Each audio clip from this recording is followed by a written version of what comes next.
Hello and welcome to another stream of Disco Elysium, continuing my Competent Cop playthrough.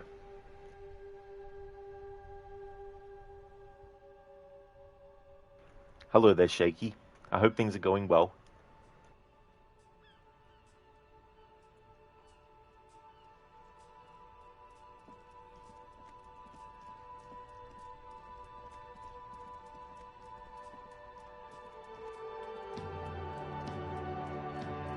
You see two lowly, defeated speakers, thralls, slaves basically, perched atop them like conquerors surveying the land.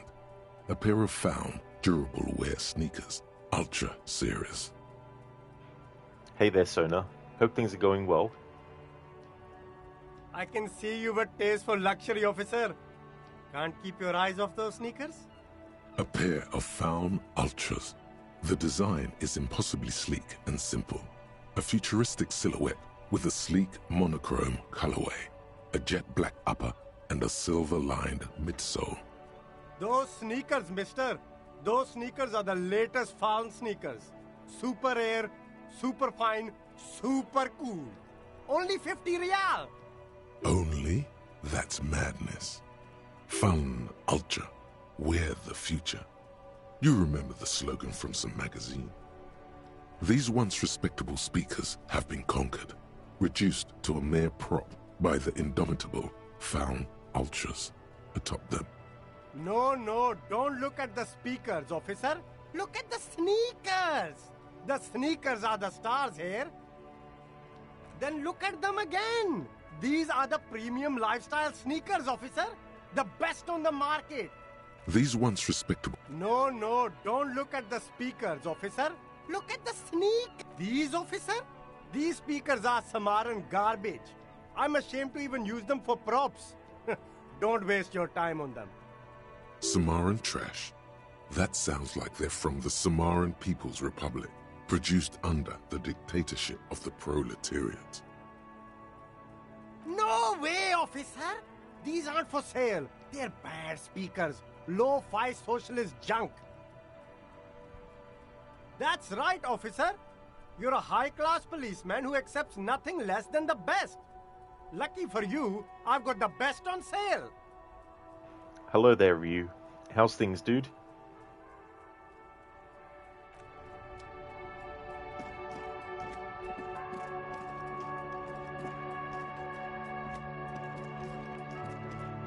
Hey there, Keone. Hope things are going well. Oh, nice for you. Glad to hear that, dude.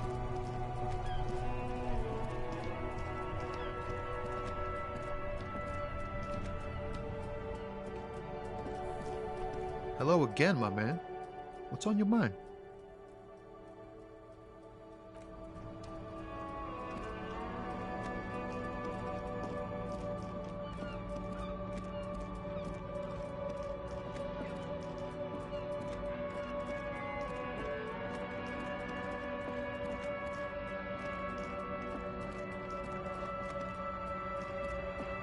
An old monument stands in the middle of the traffic island, pointing toward the sea.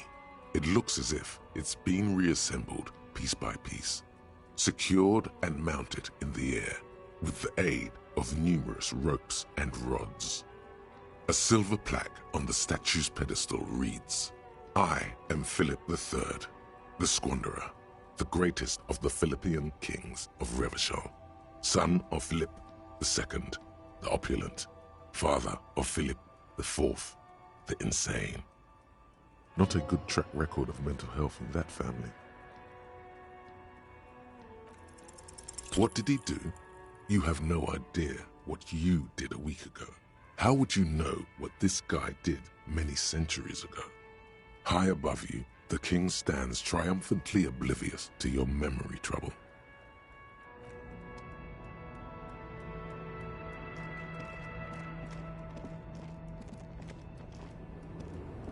The small, wrinkled woman does not greet you. She nods along to something on her radio. A photograph is clutched in her hands, and there is a warm smile on her face. Hey there, dry hands, sorry. Hey there, dry hands. Oh, seems Harry could not resist. The expression, this run. Yeah, the last playthrough I did, the whole game I went through without him even having his face revealed. The photo, an ambrotype from the turn of the century, as golden as her smile. It's the warmth of a winter night's fire. Maybe she could give you comfort and shelter, some cigarettes and food money.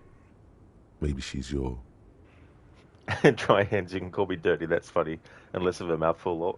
Yeah, I don't know why I said that when I read your name out first. I must have seen the name as a whole and got confused with some of the lettering. No response. Wherever this woman is, your words fail to reach her.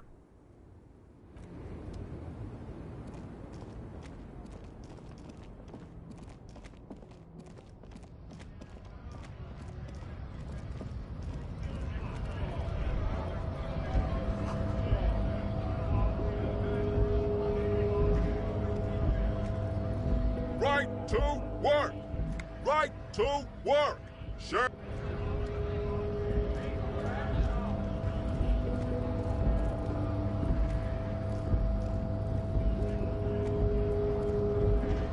Hola, Wandering Man. How can I help you?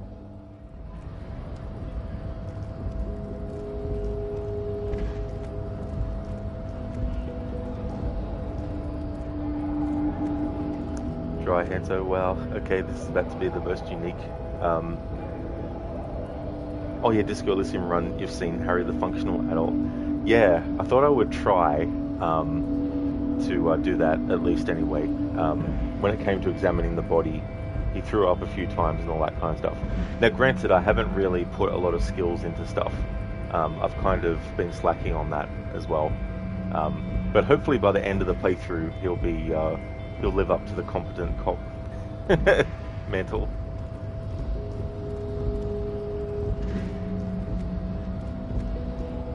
Your body betrays your degeneracy.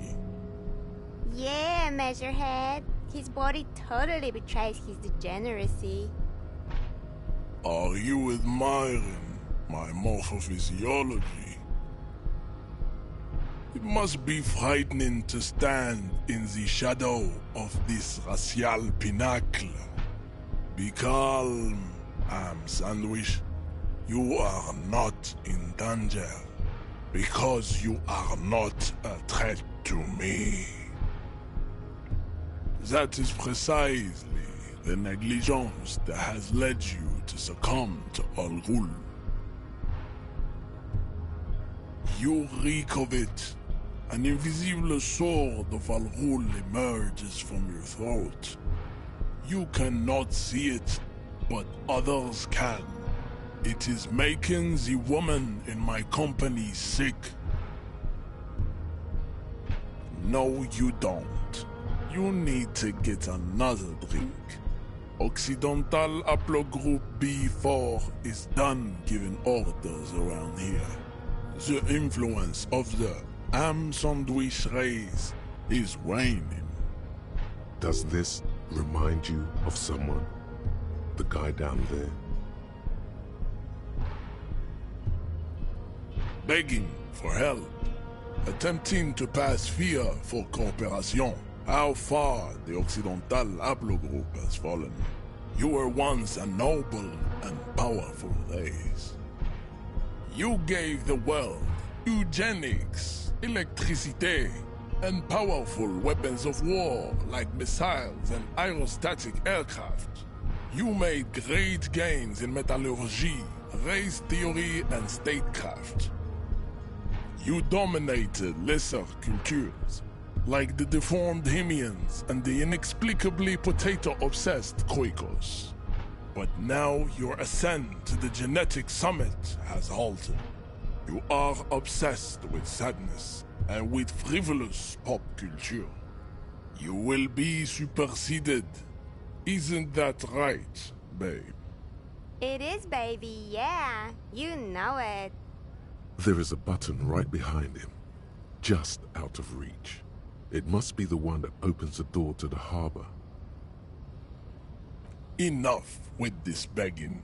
You should leave the stage of history with dignity by inviting the other races to a great world war.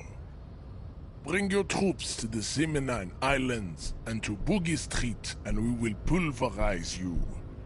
When you are gone, we will build a museum for you. The walls will be lined with bottles of Al Ghul, your beloved beverage. Inside, we will store the odes to homosexuality you call art, and your microcephalic skulls. There may be a peaceful solution to this. You could internalize Measurehead's race theory. He would take you as one of his own. Well, not as such. What you do with a mastery of advanced race theory is up to you. You could reject the findings, sure, or accept them and become an advanced racist. Don't be vulgar. White or not has got little to do with this. The race enigma runs much deeper than that. Mr. Clare is a man of vision and means. He has the will to confront international capital, which is something your race naivistic communists never did. Also, to serve is noble. It takes discipline. Your petulant individualism has only contributed to your race failure. It is lax and moronic. Jam. Individualism. You have gotten these ideas from degenerate youth culture, have you not? You have picked them up from rock and roll songs? Shaky Measurehead impressions except edited for content. Oh no, I can't even do his voice.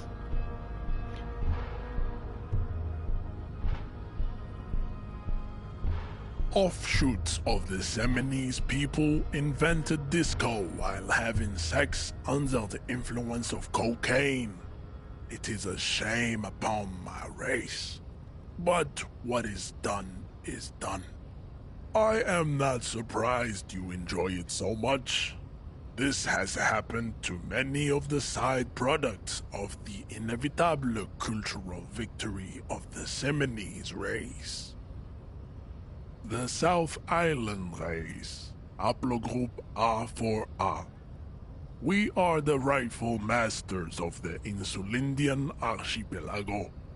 We descend from the Areopagites of ancient Pericarnassus and arrived here 4,000 years ago. Millennia before you.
Dry hands? You mean your measure head here does sound kind of like Bane without a Pringles can, but you do understand not wanting to do the voice of a professional racist.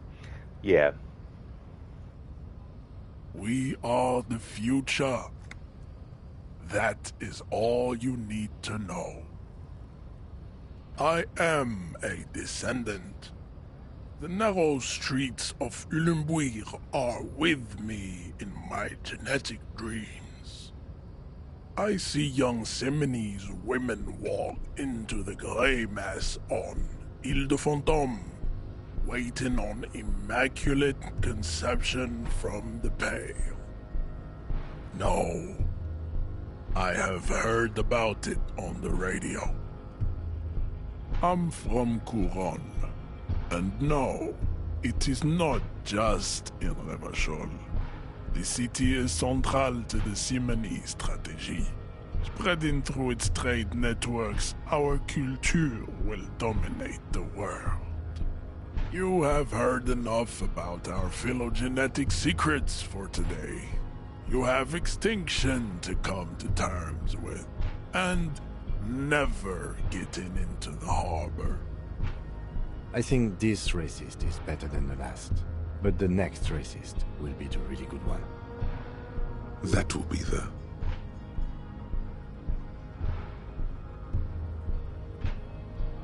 There always is. Race is reality. He does not so much as glance at the object. Stop showing me your pathetic cup. I have no interest in it. He had nothing to do with it. Hello, Spectrum. It's going good, thank you. How are you?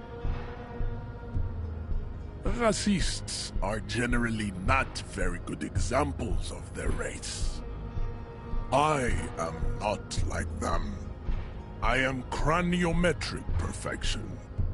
I have taken the trouble to permanently draw a phrenologic grid on my skull and features. This should dispel any doubt. The drawings are precise and look true to their pseudo-scientific ambitions. One thing, however, it is not entirely free of throwbacks in the phylogenetic tree. His large jaw, for example, could be a trait indicative of criminalism. Also, his earlobes could be smaller. Going well, Spectrum? Excellent. So it's about bedtime for you. That's totally understandable.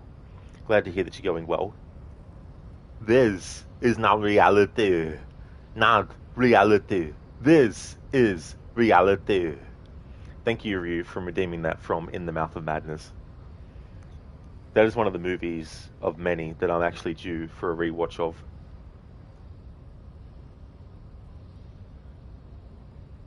That atavistic stigmata makes pussy say yes, plenty. Babe, thanks. But I got this. Racist, The drawings are precise and look... The size of the earlobes is not a real craniometric criteria. Everyone knows this. Your earlobes are flawless, Jean-Luc. Yes.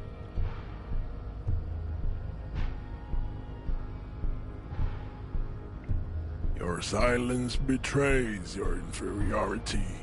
You do not have a reply. You should enter a deep race slumber. Perhaps in 4,000 years there is need for a servile homunculus.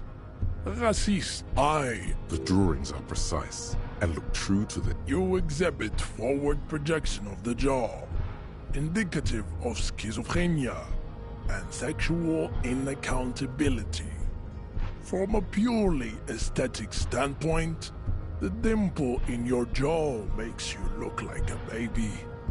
This is not craniometry, just an observation.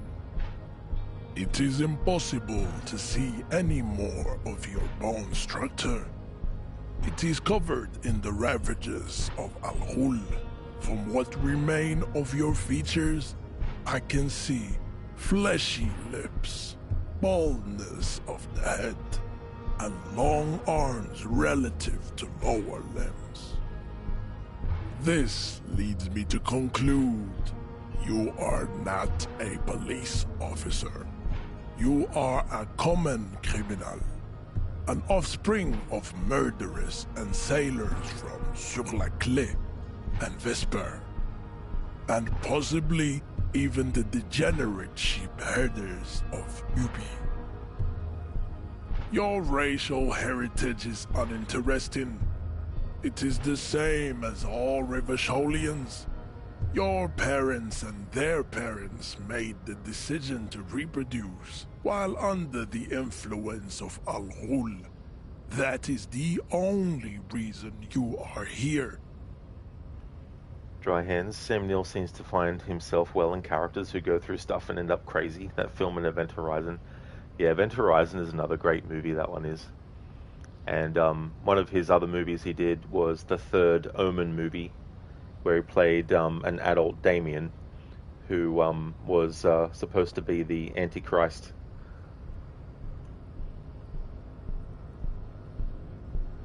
We still need to get into the harbor. There's an interview to conduct. There must be another way.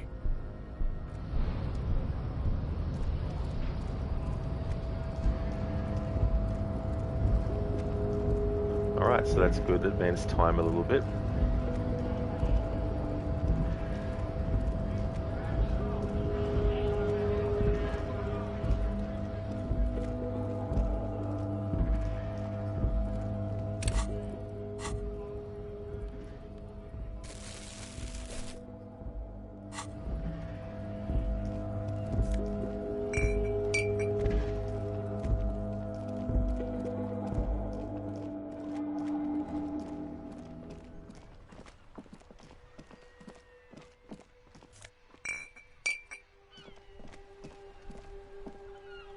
This Post Lavatorie mail collection box has been heavily vandalized with graffito. A closer inspection reveals 2 bullet holes in the front.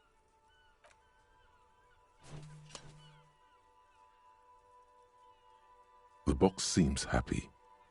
Eat shit pig, fucked by the coon, and St. G with a crown have been scribbled on it. Jenny is a whore, and best set mailbox also. The mail collection box seems cathartic, thankful even. So do you. You shudder, then you swallow.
There's a pile of cheap sunglasses in a small box, a variety of shapes and colors.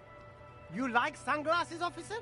I've got the latest styles right here. Abort. These are hideous. What's more, they don't even fit your face. You can feel them pinching your nose and chafing against your brow. Damn, officer! You look like a mega secret spy. Very secret. They're practically made for you. I'll let you have them for 2 real and 50 cents. It's going to be very difficult for anyone to take you seriously with these things on your face. No, you are definitely not buying those. Are you sure? But they look so good on you. You should think this through, officer. These are all boring. Boring third-rate ho-hum sunglasses made of cheap Syrahese plastic, the kind of plastic that melts in the sun. Those UV stickers are almost certainly just there for the show. If anything, these lenses probably direct more UV light into your pupils. A UV magnifier. These are all first-rate sunglasses. Premium design, super material, very cool, UV resistant. These will definitely keep your eyes safe and cool while doing your dangerous police work.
Yeah, Dry Hands. The music in this game is really good.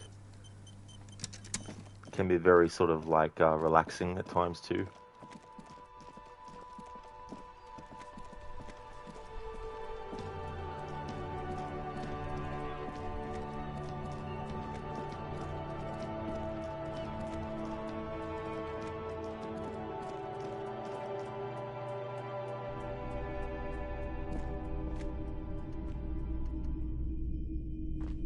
Hello again. How can I help you? Someone else came here earlier today asking the same question.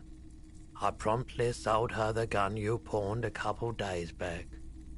This is a pawn shop, and it did feel as if you've met before. Oh God. The lieutenant shifts from one foot to another, alert.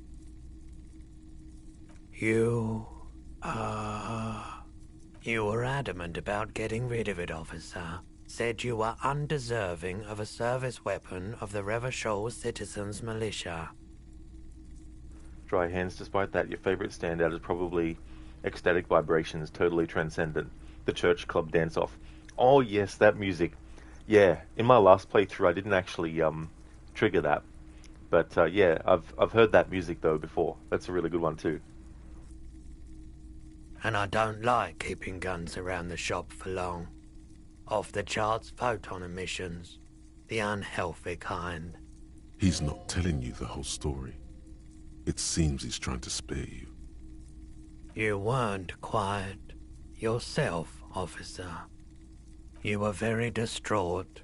You said the gun was a threat to your life and that you can't trust yourself with it tonight, and that you need the money. When I said that I don't normally buy firearms, you put the gun barrel in your mouth and sort of sucked on it. Then I agreed to take it. Very normal behavior. You must have been in great shape. 15 real. The lieutenant looks from you to Roy, and then back to you. It's clear that he hopes this tableau might still turn out to be a bad dream. It's not, though. This has got to be the most. Wow. There's pity there, too. In case you didn't notice. No apologies necessary, officer. She didn't seem like a policeman, although she kept referring to herself as a pig, which was odd. I found her interest in the gun a bit obsessive, but I was just happy to get rid of it, and of her. Truth be told, she was terrifying. Right, so let me get this right. You sold your sidearm, issued by the citizens' militia, and now a civilian is running around the streets of Martinez with it? Miraculously, his face does not reveal what's happening inside.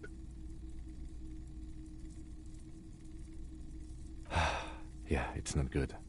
I do hope we manage to clean this mess up somehow, while also keeping our focus on the murder investigation. This mess, he means your mess. My apologies, officer, but I have no idea where she was coming from or where she went. A needle in a haystack.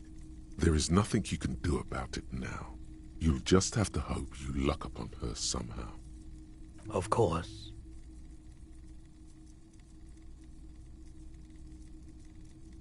Let me have a look. Anything else you're thinking of selling?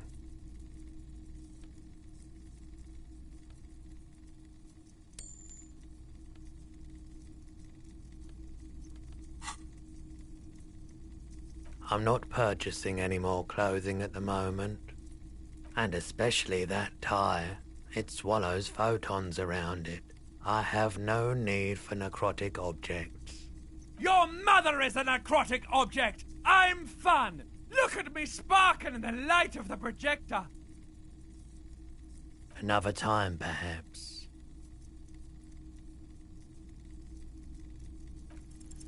Nope, still no clue. You obviously haven't been doing enough drugs lately.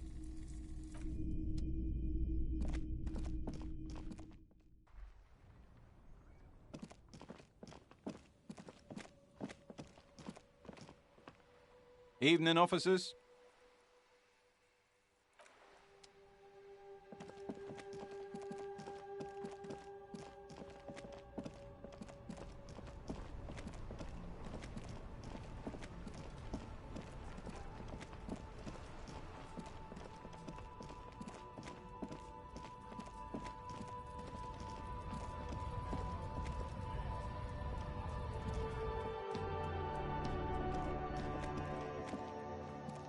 The tear machine stands in the corner. A sign says, 1 bottle equals 10 cents. Your bottles clunk into the machine, and the money appears with a satisfying jingle. You're a richer man now.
You're back. Good. What can I help you with? That's the man who was killed. I'm afraid this is a discussion for once we've cleared the lynching question. Better not tie the fourth day to the backstay on this. I hope there is something else I can help you with. She wants to answer the question. Protocol keeps her from it. What would you like to know? Good. What we do. There was a touch of discomfort there. The pine, and that is... The Wild Pines group is one of the original. She nods.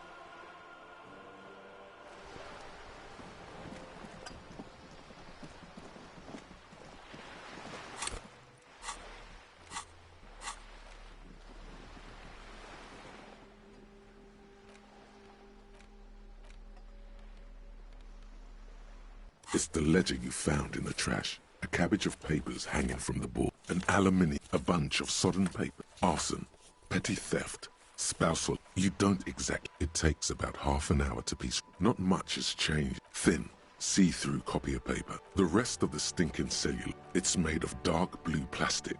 With your hands, you four-sized, without resistance or sound. It's slightly, ever so, the acidic stench of rotting food.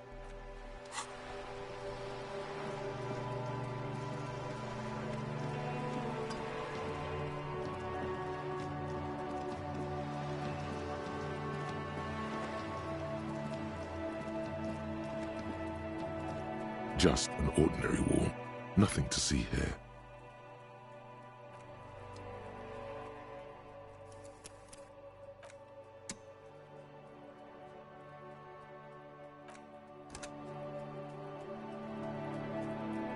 Just an ordinary wall. Nothing. You have no clue. It's just a wall.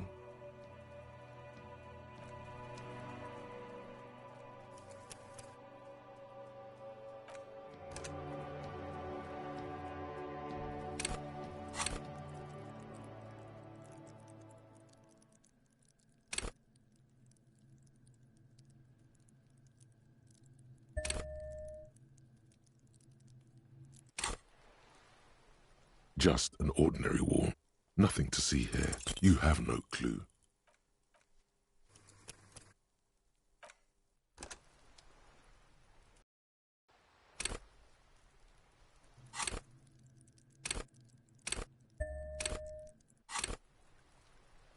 Just an ordinary wall.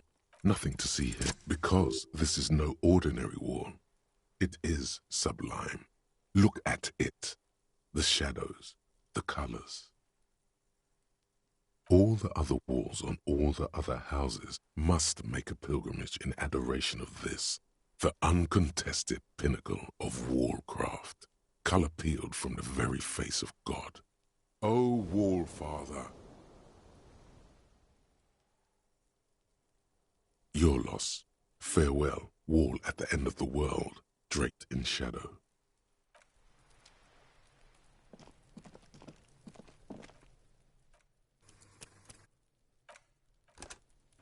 Dry hands, Back to the Future. The River Shall reboot. Marty!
What do you see? What do I think? Then, after... Indeed, yes. Everything fits so well. Carried him over, hoisted him up, watched him hang. This is easy. The lieutenant's eyes narrow. He's thinking to himself. I doubt, perhaps, it would be unprofessional of him to be sure of himself at such an early stage of the investigation. Either way. What else? A woman or a kid?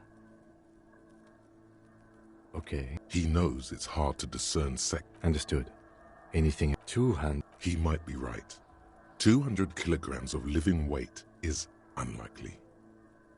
Maybe it wasn't.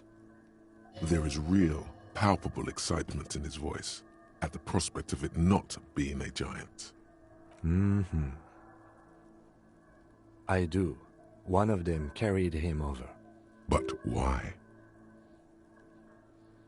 Yes, they could have used a makeshift stretcher or just march him up to the gallows. You have a point there. Anyway, it's something to consider. Interesting. Someone up... He regrets it the moment he says it. I don't know what. Perhaps it could be a driver. A driver? We should keep our eyes open around the traffic jam. See whether anyone strikes up. A week, maybe? It is not. As I say... Correct again. Sub-Zero.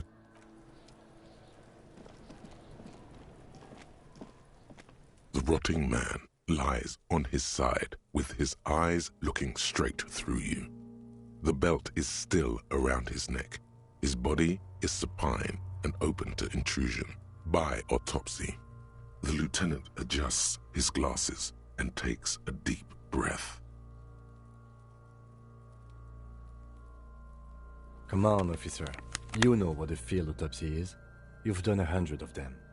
What you do know is, at 18.9 kilometers, the dormant shield volcano, Corpus Muindi, is the world's highest summit, and the failure of the 38 single, Et puis descend, to crack the top 20 was the death knell of disco. But what a field autopsy is, you have no idea. There truly is a time for everything, even for yellow gardening gloves. However, they are lacking hygienically. I suggest you get in there in limited capacity. I'll ask you when I need you to. For the most part, maybe I should handle the contact and you take notes? That's right.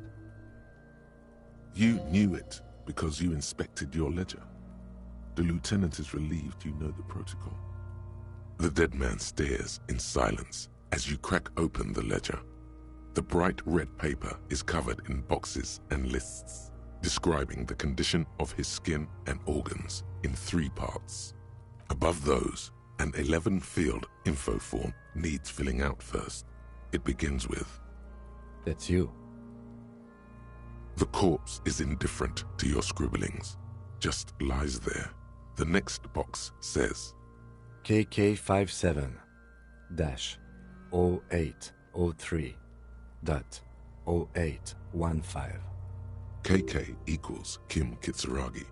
57 equals Precinct 57, followed by his date, 0803, and time of arrival, 0815, on the scene. He's indexed the case after himself, not you. That's because he doesn't want to bring up the messy question of your initials. Next. NA. Next. NA. Roughly 50. Dry 40. The damage is so extensive, it's better to err on the young side. He nods. Mondial. Fair to olive-skinned, from the Isola of Muindi. This is as vague as it gets. You might as well say whitish. The pudgy mess of curdled meat looks neither mondial nor anything other. Fucky! Male. Pigs can have sex! Nor does he look male, with his pregnant belly and indistinguishable face. We're still going with March 4th. 51. What else? 9. Body identified by is non-applicable. 10. Case number is the same as the coroner's case. KK 57 0503 0815 listens motionless, with the cargo belt still around his neck. Only one box remains. None, at least not after the initial examination. A strange word. Treatment. Interfering with the body's position or wounds post-mortem. They'd have to have incapacitated and carried him over. This man was more than a match for untrained dogwalkers. Your central nervous system recognizes this gesture. It's the stations of the breath. Ecclesiastic, religious in nature, a holdout from pre-DeLorean burial rites. It takes him 2 seconds to perform. Then, somewhere in Jamrock North, a small wood shed behind Rosenkrantz Row, Lieutenant Nick Feuerbach puts his hand to the chest of a small corpse, no larger than a monkey.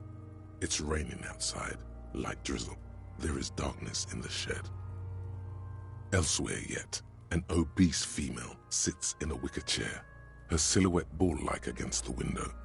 Outside, Grand Coudon. The day is turning dim for Sergeant Mac Dawson. Hand extended, he approaches, to make sure she is dead more than anything else. And so, all across Jamrock, Coal City, GRIH, 42 deceased persons found today, 42 stations of breath. We should start the post-mortem. The corpse cannot feel Kim's hand on his chest. It no longer meaningfully interacts with its surroundings. A thicket of boxes and lists on red copier paper tries to answer why. Clothes. The deceased wears armored boots and white briefs. The make of the briefs is Babrodine, I think. Let's see. See, it's happening. Babrodine, yes. Inexpensive. Size M. Color white. The disappointment is palpable. The red-haired thing was expecting something more lurid. The boots are ceramic, vitreous enamel. They are fused to his skin from blood flowing downward post-mortem. Removal of the boots is left for processing. The boot has a serial number. It's E50.100.100. The lines between the plates are in the shape of the alphanumerical. The number is purposefully concealed by the design. Tattoos. The upper torso is covered in a single, continuous tattoo, resembling a map of the night sky. It reaches from the right shoulder to the heart. The ink is blue and white. The assistant has a color photograph of the markings, to be added to the case files as document A1. The photo is taken on the scene, using a Trigat Mini. The deceased has a belt for airlifting cargo around his neck, tied with a hangman's knot. Color yellow. Length 3 meters. There is a buckle on the other end. Well-nourished, athletically built, measuring 1.8 meters. Generally consistent with age 42. Preservation is good. Ambient temperature below freezing. Body hair is light brown. Distribution is consistent with the age. The deceased had male pattern baldness. Hair is combed back, short. Lividity is consistent with hanging. The head is congested.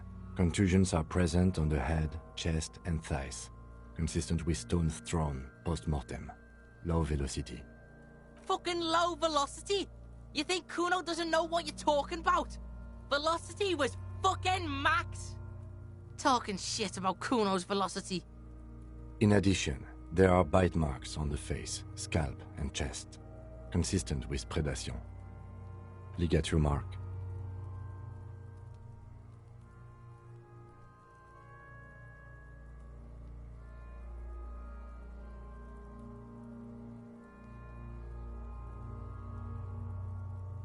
The steel wiring.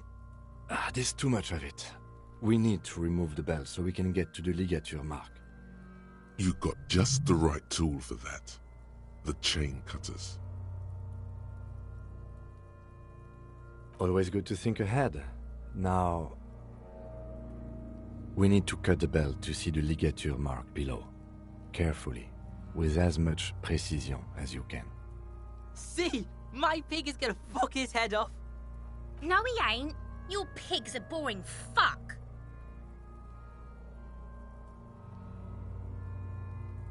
The belt is equally tight around the whole circumference of his neck, swelling over the edges like white bread rising from the east.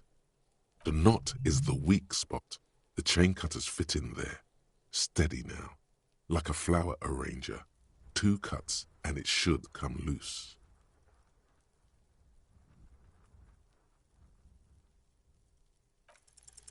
After some deliberation, you sink the cutters into the knot tying the belt together. You squeeze the rubber handles together, sweat forming on your brow. Snap! The knot is slashed.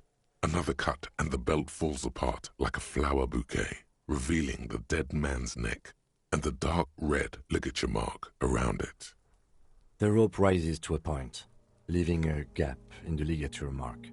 The suspension point is in the back of the neck.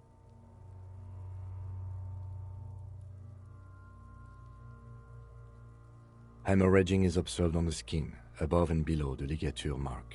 The mark is well pronounced, consistent with a drop from 1 or 1.5 meters. Chest is intact, normal contour, abdomen is protuberant, pelvis intact, genitalia... No! It's gonna happen, see? I fucking knew it! This is clearly what they've been waiting for, ever since the autopsy began. The lieutenant is trying to make it as boring as possible. Genitalia is male and unremarkable. No evidence of injury. Ah yes, your hunch before. We can have a semen analysis requested from processing, if that's what you meant. Just write down that we request an analysis. The corpse with his pants down does not have an opinion on the subject. All he has is genitals and a deathly odor. Back is symmetrical and intact. Upper and lower extremities are intact, but asymmetrical. There are combat injuries on the right hand, thigh, and hip. In addition, I see smaller, residual scars, too numerous to count, covering about 30% of his skin. From wounds sustained over 2, maybe more decades, dispersal and accumulation indicates long and active combat duty. We have a real museum here. Of battles, wars. Last item, hands. Hands are clean. No sign of a recent struggle. Maybe I'm just not seeing them. Honestly, this stench is making it hard for me to think at the moment. Ooh. That's all for the external. Well done. What next? Central nervous system. I have nothing. Do you have anything on this man's central nervous system? Of course, there is a moral to be drawn from it. A moral to this story.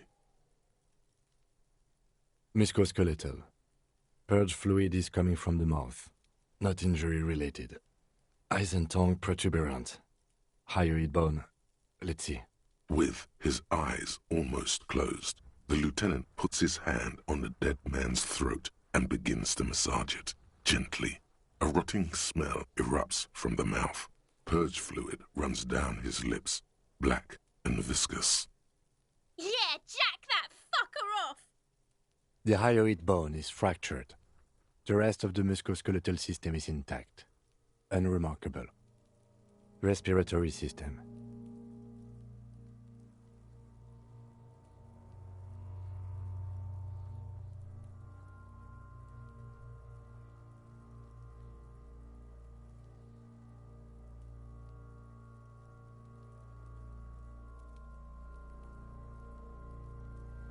Oral cavity shows no lesions. The victim has received dental implants, possibly after a combat wound. Mouth swollen, hemorrhaging present in mucosa of the lips and mouth. From here, it looks as though the clown-faced man is screaming. The tendons of his jaw are torn apart. hyoid, ripped from the force of the lieutenant's hands. No scream, no sigh of relief rises from the darkness inside. It's humid there, sickly sweet air, unlike anything living. You feel like you're about to throw up again, straight in that mouth of his. Hepatobiliary, NA. Are you a hepatobiliary expert? Same for toxicology and serology, NA. Unless you have untapped reservoirs of knowledge there? Cardiovascular. The body exhibits heavy lividity. Blood has gathered in the hands, feet, and neck. Hypostasis is visually consistent with the hanging. Gastrointestinal.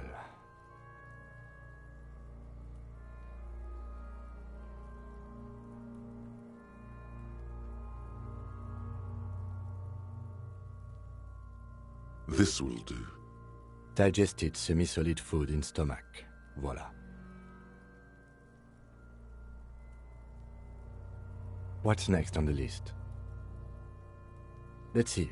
We have bite marks, contusions on the head and chest, and a ligature mark encircling the neck. You'll need 3 fields. Leave a 4th one too. Head, chest, and scalp bite mark injuries. Predation by birds has caused damage to the body. Odontologist does not need to be consulted. And your opinion, officer? Agreed. Next injury? So, the scalp bleeds from a post-mortem head injury, a stone. The injury does not have the rim of an early inflammatory response. The perpetrator on the scene has confessed to causing it post-mortem. At maximum velocity, fucko! Has confessed to causing it at maximum velocity. Coagulated blood sticks to his scalp and chest, where the countless stones have hit the dead man. Beneath, the description of injury. 2 boxes. Right. Next. A dark red abraded ligature mark encircling the neck, with a gap on the nape measuring, let's say, 7 centimeters. The hyoid bone is fractured, the cervical column intact.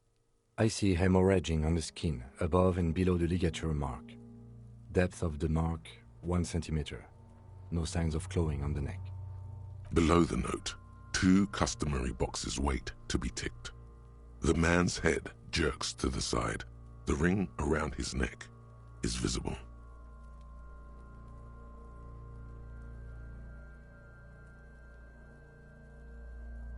That's it. We have established cause of death. It's not much, and it leaves much to be questioned. But it's a start. Let's wrap this up. I pronounce this field autopsy over. Well, we established probable cause of death.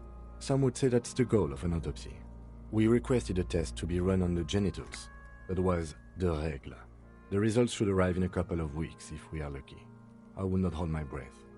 We were thorough with the list of injuries too. We described them all in detail. What is there to say?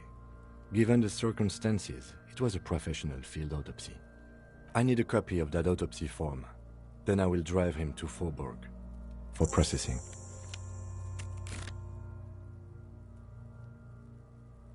He's thinking, did I miss something? You tilt your head, also looking at the corpse. I'm sure we didn't get everything. There's always something.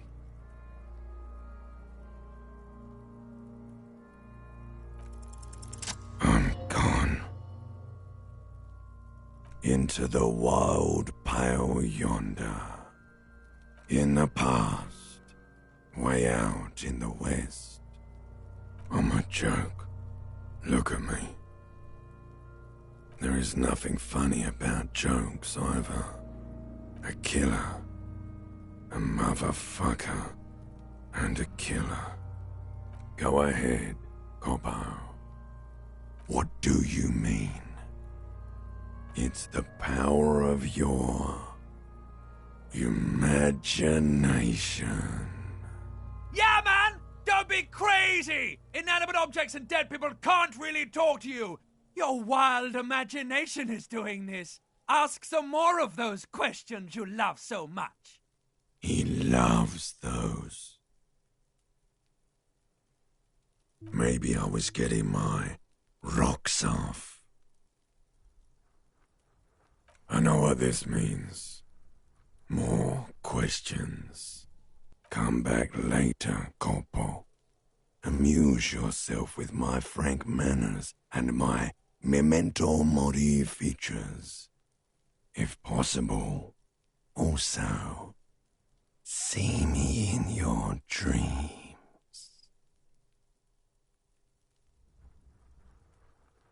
Okay. I need a little help for carrying him to the holding pen of my kinema. I can take care of the rest. It's too late to take him into processing today. I'll take him first thing tomorrow.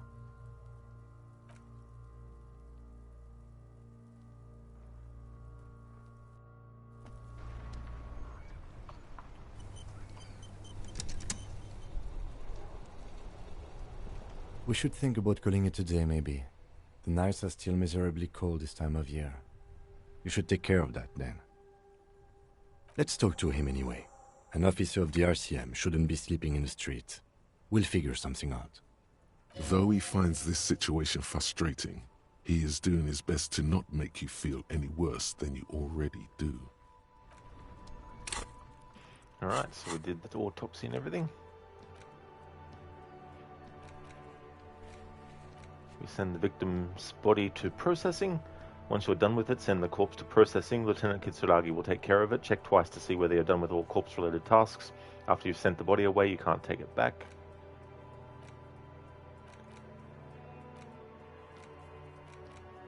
Inspected the victim's body.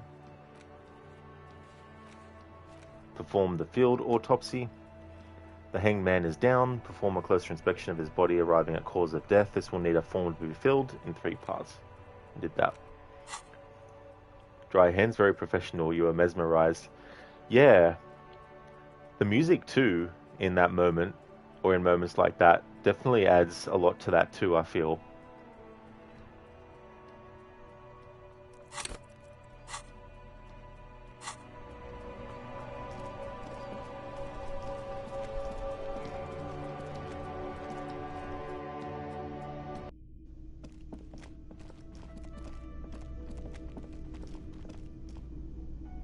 Can I help you? Yes, have you got it? A lot. A lot. For the room, drinks, and broken window, 130 real. Does that arrangement include you paying me what we already agreed you owe me? I understand your predicament as the manager. However, I feel I must remind you that we are here to conduct an important investigation that also affects your business. Forgive me for saying this, but your colleague seems more committed to drinking, and...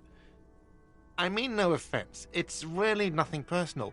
I just have to protect the interests of this establishment. Not until you bring me the money. Okay. I might have something in my motor carriage we can use when you're done here. I really didn't want to resort to this. The man is thinking. Oh, Lieutenant, we're done here.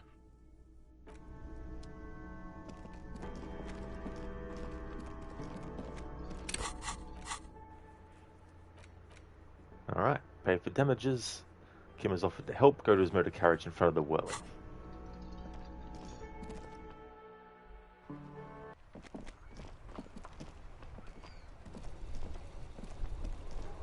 Inside, you see a set of steering levers, a radio... I have something here we could sell. Look in the back, in the suspect transport enclosure. Transport enclosure? Regular people just call it the cage. The cage at the back of the motor carriage looks rather uncomfortable. 4 shiny hubcaps are stacked against the seat. Their silver edges sparkle in the dark. I confiscated these 4 a little while back. We can take them to the pawn shop down by the Martinez Canal. There are spinner hubcaps, frivolous things you put on your wheels. When the wheels come to a stop, the caps keep on spinning. There's no real use for them, it's just for vanity. A couple of weeks ago, I stopped a young man for going slower than the speed of traffic. Turns out he was some coalition official's son and high. I took them and arrested him for driving under the influence. That they are. I was going to take them into evidence, but they weren't necessary for conviction. He never asked for them back. No, that would be silly. I don't know why I kept them. It doesn't matter. I couldn't put them on this MC anyway. A cop with spinners. That would be outrageous. Exactly. As I said, they're useless anyway. I should have remembered I have these earlier. But thank you. The lieutenant nods as you take the spinners.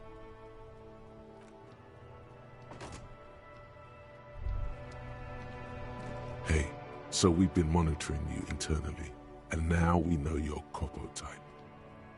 Yes, guess what's yours?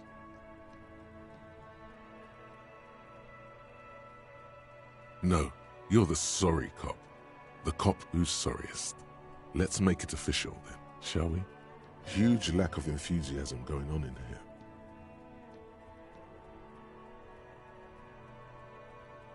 Oh, you know, Apocalypse, Superstellar, the advanced interesting cop, liquid shadow cop. But you're too sorry to say those things. So, here we go? No, you don't. Come on. You'll be back to saying sorry in 2 minutes. Stop wasting time and begin the repentance. Wow. Okay. Fuck off. Maybe we were wrong about you then.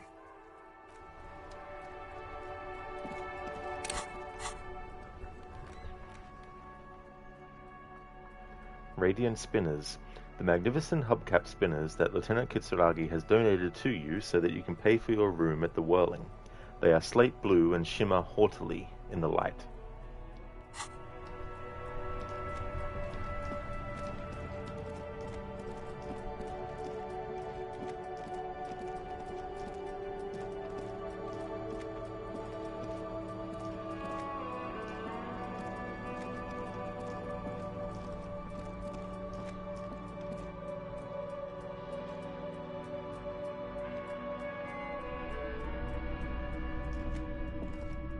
Greetings on this fine night. What brings you here? The pawn shop is always open. Feeling warm and enthralled by the movement of light, while the mind continues to race forward. Lucky bastard. He's probably on Pyrrolidon. It's tough to come by on the street. A drug developed by the military to treat and prevent radiation sickness. It has psychedelic side effects, and it makes your eyes turn yellow. I try to keep the shop at a comfortable temperature. There's a note of indignation in his voice. Interesting. Those triangle patches on his vest, you have a feeling they mean something, like they're similar to the halogen rectangle on your jacket. I was with the Emergency Relief Brigade, you know. After the People's Pile disaster. Had to take Pyrrolidon for radiation sickness. That's what you were hinting at just now, wasn't it? A bad idea. Some poor leftist built a particle decay generator in hopes of bringing affordable electricity to underserved communities. It malfunctioned. Radioactive waste everywhere. Probably some of it in you, too. We were an all-volunteer force, self-organized, tried to help the fire brigades contain the spill. I lived by the river since I was a small boy. The Esperance didn't have the art to let it all go to shit without trying to do something to help out. There wasn't much the volunteer force could do, however. We wasted years in the river mud, years getting sick. There's a reason why everyone's tried to forget any of it ever happened, and why no one has tried to repair or replace the pile. So much disappointment, and early deaths. Cancer mostly. And we knew all that was coming even as we were cleaning up as best we could. No one's. Everyone's. So much bitterness. A bunch of poor people built themselves a primitive nuclear reactor, hoping for the best. What do you think is going to happen? The cleanup happened 15 years ago. I was young then. Later, my second aunt died. Left me this shack and all the assorted junk in it. So I came to Martinez. People told me don't go there. It's a shithole. I said, people, we just had a nuclear pile meltdown. I'm gonna get as far away from Forburg as I can. Still in the same city, but... Dry hands remind you of the Chernobyl volunteers cleaning up the radioactive rubble from roofs. Oh yeah. Like all that stuff, that is the aftermath of something like that. And all the years later and how it affects the environment around and also the structure of stuff. Like, makes me wonder too about like how many more things could develop in a situation like that too that we don't know about yet. I like the theory more than the story. Outward movement, not vortices. Yeah, you gotta get in on those vortices, my man. Yes, we'd like to sell these hubcaps. Roy takes the hubcaps from the lieutenant and inspects them. The spinners appear iridescent in the dancing light of his pawn shop. Yes, these are very, very good. Did you defraud some foreign prince for them? Jump a mesque banger? No matter. I'll give you 200 real. No one was defrauded or jumped, I assure you. Of course, I meant no offense. 200 real for you, officer. Delightful doing business with you. Do come again. Thank you. Here's the 130 real you need for your bill. Do not waste it. The rest is for him, to compensate for the pain of being separated from his radiant spinners. The windfall is a small consolation. Anything else you're thinking of selling? Another time, perhaps.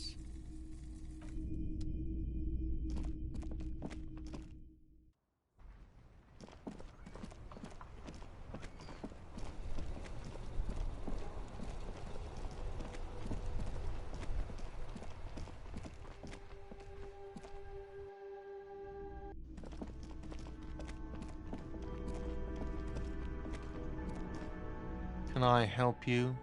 Yes, have you got it? Well?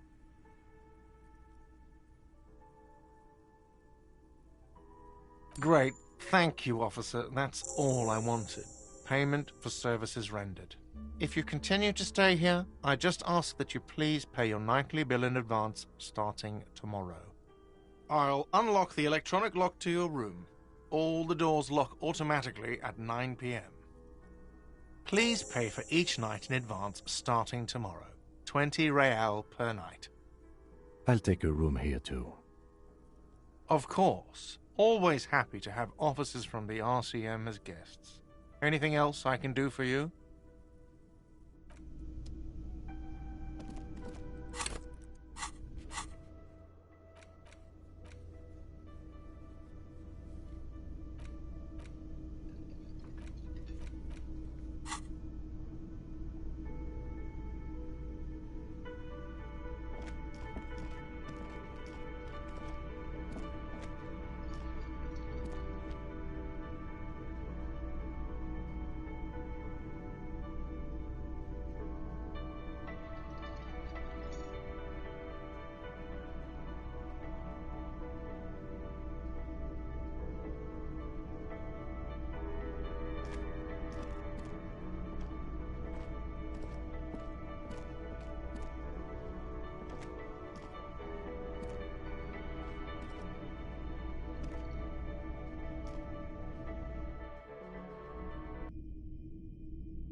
This is the door to the room you redecorated. Just a moment. We should talk about our progress on the investigation. Let's go out to the balcony.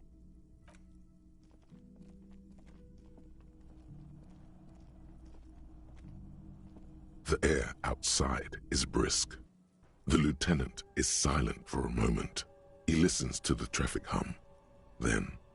Now then, we should talk about the investigation. But I also feel you're a bit hazy on the RCM. Our role here, our rights, our jurisdiction, basically. Well, we inspected the victim's body, so that's good. It was not easily approachable in that state, but we did it. I would say our initial inspection was very thorough, and we have solid leads to follow up on. Then you shot the body down, which was quite the shot.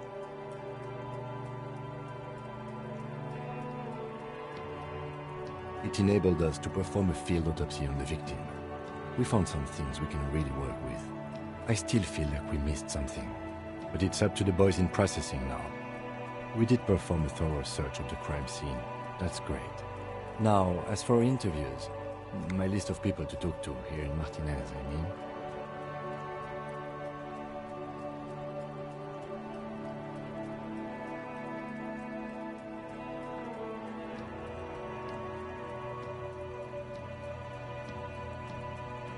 I'm glad we can agree on that, at least. We weren't able to find the union leader, Everard Clare, much less interview him, so that's on the to-do list for tomorrow. We talked to Joyce Messier, but didn't get any information from her. I have a feeling Joyce knows how dangerous the situation really is. We have to get her to talk to us. If Kim is emphasizing something this much, it really must be important. Above all, though, today was exhausting. What's with all the running? You run a lot. Is that a standard Precinct 41 practice?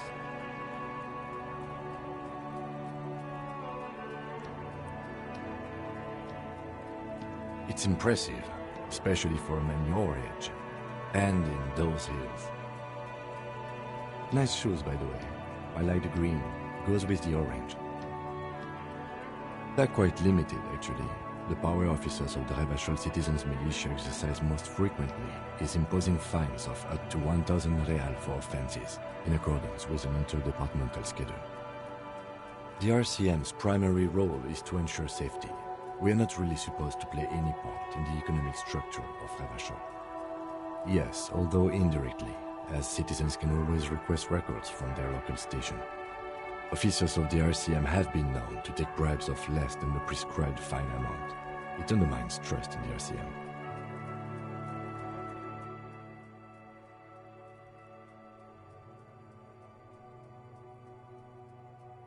I can't carry Titan for you, Mr. Joker, but I can carry you.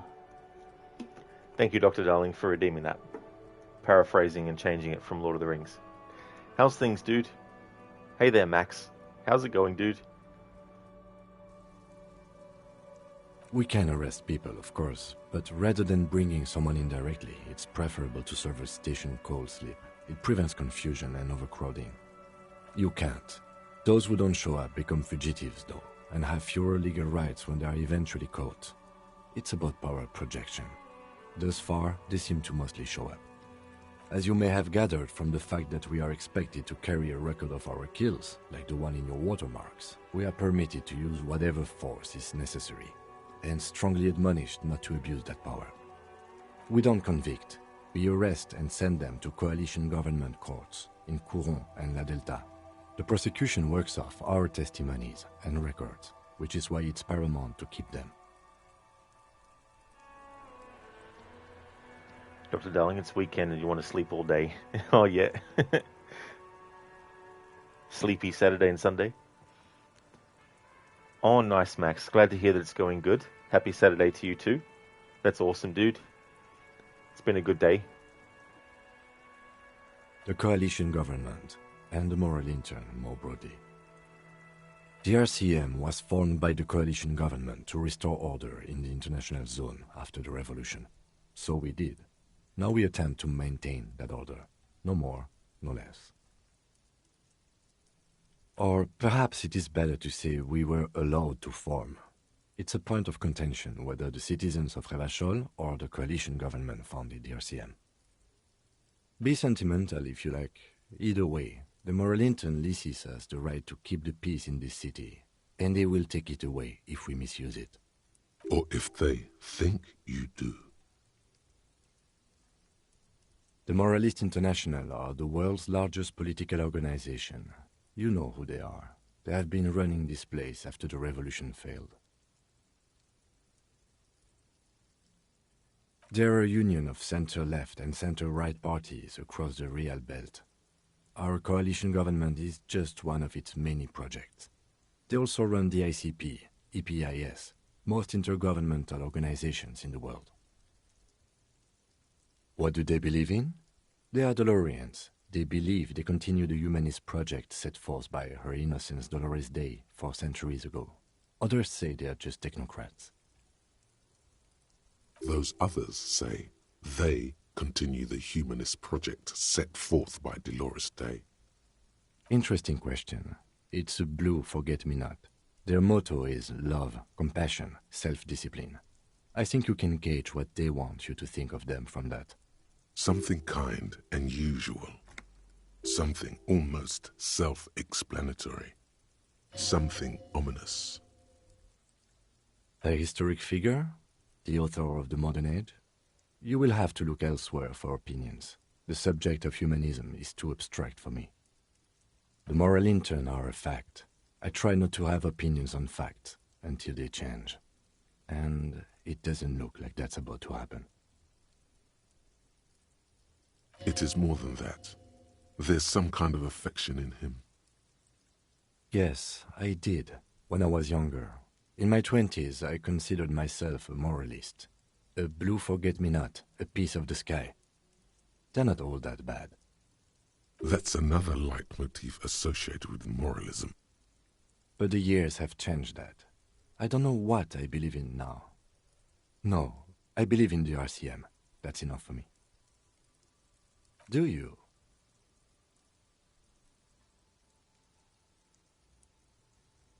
My kind of police officer. The dying lights of the city shimmer below. Slowly, like luminous clouds, they pass on his lenses. The lieutenant looks at his slim cigarette, contemplating the next drag. This soldier is the highlight of the day for me, he thinks. This little stick right here. An aerostatic passes overhead, the whiskers of its floodlights on the ground below. Kitsuragi's glasses light up as he looks to the sky. 2 glowing circles. They really don't like us here. And the mouth on that kid, Kuno. It's different inland, in Jamrock and the GRIH. It's our fault for leaving this place to the dogs, to the Union, to the company, not daring to come here more often. This place has fallen between the cracks, the jurisdictions of our 2 precincts. We run this city. West of the river is RCM land. It's incredibly hard. Human beings are... But we are in control, and it's worth it. The organization works, our systems work. If they didn't, the city would disintegrate. Me too, but I wouldn't count on any drastic changes in our lifetimes. Yeah, it's getting very cold now. Let's go.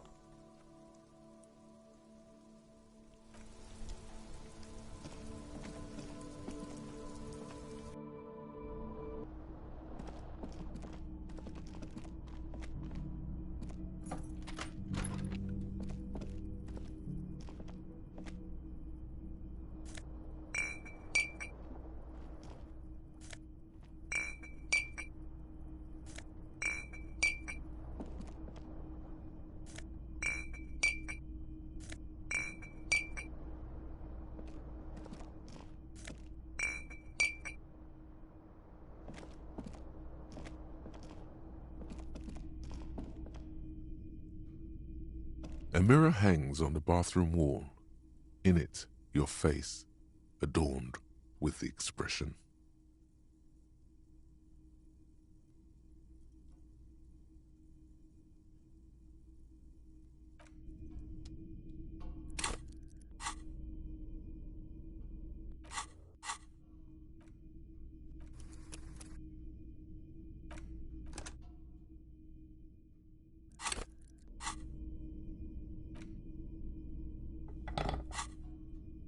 A mirror hangs on the bathroom wall.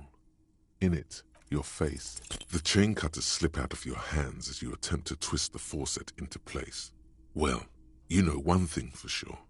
You've probably never been a plumber.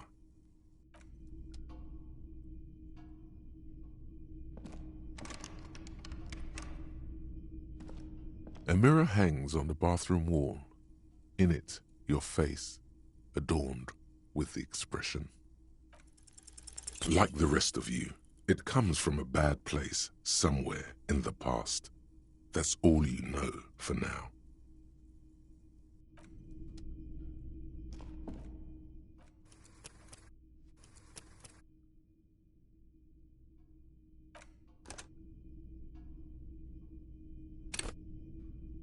A mirror hangs on the bathroom wall.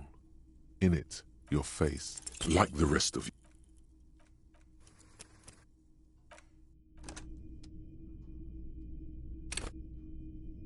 A mirror hangs on the bathroom wall. It belongs in the new, the third decade of the current century.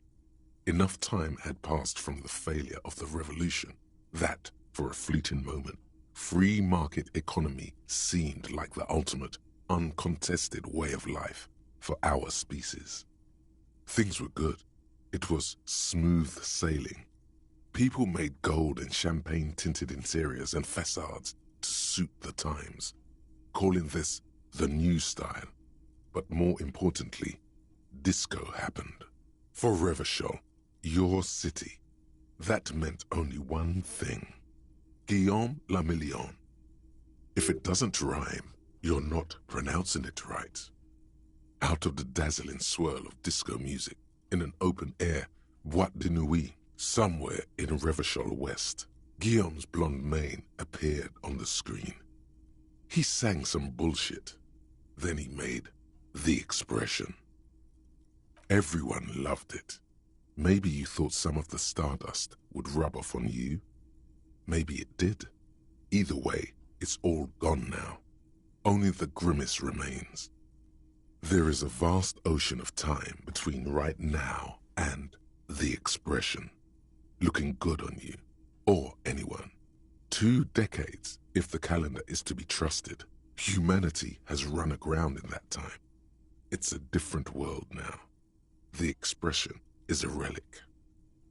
You have some understanding of the near history of disco, plus the trivia you've picked up along the way. Episodic memory, however, remains in the dark. It may never return.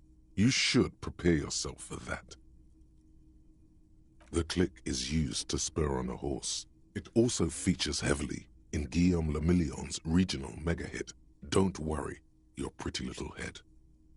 Sometimes you like to add finger pistols to the mix, because, unlike Guillaume le Million, you are a police officer. It's your nifty little way to say, I'm armed and dangerous. It doesn't have to be. You can swoon over Guillaume and his champagne-corked smile whenever you want to. Maybe some of the stardust will return.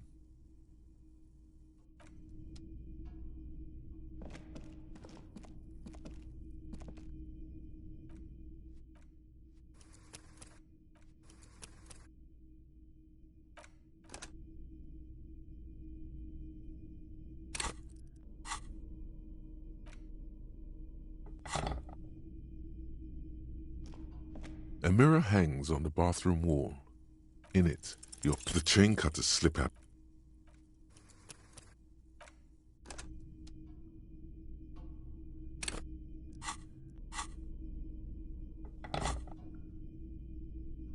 A mirror hangs on the bathroom wall.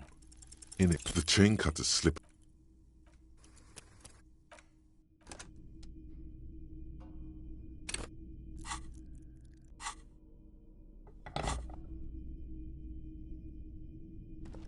A mirror hangs on the bathroom wall. In it, the faucet is quite terribly mangled, but you just might be able to twist its parts into place. You handle the chain cutters deftly, applying just enough pressure. The faucet regains a recognizable shape. The steam stops. Told you that you needed those chain cutters. Everything is connected. Everything has a purpose. The mirror begins to clear slowly without you having to wipe it.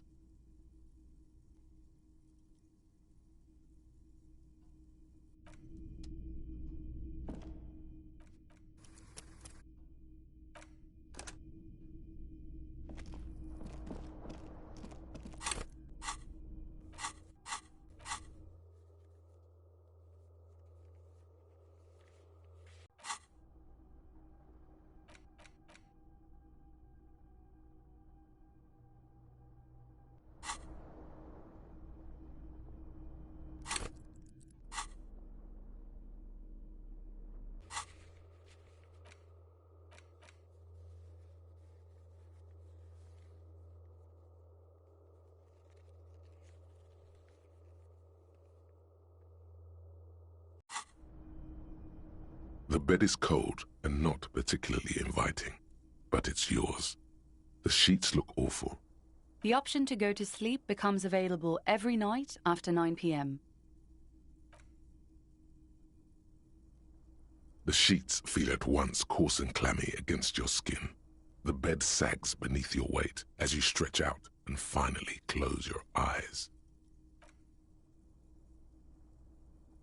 And then sleep. And then sleep doesn't come. Obviously, you're in bed with your eyes closed, but it's not happening. Maybe it's the bed's fault. Its synthetic filling has separated into hard lumps.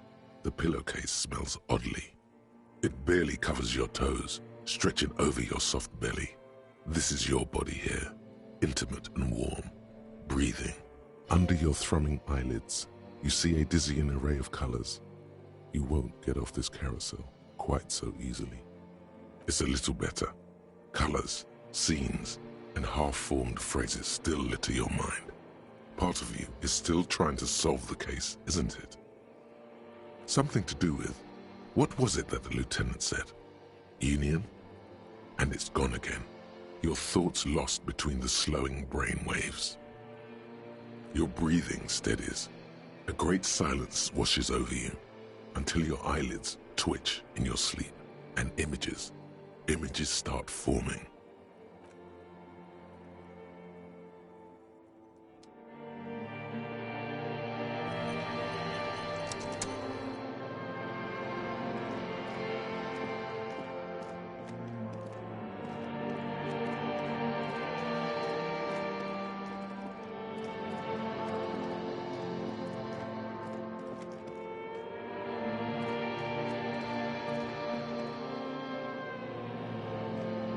Do you remember the scent of your childhood? What it says on the can, Harry? Answer the question. Do you remember your wife's hand on your face?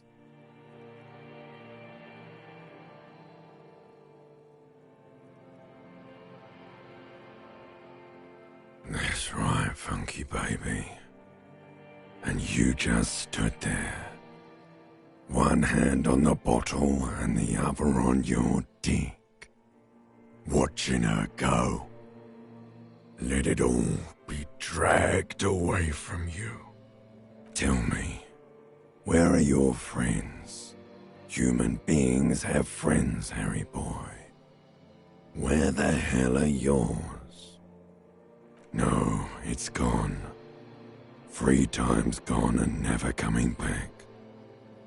You failed. You failed me. You failed Elysium. Everything. The pale and the useless. On the surface. The outer magnetosphere. Burning, furious truth. 8,000 years of written history You really dropped the ball, Harry. 4.6 billion people. And you failed every single one of them. You really fucked up. You're not coming back from shit, thrashing around in that high conductivity state of yours, bumping into things and acting like a clown. Who are you kidding? You're trying to what? I can't hear you. This is just a word dream now. Jumbled up garbage. The pictures are gone. The bed rises to meet you. A thin, sleep-like state. More glass than velvet, grinding in your head. So something is wrong. Sleep shouldn't be this bad, this dry, this unnourishing. There's something wrong with your thoughts. Some kind of new type of hangover. Oh yes, party boy, and it's worse than the one before. Just think of the shit you saw. Here it comes too, so soon already. A silent alarm goes off in your head like clockwork, barely let you sleep at all. Time to get those clothes on, Harry. Time to go to work in the shit factory.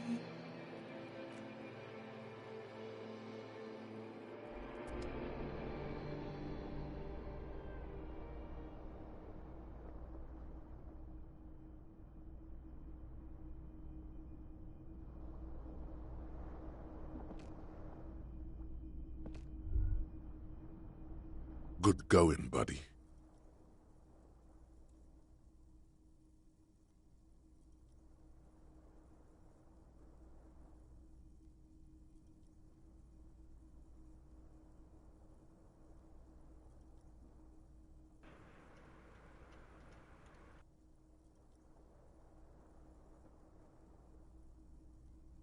Oh, just a dream. You have ones like that all the time. You feel even worse this morning than you did last night. You mean, why are you so tired? Too tired and down to even think? It is worrying, isn't it? You can't be a detective like this. Detectives need to be able to think. It's just that your heart has finally pumped all the speed out of your system, Buster. Time to get some more. It's interesting with that part because I don't think in my previous playthroughs I've gotten the body down on day one. So I think if you have the body still up there in the tree, it's the dead body that Harry visits in his dream. But because we got it down on day one before he went to sleep, I think it changes it to him. Don't do that. Stay strong. The hangover will wear off. You don't need to keep doing this to yourself. Are you sure? Ready to live as this pathetic shell of yourself for days? Basically, a week? Let's be honest, 2 weeks. Maybe 3. You won't make it. Half the town will be dead by then. You will be fired.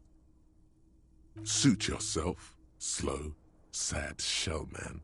See how you do without your spark.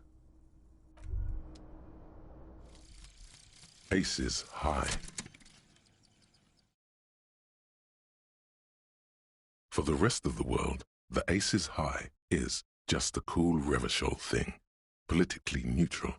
In Revachol, it still holds revolutionary connotations. Also, have you looked at Lieutenant Kitsuragi's clothes? He wears a bomber jacket, just like the ones worn by aerostatic brigades, and those cargo pants could store tools for hotfixing your aerostatic. Maybe you should ask him about this. Okay, so we get +1 empathy towards Kim Kitsuragi and +1 esprit de corps, the roots of the RCM.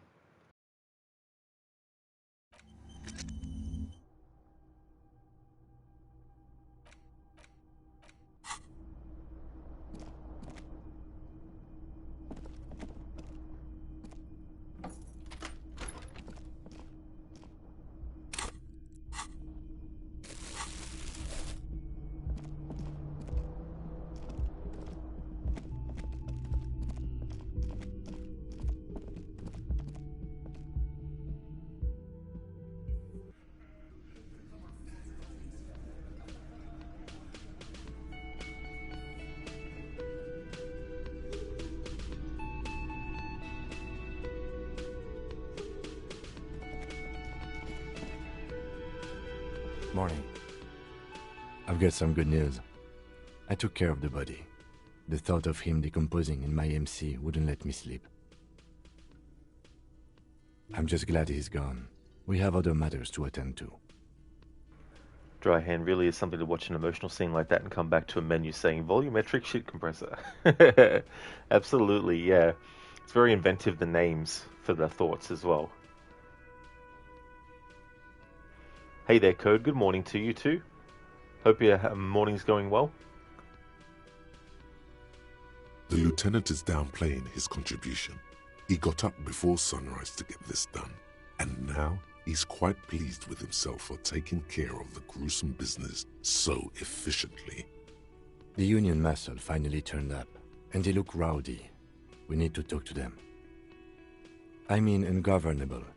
Martinez isn't exactly enthusiastic about the RCM being here. They prefer to be policed by the Union. These men here, men who drink beer for breakfast? There's talk of an armed wing of the Union called the Hardy Boys, who are responsible for state policing. I think it's them. One more thing before we do. We don't have to talk to them immediately. We can walk right past them, continue with our business. Code, you had a food trade morning, got some bread, and you gave 4 kilograms of stew to Mother. Oh, very nice, Code. That's really good. That's awesome. I hope that you enjoy. I'm sure that they appreciated that too. Good. A power move. Purposefully concentrate on something else first. Yeah, streetwise. Zoom right past. Do it on your own terms. But aren't you curious to know what they have to say about the murder? They're in no hurry to leave. They think they own the place. Anyway, I leave that choice to you. Whatever you decide is fine by me. Can I help you? Another thing. Great. I love those. What are you, a cook now? That's none of your business. He wasn't pan-fried. He was lynched. What could the kitchen possibly have to do with... Fine, okay. The kitchen is closed until 1 p.m. because the cook is working. You can snoop around after that, if you must. Yes?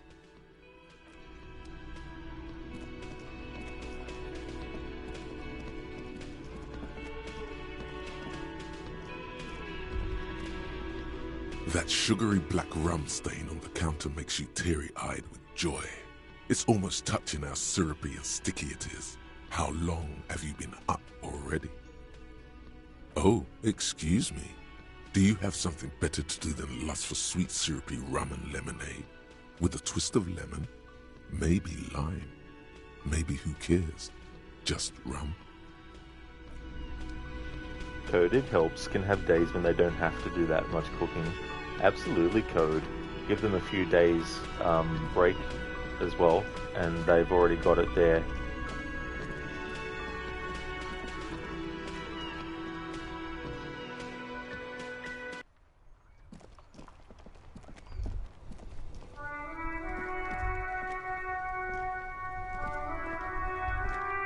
In the morning light, the white on blue police livery on the motor carriage cannot but catch your eye.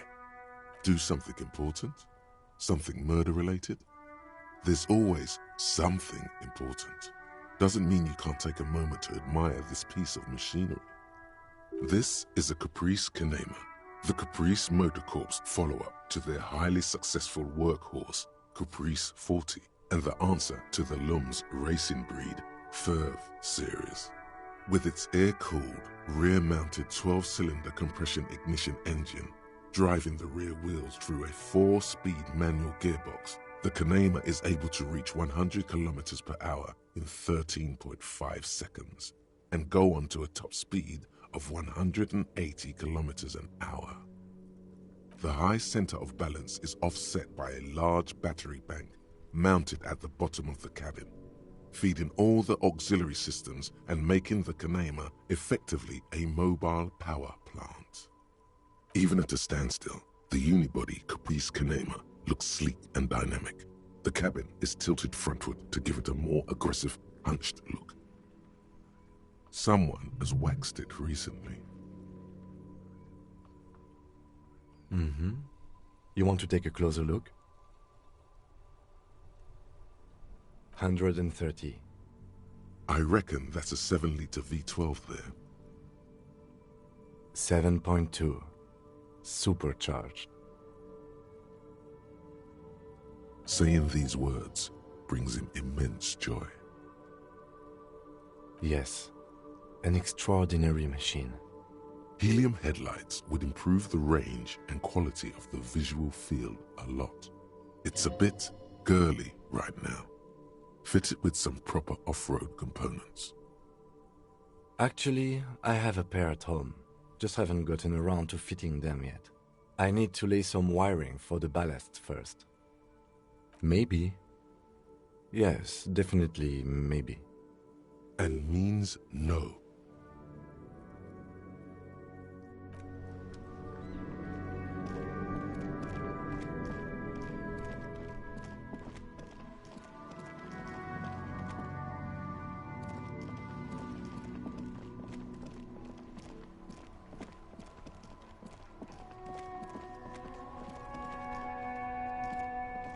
Still here. Stuck in this damn jam, my man.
A tarpaulin cloak is still caught on the railing.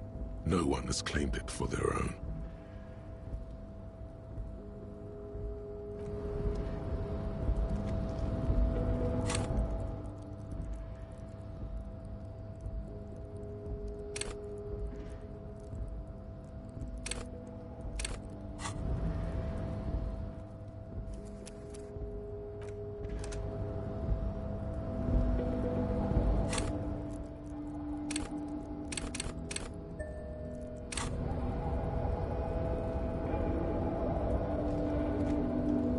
A tarpaulin cloak is still caught on the railing.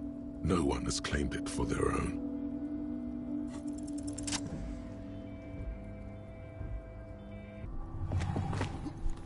As you leap in the air, a chilly breeze engulfs you, sharpening your senses. As the concrete floor welcomes you, you realize it's been a while since you felt so alive, alert, capable. Must be the adrenaline. Hell yeah! My climbing might not have been as disco as your jump, but can we still get an ace's high? With your feet firmly planted on the concrete, the noise of the harbor rushes back in.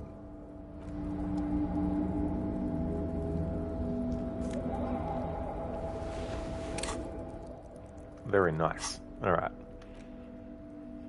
RCM Patrol Cloak, +1 Esprit de Corps, taking back the streets, +1 Shivers, know thy neighborhood.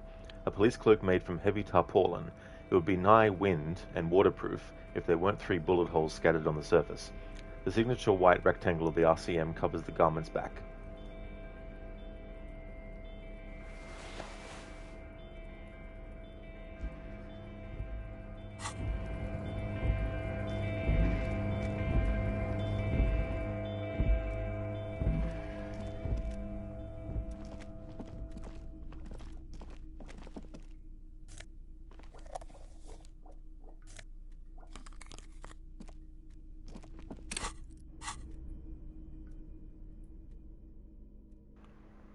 Neat office shades, plus visual calculus, Eye of the Reckoner.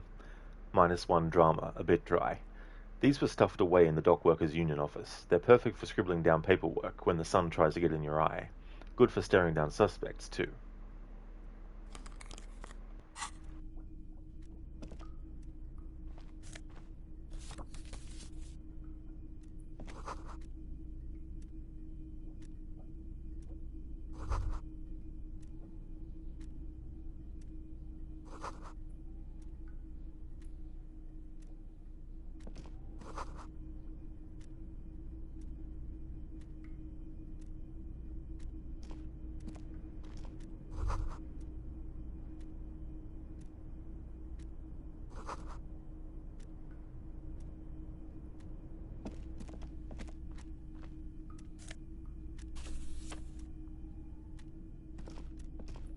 On second glance, someone has forgotten to properly close one of the drawers. It's unfortunate for the Union to just leave their paperwork lying around like this. Let's see what's inside, he thinks. The drawer opens smoothly. Inside is a well-organized selection of brown folders. Hundreds of documents containing logistical data. Two kinds of transactions stand out. Materials coming into Revachol from the outside world, from Muindi, Grad, and even Ilmara. And the same materials being handed over to companies inside Revachol. Kuron, Coal City, La Delta, and Jamrock are listed among the many districts where the imports are being sold. It's hard to make sense of this thicket of company names, dates, quantities, and percentages. You try to focus, but the lines are getting blurry. Whatever's hidden here is hidden well. Concentration isn't enough. Only a trained accountant with a background in logistics would be able to really make sense of it.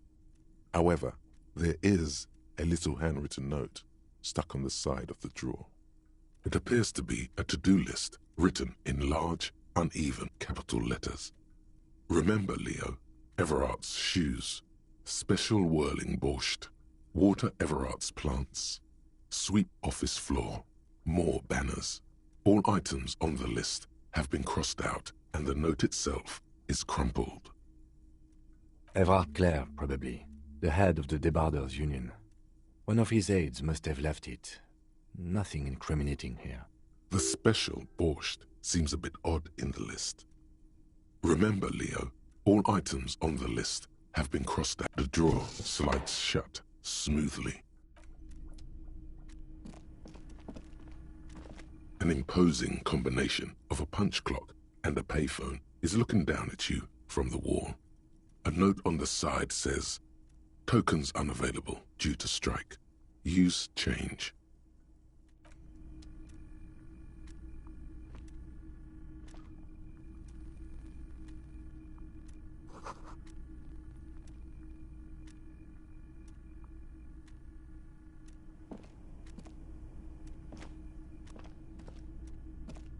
The already familiar code. The machine swallows your coin and seems to be waiting for your next move.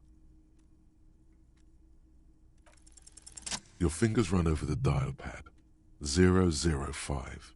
That's the dialing code for Revachol. 4952, and a moment of hesitation before entering the final numbers. 993. Calling. Calling. Still calling. Then. Video Revachol, 24-hour video rental. We rent 8 and 10mm film for home use. This is Lamy. How may I help you? Video Revachol is a 24-hour video rental. We rent 8 and 10mm film for home use. This is Lamy. Sir, I don't know. It's a video rental. Maybe you rent videos here. No. Maybe you called to extend your rental period? Do you need to extend your rental period?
This is the night watchman's booth.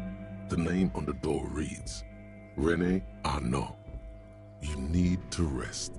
Your body is aching. Getting in here has taken something out of you. Have a seat. The chair is not as austere as the rest of the booth. A thin grey pillow is attached to the seat, secured to the stiles by black ribbons. Stale air floods through your nostrils. Not a single mote of dust floats inside your lungs, though. The inside of the booth is immaculate. You stand and exit the booth. If you must. But please hurry. We are pretty easy to spot up here. Nothing incriminating catches your eye. The cabinets are clean and their sparse contents meticulously organized. There's a framed photograph on the table. Let's get going. The entire neighborhood can see us up here.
Dr. Darling, and on top of everything else, it's cloudy, so the lack of sun makes you want to sleep even more. Oh, that's fair enough too, as well, if something like that has an effect.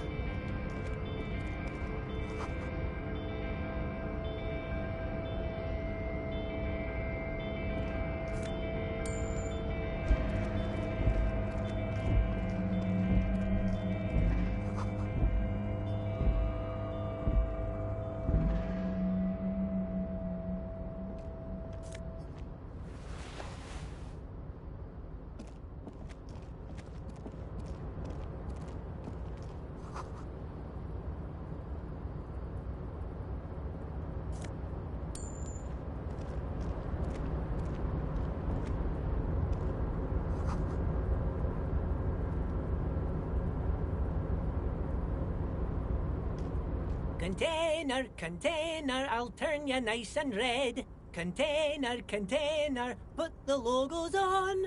The lyrics to this Container song are being made up as he goes along. The accent is so thick, it's impossible not to notice he's Ubi, from the vanishing peninsula of Ubisunt on Muindi. Container, container, used to be Wild Pines. Container, container, now belongs to Everard. Everard, Everard, Everard, he looks after everyone. Huh? Well, hey there. How can I help you, mister? The look in his deep blue eyes is as sincere as you've ever seen. Kind of makes you feel like an arsehole for no apparent reason. I see you are not a union man, mister. Did you get lost? You're not one of them scabs, are you? I mean, I don't personally mind. Folks is just folks, you know, and folks gotta eat. Just some of the other guys don't look too kindly on the scabbing kind, if you know what I mean, mister. Oh yes, born and raised in Irish, mister. Mum had to leave my dad after he got a bit violent. Took us here to the new world. I was about 10 then. Too old to lose my accent then. People say us Ubis are up to all sorts of trouble with sheep and other animals and whatnot. I just want you to know there was never any of that where I come from. No, sir. Those are just nasty rumours. Thank you for clarifying that, sir. Oh, I'm just making some covers for them containers here. Yes, I am. Yes, I am. So it's easier for the crane operators to spot them. Sure, mister. About what? Oh, most of the guys are down at the gates, keeping the scabs from coming in. We're on a strike. The whole union is. You don't have to work when you're on strike. Ha! We haven't worked for 2 months now. So no one is working? Not everyone is down there, of course. Mr. Evrard is in his office, where he always is. And Jean-Luc is guarding the gate. But Titus and his boys got into some drunken trouble and Evrard sent them on a nice vacation. For a week or so. Oh, I'm not really supposed to talk about that. That's union business. Him and his boys stirred up something in town. Probably drank too much and got into a fight or something. I heard Mr. Everett telling them to take some time off. I guess the boys got a bit too rowdy and had to let out some steam. I don't really know the details. That's just how boys are, you know. I haven't been in a fight since I was in middle school. Easy, Leo. Let's keep this on the heart ease. Look at him. It's not going to be anything useful anyway. Don't fight it. Better to go with the flow.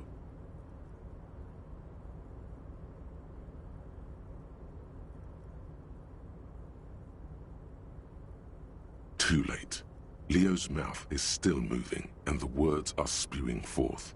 Words, words, and look, even more words. This guy could go on till the end of days. Now he's talking about some drunk sawmill owner who... No, he already switched to a prized fishing rod he apparently owned at some point. You know what? Just cut in there with your questions. Yes, yes. Everybody needs a job, and this is mine.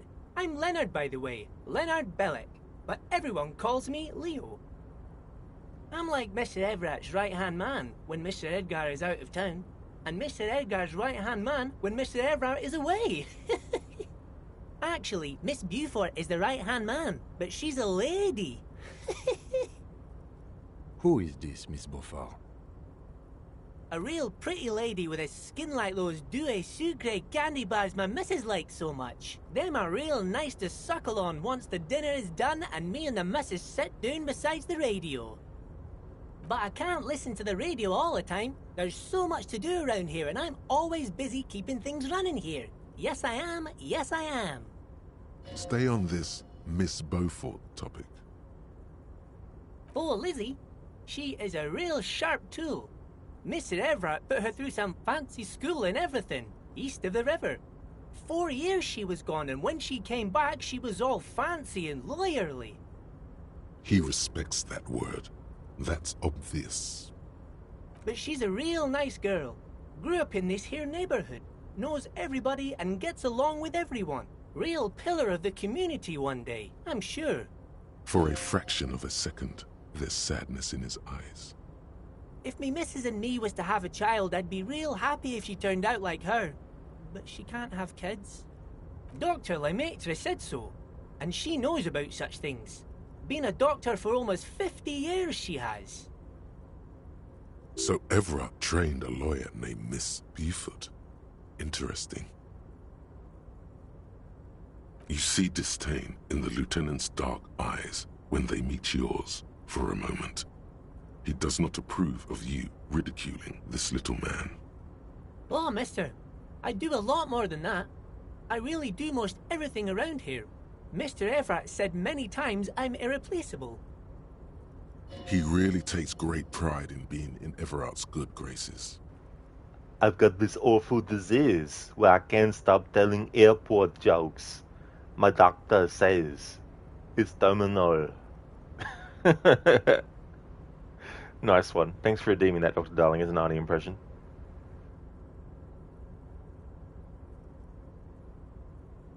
Oh, yes, yes. I leave all kinds of notes for myself.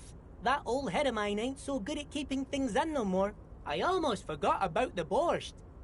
Oh, yes. I've been taking special whirling borscht to the men every day since the strike started. It's very, very good. Makes a man feel so warm and happy. I feel like I could take on Mr. Renadan's boar dogs every time the lunch is done. Yes, yes. I'm taking it to them. The borscht keeps them happy and in fighting spirits. Makes you all warm inside. They brew it in the whirling in rags. Oh, the whirling's cook. He makes it. Them is always talking with Mr. Manana in that weird language and laughing together. He doesn't speak what we speak. He's from Grad. Oh, sure, mister. Sure. You do that. Yes, sir. He didn't actually understand what you meant, and now he's just nodding along. Oh, that one. That should be empty as far as I know. Lots of containers here have nothing in them. They're just waiting to be loaded up. Oh, you want Mr. Everett then? He's an awfully nice fellow, he is. Him and his brother are both nice fellows. They've lived their entire lives in this here neighborhood. Guys like Mr. Everett and Mr. Edgar, his brother, are real good guys. Made Martinez what it is today. Mr. Everett and Mr. Edgar and I went to the same school we did when we were boys. Oh, Mr. Everett is where he always is. In his office, of course. Bye-bye now.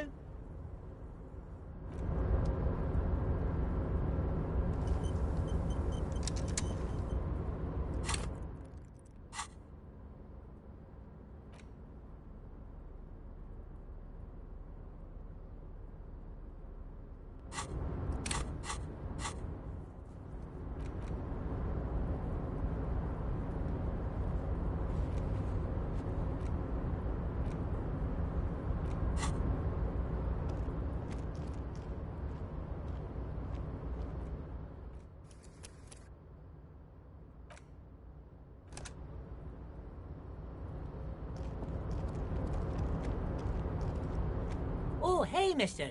I knew you'd be back to talk with old Leo here. Yes, I did. Yes, I did. It's like Lady Larice said when she opened a bathhouse in the basement of my apartment building. They can only get so far before they're aching to get back. And lots of folk really did keep coming back. No trouble at all, mister. No trouble at all.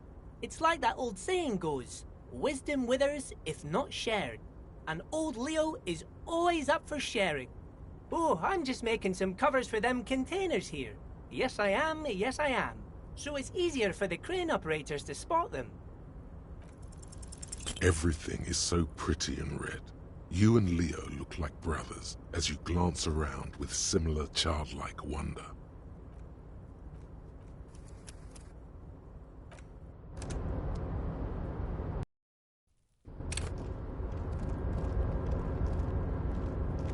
Oh, hey, mister. No trouble at... Oh, I'm just making some covers for them containers. The containers in the yard are green in Wild Pine's livery, and the mountains rising behind Leo is all red in Union colors. It's like some red infection was spreading outwards from the container yard's core. Yes, they are hiding it from the inside. All the red containers have the Debarders Union logo on them.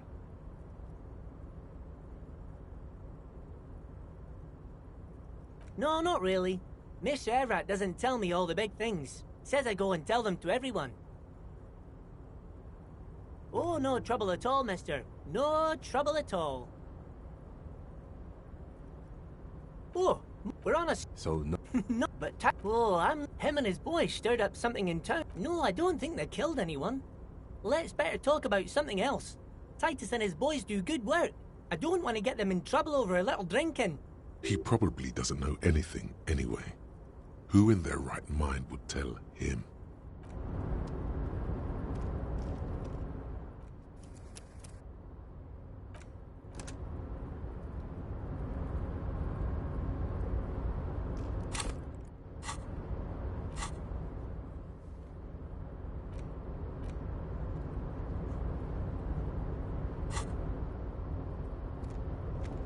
Yes?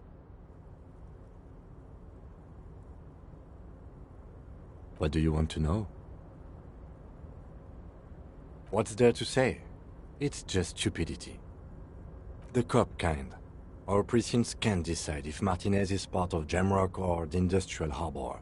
Yours or mine, as if we somehow own parts of the city. Typical street gang mentality. So we've let the Union make a mockery of law enforcement here. and now it's come to its natural conclusion. Well, sort of. It's less a matter of who gets to police Martinez than who has to. It's an orphan district, in other words. I think the dispatch desk just told both our stations about the hanging. There was quite the brouhaha at the 57th, I can tell you that. Time to settle it, they said. Cop off. But I assure you, I am not their finest or toughest, with 102 cases solved. What I am is least interested in a pissing competition. Are we done with this pissing contest? So he volunteered to represent the 57th, but not out of competitiveness. On the contrary. Yes, I am an unrepentant spoilsport. Martinez? Nothing. It's just a puddle at the end of some drain pipe.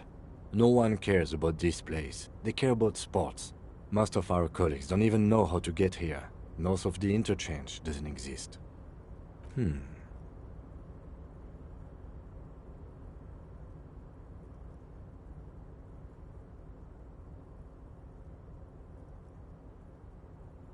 The silence carries. Yes, it's a wholly pointless matter. Forget I ever mentioned it.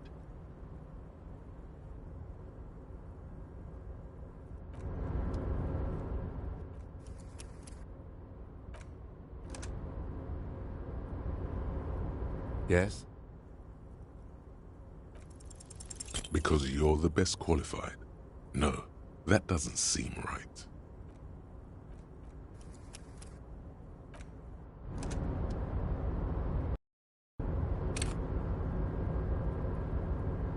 Yes?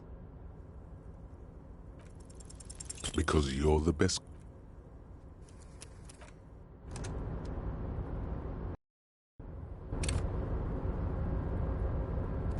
Yes?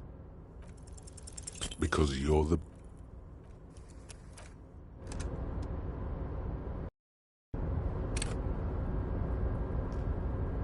Yes? Look at you. It's because you're a failure. They sent you to Slight, Precinct 57. Just think about it for a second. You're a raging alcoholic who showed up 3 days late and argues with his necktie. You weren't sent here to win. Of course, it's only a theory. Whatever their reasoning, there's nothing written that says you have to prove them right. What do you want to know? You mean like a brief? Do you want me to brief you again? There's no reason to wing anything. If you didn't get the brief, that's okay. I did. 3 days ago, the RCM Emergencies Desk received a report about a security guard who was found hanged in Martinez. An anonymous caller said there was a dead body behind the Whirling in Rags hostel cafeteria. The cadaver had been there for 4 days. No one had come to investigate. During that time, the victim had been stripped of his belongings. The caller did not identify him, but used the word lynching. There is an ongoing labor dispute between the local dock workers and the logistics company Wild Pines. I was told we should approach the death as part of this dispute. Okay then. Was there anything else you wanted to know? Good.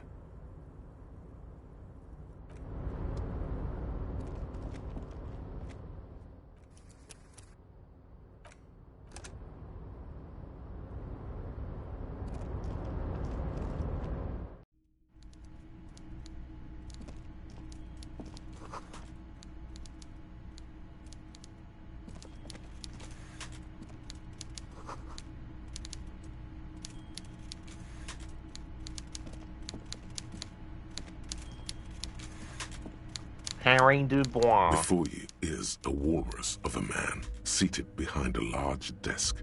He looks up from his work, not the least bit surprised to see you. With great effort, he straightens himself up in his chair, yet says nothing. He simply stares at you. Welcome, Mr. Dubois, Mr. Kitsuragi. It's good of you two to stop by. Please, have a seat. I'm Everard Clare, head of the Debarders Union here in Martinez. I'd offer you my hand, but unfortunately my health prevents me from getting up. You understand? He looks extremely comfortable. The tiny folding chair, on the other hand, looks like a torture device. You go ahead, detective. Whatever he has in store for you, it can't be good, he thinks. I'll do my best. Forget about that. What's with this Dubois stuff? You're getting some seriously bad vibes from that name. Excellent, Mr. Dubois. I can see that you're a reasonable man, and reasonable men can be of great use to one another. So tell me, how can the head of the Debarders Union help a representative of the Revachol Citizens Militia today?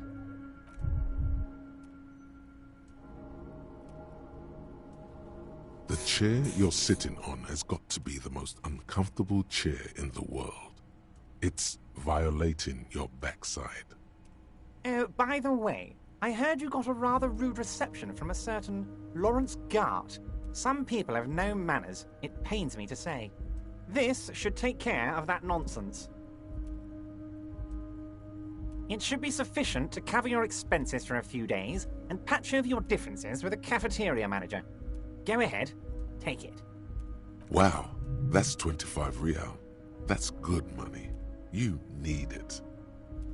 Yes, I know Lawrence. He's a real character. No union man in him. A real piece of work, that boy is. With a grin, he points to the checker game. It's like you're on a game show. At least don't thank him for it. Is there anything you'd like to say to me? Or... No. Cool? I wouldn't go that far. I'm sure there are cooler things than delivering a comically oversized novelty check to a cafeteria manager. But, sure, if that's what's cool nowadays. Now, I'd like to set your mind at ease about one other matter. Your lost gun. Let me assure you, Union people are on it as we speak. I've got my best hounds looking for that lost gun. His slug-like lips move, but all you hear is an echo. Lost gun, lost gun, lost gun. The world is swallowed by a black hole of fear. Only two words escape its gravitational pull. Lost and gun. Are you all right, Harry? You say you got this, but you seem a little anxious to me. Don't be. Everything's going to be all right. It's not like you left it loaded. You didn't lose a loaded gun. Local children aren't out there playing with it right now, pointing it into their own mouths. It's in a safe place. I just know it. I have a feeling everything's going to be all right. It was loaded. There were 2 bullets in it. You always keep at least 2 barrels loaded.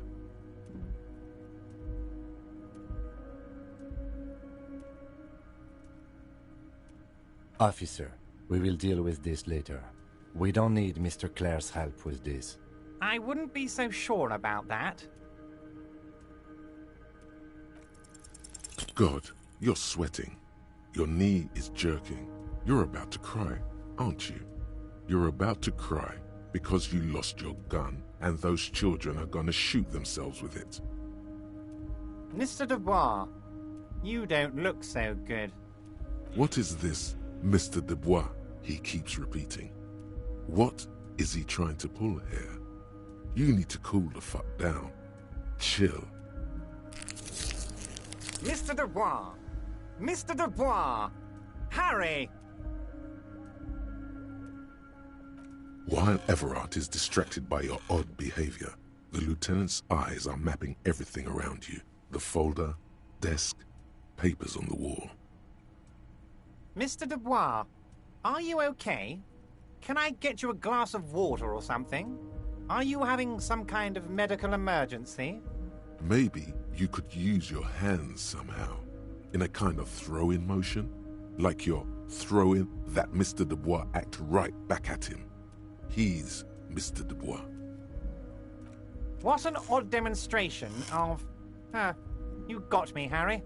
I don't even know what. As entertaining as it was, I'm afraid we're wasting our time, and I'm an extremely busy man. as I'm sure you are too. Okay, enough. We are here to ask you some questions pertaining to a murder investigation. Quick, here's your window. Get yourself together and ask him questions. Police officer questions. It is about time to stop embarrassing yourself. Questions will help you regain some of your lost dignity.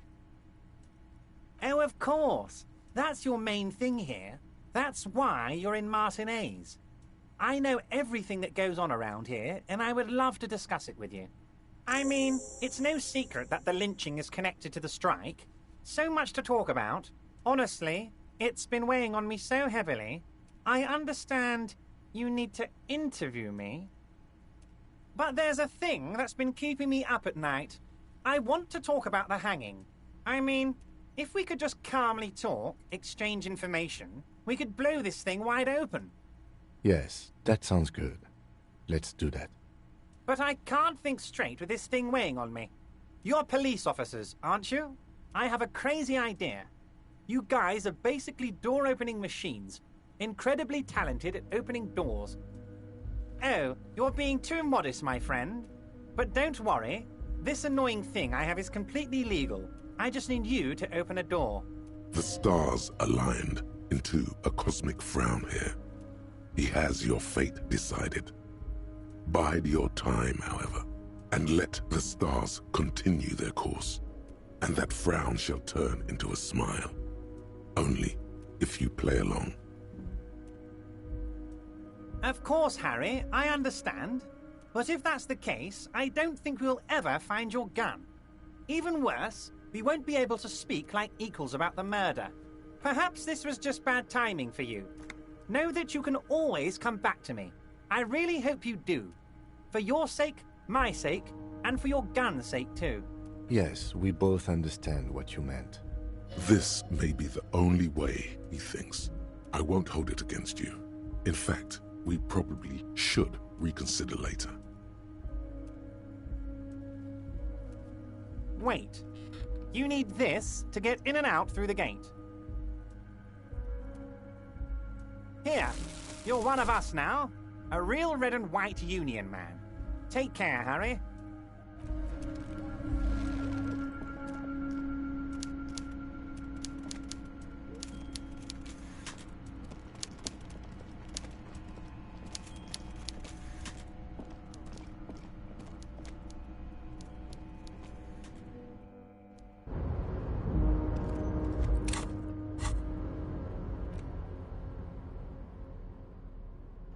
Giant novelty check.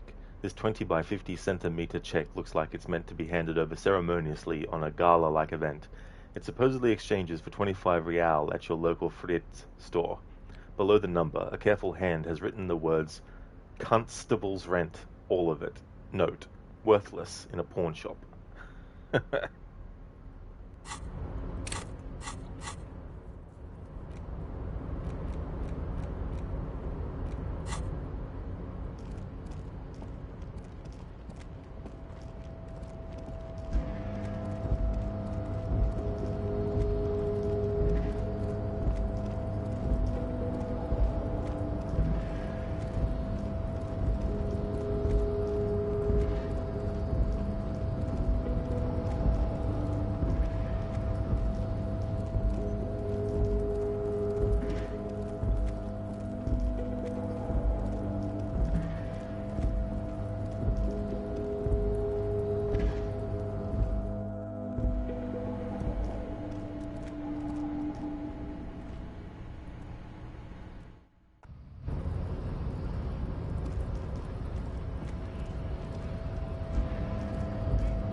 So, how'd you like our harbor?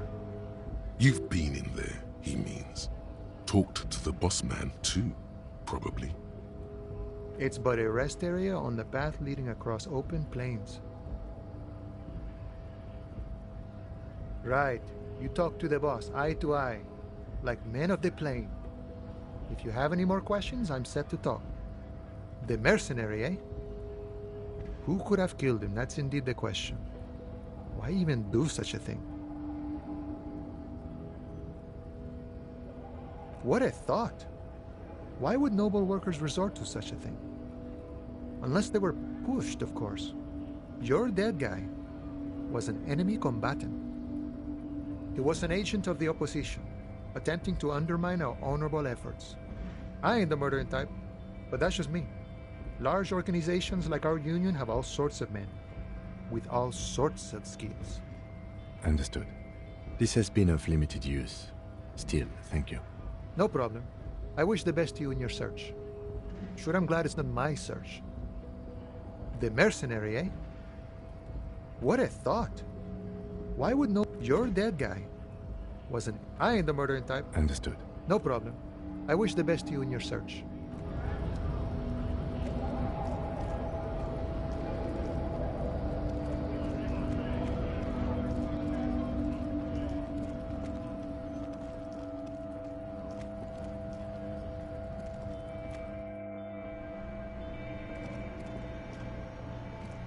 The tear machine stands and your bottles clunk into the machine.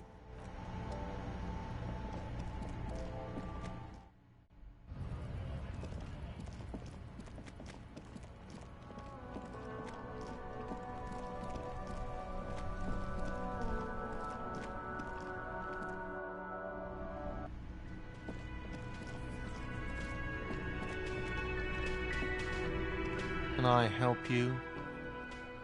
Got the 20 real? You must be kidding, right? Yeah, good one, officer. Real funny.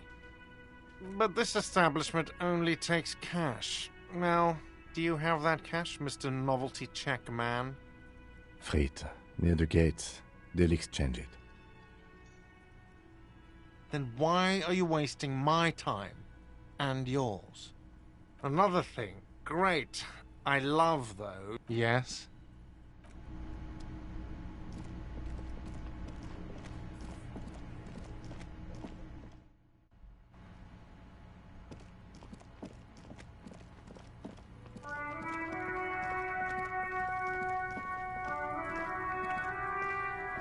Fuck does Kuno care? Yeah? The kingdom of Kuno? Yeah, whatever. Kuno doesn't... Yeah? Yeah, whatever. The fuck about it? Your test... Get lost, The fuck do you want with it? Good call, Pigmeister. Don't come and talk to Kuno about his kingdom. Kuno doesn't fucking care.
Let me handle this.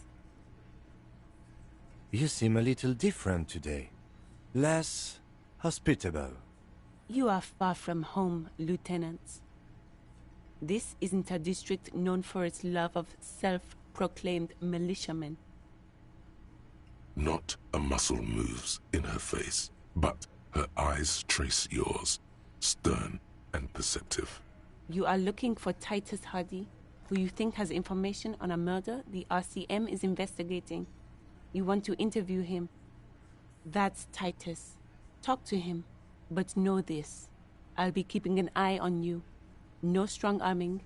Nothing official. The District of Martinez does not recognize your authority to make arrests. It doesn't matter if you recognize our authority. We will make an arrest, if we have to. She says nothing. Her glare speaks for her. Could this be the Miss Buford That Easy Leo mentioned. The one Mr. Everard sent to law school? I suggest not wasting time on trivial pleasantries and focusing on why you are actually here. Titus Hardy. Even though she has excellent control over herself, something moved behind her eyes. In the way she stands. In her face. You caught her off guard. Push her some more.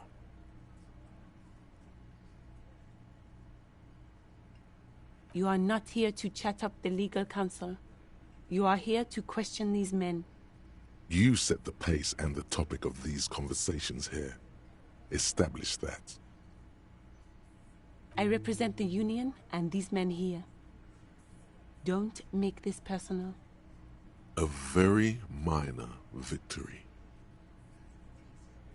Obviously, I'm a lawyer, a legal counselor for the Dock Workers Union. I would urge you to consider what you say to my clients.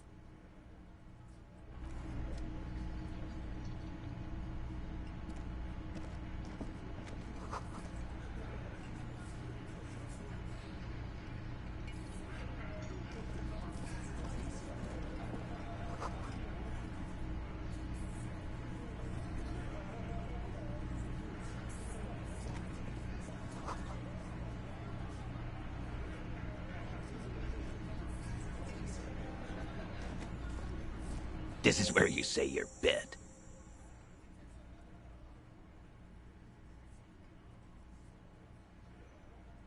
Detective. Precinct 57's finest scans the room, leaving the speaking to you. He trusts you. Maybe against his better judgment, but he does. Oh, this is about him. A real looker, that one. You sure took your time, huh? Waited for him to get real ripe and pretty for you. Oh, he was a real pretty boy. Hanging up there, letting out that pretty boy smell. I can't for the life of me understand why you did it. I mean, I would have just left him up there. You must really like cleaning up other people's shit. You might want to start asking your questions now. It's not going to get better than this. Do a head count first. Connect these men to the tracks you saw in the yard. Chances are they're going to match. Starting from the right, boot size 44, blonde man, in his 30s, overbearingly masculine. Sitting on his right, standard working boots, size 45 or 46, eldest in the room, probably mid-50s, smoker, quiet. Across, at the other table, hobnailed working boots, size 43, gang tattoos, Mesk or Sarah Mauritian, in his late 30s, early 40s, and then standard working boot, steel reinforced toes, size 46, the big dick, wide at the shoulders and lean at the hips, rugby cap, fingerless gloves, and numerous scars, a little under 40. The emblem on his vest says Rowing Club. A little patch below it reads T. Hardy, Captain. In the far corner, standard working boot, steel reinforced toes, size 44, 40-something, non-alcoholic beverage in hand. You squint. Is that a plectrum? On his neck. Forget it. It's not important. Let's call this one the musician. Size 41, with the light step. Not a child, after all. An older man with a rat face, mean, watery eyes, and 2 front teeth missing. In the middle, heaving and wheezing. Big guy. Boot size 46, deep marks. Probably carried the victim over. He, alone, is 130 kilos. Add the man in armor, and you could easily exceed 220. In conclusion, these 7 are the actors on the crime scene. The footprints were theirs, but there's a discrepancy. Exactly You've stood there for about 4 seconds, not saying anything. Hit them with questions. Where's the 8th Hardy? The fuck is with you, fella? What are you talking about, madman? There's no 8th Hardy boy. There's 7 of us and we're all here. Or what? You want to be the 8th Hardy boy? We ain't hiring. Actually, boss, we've been talking and we think she could maybe... She? So there's an 8th Hardy and it's a Hardy girl? Who might it be? Elizabeth? The gardener? Shut the fuck up, Glenn! I do the talking here. Now what the fuck do you want, cop? So let me get this straight. There is an 8th Hardy boy. It's a she, and you don't like us talking about her? That's right. We're not talking about this. This is a private Hardy Boys matter. Nothing to do with your shit. And you're not cops here. Don't go digging around if you don't want a bullet in the back of your head. I'm watching you. Good. We are all watching each other. Officer, your question. There's no point in pushing it further, he thinks. This is already a victory. We'll learn more about this 8th Hardy sooner or later. The pretty boy. You guys really love talking about that pretty boy. Funny. But my partner and I have a serious matter to discuss with you. Container belt? Like we use in the harbor? Because we took it from the harbor where we work. Then we went out back and used it to hang him. We did this together, all of us, until he was dead. That's why there's a container belt around his neck. Goddamn right. No. These 7 honest men have equally come forth. They told you what happened so that you don't waste any more of your time. All 7 together. They're diluting responsibility. It's an anti-arrest tactic. Are you deaf? There will be no singling anyone out. You can't arrest a Hardy boy without arresting all Hardy boys. Do you think you could do that? Do you think you could arrest them all? A trick question. Don't let her lead the conversation. That's for the courts in Les Jardins to decide. Not for the officer making an arrest. Which we all know you won't be. What you can do right now is go back to your station and write a report. No. We'll stay here and discuss what happened that night. How many people have you sent to the Shays? Ever felt remorse for them? Chaise électrique is the method of capital punishment in Revachol under the Coalition. During the suzerain's reign, it used to be the firing squad. Or send them to Reunion to rot. For 20 years. For life. The River Esperance Correctional Facility, a military prison run by the Coalition, dubbed Reunion by the inmates. The origin of the name is unknown. Oh, so you are just a simple, well-meaning man, eh? Ever been in solitary? Prison is a charter. That's what it is. He's clearly been in solitary confinement, and at a young age, nonetheless. So is hanging a man, slowly, without breaking his neck.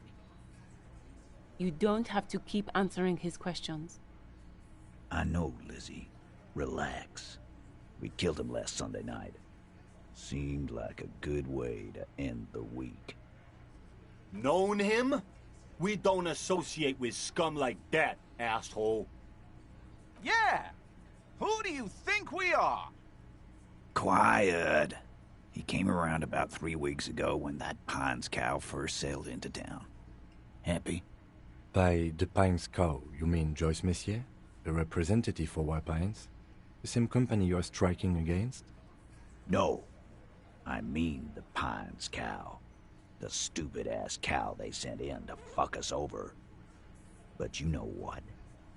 Why don't you ask her about the pretty boy? I'm sure she has interesting things to say when you ask her hard enough. That's enough insinuation for today, Titus. Officer, your interview is drawing to an end. Don't waste your last questions.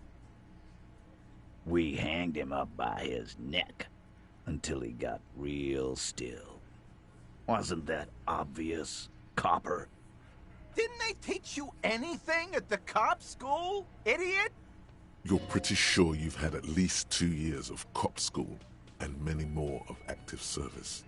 The autopsy showed there were no ligature marks. His hands were not tied. Can you explain that? Look, I'm not gonna play 20 questions with you, Capo. I'll say it again. We killed him. Yeah, I knocked him out. Came up behind him and clubbed him in the back of the head. He went down like a sack of sand. That's right, lawman. And then we hanged the fuck.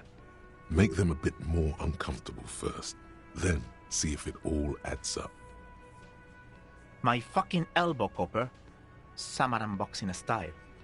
Samaran boxing, or Sambo, is an eloquently violent set of one-on-one fighting moves, originating from the Samaran Isola. Sambo style implies stealth, cleverness, and cool. Right fucking here. The fucker started coming to our bar, asking for it. Like what, Copper? Why? 'Cause he was worthless mercenary scum. And he stepped out alive in my town. And he stepped out of line.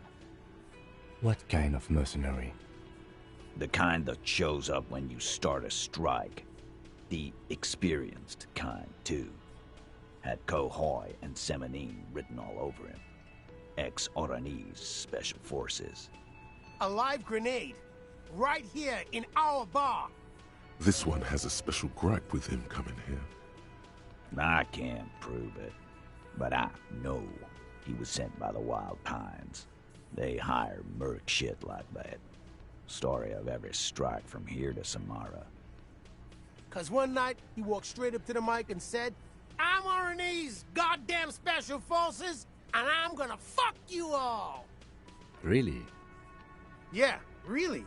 Had a gin and tonic up there, sang some Oranese paratrooper song, and said he's gonna fuck everyone. We couldn't believe it either, but he fucking did, right there. Like some kind of animal. This is a serious violation of the karaoke code. Wrong. He harassed women, raped one, harassed workers, threatened to kill some as a warning. From rape to harassment to threats of violence. Why the strange de-escalation? He regrets mentioning it. Hopes you didn't notice. To kill us all, if we don't open the gates, if we don't let the scabs in, if we don't bend over. That was before he started coming here. Yeah, he said it was his favorite joint now. Started coming here every night. Drinking, grabbing girls. Grabbed one of ours mid-karaoke, right there on the stage. He grabbed someone? Dr. Darlingrod is so immersed he doesn't talk. This is true. It's one of those games too where I become as engrossed as someone who is probably just watching it who likes this game.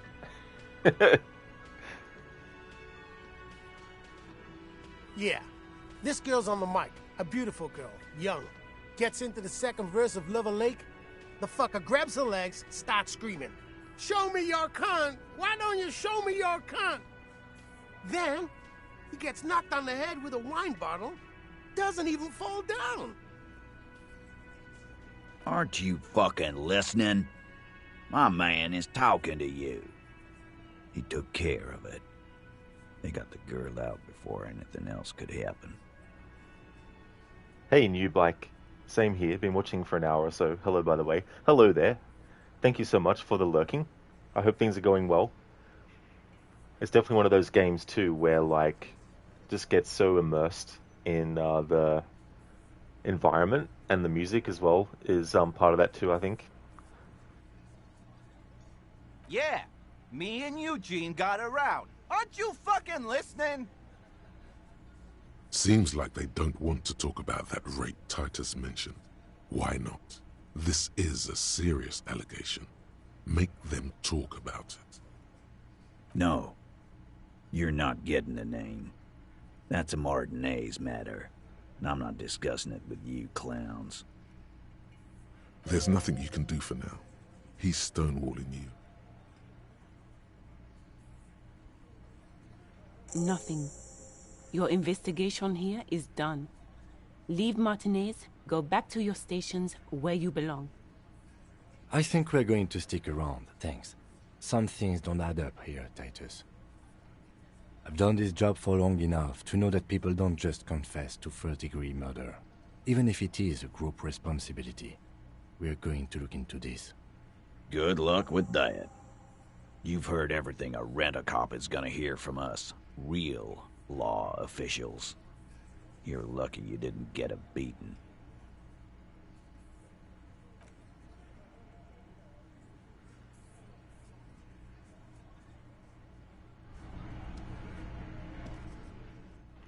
You Blake, such a shame the mystery is already solved. They did it, case closed. You have suspects, a reason for the crime, and a method. If only it was that simple.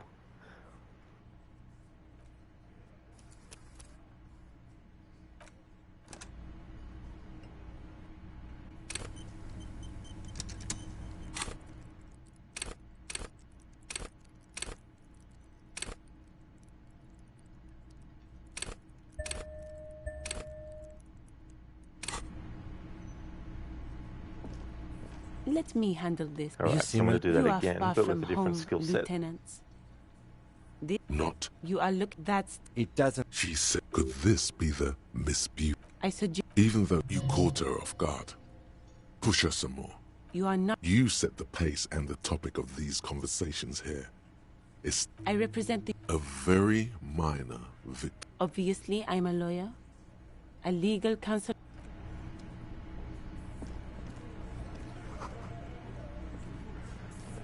This is where you say your bit.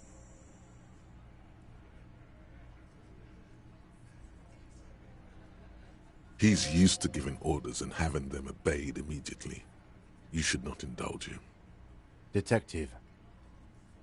Precinct 57's finest scans the room, leaving the speaking to you. He trusts you. Maybe against his better judgment, but he does. Hey, dipshit. You hard of hearing or something? The boss man's talking to you. What, is he fucking kidding? This guy high or something? Hey, asshole, up here. We're talking to you. We're looking for Titus Hardy. Wow. The RCM sent us some big dick cops. Real big dick cops. Look at them. Reckless. Swinging in the wind. Yeah, look at the big dick on that cop. Can't tell a dick that big what to do. Must be something in the water in Jamrock. Yeah, gave him real nice big dicks. Yeah. Anyways. Yeah, I agree, Titus. Anyways. You might want to start asking your questions now. Do a head count first, starting, sitting, across, and then the emblem in the far on his, let's call this size, in conclusion, exactly. The fuck is with you, fella? What are you talking about, man? Or what? Actually, boss, She? Shut the fuck up! So let me get... That's right. You're not good. There's no point in pushing it further, he thinks.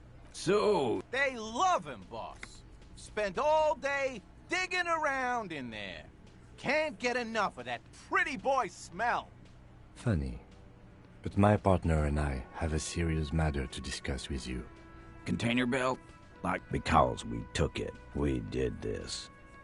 God. No. These... All 7. They're playing to their How many... shares in... Or send them to reunion to... The rift... Rest assured, lawman. None were... Are you there? Do you A trick, Titus. Keep addressing him. He wants everyone to know he's in charge. That's for the courts and leisure. What you... No. We'll stay here. You don't... I know, Lizzie. Known? Yeah! Quiet. No. Why don't... That's enough insinuation for today, Titus. Why? I am. What The kind that... This one has a special gripe with... I can't prove it. 'Cause one night... Really? Yeah. We could... This is a serious Wrong. He harassed women. From rape. He regrets... To kill us all. Yeah. He grabbed someone? Yeah. Show me your con... What? Aren't you Yeah. Seems like they don't want to talk about that rape Titus mentioned. No. You're not getting the name. That's a Martinez matter. And I'm not discussing it with you clowns. There's nothing you can do for now. He's stonewalling you. We hanged him up. Didn't they? You're pretty sure you... The autopsy showed there were no ligature marks. His head... Look, I'm not gonna play 20 questions with you, capo. I'll say it again. We killed him. Yeah, I know. That's right. Make them a bit more uncomfortable first. Then see if it all adds up. My fucking... Samurai boxing. Or... Right fucking... Yeah, man. What? They keep speaking for Titus, so that he wouldn't get his hands muddy with too much explaining. Titus is solid as a rock, and so are a few others.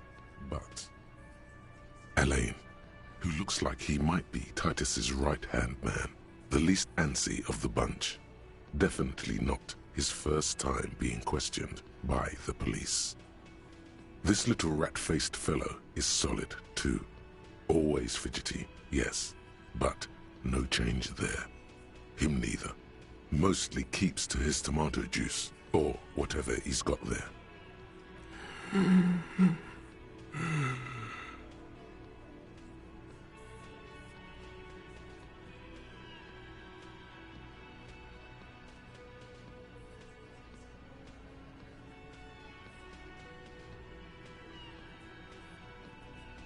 No.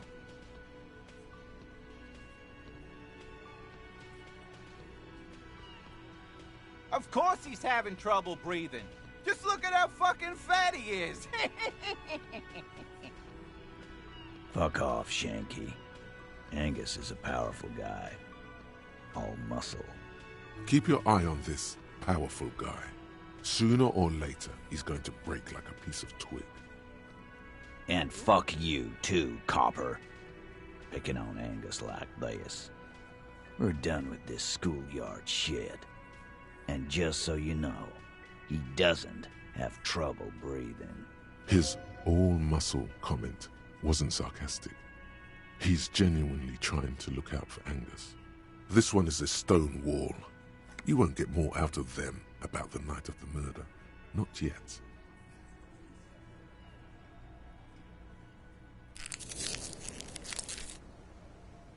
Like what, copper? Nothing. I think we're going to stick around. I've done this job for long enough to know that... Good luck with that. You've heard everything a rent-a-cop is gonna hear from us. Real law officials.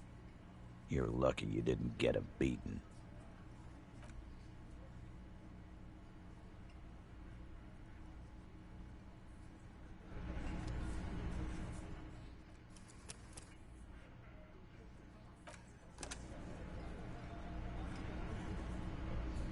Looks like the circus left town, but the clowns are still here. Starting from the right, and then the in on his let's side in exact. The fuck is with I didn't actually mean to select that. Hey there, Rosie. Hope things are going well.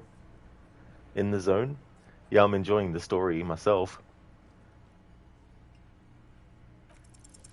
Establish.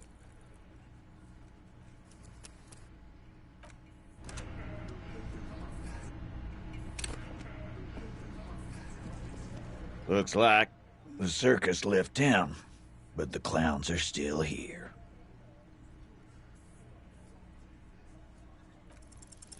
As you look around this room full of sweaty men, swearing, drinking, spitting out tobacco, does this look familiar? You believe the place was called Precinct 41. It was also filled with, almost exclusively, men. Sitting on desks, talking shit and wasting time. You seen Apricot, old Purdue's daughter? Asks Lieutenant McCoy. Uh-huh, replies Torson. The ass on that one. McCoy shakes his head in appreciation. A bit strange the old man named her Apricot. But, I mean, who am I to judge?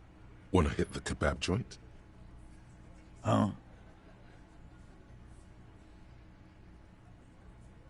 You got a problem with beer now? Not quite there yet. Push on.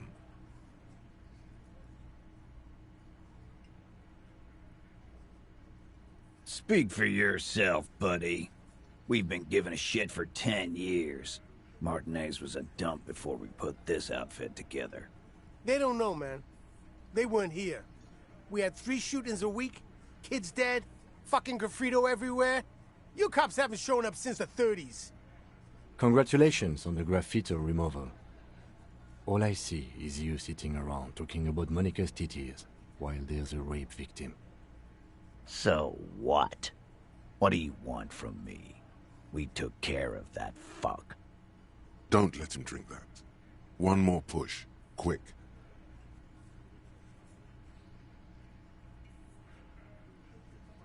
Titus? She stops mid-sentence. That's it. You got him. He's going to give it up, but on his terms. You want to talk to her, cop? Fine. I'm gonna let you talk to her, but you treat her with respect. If you don't, if you question her, harass her, a freight train of pain, buddy. What is her name? Glacia. I'm on due. She's staying here at the Whirling in Rags. A real pretty one. Silvery jumpsuit. Blonde. That's Amonju with an O-U.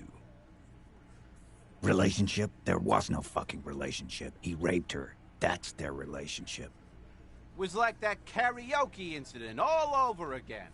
Or like some of the other girls he was harassing. Okay, enough. All of this is irrelevant to your stated investigation. He did it before we killed him. He's not gonna do it again. So what does it matter? It would help if we establish a timeline. All right. 2 weeks, maybe? I don't know. I need another beer. Here you go, boss. I know her.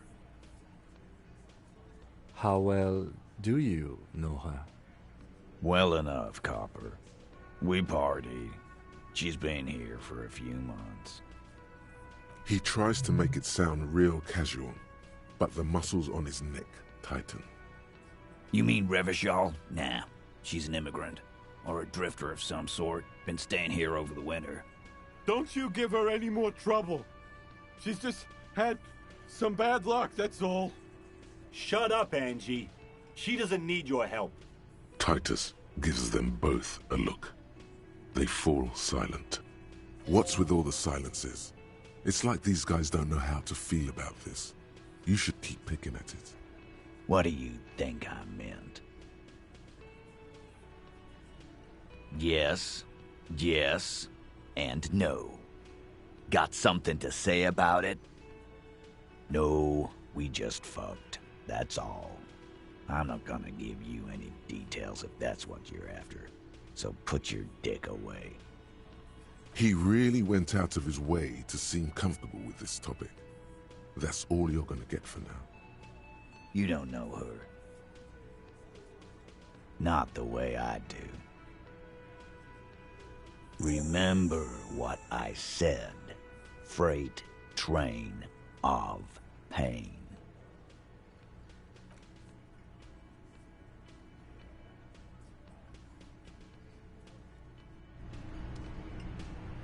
All right.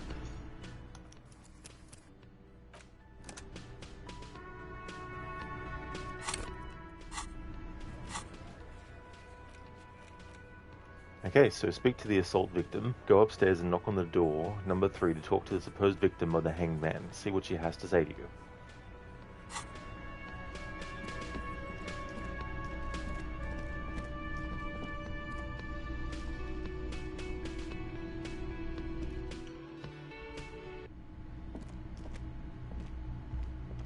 The door is closed. Who is it? This is the police. Can we come in? Come on up. The door is open. I'm drying my hair.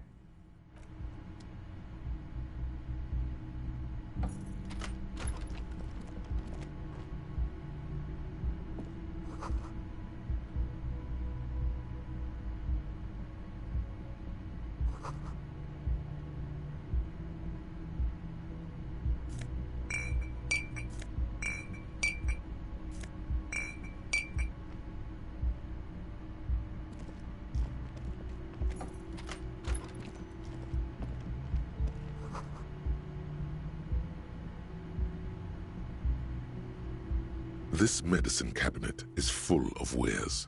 Sheets of pills, haphazardly stacked, one on top of the other. There's also a toothbrush somewhere in there. It's been used quite a lot. Pharmaceuticals line the shelves, sheet upon sheet of pill bottle next to pill bottle. Acetylic acid, APAP, eye drops, blood thinners. Anything of note? Pill bottles rattle like bones as you search the cabinet. Paracetamol, histoperidol, something in a foreign language you can't read. Behind them, an unusually shaped nasal spray. Its label reads, Nacra. Nacra? This is used to treat opioid overdoses. Always handy to have around. Interesting. That's used for diamorphine overdoses. Among some foreign, probably Messinian or Gotwaldian, marked red blister packs you find. What do you find? This is going to take a little know-how. A bright orange bottle with Preptide stamped on it, in sunny, happy letters. Jackpot, baby. That's the stuff you're looking for. Your palms begin to sweat just holding that little plastic container. It's speed, man. Just what you were looking for. They call it dextroamphetamine and talk about psychological disorders. But what we're seeing here is some scientifically advanced trucker speed. Preptide, a euphemism for pharmaceutical amphetamine. Prescription speed. The fuck are you waiting for? Let's get super fucking preppy.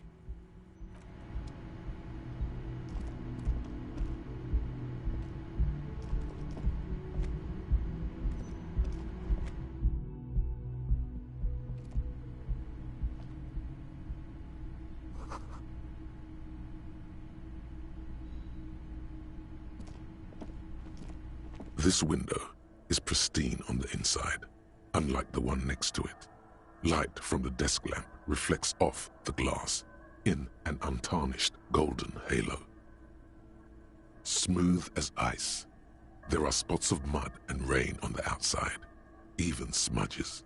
But the surface of the window is clear from the inside. No chips, no hairline fractures. Following your lead, the lieutenant leans in closer to inspect the surface. Looks like it, yes.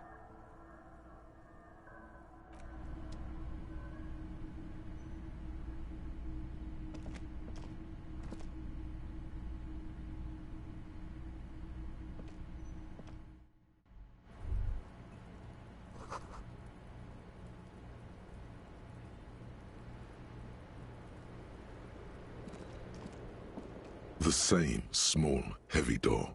No lock in sight. It's barred from the inside. You hear the bar rattle in the brackets. I don't know. It is not the first closed door we found in this building. There is also your mysterious blue kitchen door. I don't know. The further we get, the more this building seems to be tied to the case. The vigilantes, the cadaver, and a number of people connected to the case are in or around this building. This door is part of it. It's not unimportant.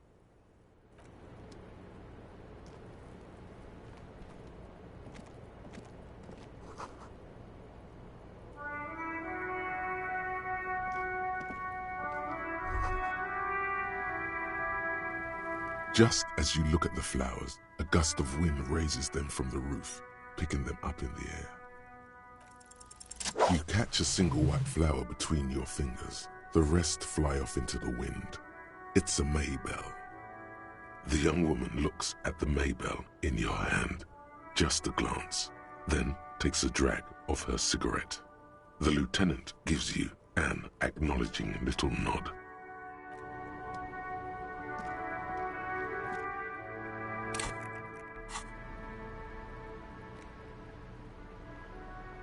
Dried Maybells. This is the wildflower you caught, one of a bouquet of muguets that you found on the whirling roof. It's shedding its petals quickly in your pocket. 6 crumbling petals rest on your palm. They're white, a bell-shaped crown. This is the Insulindian lily, called Maybells or Lucille's tears during the Revolution. Girls used to pin these on soldiers before sending them off to battle. This flower is a spring flower, but it's a bit early for that, isn't it? A big political and military conflict. Ask around or buy a book. The revolutionaries, so the communards and the anarchists. White's their color, but the custom started in the suzerain's army, so it held meaning for the kingsmen too. It's about girls and boys more than sight. Girls sending off boys who are going to their deaths, then also dying themselves in the ruins from dysentery and consumption. It's a symbol of the Civil War. Yes, but not this early, not to my knowledge. It looks dried, preserved. Maybe, maybe not. We'll see. The petals feel dry and fragile in your hand.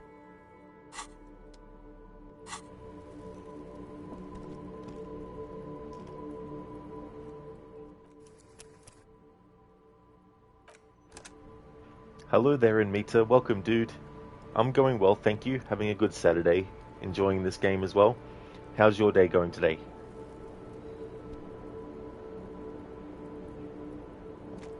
Welcome to the roof. Below her silvery jumpsuit, an athletic young body, built long and lean. I'm sorry for the mess down there. The cleaning lady hasn't come by in days. I'm beginning to wonder if she ever will. It's much nicer now. Where the dead body used to hang, clearly visible from the roof, but no longer.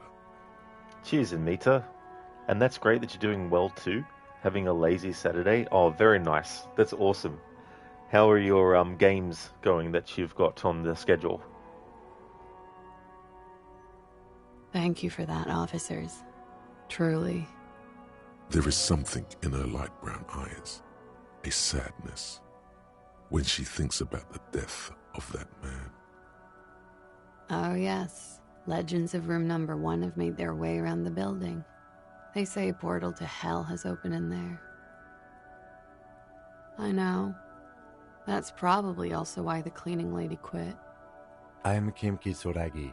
I'm a detective from Precinct 57. I see you've already met my colleague. Have I ever? Have you grown accustomed to your role as a police officer? Oh yeah, feel the power.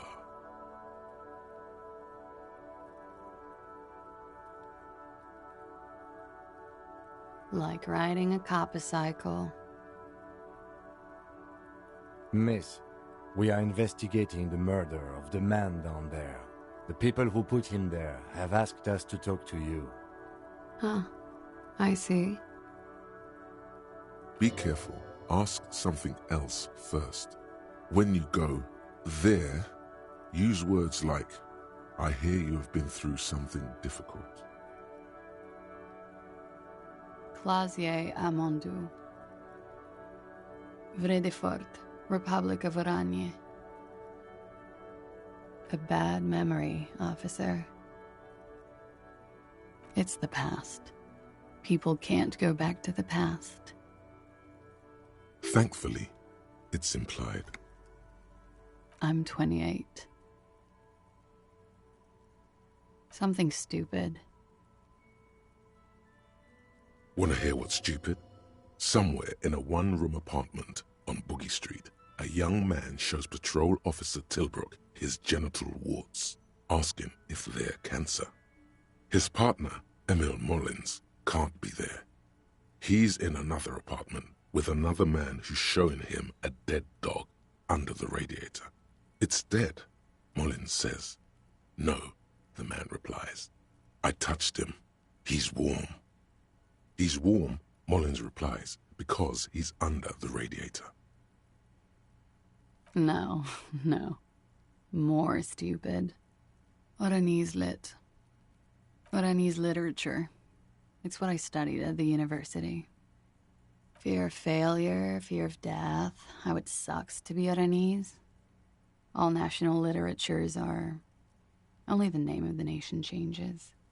If that's true, then Revacholian lit would fit you like a glove. Lizzie, when did Twitch get ads that make you feel like you're losing brain cells? Not too sure. What kind of ad was it? In Meta, they are going well. One more episode to go in the Long Dark. The other two games, Elder Scrolls Online and Horizon Forbidden West, are long games, so they will take many streams to complete. You're taking your time with Forbidden West, trying to explore every corner of the map. That's understandable too as well, and if it's a game that you're enjoying, and you just want to spend a lot of time with it extra as well, but it's understandable having, long games, and especially on a first playthrough, because, you're just not sure about everything yet, and curious about where things are and all that. But that's really good that you've almost finished the Long Dark as well. Lizzie, CarMax and Wingstop. Oh, what are they? Like, I'm assuming CarMax is some kind of like, is it like a place that sells car products or something? Yeah, in Meta. So it's good that they're going well. The record. So official.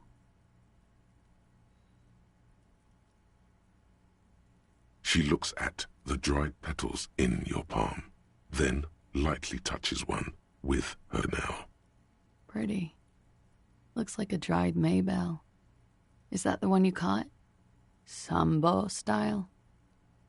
Why was there a flower on the roof? I don't know, officer. Because of the wind? Must have been the wind.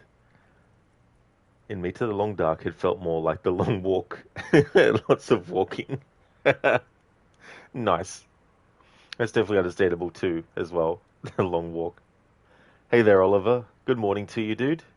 Sherrod Holmes and Boyson.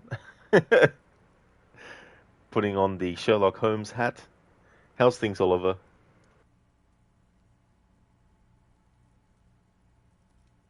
Something difficult? I've been through at least half a dozen difficult things. Which one do you mean? By sexually assaulted, you mean raped? Yes. It's a bit early in the morning for raped, isn't it?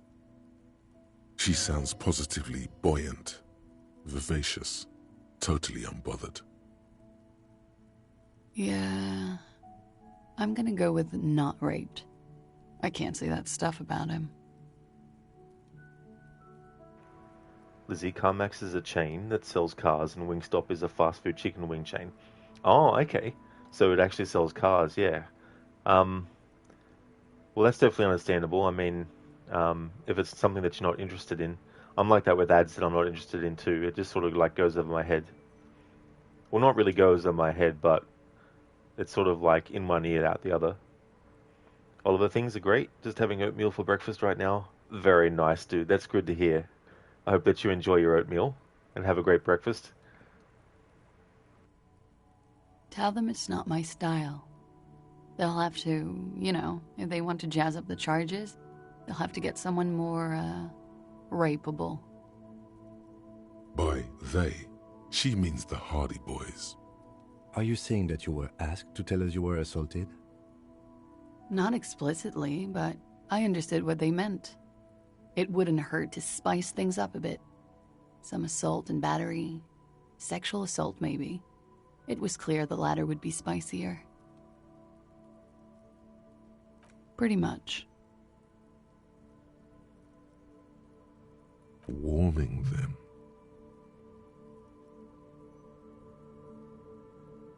We partied.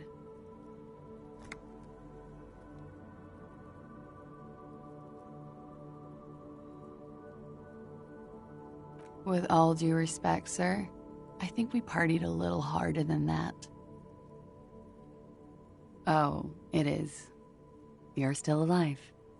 What did you do when you partied? We drank, sir. A lot. For weeks, basically. We had that effect on each other. We made each other drink harder. That's why I liked him. What else? Stimulants. Speed also has that effect, making you drink harder. And then drinking harder makes you do more speed. It's quite the combination.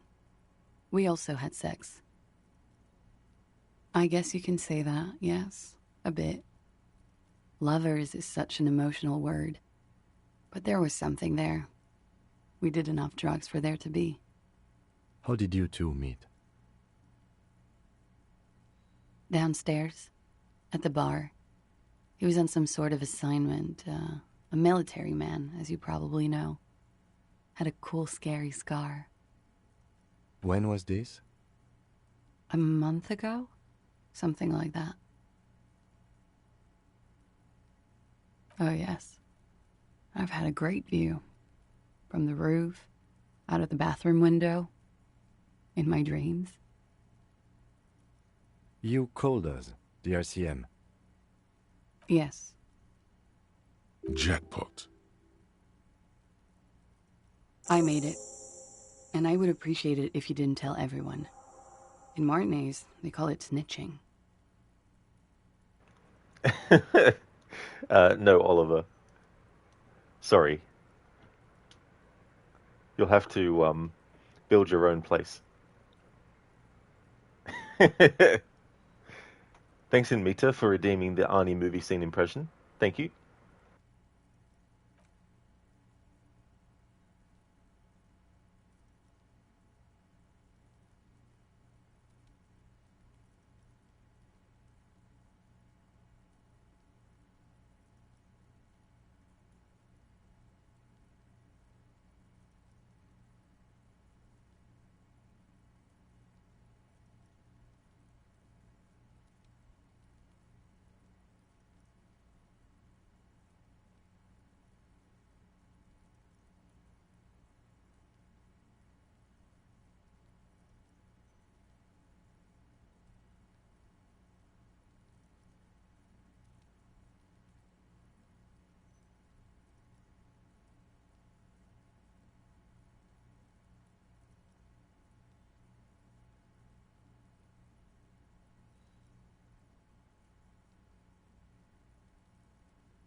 Alright, so I've got one.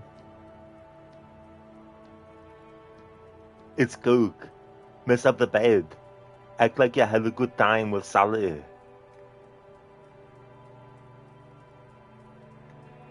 Where's Sully? In the shower. Who are you? Room service. Open the door.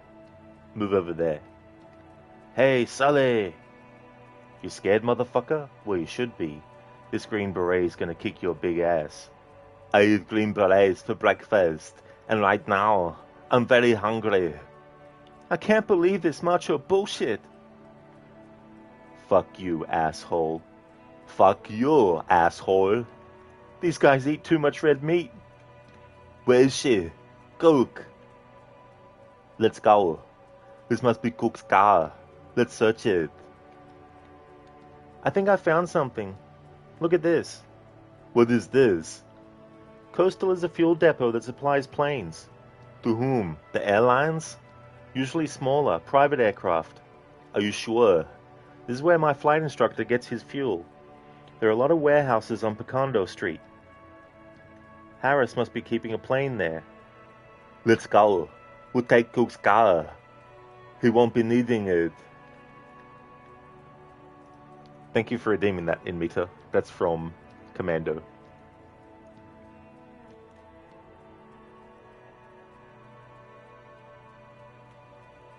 Hello there, Drake. I'm doing well, thank you, dude. Things are good. How's things been going with you? Welcome on in. Inmita, nice one. Yeah, it's a funny scene too, as well. It's the classic scene where you have like two people who are having sex and then all of a sudden this fight breaks out between two strangers. They have no idea who the fuck they are.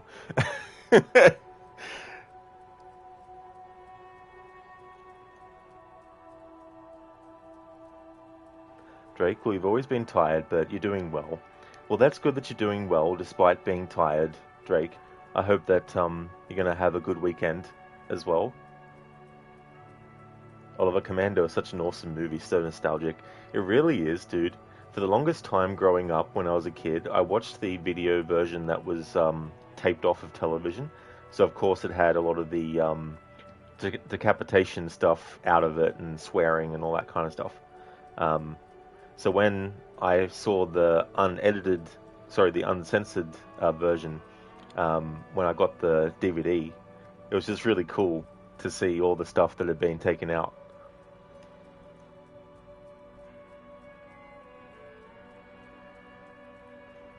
Yeah, me too. What did you do to him? I let him go. Such a classic moment too, as well. Reporting crimes is confidential in Revachol, miss. Because I couldn't handle it anymore. None of these people called. He just kept hanging there. Then they started stripping him. I didn't exactly disguise it. I just muffled the mic and nicked the landline a little. With nail clippers. And I diverted some radio fuzz into it. Into the cold wire. Which landline?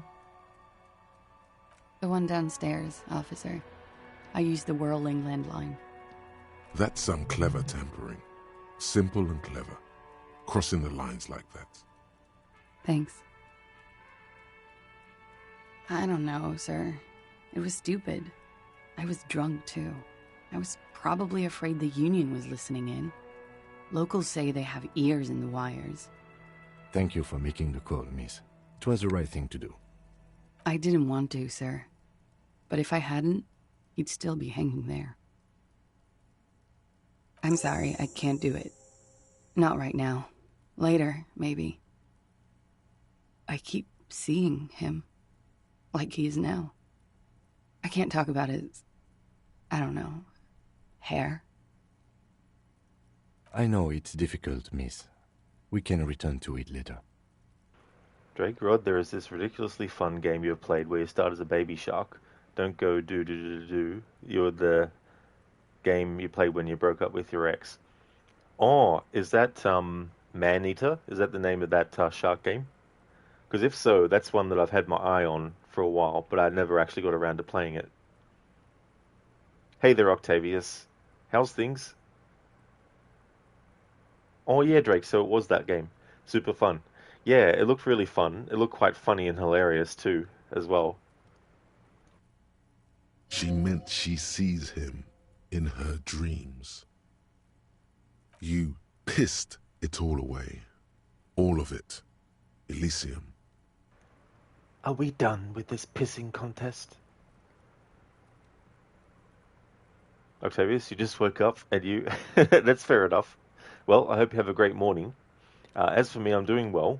We're in day 2 now of the game's internal days. I ended up finishing day 1 earlier in the stream. But yeah, it's going well. It's similar to a scene in Arkham Origins where Batman takes a guy to a high building, keeping him hanging, and the NPC is like, "Let me go!" Fine, and lets the NPC fall from the tall building. Very nice, yeah. It's funny, there's a moment in Assassin's Creed Chronicles India where the main character, Arbaz, has a guard hanging off the edge of a building on a rope that's fraying as well. Drake, one of the guys from Rick and Morty voices as the narrator, would recommend Big Brother. Oh, so it's got like narration and stuff with it? Because I never saw any gameplay of it. I just saw the game itself on the stores and stuff. He had something to do with the strike. One has been roiling since I got here. Rotten timing. But you probably know all about it. And his role in this strike was what? I think he was in a security detail. He was ex-military, worked for Wild Pines, and against the Union. We didn't discuss work much, if you know what I mean. But I understood it was dangerous. And they lynched him for it? She nods. They're frequent guests. Downstairs, they have a booth for Union members. They're probably down there now. Over drinks. It's been a long, boring winter. A little, yeah. Like you partied with the deceased? No, not as hard. I'm sorry to have to ask this, but have you had a physical relationship with any of the Hardy Boys? I have. She sips her coffee. Birds circle overhead. She breathes a silvery sigh of relief and weariness. The air on the roof feels humid. Should we head by downstairs, officer? We may have things to discuss there.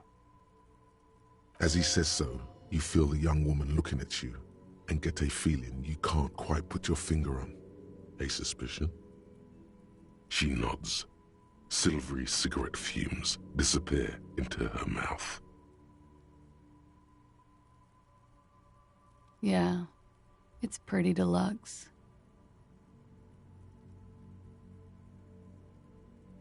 Drake, from a baby shark to a mega shark, you become the shark with the size of 2 buses.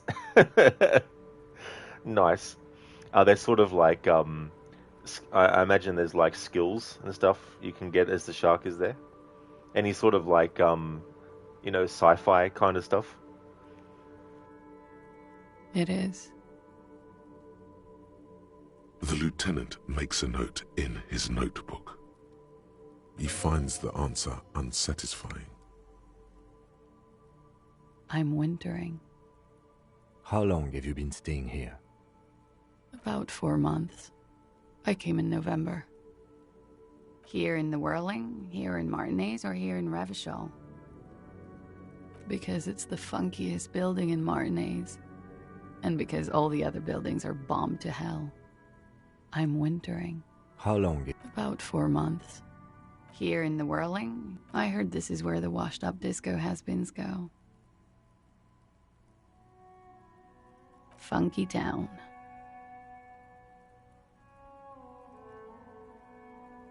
I have no idea, officer. Okay.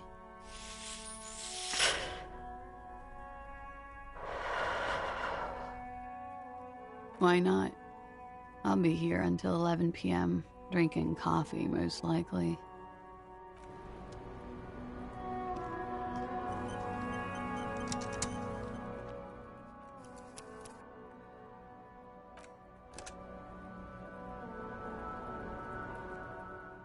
In Me Too, just remembered, towards the end of episode 2 in The Long Dark, you met a character voiced by the same voice actor that voices Jensen in Deus Ex.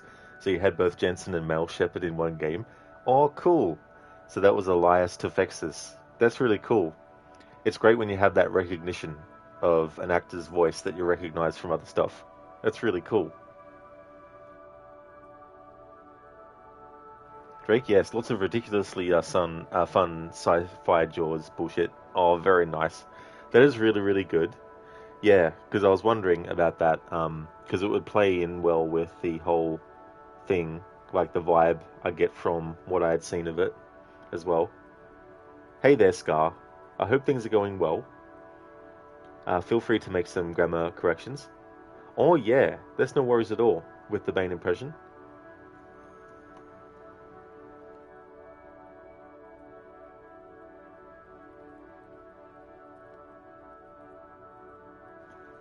I'm Bane. Don't feel any pain. Was born in darkness, gain toughness. When I see Joker, I wanna play poker. When I see Batman, I become Madman. Nice one, Scar. That's really cool. Thanks for redeeming that as a Bane impression. Nice. I like the part about when I see Joker, I want to play poker.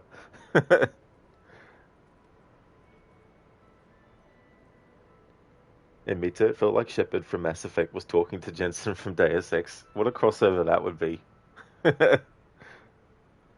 Drake, if you have Steam, I'll gift it to you and label it as Assassin's Creed Rogue.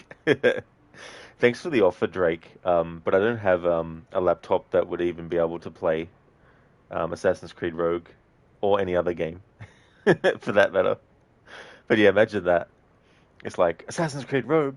What the?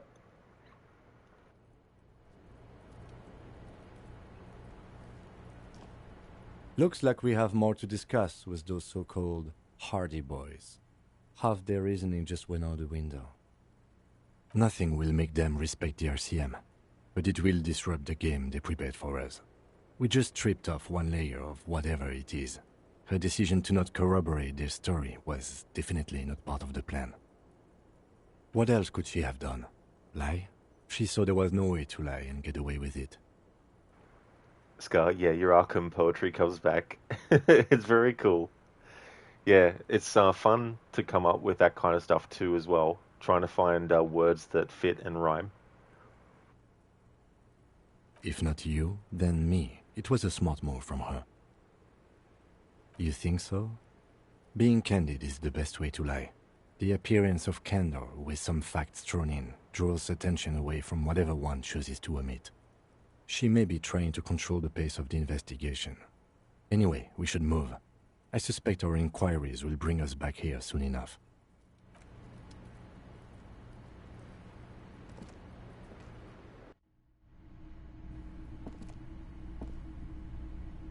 This window is pristine on the inside.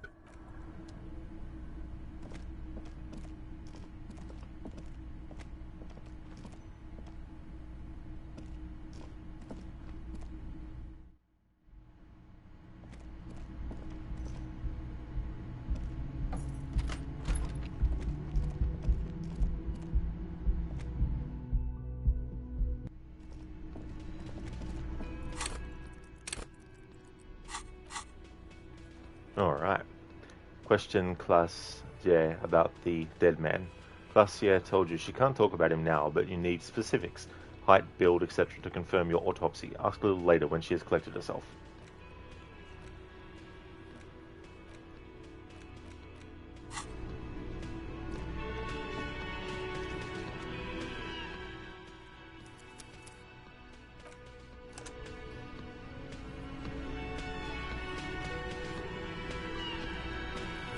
The clowns are still hanging around. What is it now?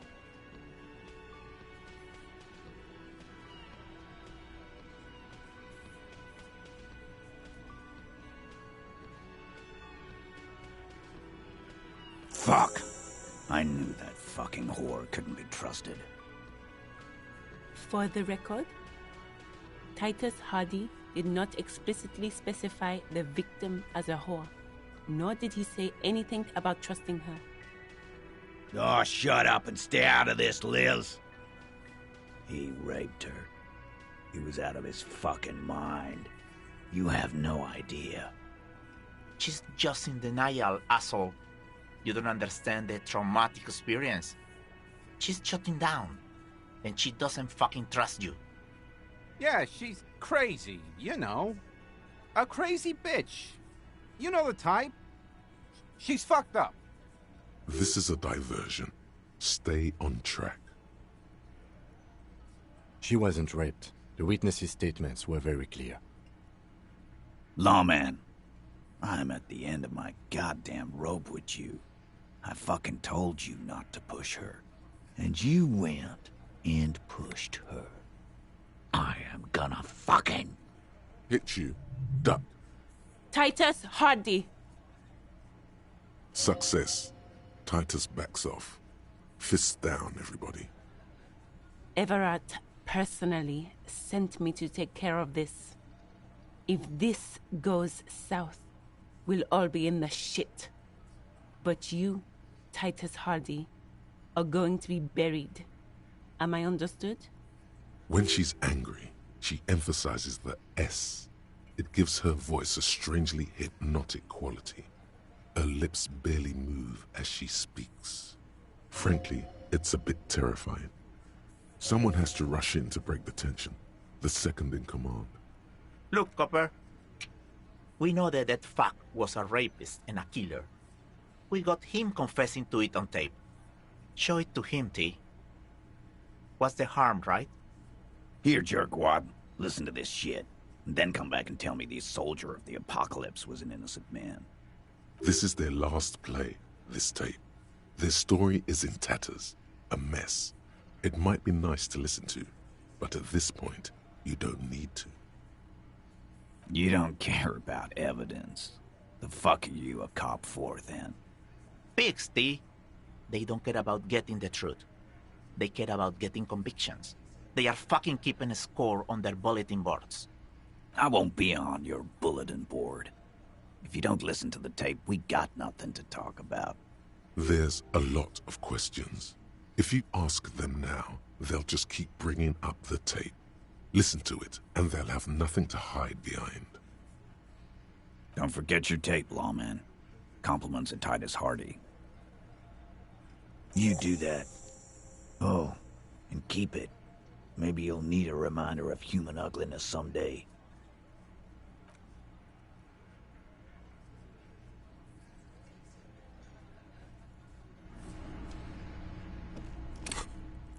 Hello there, Not Fry. Welcome. How's things going, dude? Tape. Door Gunner Megamix. A magnetic tape acquired from Titus Hardy. It supposedly holds a recording of the Mercenary Task Force radio communications recorded via a de-encryption station. Not a good omen. Requires a boombox to play.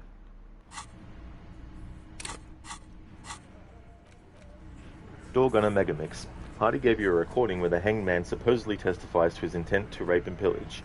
Have a listen on a playback device, either in your room or find one from a pawn shop.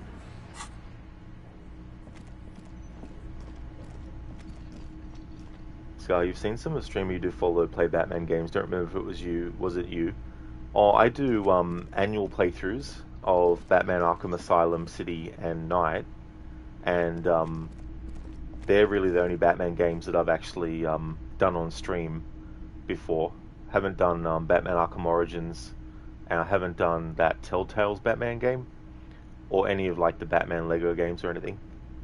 Things are going okay, not Fry? Oh, that's good. Glad to hear about that.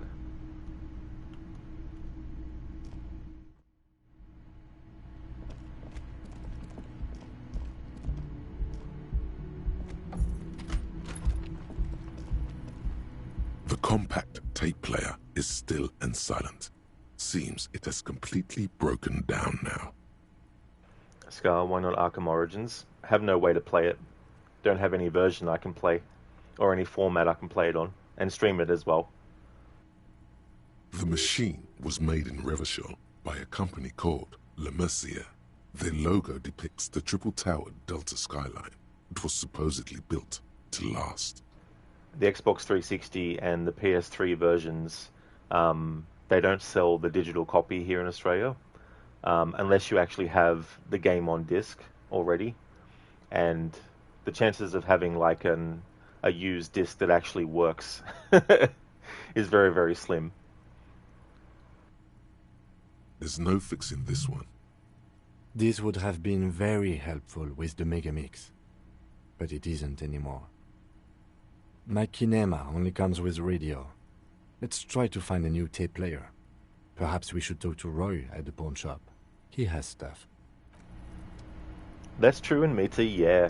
It's really annoying because when you do a search on the Microsoft Store for Batman Arkham Origins, it only brings up the DLC stuff. I'm like, great, wonderful.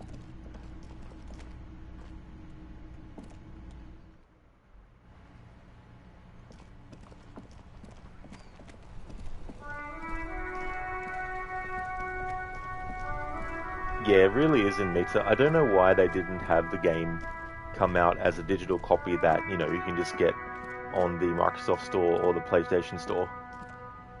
That's why I've been, you know, hoping that one day they'll do a remaster of it or something like that.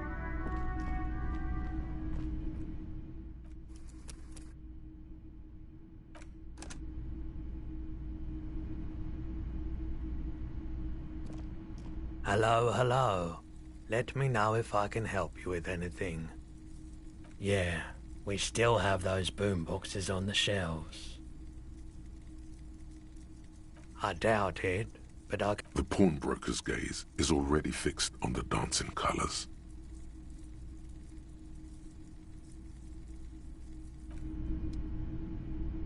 The boomboxes wait on the shelves, and your boombox, that gold and amber Harmon Waushi, stares at you longingly with its tape reel eyes.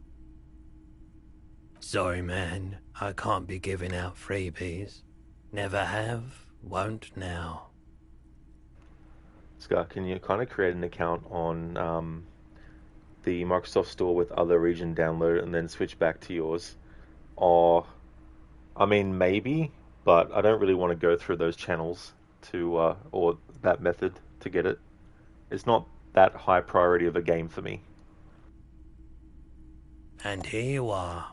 Quality sound reproduction on the go. It'll play anything, wherever. Turn any tape into a conversation of sounds and shapes.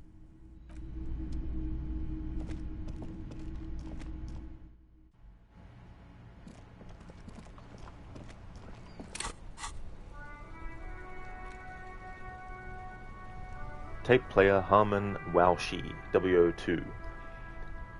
This is the reel-to-reel boombox of everyone's youth. A little banged up, a little chipped, and honestly not that loud either. Looks cool though. Accels are being carried on the shoulder, allowing you to play audio tape items and blast music into the face of unsuspecting strangers.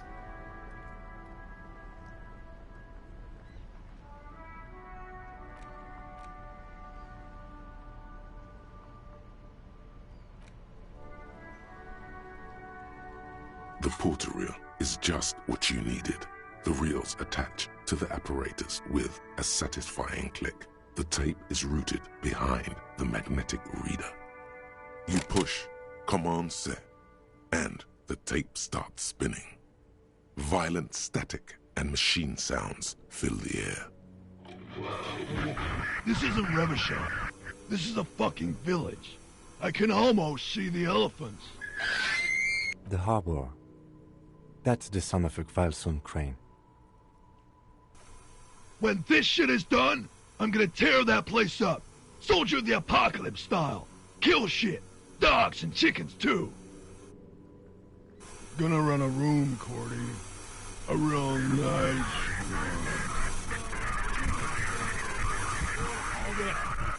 I don't give a shit. I'm fucking done. I'm done mentally. I'll fucking do them all in. Rape that disco cunt on the counter.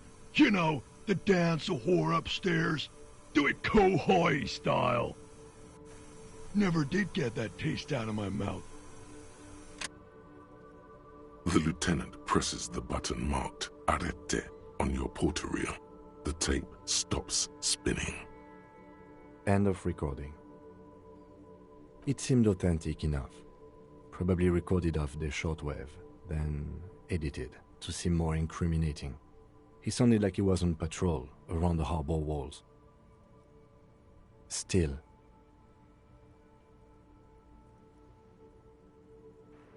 It's kind of weird. Australia is the British colony and it's in modern state. It can be, but still no some content for you, lol. You'd understand if it would be Albania or something, but Australia, lol. Yeah, not too sure why Batman Arkham Origins specifically isn't available to download digitally unless you actually have a copy of the game on disc and then put it in and then download it that way as well. There's more going on here than we know. One of the other mercenaries, I think.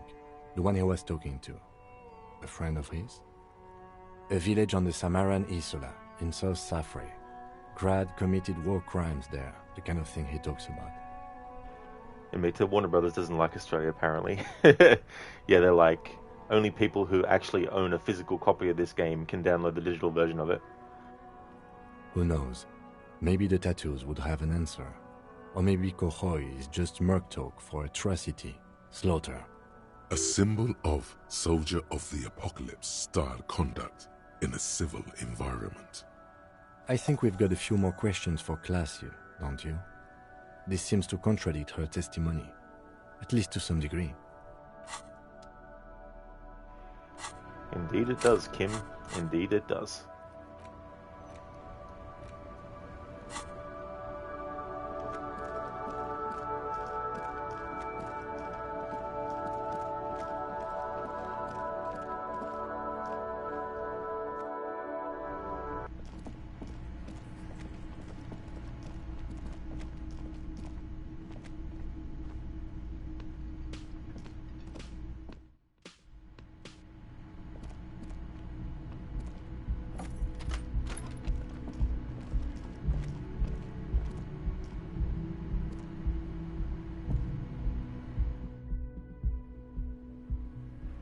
Our physical version is the way to show state of being worthy. I guess. Never really put too much thought into it.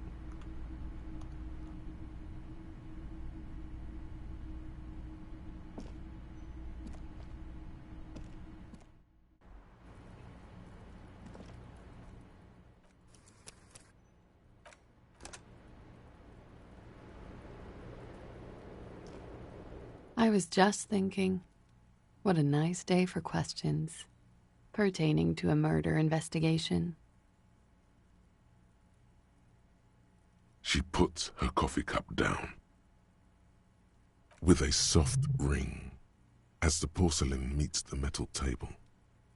Did he? I never said he was a good man, or that he had good intentions, only that he was never bad to me. Skull, also you have to bite the disc like you do with a gold coin to prove that it's not fake lol. She doesn't care. If anything, she sounds amused. Where did they get this recording exactly? It's intercepted radio chatter of the deceased, recorded via a de-encryption station. It's authentic enough. Does he say he's gonna do it Soldier of the Apocalypse style? Yeah. That was practically his pickup line. Did he say whores a lot? Was he pretty much on the verge of doing it Kohoi style? He liked the way it sounded when he said it. As to Kohoi, he wasn't actually there. He didn't do a tour, or at least didn't tell me he did. Would have been overkill anyway. He lived his own little Kohoi. It wasn't his everything. Yes, was he bragging? Oh no, I'm pretty sure he did all those things, then integrated them into his idea of normalcy, to keep on living, until they just sort of turn into his, what's the word I'm looking for? Running joke. I was gonna say running joke. And it sounds like you didn't even get the good bits. Lely's punchlines got way, way funkier than that. Scar, a buyer from US or EU will be like, why the hell do you have teeth marks all over the disc? Jesus. He was like the Seminoles conflict, the Kohoi massacre, and the 36 famine in Yezut all rolled into one person, then cast in Orani's ceramic armor, which he wore in bed and in the shower. Afraid of what? That tape the Hardy Boys recorded? Your mother probably never told you this, but girls are evil. Had I the physical robustness and social support, I'd be in Kohoi. I would be tearing it up Soldier of the Apocalypse style. Did he tell you he had actually done any of those things? He and Martinez, I mean? No. We were too busy laying waste to our own nervous systems to direct any of the fury outward. He seemed happy, I guess. At ease.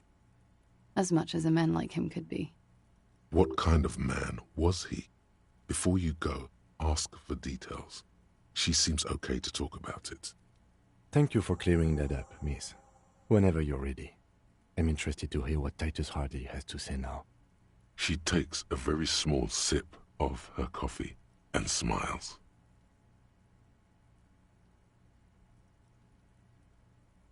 Like, for example, his name? Actually, officer, I didn't know his name. I just called him Lely. A nickname? I guess. He came from Lelystad. It's short for that. And it was his army name, apparently. He said his real name wasn't his. I tried to pry it out of him, but it was no use. Lelystad. That's a good start. We have a few questions you can help us with. A few things a field autopsy alone can't answer. The young woman cranes her neck, trying to catch a glimpse of the page the lieutenant passed to you. On it is a list of autopsy observations recorded neatly in blue ink. The last missing pieces of a puzzle of flesh. In Oranje, officer. It's, I think municipality is the term. A nowhere town there. The Lelystad municipality has few boroughs and even fewer cities. It's made of agricultural plots near the border of Gottwald. Executive summary: cows, silos, and wheat. You were almost right, officer. That means his race was Occidental, not Mondial. I'll update the form. Yes. We were compatriots. Did that bring you together? No. He was too old for that. And from another part of Oranjenrijk. I didn't even understand his accent. What brought us together wasn't Oranje. It was bad habits. No love for Mother Oranje. But wasn't he a soldier? This could be worth pursuing. No. He left the National Service after they taught him to do what he did on Seminine. He wasn't the flag-waving kind. He was the making money, killing people kind. He was by no means a stupid man. A people person. A small platoon leader. Certainly not a patriot. No, there's nothing on Moindi. The old world is dead and we both knew it. Come to think of it, maybe Oranje did bring us together. In loathing. I love Revachol, though. I hope she loves me, too. He was 42. 42? Are you sure? I would have had him above 50. He had many scars that made him appear older. But no. We even celebrated his birthday, like, some weeks ago. It was a funny 2 days. He had little reason to lie to me. Looks like you were right, officer.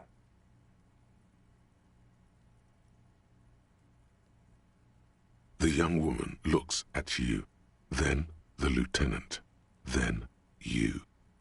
She's clearly sensing something. A spike in testosterone levels, perhaps. Blue. Light blue. They were like little blue galaxies, you know? It was strange, seeing those eyes in his fucked up face. Pardon the swearing. I do him an injustice. He wasn't ugly. And he had a beautiful, soft voice. Very surprising, what with all the scarring. It was quite something, watching him speak. He had a combat wound on his chin and mouth? Yes. Severe. It made him look like half his face was cracking away in some strange smile. That and those eyes. Ah, yes. His hair, if you can remember? It was light brown, almost blonde. He darkened it with brilliantine, made it oily. Not nice to stroke. I couldn't convince him to leave it alone. Oh, that. It was a map of his life and the places he visited as a soldier. It was mostly for showing off to chicks, though. How? Imagine him lying in bed. Freakish musculature laid out on the sheets. Scarred, of course. tattooed. The sheets are dirty for some reason. Is this Orani's lit? He's smoking and drinking, of course. And his chest and shoulders and arms are studded with stars. Tens, hundreds of them. Maybe even thousands. And the woman goes like, "What was this, baby?" And he says, "That was too hardcore. Don't ask me about that." So she goes, "Okay, but what's this, baby?" And he's like, "Saw some bat shit there. Killed some loincloths." And so it goes. Star after star, port after port, third world country after third world country. And he's done horrible things in every single one of them. Oh, yeah. No, thank you. I've seen enough of him dead. I can tell you what they meant without looking at them. Go on. He was a blue-eyed boy with thick arms, from a small town. He was also poor, and the government of Orania needed some people killed, so they turned him into a grotesque killer. For money. He went to Killer Academy in Vredefort. Then he killed some people on the Seminine Islands. And on other islands, too. All of the islands. After this, he came to Revachol and got killed himself. Change of topic, perhaps? Why do you ask? Well, it's wrong. He had too many drinks to down and too many bad things to do. Couldn't tap out just yet. Everything checks out here. It's all A-OK. Good answer. All right. Coolly, gracefully, she pours herself more coffee.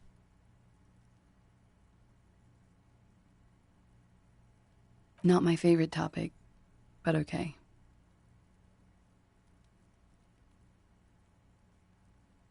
They're frequent guests.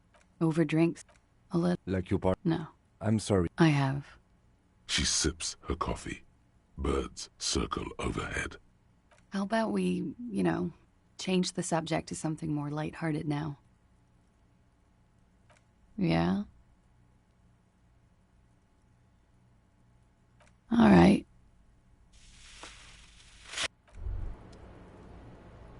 Wait, stop.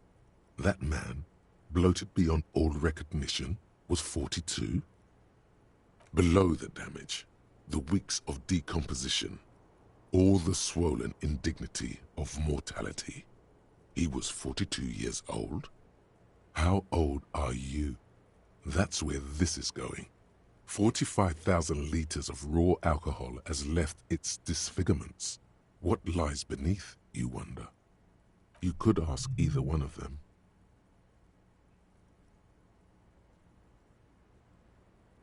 Huh? How old? 58? You asked. Actually, make that 54. Alcoholism has severely impacted your appearance. And I was wrong about the age of the deceased.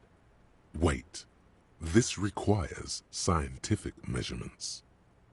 To the laboratorium. I'm curious about this thought cabinet.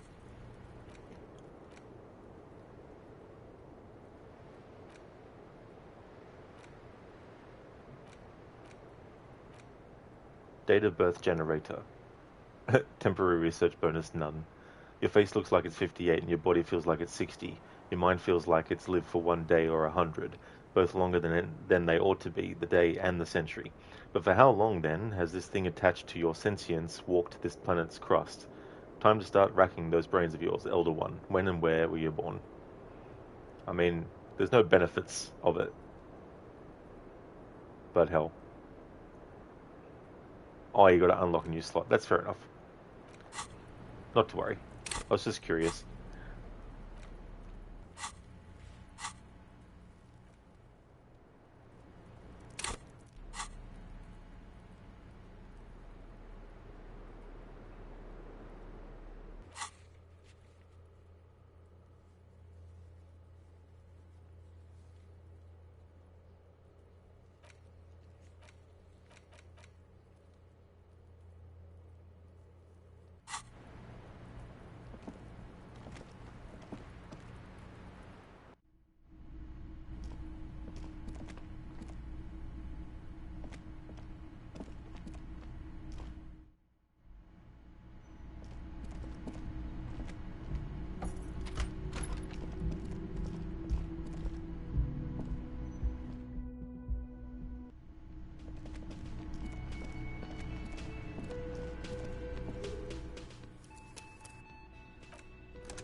Whoa, what have we here?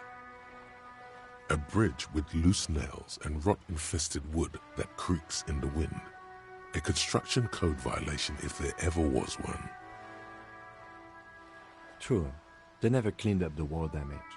The rest of Revachol looks better, though. The bridge is fine enough. Locals use it all the time, after all. It's nothing to worry about. Shall we? Lizzie, what is your character wearing? So, what I've got him wearing is the RCM patrol cloak, which is his jacket, his work jacket. I've got him wearing a white satin shirt underneath, and he's got flare-cut trousers, got green crocodile shoes, got yellow gardening gloves, got this horrific necktie, and these neat office shades. And so each of these give you a different plus or minus with certain things.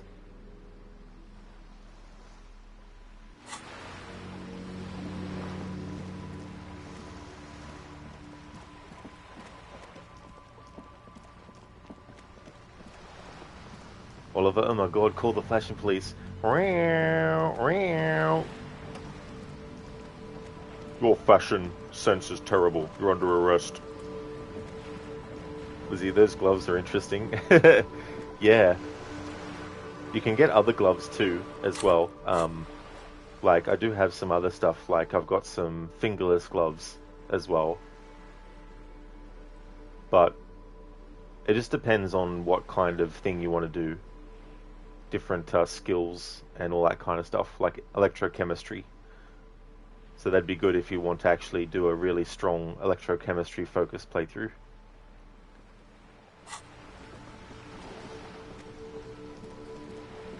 You're back. Good. What can I help you with? That's the man who was killed. I'm afraid this is a discussion for once we've cleared the lynching question. Better not tie the fourth day to the Bat's Day on this. She wants to answer the question. Protocol keeps her from it. You have? And how did you like Mr. Clare?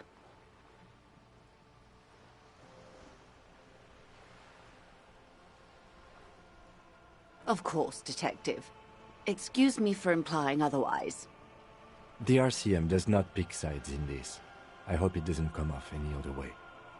Of course. And I don't expect you to share anything he told you with me. I'm not a corrupt verm myself. However, if you felt like discussing something, how could I stop you? Are we not human?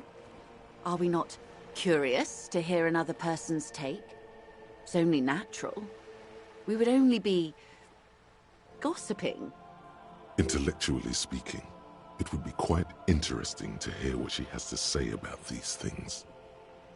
Yes, your disgusting necktie agrees completely. Let's gossip.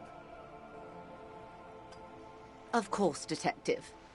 Should something come up later down the road, don't be afraid to drop by for a chat. Until then, is there anything I can help you with?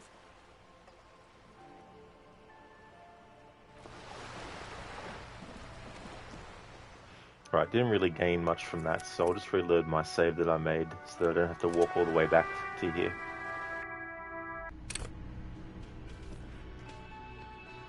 The clowns are still hanging around. What is it now?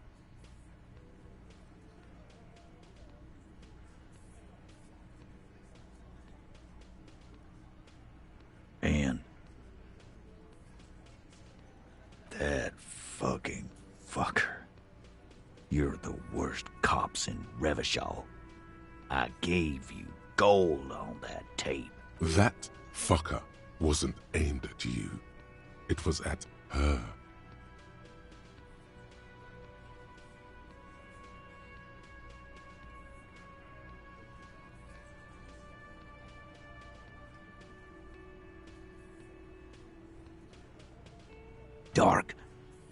dark is when you start a goddamn death rock band. He said he'd rape her. What did she have to say then? Fine by her? This is what people are supposed to be like? Fucking whoop-de-doo. Yes. In fact, I think she thought it was a little funny. Funny? No good goddamn psycho whore. Alright. All fucking righty then. I guess it's good then. Fucking. Please try to control yourself in the presence of visitors, Titus. This is just perfect. Just fucking perfect. Any thoughts on this, lawmen? You don't have to say everything out loud. Just mix and match.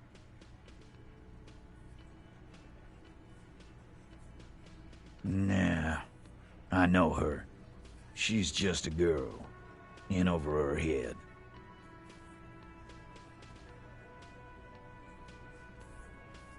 Handled him? She got into some stupid shit with that guy. Shit we had to take care of. Yes, we heard all about it, and the fact still stands. You were more disturbed by the tape than her. I already told you. We fucking hanged him. There's less gusto in his voice now. His men too are growing increasingly silent. Come on, Titus. It's been a long day. I'm tired of running back and forth between you. I can see you're tired too. Why don't you just... You know what? I am tired. I'm tired of you and the whore upstairs. Next time you see her, tell her Titus said, "Fuck on!" That lying, scamming. We're done. This is over. You understand? Your little investigation is over. Nothing is over. Nothing. You just don't turn it off. Yeah.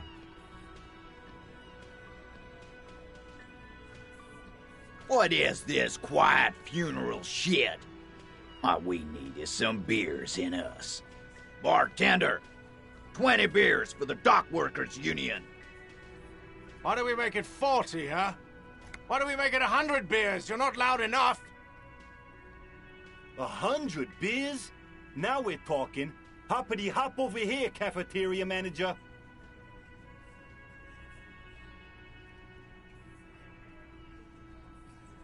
Again, just get the dead guy's autograph, since you're his biggest fan. Good one, Titus. About fucking time.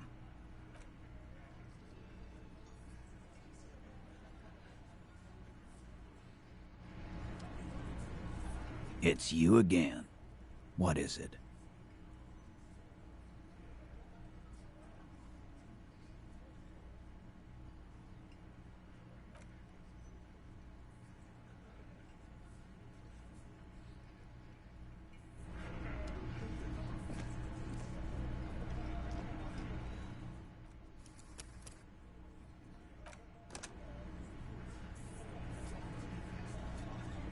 It's you again.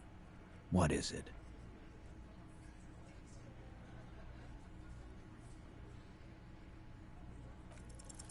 Clausia is playing them like a fiddle. Tell them how bad they got played, and they'll tell you the truth.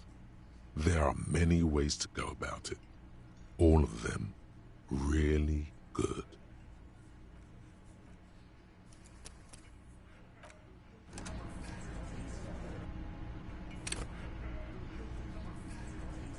It's you again. What is it?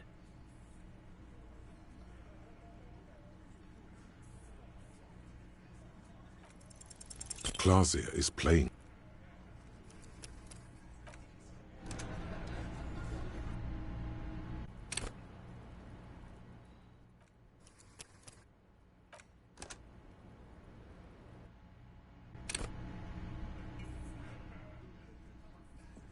It's you again.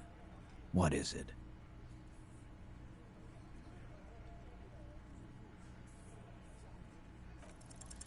Clausia is...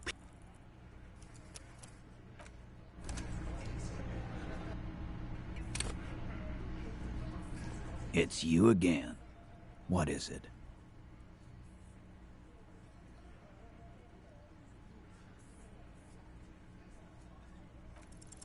Clausia is playing...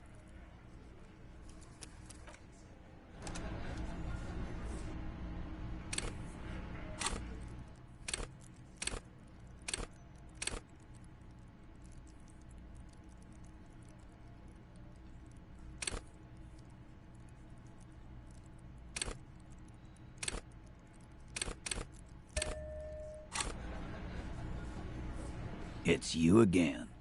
What is it?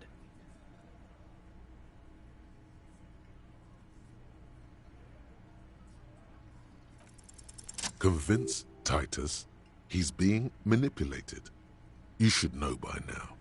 Titus Hardy will never falter. But you know someone who might. Fat Angus, the powerful guy. Mr. All Muscle. The time has come. Put him in the pressure cooker. Just remember, it's about more than Clausia. It's about these men and Martinez. Their district. Their responsibility. Huh? He'll get it. Go on. Got it. Kill you because they don't like you. All because...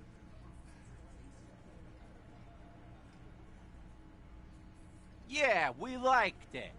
It was fun, wasn't it, guys? We had a great time. It wasn't for your fucking entertainment, Dennis. They kill you because they think it's funny.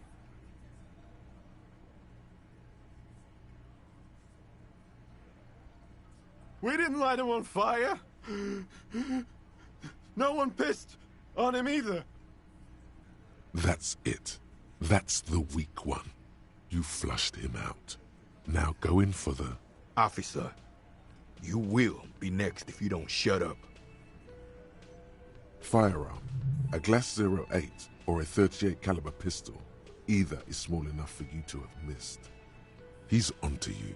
He knows what you're trying to do.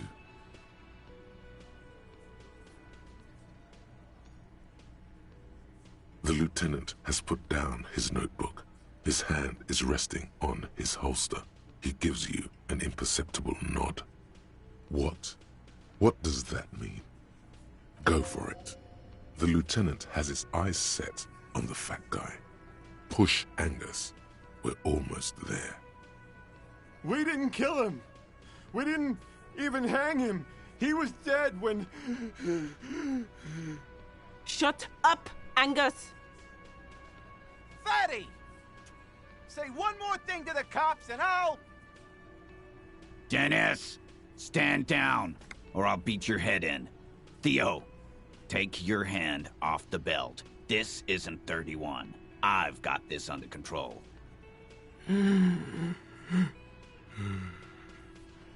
Angie, where's your goddamn inhaler? You sound like you're dying. I left it home. I can't get it. I'm too fucked. I'm sorry. Why are you so fucking fat, Angus? Now it's all pointless. Because of you. You wasted my time. I told you, Titus. I told you just give her up. Lizzie, your help is no longer needed here. Go tell Everard. Fine. I'll tell him. After a long walk along the coast.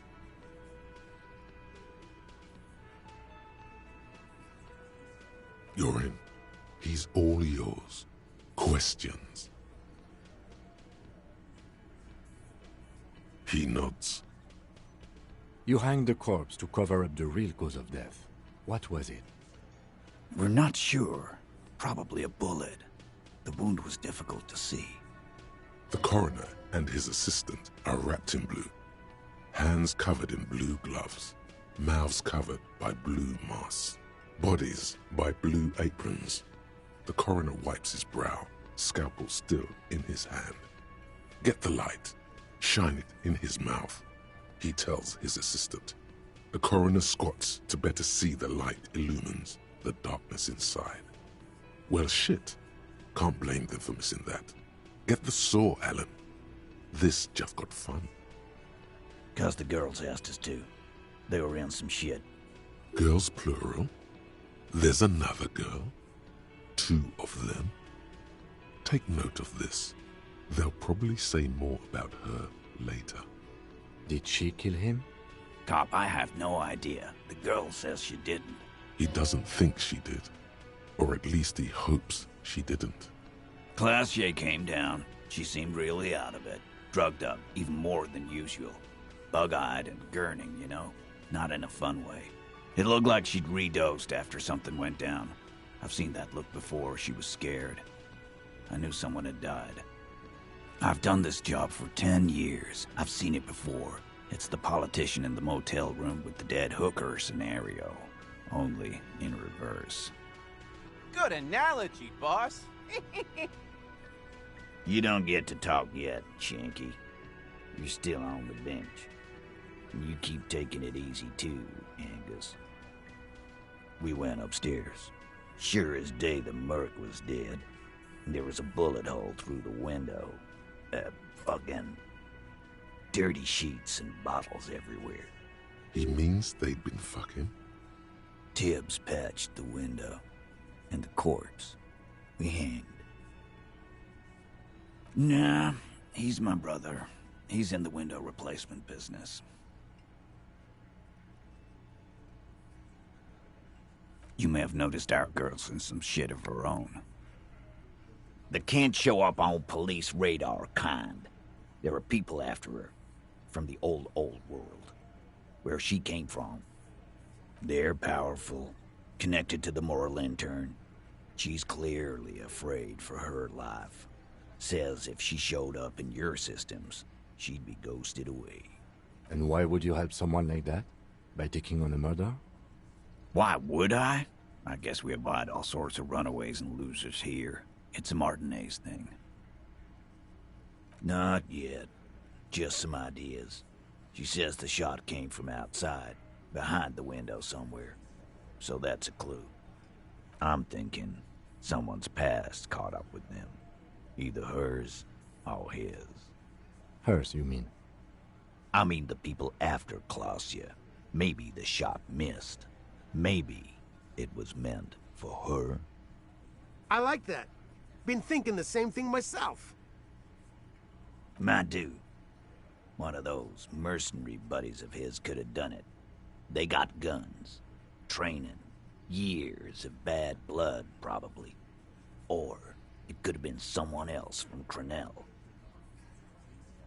Tell you what I'd do. Check out the coast for vantage points. Maybe consult with a ballistics buddy of mine. That's what I'd do.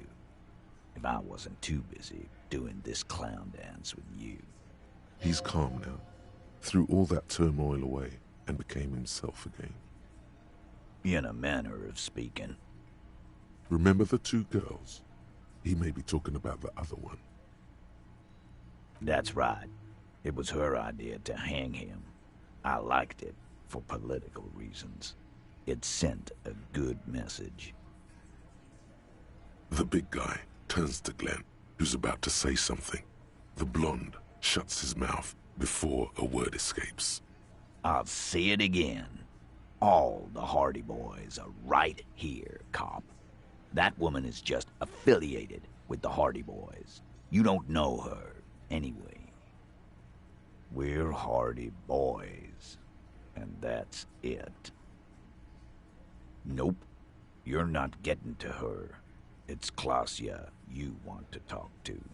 In a minute. Remember? That's right. The big guy, the blonde. I'll say it again. All glad you understand that. You do that. Hey, cop. Before you go, Clausia, came to Martinez to hide. Many of us did. This is where you wash up when there's nowhere left to go. The Union takes you in. Now, she refused that protection.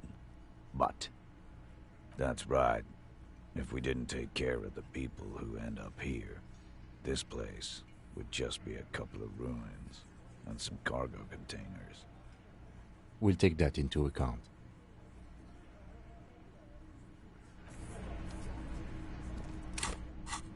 So there we go.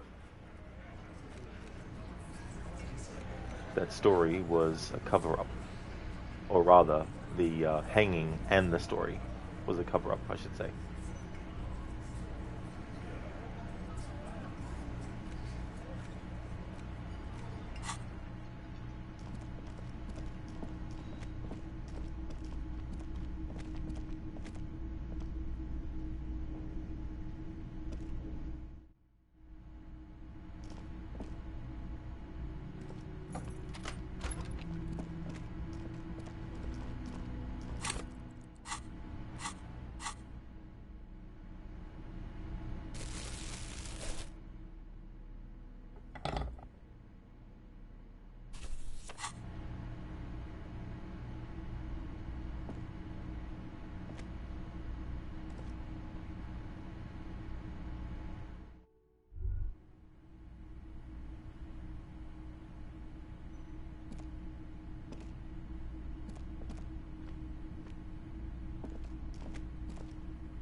This window is pristine on the...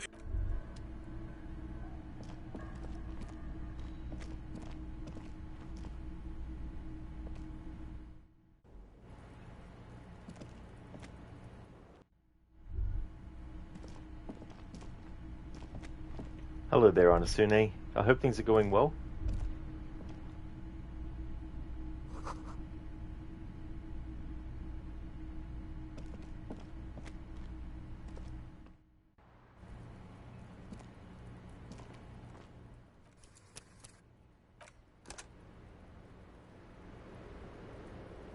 It's always good to see you.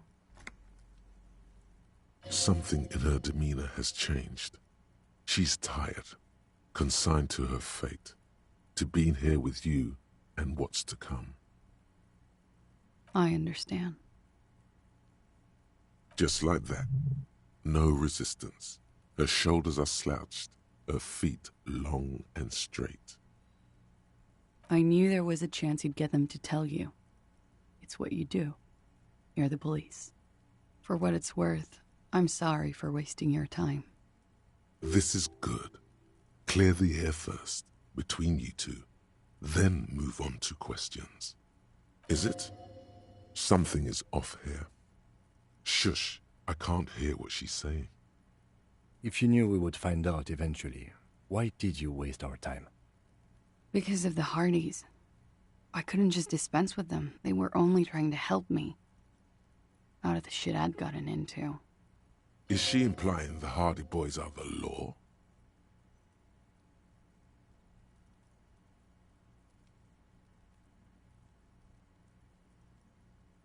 I know that. But the people around here, they don't see it that way.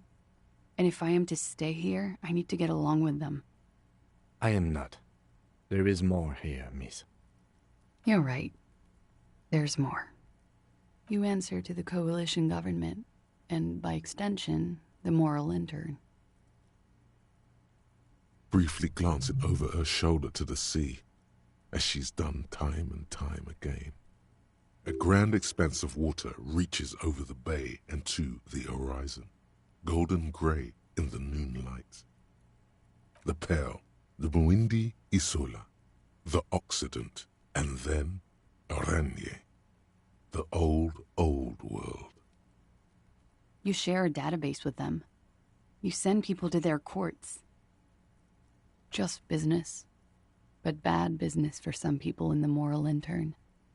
If I show up in your records, officer, they will find me. They will... What happens if they do? They will kill me, sir. If you file my name, take me in for questioning, enter me into the moral intern mill. Well, then I'm fucked. For nothing. This murder didn't have anything to do with me. Anasune, things are well, yeah. In Red Dead 1, you find it funny how when a gang hideout resets, it's always the same captive. I mean, how does the woman in Twin Rocks keep getting captured? It's like a Bowser and the Princess Peach sort of situation. Yeah, that's the thing too, as well, where you have those sorts of like recurring kinds of things. And if they were to do a remake, they could potentially have different kinds of things going on in those situations as well, where it might not always be a hostage that's taken, but it could be something else. I'm not sure what else, but yeah, it is funny when you think about it that it's the same person over and over and over again.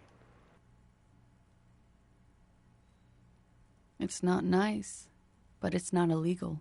Not here in Ravishol, or even in Oranje. What exactly did you do? Industrial espionage. I joined a business collective with the intention of betraying them. I did my job well enough to be asked to do it again.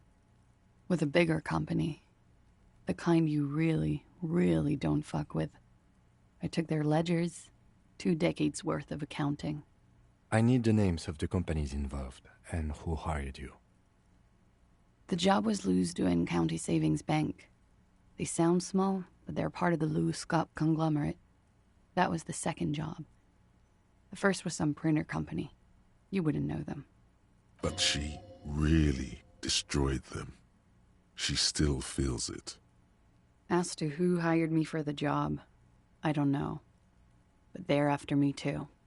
Along with Lou Scott and their friends in the MI. Once you're done in the competitive intelligence circuit, you don't have allies. You're radioactive. Lowe's Cap. These people engineer financial disasters in second world countries. The conglomerate also includes the Bank of Consecration, Airberg, and the popular Papalolo line of dairy products. It is. Many people lost their jobs. Not just C-suite. Ordinary people. What I did to get to accounting, a lot of people got hurt.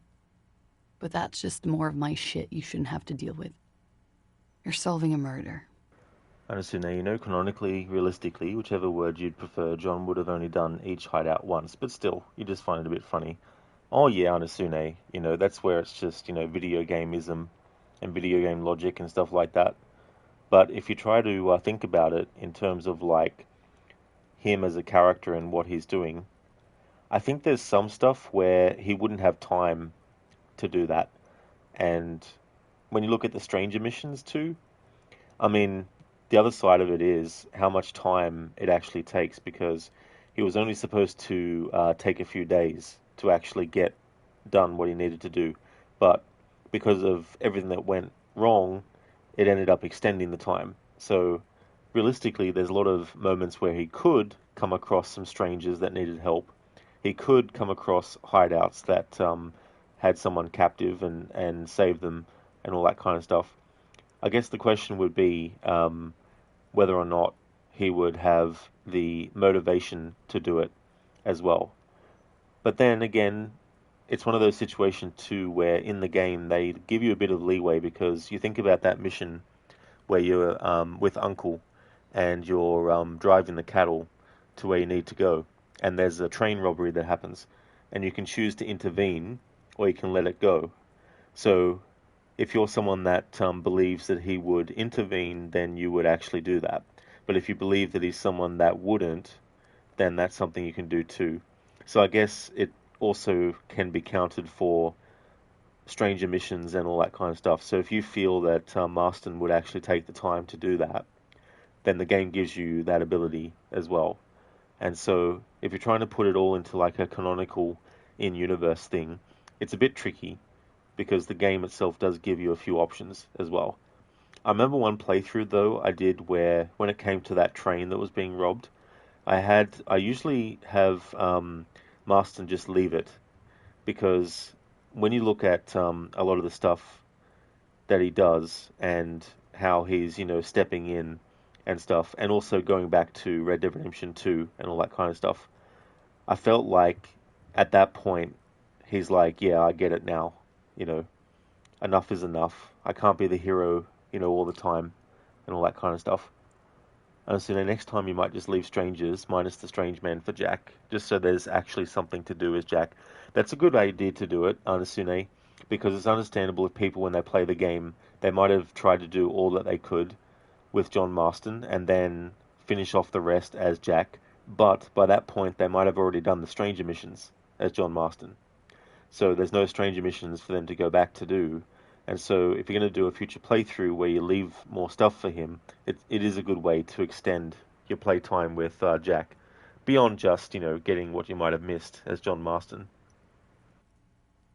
That can wait. Look into her eyes. There's more. Of course, this case takes precedence. We were there. Together. In bed, I mean. Okay. He was in a kneeling position. He had just entered me. I was on my back, looking at him. I heard the window behind me shatter, and I turned to look. There was a hole in the glass. I turned back to him. His eyes were looking through me, and his mouth was open, dumb. I could see. I could. Her chest rises and falls with each word. She keeps herself together and says it. I knew he was dead before he fell down on top of me. You were right. He did enjoy the moment of his death. He was heavy. I pushed him off and he fell to the floor. There. He only had his boots on. I bit the pillow, not to scream, then ran downstairs. I waited for the second shot to come. For me. I thought there would be one. It never came. She looks down with a wince. Her cigarette has singed her fingers.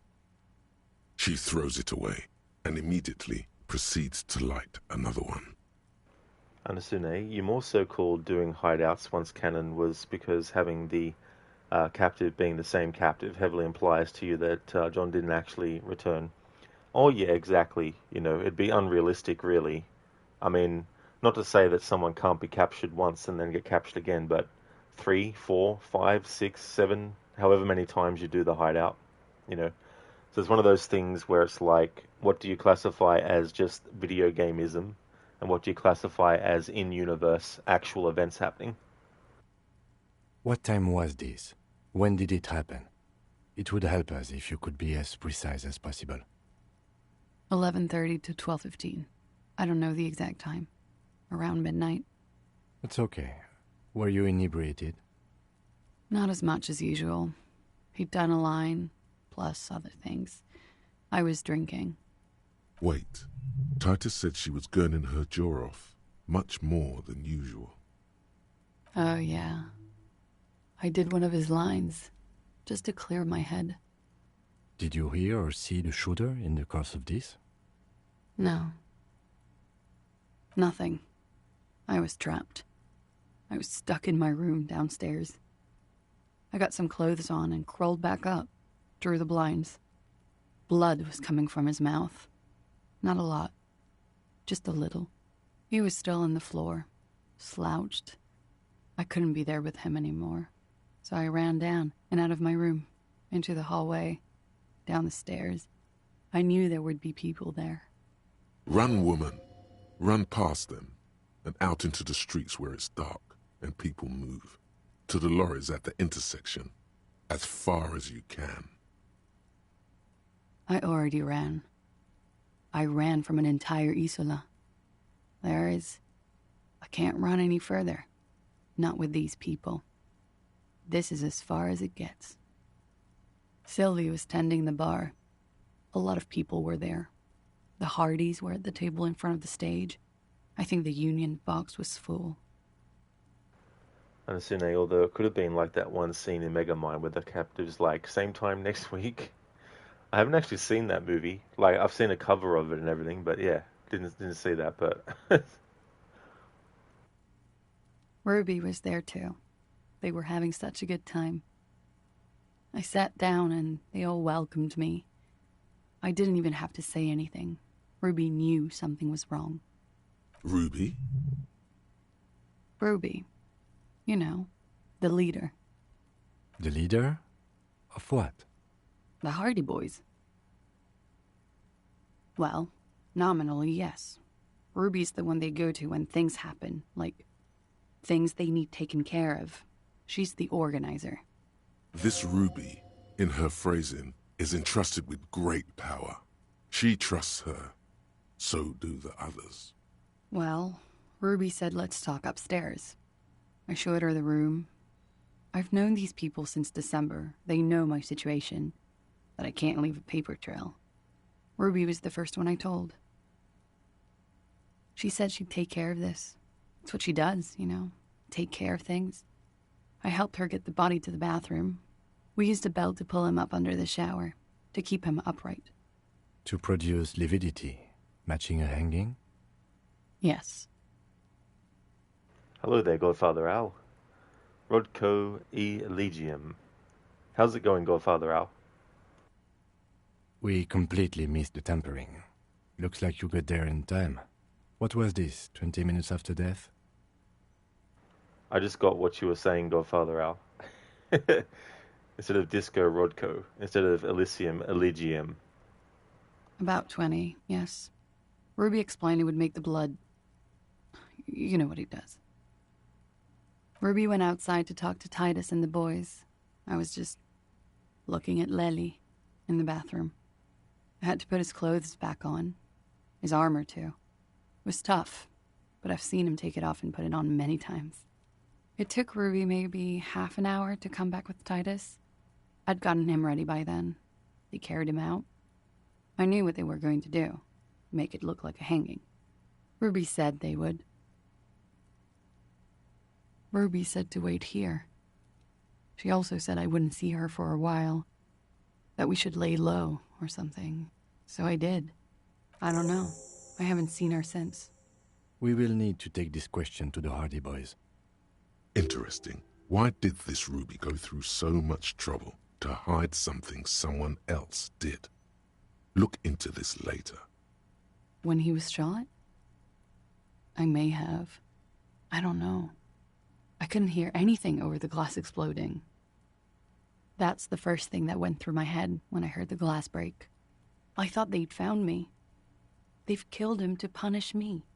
All last week, I've tried not to talk to anyone or be seen with anyone so they wouldn't be hurt. I've come to understand, however, this is paranoia. What happened didn't have anything to do with me. We can't go after Loose Cap. Not yet. There are other, saner leads. I don't ask you to, Lieutenant. If there's one thing I know, it's that you'll get nothing from there. Because I'm an idiot. Which is an indicator of truth. Idiot? She's nothing of the sort. You have to understand, the people around here, no one was making the call, and he kept rotting. And then they picked his clothes off, and that little fucker threw stones at him. Her jaw is clenched. Her throat moves. It takes all her strength not to cave in and sob. Once. Just one time. He kept throwing stones at him for 3 days. I could hear the thud. Thud. So I called you. I hope with all my heart it's not the last thing I do in Ravishol. She definitely called the cops. That was task complete. It could not have been a lie. That is impossible. Last week, Angus and Titus's brother, I think he's called Tibbs, took care of it. You should have another look at that window after this. Reconstruct the scene. It's right there. Yes, you see the glass sparkling out of the corner of your eye. She nods, silently. She doesn't even smoke. Just picks up the cold coffee and holds it in her hands. He's thinking, are we done here? Or maybe you should take her to the station for safekeeping. She lied to you, and she's a flight risk. No, that won't be necessary. Just leave her alone. She's been through enough. She doesn't need this police brutality. Multiface, I'm beginning to doubt your judgment. Are you sure you're not sleeping on the post? You have to wake this one up, with force, if you want to continue pushing her.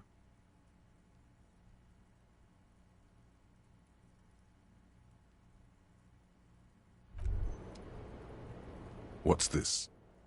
We're getting reports of normal, reasonable, temperate, political opinions somewhere in Martinez.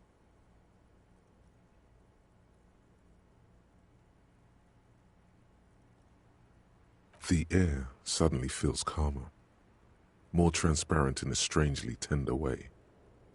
Perhaps it's the hangover.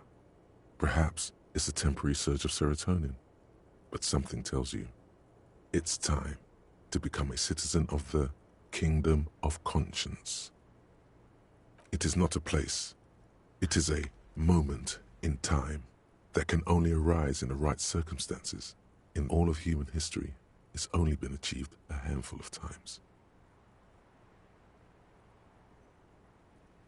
Incrementally. History's greatest catastrophes have been brought about by people trying to make the world a better place. Too quickly. That's the genius of Dolores Day.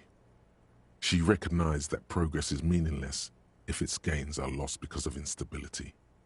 Real, lasting change can only come about gradually, increment by increment. The kingdom is difficult to comprehend, and even more difficult to describe, partly because humanity will need to discard many of the categories that define and limit it today. The Kingdom of Conscience is post-capitalist, post-national. It's also post-industrial, post-ideological, and even post-sexual.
What you want is immaterial.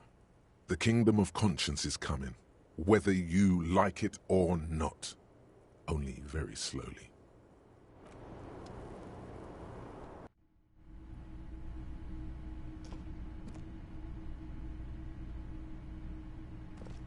This window is pristine on the inside, unlike the one next to it. Light from the desk lamp reflects off the glass in an untarnished golden halo. Oh yeah, Oliver, that's all good, dude. Hope you have a great gym session. Thank you so much for stopping in. Definitely catch you later. See you later, detective. Thanks, Oliver. The golden light melts away into the blue, glassy darkness of your mind. In it are two neon-lit shapes, a man and a woman on the single bed. Like the witness said, the man is kneeling, the woman is on her back.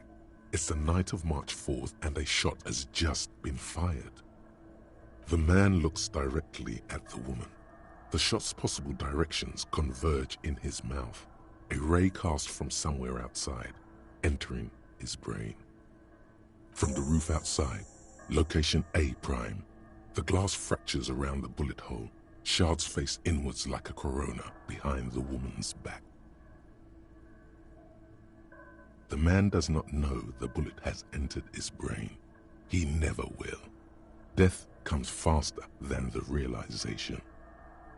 The ray cast from the man's mouth unravels into a fan of possible directions, all on the roof at first. The shot could have come from any of them. This is composite location A prime, most likely of the origin points. There could have been. Then the rain and slush and wind washed it away.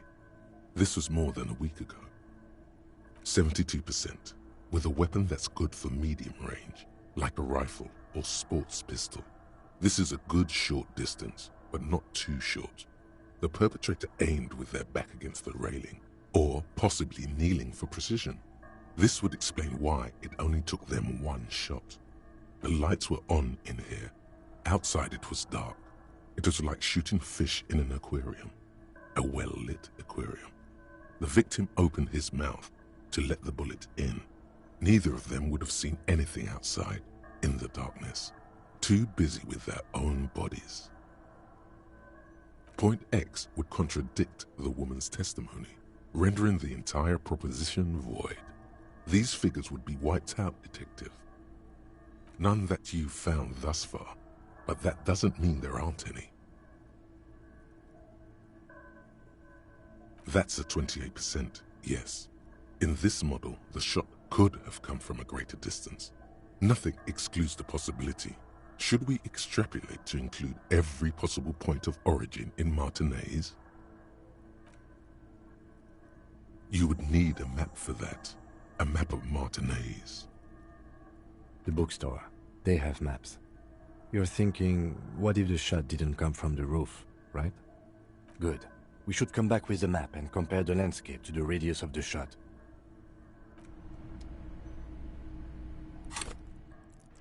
Hello there, Lucas. Welcome. Thank you for redeeming an Arnie movie scene impression. Rod, you have 2 weeks to solve it. Well, you're in luck, because that's how long I don't need.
Alright, Lucas, so I've got one. Hi, honey. What are you doing? Some men just tried to kill me. Muggers? Are you alright? No, they were spies or something. Harry, from work, he was the... Get down! Harry was the boss. Take it easy, Doug, okay? Why would spies want to kill you? I don't know. It had something to do with Mars. You've never been to Mars. It sounds crazy, but I went to this Rico place after work. Those brain butchers? Let me finish. What did they do to you? I got a trip to Mars. Forget about recall. They were going to kill me. Doug, nobody tried to kill you. They did. but I killed them. Listen, sweetheart, those assholes at Recall have fucked up your mind. You're having paranoid delusions. You call this a delusion?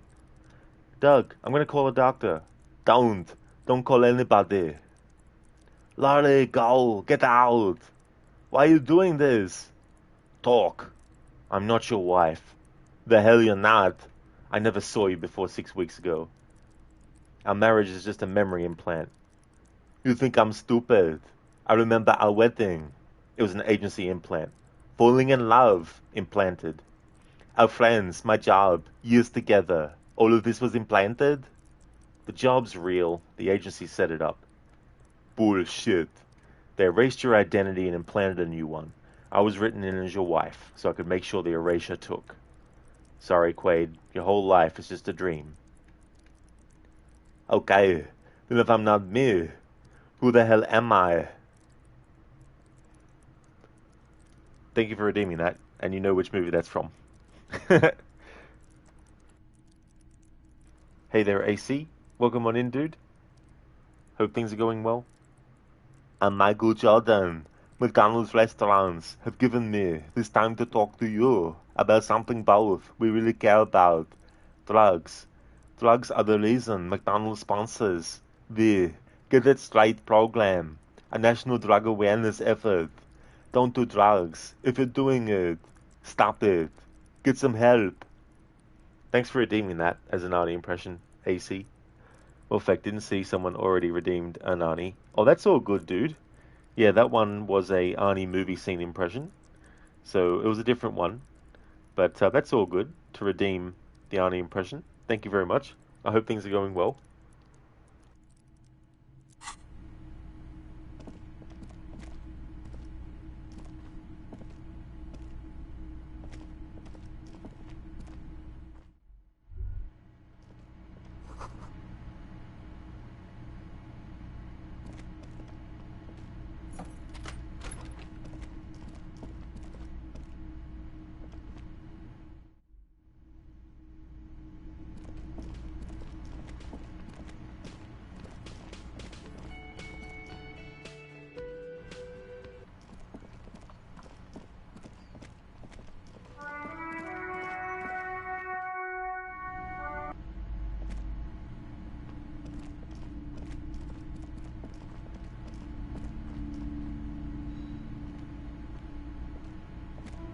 Several maps have been attached to a bulletin board hidden inside the alcove. They're held up by small pins. The board has come loose from one corner. The maps look old and faded. Your eye catches a map of Insulinda, a map of Revachol, and a map of Martinez. Hey Schiller, thank you very, very much, dude, for the 110 stream streak. Holy shit, Schiller. Thank you very, very much for that. I really appreciate that a lot. That's awesome. Thank you.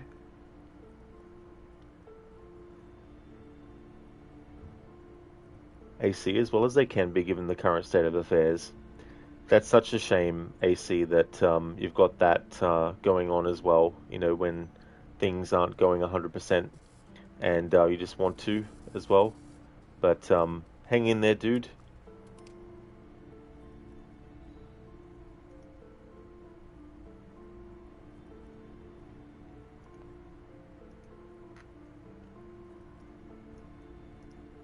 Schiller, you're at work but looking. Have a good stream. Thank you very, very much, Schiller. I definitely will. Thank you for leaving the lurk too. Appreciate that as well.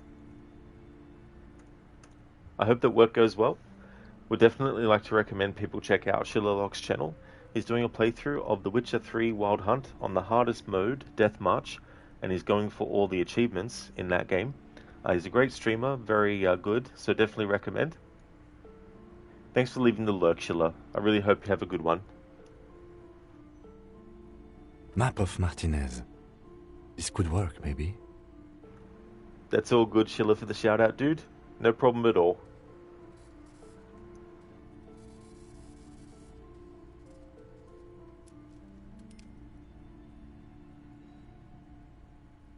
It's not really a map. It's a tourist thing.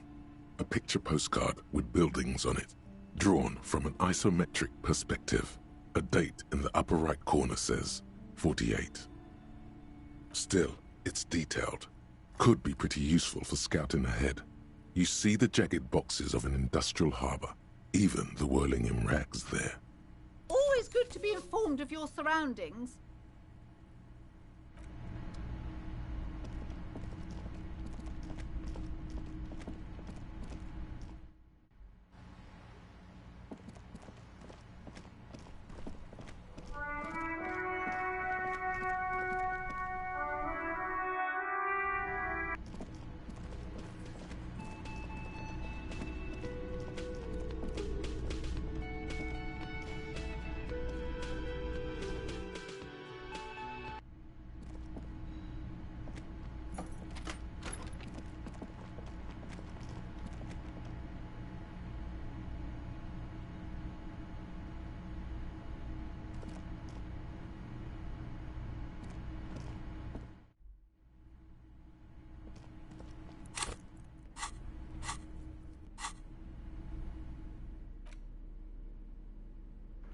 Map of Martinaise.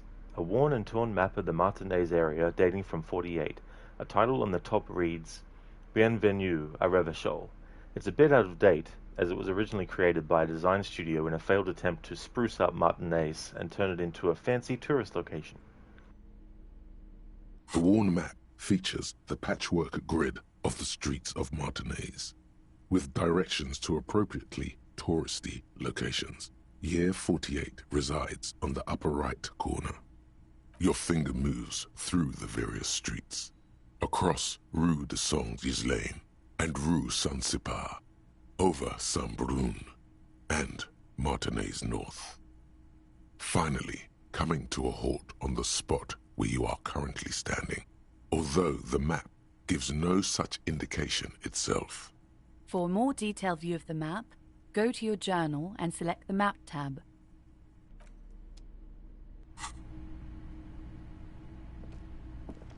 The same two neon-lit shapes, a man and a woman. According to your map of the district, this shot could have come from a wide angle of locations, starting with the northern edge of the abandoned boardwalk, ending with an islet in the bay. Let's call them B prime. B prime for boardwalk, B double prime for Land's End, and B triple prime for the islet detective. There may be smaller points in between, but those are too fine to zoom in on. 700 meters away, the likeliest of these B positions, 20% chance. A skilled sniper could have made the shot, provided he had a safe sniper's nest. Even with the light on inside, we're talking military training. At that distance, the perpetrator would have had to take wind direction into account. 1.2 kilometers away, the least likely of these positions, let's say 3%. A truly skilled sniper could have done it, possibly from a tent. No, too far-fetched. 1 kilometer away, an unlikely point of origin, beyond the docks somewhere. On an islet in the Bay of Martinaise, perhaps. There are islets there, badly charted as they may be. The shot would have been a small miracle, 5% likelihood. There is an extremely narrow field of view from the bay to the window, between Rue de Saint-Ghislain 10 and 33A. The angle would have been extreme, and access to the islets is questionable. From where, precisely? I see you have given this a lot of thought. Are those the locations you've singled out in addition to the roof? And what is the likelihood, in your opinion, that it came from a further distance?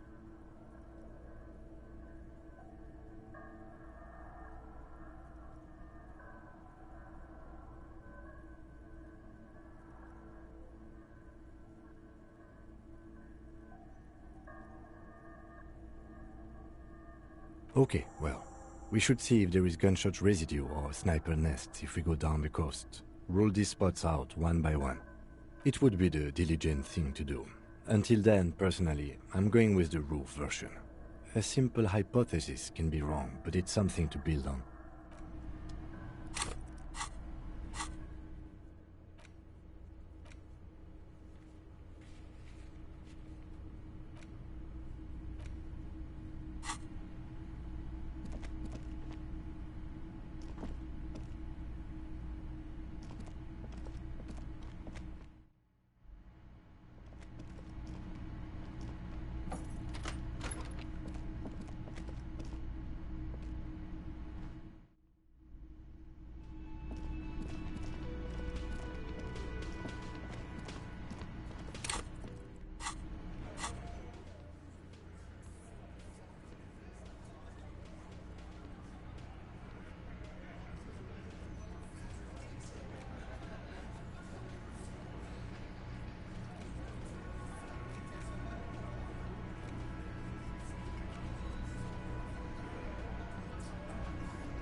Whoa. What have we here? A bridge with loose Oh yeah, I already nails went and over this rotten-fisted before wood I that decided to creaks reload in my the wind. save. A construction code violation. True. The bridge is fine.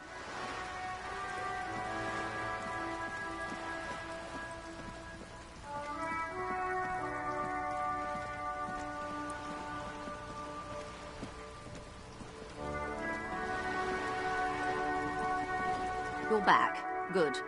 What can I help you with? Not an umbrella, I hope. I don't need one myself, you see. Very rugged. Good choice. Now, I suspect you had questions. Nothing like talking to pass a rainy day. Am I right? You have. And how did you like Mr. Clare? Of course, Detective. Excuse me for implying otherwise. The RCM does not pick sides in this. I hope it doesn't come off any other way. Of course. And I don't expect you to share anything he told you with me. I'm not a corrupt verm myself. However, if you felt like discussing something, how could I stop you? Are we not human? Are we not curious to hear another person's take? It's only natural. We would only be gossiping. Intellectually speaking, it would be quite interesting to hear what she has to say about these things. Yes, your disgusting necktie agrees completely. Let's gossip. Of course, Detective. Should something come up later down the road, don't be afraid to drop by for a chat. Until then, is there anything I can help you with?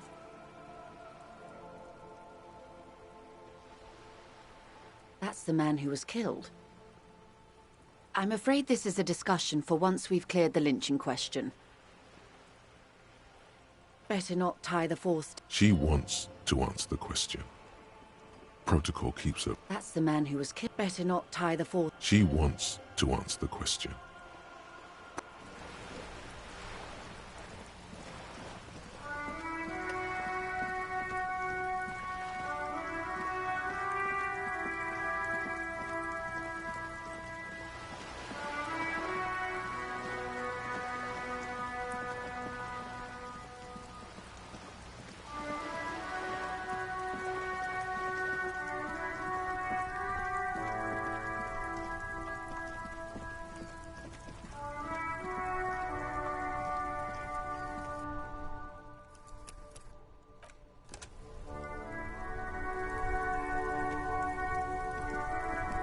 Inside, you see a set of steering levers, a radio microphone. This is Precinct 57. How may I assist you? Yes. The armor was produced by Fairweather in their facilities in Bétancourt, sur la Clé in 42. It was part of a special order for Corps de Pharmacie, a security firm contracted to protect the interests of Oranese pharmaceutical companies in the Seminine conflict. So, it seems the armor went to Seminine. That's where the paper trail ends, though. Even the firm has proven difficult to track. Corps de Pharmacie has been renamed several times over in the years since the armor was issued. The most recently registered firm that the ICP has been able to connect to the CDP is a military contractor called Crenel, and the one before it was Downwell. I think they might be the same contractor. A suit of armor like this would have been manufactured with a particular person's physique in mind. You should ask for whom this suit was fitted. Hello there, Placenta. Welcome. I hope your day's going well. Hard to say. Their client list is rather diverse and incomplete. The only constant seems to be that the mercenaries are always deployed in third and fourth world countries. Yes, but the ICP tends to be reluctant to share private sector records. I could try to talk them into it, though. This is a fun challenge for her. An opportunity to contribute beyond doing her job by rote. She'll gladly put in the extra effort for Team RCM. Glad to help. Call back tomorrow. Hopefully I'll have more for you then.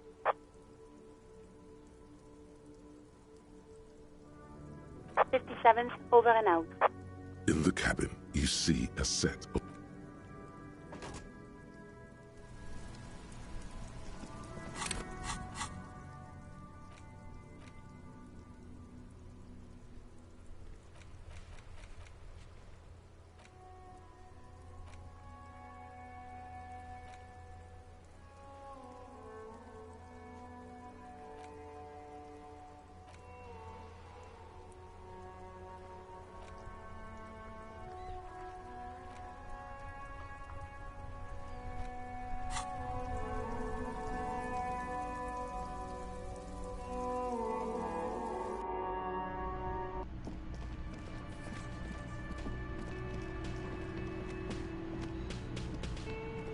A thin man is smoking below an exhaust hood, occasionally sipping from his mug. This must be the Whirling's cook. As you step in, he nods toward the table and says something in a completely foreign language. The only words you can make out are Garancy and Quebec. Okay, it's definitely not his name. Whatever you do, please don't call him Garancy Quebec. Please, it's not funny. The man puts his cup down and replies something, his left hand drawing arcs in the air. He looks up at you, then looks away quickly, shrugging and muttering something to himself. Shrugging is an international sign for, no, I don't know what's behind that door. The mention of mañana gets his attention. He smiles and delivers a whole slew of unfamiliar words and lively gestures. Then he falls silent again. They're friends? The man says a couple of sentences in that strange language of his and then seems to wait for you to speak. I'm pretty sure he asked you a question. He doesn't know your language. You can just say something cool in return.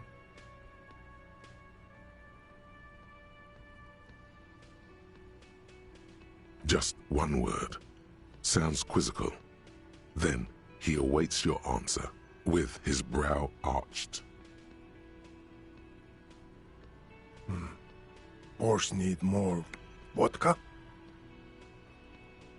Okay, so it's vodka that keeps the men happy and in good spirits.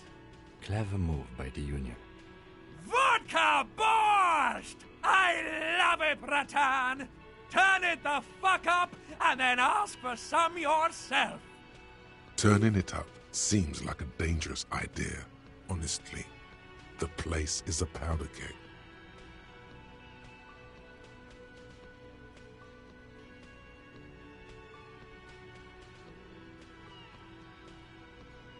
The cook gives you a long, disappointed look, then turns the stove off and seems to wait for you to speak. He smiles and bangs his ladle against each of his pots in turn. It's almost like music, especially with the sounds of assorted dishes boiling and simmering on the stove.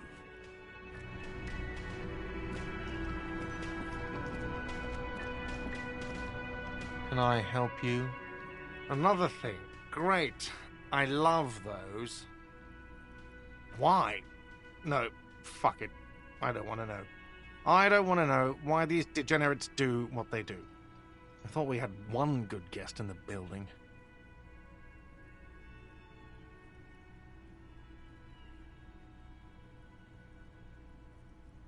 Yeah, neither do I.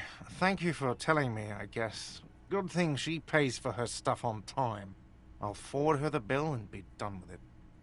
Yes?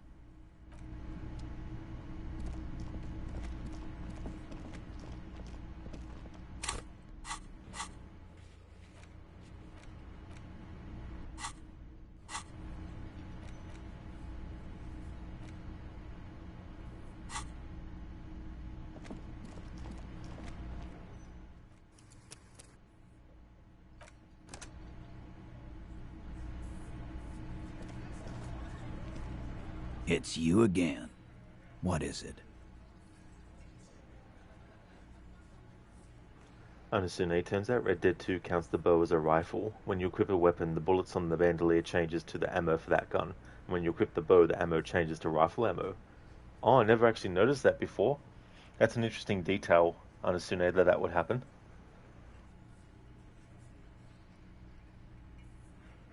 Why?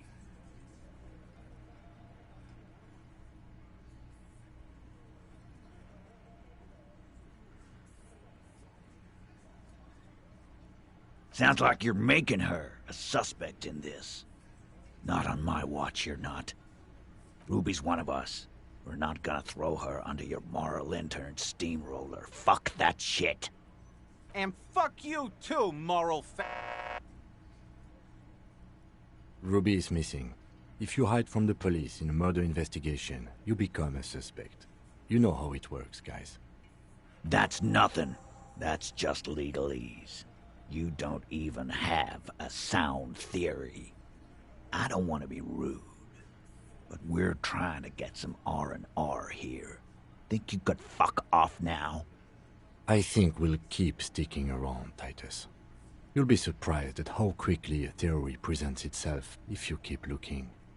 From the corner of your eye, you see a little bird fly into the bush, right behind the window, behind Titus's back.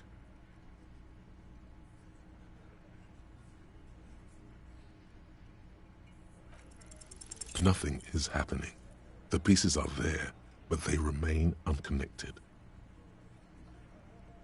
Sorry, you're not coming up with anything. Again, still nothing.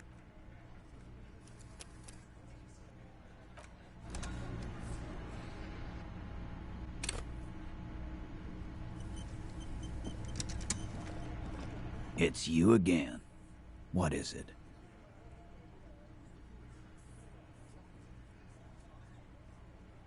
Why? You're cuckoo, cop. I'm the only man responsible for this unit. Get with it, or fuck off. How many times must I tell you? Yeah, fuck off! Sounds like you're making her. Ruby's one of us. And fuck you! Ruby is missing. That's nothing.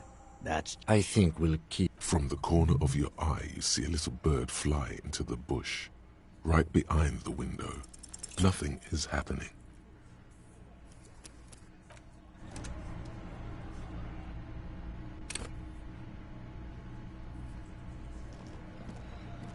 It's you again. What is it?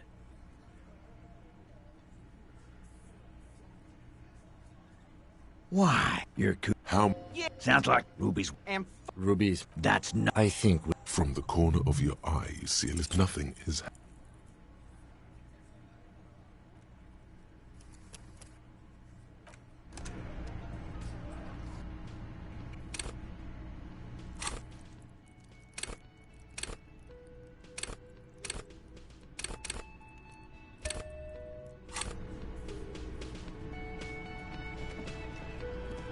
It's you again.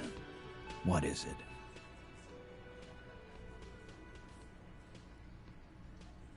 Why? You're... How? Yeah, fuck off! Sounds like Ruby. And Ruby... That's... I think we'll... From the corner of your eye, you see a little bird fly into... Nothing is happening.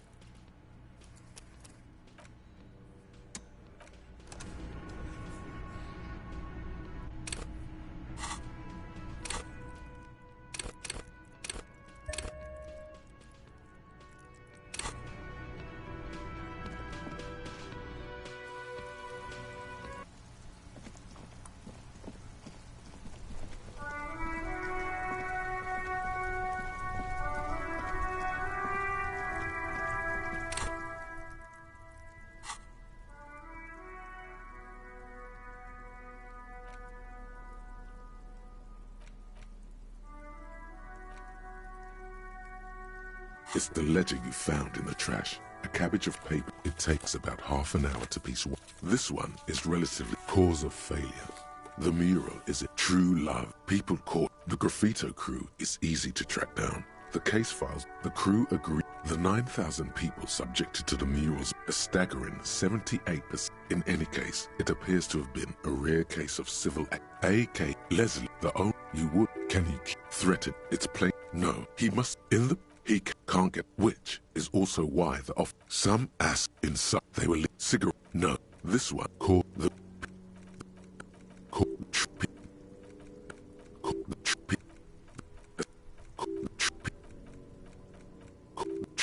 graffito crew. The case files do the crew the graffito crew. The crew. The 9,000 people, a staggering 7. In any case, it appears to have been not much has changed in the meanwhile. Alright, fast forward the time a bit.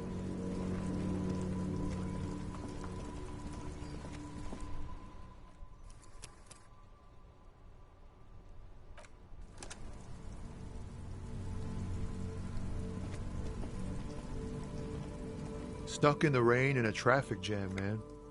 What's on your mind? It's like, whatever's going on over at the docks. Anything else? Us lorry drive. Not my thing. He tries his best to look nonchalant.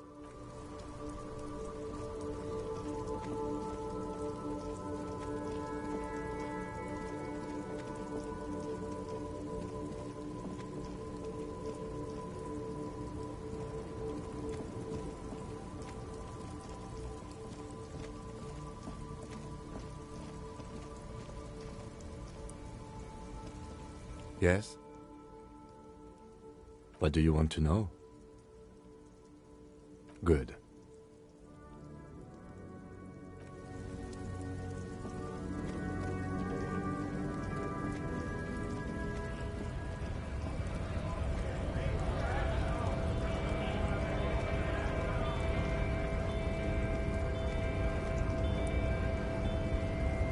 Hola, wandering man. How can I help you? The mercenary, eh? Who could have killed him? That's indeed the question. The man whispers a jaunty.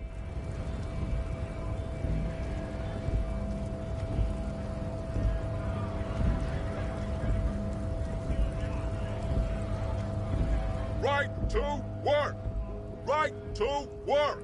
Sure.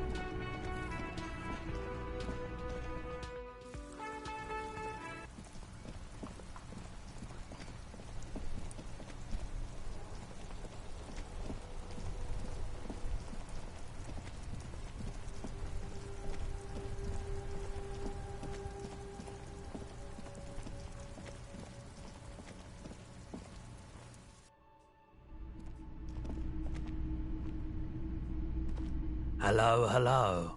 Let me know if I can help you. Sure, let me have a look. Anything else you're thinking of selling?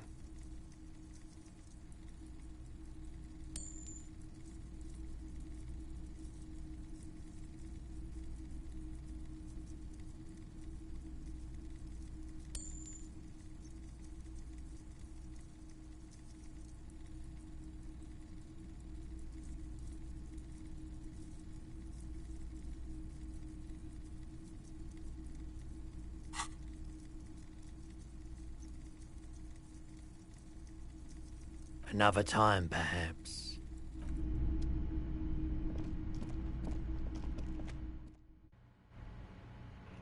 Understand, if you ever make a Red Dead 3, if they ever make a Red Dead 3, one thing you'd like to see is more customization for outfits, like being able to open vests or wear neckwear with open shirts, or stop the bandana from replacing neckwear.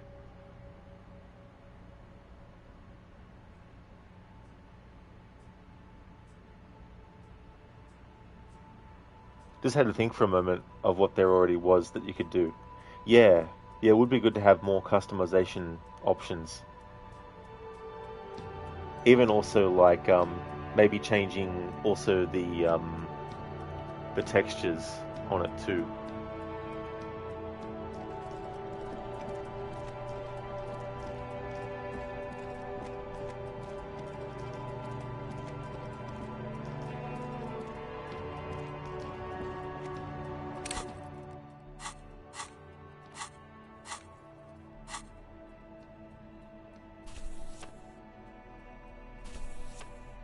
It's the ledger you found in the trash. A cabbage. It takes about half. This one.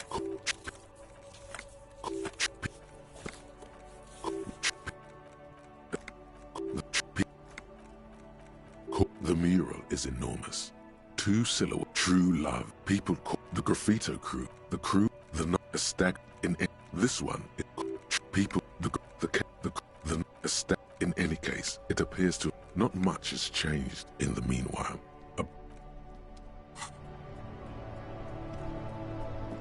Yes?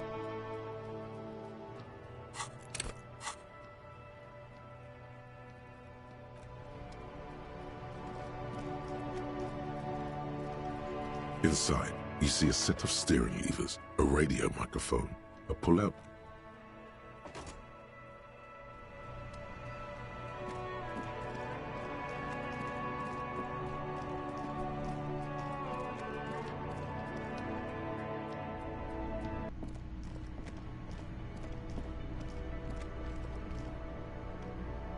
Can I help you?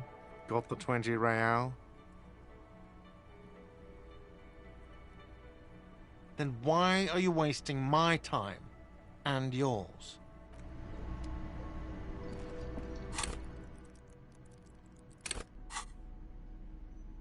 It's the ledger you found. It takes about...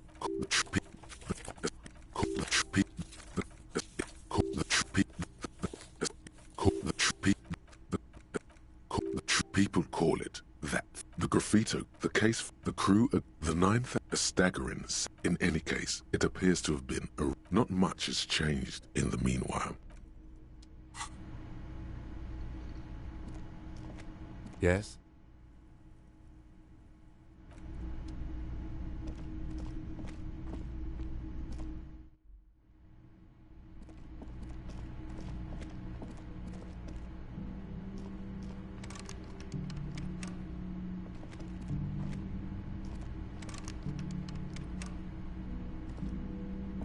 Yes?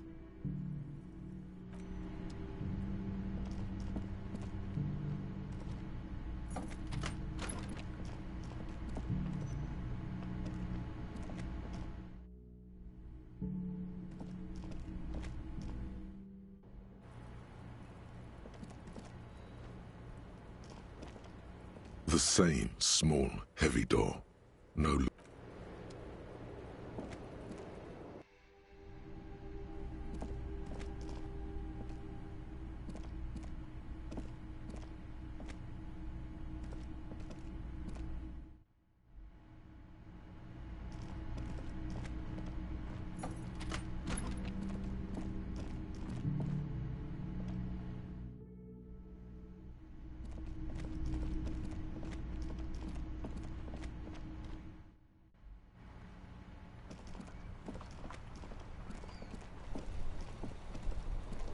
The worn and beaten wooden planks of the bench do not look overly comforting. We can sit on benches after we've solved the murder. Let's go. You can revisit the bench if you ever need to pass the time when Lieutenant Kitsuragi is gone.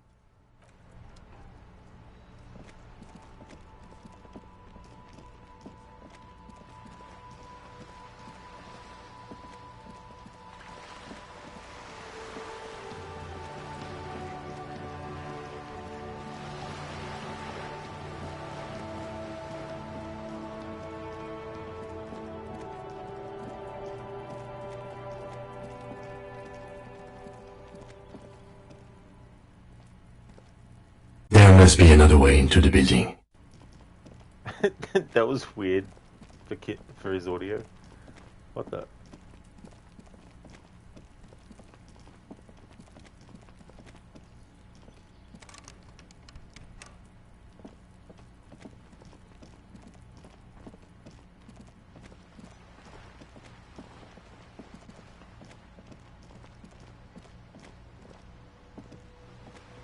A sturdy metal door guards the southwest entrance. The door rattles again, but this... Stop banging on the door!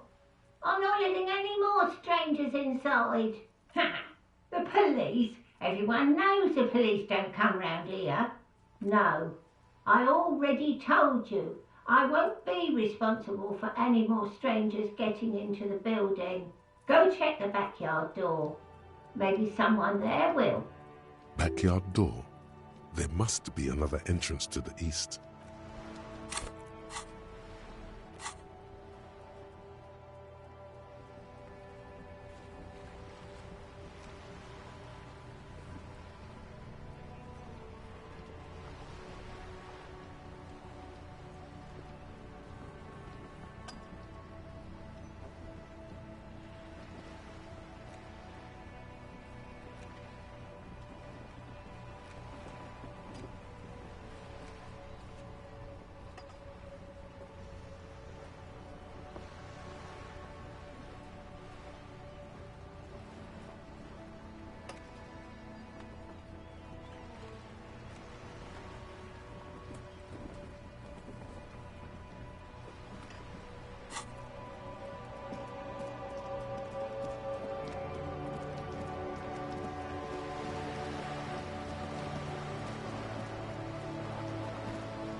Your race descent has only worsened since I last saw you. You have really let yourself go. I am not the first line of defense. I am the last. In addition, these so-called Hardy boys are an effeminate clique of bodybuilders. Their company is spiritually degrading. The Hardy manlets are on the pay of the company. I answer to the union alone. And I do this out of race heroism. Finance is an alien concept to the Simonees. Now leave me be. I must luxuriate in the company of my woman.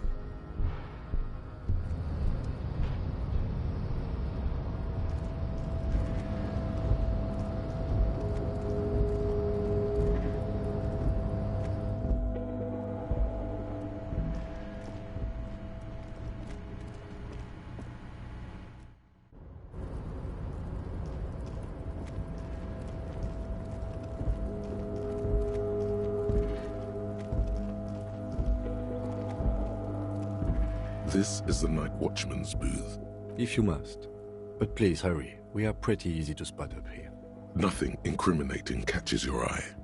The cabinet, it's a black and white photo of a young couple out in a street fair. The man is young, dark-skinned, and dressed in a Royal Carabinieri uniform. The girl is smiling playfully at the camera. Why did you take that? Fine. But let's move. I don't want to be seen snooping around here.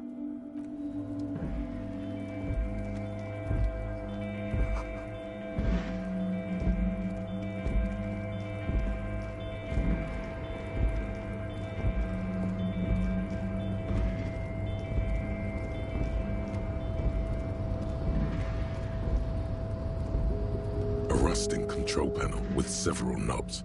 2 buttons marked Marche and Arrête are faded with use. It seems to control the large crane above.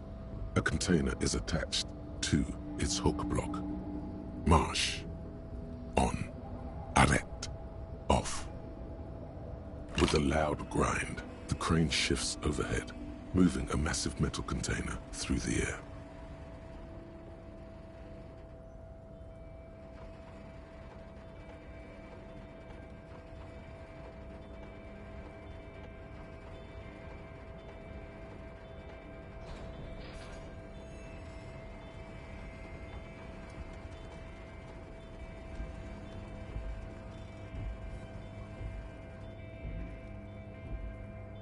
With a surprisingly quiet thunk, the crane places the container down. This crane was built with a purpose, which has now been fulfilled. To move this container. Who can say? All you know is, it's special. I can't see how that was worth the ruckus, except for seeing the crane in action, which I admit was satisfying.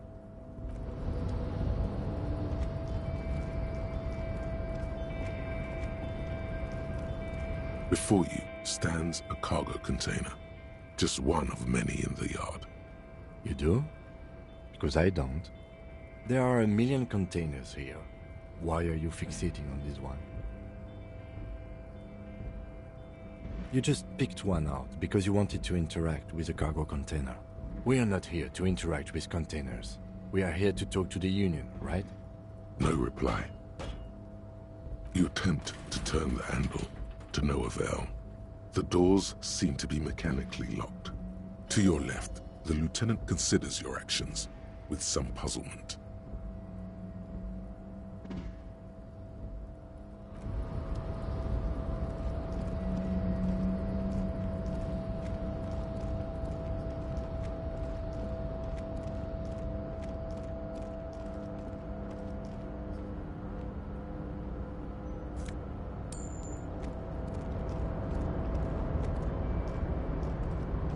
Oh, hey, mister. I knew you'd be back to talk with old Leo here. Yes, I did. It's like Lady... No trouble at all, mister. No trouble at all. It's like that old saying goes, wisdom withers if not shared. Oh, that one. That should be empty as far as I know. Told you. Oh, I'm sure, mister. Oh, we're on a strike. So no one... No, but Titus and his boys got into some... Like what, mister?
An old monument stands in the middle of the traffic island, pointing toward the sea.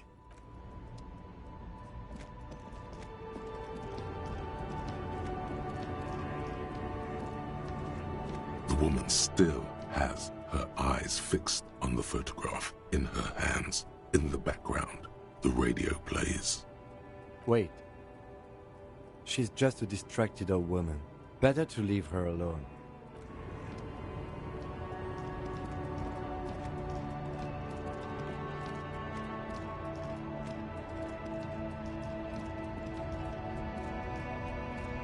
A lorry stuck. The windows are clear. They've been recently...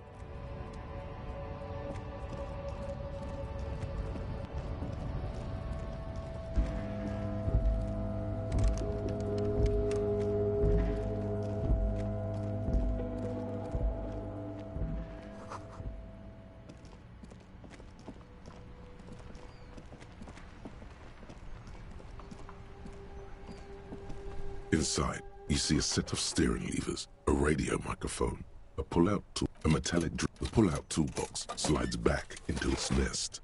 This is Precinct 57. How may I assist you? Not yet, but I was able to convince the database people to share private sector information. They promised to get back to me by tomorrow morning. Do you have any other questions? 57's over and out. In the cabin, you see a set of steering.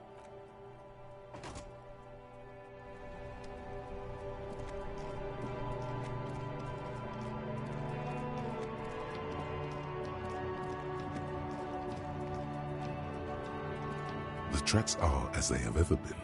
A bit more worn, perhaps. Fortunately, the street sweeper still hasn't noticed their presence.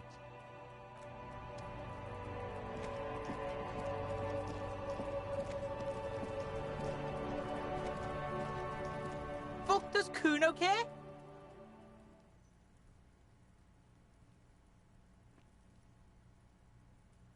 The fuck do you want with it? It's a vital... You could use some. Yeah? Oh, don't teach him, Kuno! He's... You're not getting... Fuck you, pig! Don't do mad. Good call, Pigmeister. Don't come and... Kuno...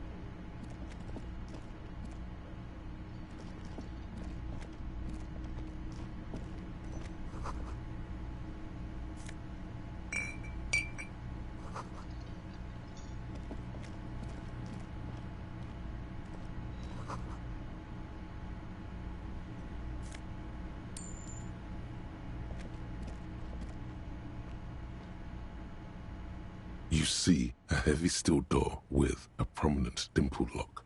It's painted blue. It could be connected to the barred door upstairs. The cobalt blue, old cobalt paint. It leads to a side. The door does not. Hello there, Maxi. Good day, dude. Thank you very much. It's going well, thank you. Things are going good. How's your day going today?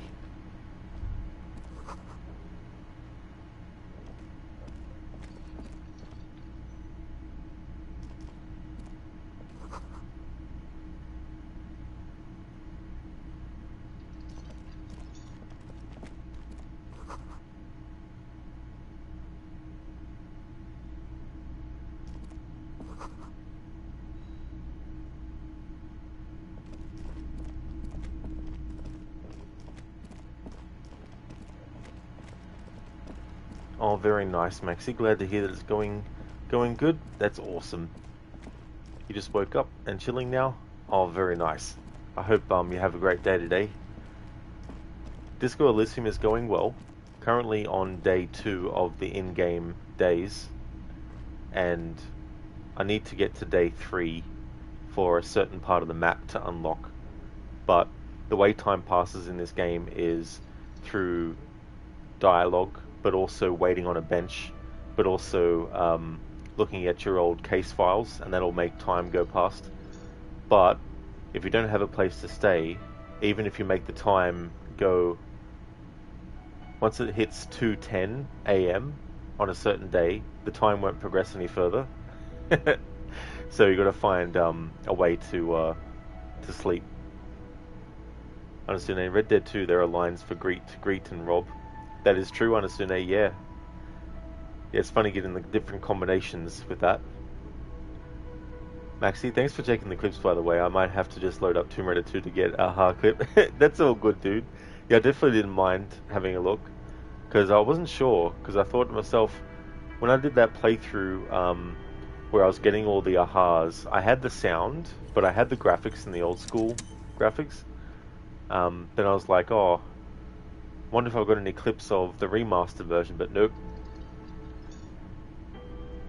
You should totally sing karaoke here, the first chance you get. Your emotions need to be expressed. People need to know your vast, oceanic soul.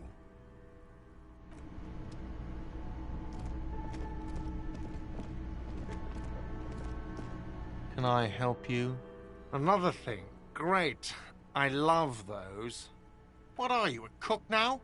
That's none of your business. No, you don't. If you had a warrant, you'd be shoving it in my face right now. Besides, the RCM doesn't do search warrants. I know the law. You'll just have to wait for the kitchen to open. If you have to get in there, which you don't. You do realize you can just go into the kitchen at 1300 hours. No need for superstar charm or Sambo-style antics here. Oh yes, that door, sure. There's nothing mysterious about it. It's just a door. Ansune, hi. Say what you will about this place. The people, they're friendly. Oh, I forgot to say, give me all your money. Yeah, that's the funny thing in Red Dead 2 when you alternate between greeting and then antagonizing, but then, trying to apologize. No, I don't have a key. Or some... He's attempting to maintain an air of indifference. Fine. So, I haven't opened it. Yes? Got the 20 real? You must be... But this is... Frit, near the gates. They'll exchange it.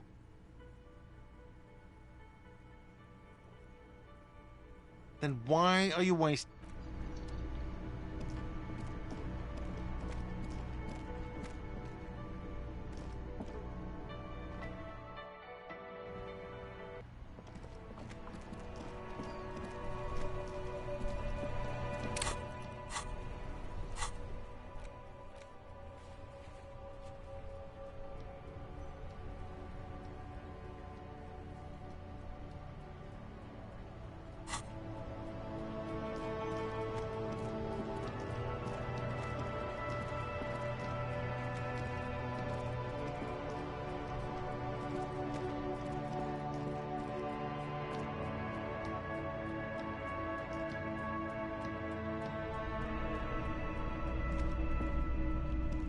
Hello, hello.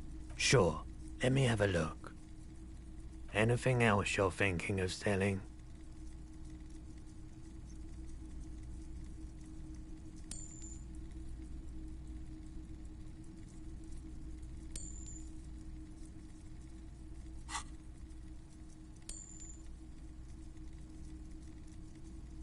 Another time, perhaps.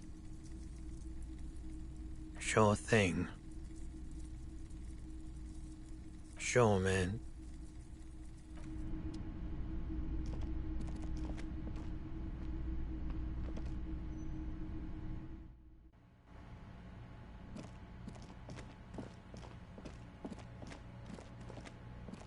A couple of indicator lights are missing from this control panel. Loose wires dangle from the now vacant holes. In the middle is a lever. Beneath it, a small metal plaque. This panel usually closes the waterlock, turning it into a bridge that lets you cross the canal. But there's a crashed salmon and butter sign in the way. Pulling the lever probably won't do anything.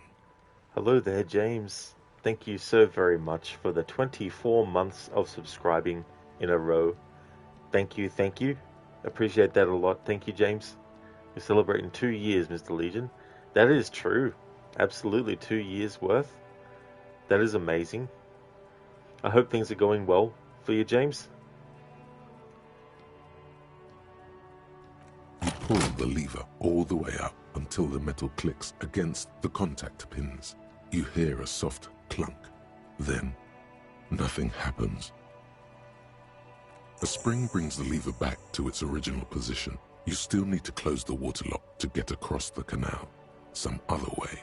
Wasn't there a sign over there saying functionality will be restored on Wednesday morning?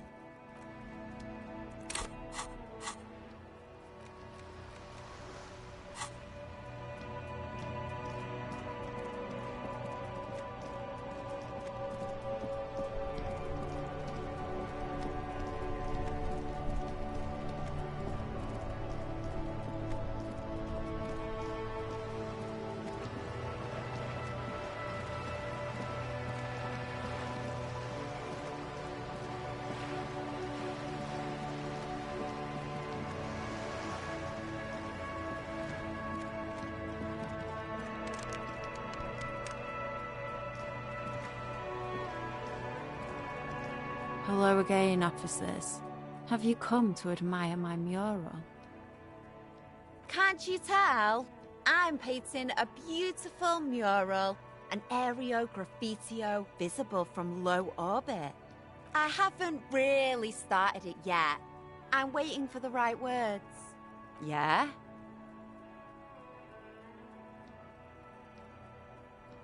Thanks. I'm sure the inspiration will come to me now that I have an official RCM stamp of approval. She means the opposite. You've lessened her desire to deface the building.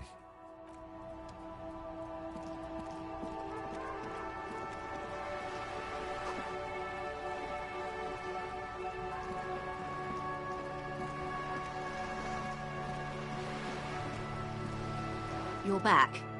Good. What can I help you with at this late hour? Matter of fact, I don't. I have a medical condition of my own. Nothing unusual, though. I'm old, you see. Don't worry. It's curable. With questions.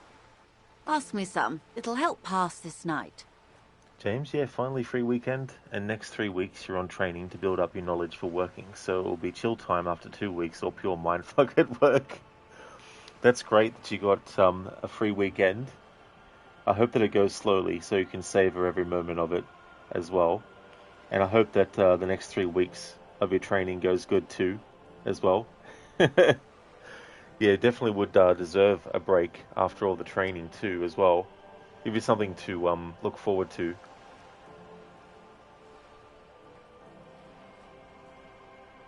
I'm afraid I can't say any more until we've taken care of formal protocol. Of course. But before we do, officers, let me be perfectly clear.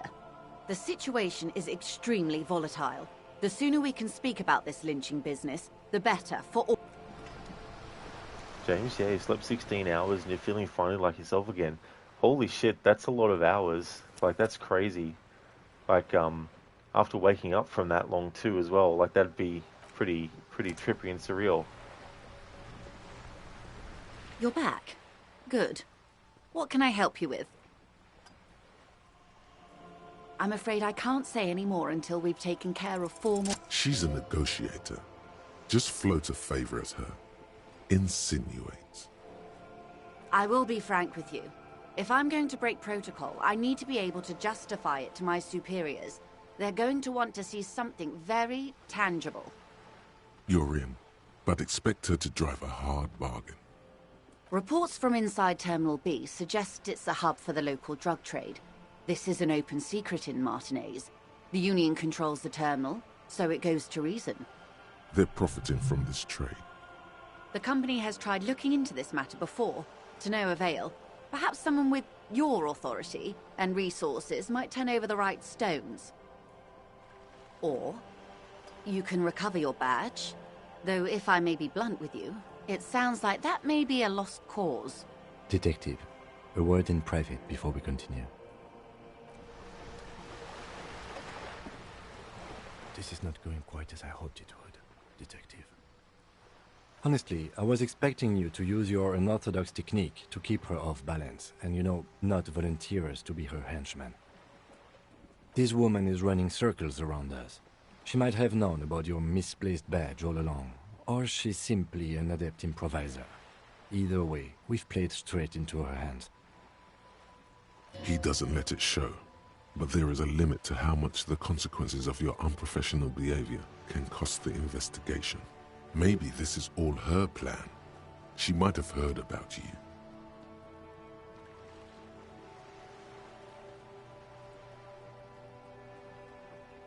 Oh, that would be fantastic, but do we have the time? The world is large and your badge is 8 by 6 centimeters. The situation might have changed drastically by the time you locate it. Time is of the essence. You could request a new one from your station, but that would literally take months.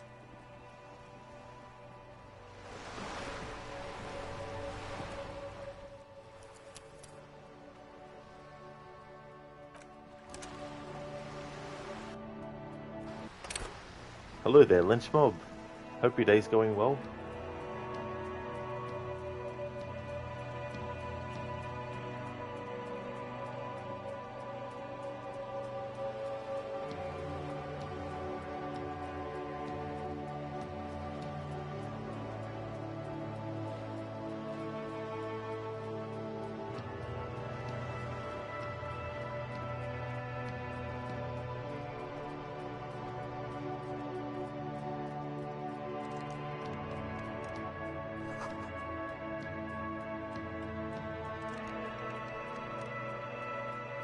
An old call box with a matrix of push buttons lists all the companies in the East Delta Commerce Center.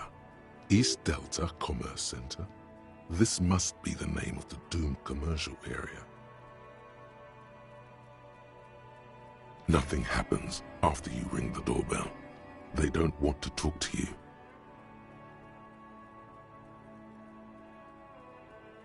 Silence. No one answers your call. This button looks new, but someone has removed the name card. Nothing happens when you try to ring it. Huh. This button looks new. It's probably not connected yet. Looks like someone has melted half the plastic off with a lighter. The doorbell doesn't work anymore. An off-key melody starts playing after you ring the doorbell. Then a woman picks up the receiver. Kuno, please stop calling here. Grown-ups don't have time for your stupid games. Oh, I'm sorry, officer. I thought you were... But the doorbell is broken, and the bookstore shouldn't even be on the list anymore. So I can't help you. Please don't call here again. Thanks. A single beep indicates that the line has gone dead. You ring the doorbell, but no one answers. What an ominous name for a hair salon. Doesn't bode well for anyone's hair. You ring the doorbell, but nothing happens.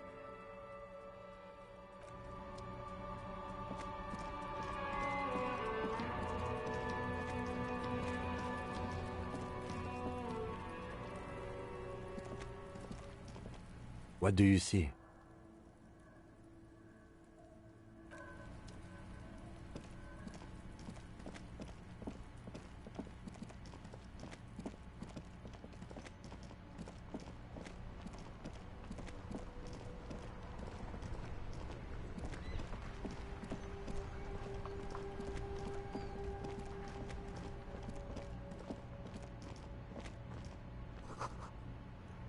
James, yeah, it's been months since you slept, so at peace, now just letting life happening.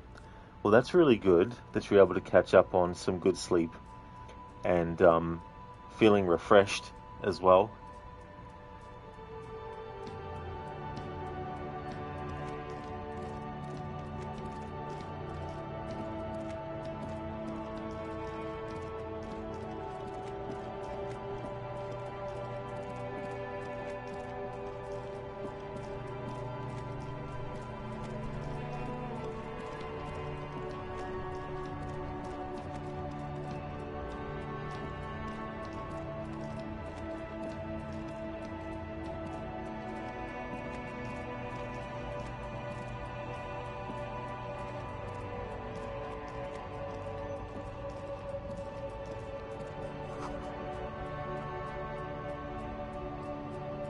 James, so how's the game going? You heard a lot about it, but never get the guts to pick it up. Oh, it's going good. This is my third playthrough. The first one I did was back in 2023, and then the last one was last year. And it's definitely a really interesting game. There's a lot of replayability, especially if you like it, because there's different kinds of approaches you can take and all that kind of stuff, which give it that replay value too. But it's got a really good soundtrack as well, and the game itself has a time system where it doesn't just tick by on its own. You have to actually interact with people and get dialogue done and all that. I mean, there's other ways to make time pass as well, but there's side missions as well that you can look up, that you can go into and all that kind of stuff.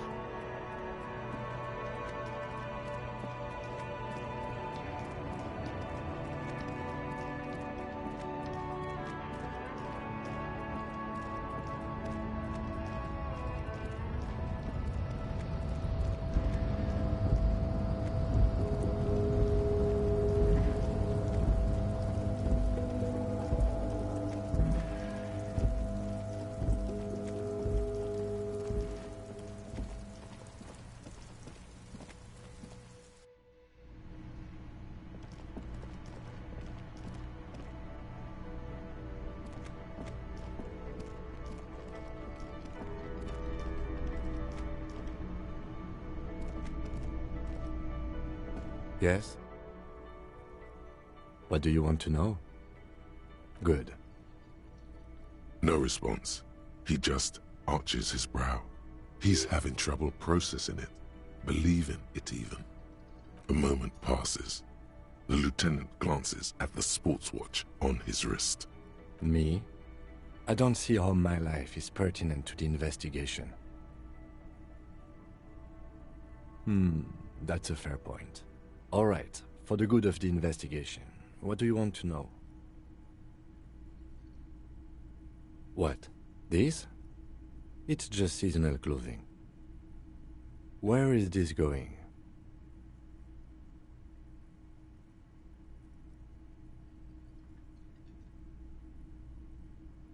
Let's not. Good. Let's change the subject. James, he returned after like 2 years to Genshin Impact and Honkai Star Rail. It's kind of mindless waifu fun, so all good. Well, that's great that you're having fun with it, James, and that you can chill out to it and enjoy. Especially if it's a game that you haven't played for a while too. Thank you, Lynchmob, for redeeming an Arnie movie scene impression.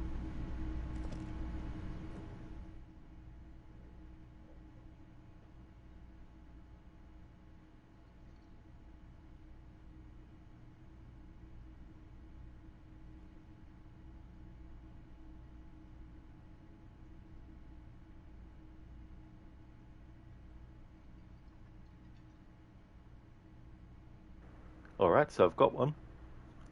You're looking good, Dutch. It's been a long time, General.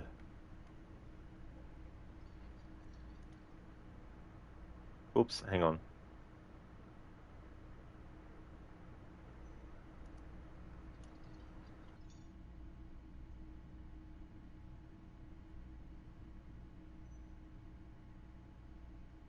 Here we go. Looking good, Dutch. It's been a long time, General. Come on inside. 18 hours ago we lost a chopper, carrying a cabinet minister and his aide from this charming little country.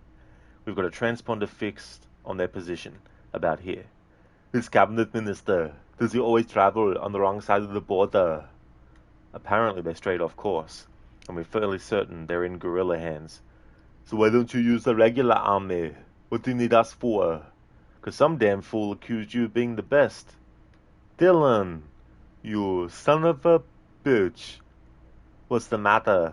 The CIA got you pushing too many pencils? Huh? Had enough? Make it easy on yourself, Dutch. Okay. Never did know when to quit. Damn good to see you, Dutch. What's this fucking tie business? Come on, forget about my tie, man. I heard about that little job you pulled off in Berlin. Very nice, Dutch. Good old days. Yeah, like the good old days. Then how come you passed on Libya? That wasn't my style. You got no style, Dutch. You know that.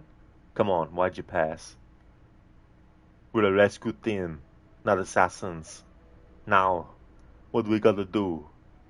That cabinet minister is very important to our scope of operations in this little part of the world. The general is saying that a couple of our friends are about to get squeezed, and we can't let that happen. We need the best. That's why you're here. Go on. Simple setup, one-day operation. We pick up their trail at the chopper, run them down, grab those hostages, and bounce back across the border before anybody knows we were there. What do you mean, we're? I'm going in with you, Dutch. General, my team always works alone. You know that. I'm afraid we all have our orders, Major. Once you reach your objective, Dylan will evaluate the situation and take charge. That, of course, is from the first Predator movie. Thanks for redeeming that, Lynchmob. Oh, come on, Batman. You know you can't hide here. I'll find you. I'm not hiding, Two-Face. You just don't look at the right places. Oh, yeah, and you know where to find people, right? Yes, I have my own methods. Me too, Bruce. Thank you for redeeming that, James, as a Bane impression. So that was from Batman Revenge number 25. Two-Face and Bruce met after Joker blows up the Sanctuary safe house. Well, thanks for redeeming it, James. Thanks very much, dude.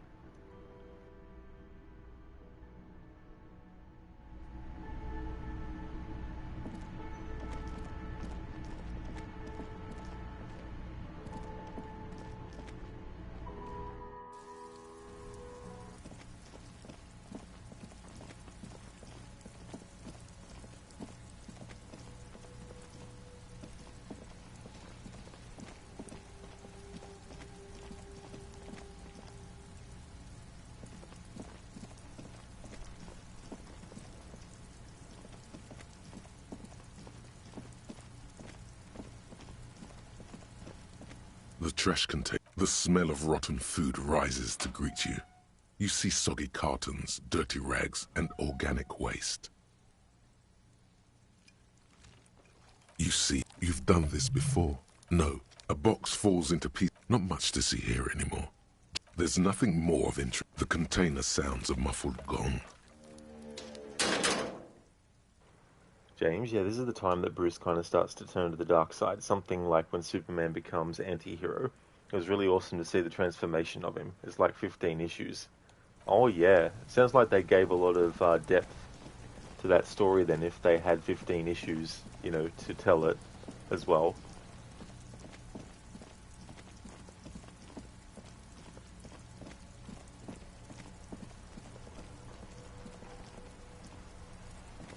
The worn and beaten wooden planks of the bench. You can revisit.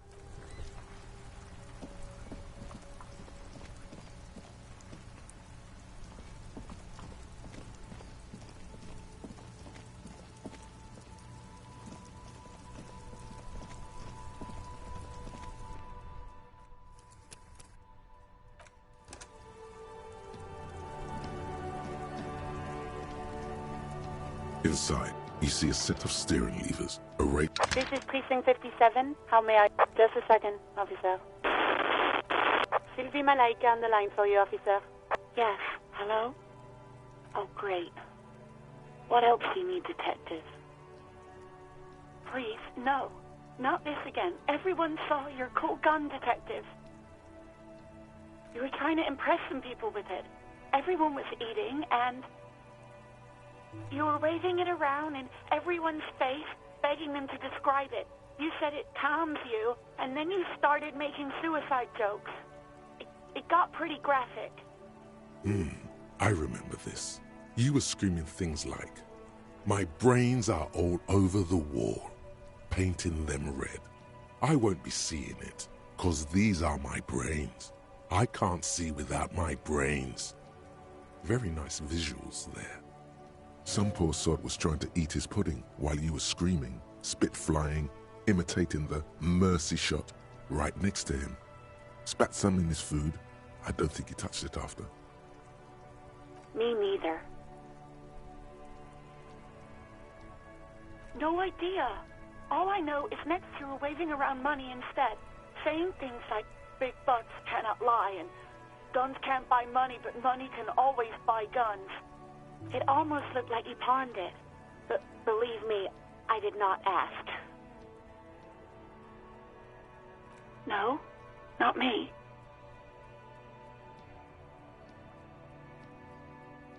What? Of course it bothered me. But I thought the union already knew about the court. No one calls the police. The union would get angry. You know, what the union says goes. People listen to them and they take care of their own, which is like everyone here. Garbage.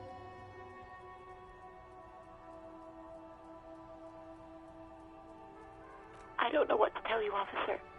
I didn't call you because I didn't want to get in trouble with the others. With the union. I'm sorry about that.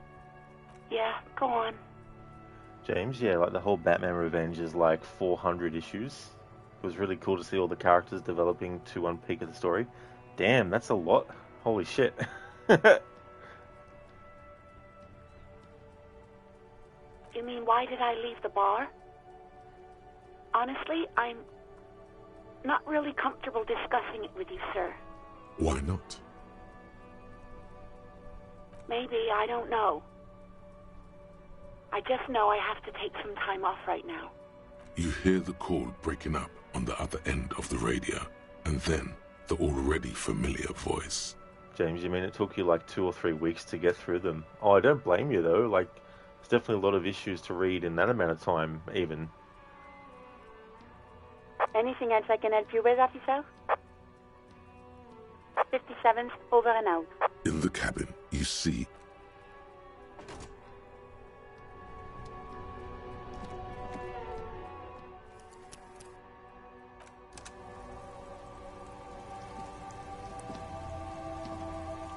Inside, you see a set of steering levers, a radio... This is Precinct 57. How may I assist you? Hey, As always, it's DJ Mesh and Felicio, and you're listening to Street Freaks FM, bringing you the hottest, the nastiest, the most vulgar. Right away, the lieutenant reaches into the cabin and turns off the radio. He's not looking at you as he says, Someone must have been messing with the radio, or maybe picked up a random frequency. You wanted a prime line, right? He's still avoiding your gaze, and his ears glow red. Oh, is that what it was called? Nothing to get into, really. But sure, let's focus on the important things. This is Precinct 57. Can I connect it to someone? James, but the one you really like the best is Batman Origins. It has the insane amount of details about Bruce and Selina and stuff like that. Oh yeah, so it goes really in-depth. Yeah, one of those things too where rereading it would be good too. Just a second, officer.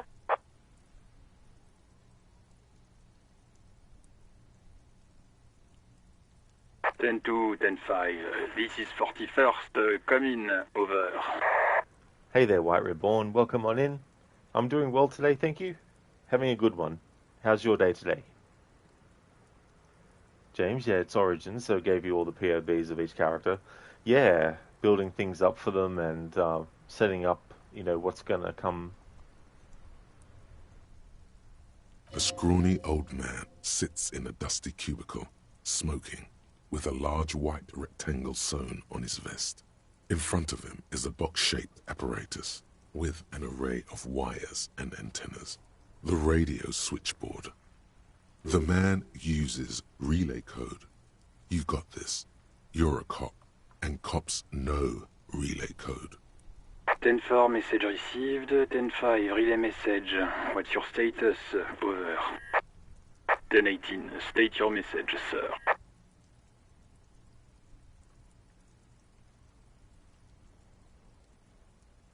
Roger that. 10-10. Over and out.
Oh, nice, White Reborn. That's good.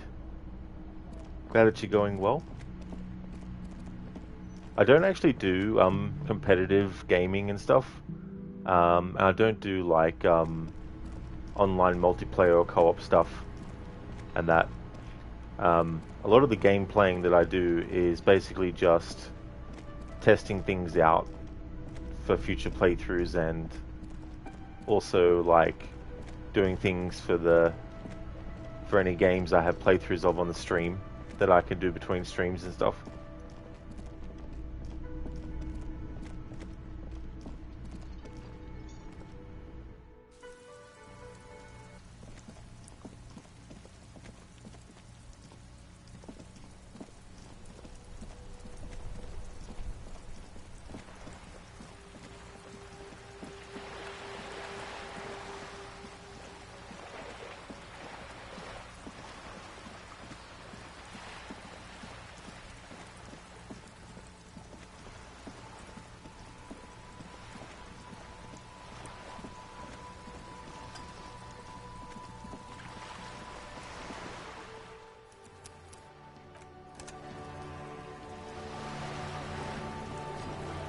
You're back. Good. What can I help you with? I'm afraid I can't say any more until we've taken care of formal... Feelings will guide.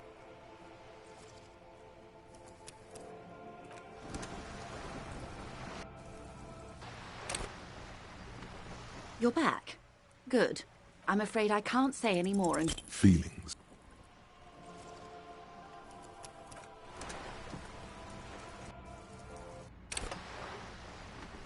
You're back. Good. I'm afraid I can't say any more and... Feelings.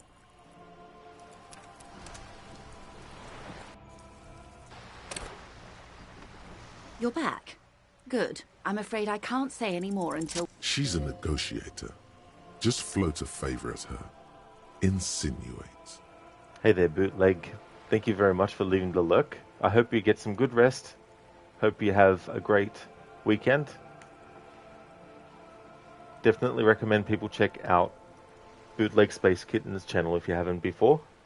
Doing a playthrough of Total War Rome 2. Really hope you get some good rest. You don't think Stream Elements is supposed to add sleeping? Yeah, that's funny when it does that. But that's all good. Thank you very much for leaving the lurk. I will be frank with you. If I'm going to break protocol, I need to be able to justify it to my superiors. They're going to want to see something very tangible. You're in, but expect her to drive a hard bargain.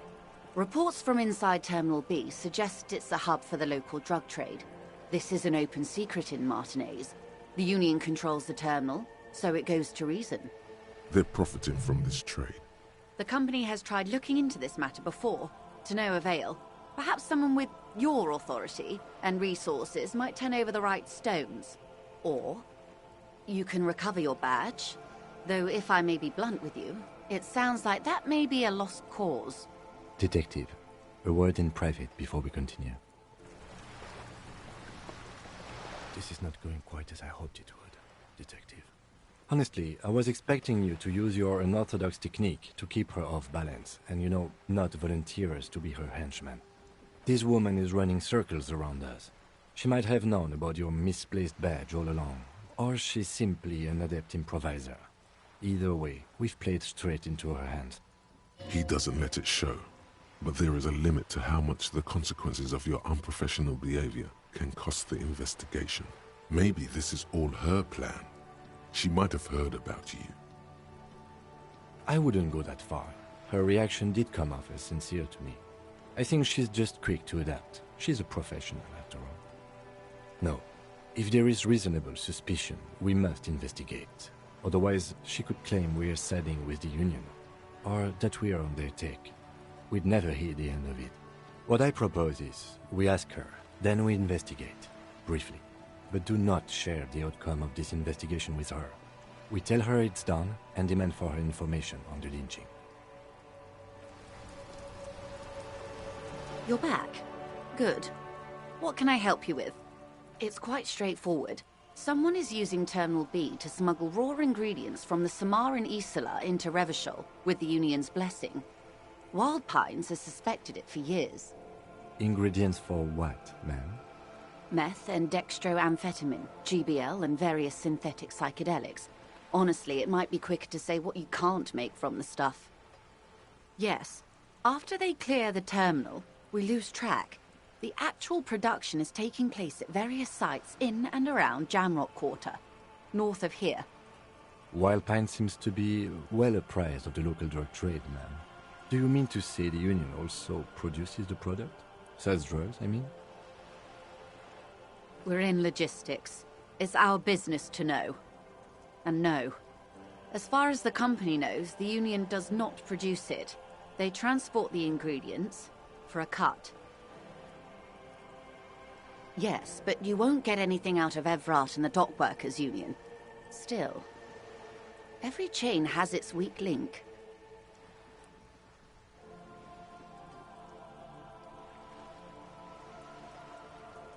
The handoff. The motor lorries at the roundabout. Precisely. Someone needs to move the ingredients from the harbour into the city. Once they reach Jamrock, they're distributed to a network of local manufacturers well beyond our grasp. But in transit, they're vulnerable. How convenient that they're stranded like beached whales at that roundabout.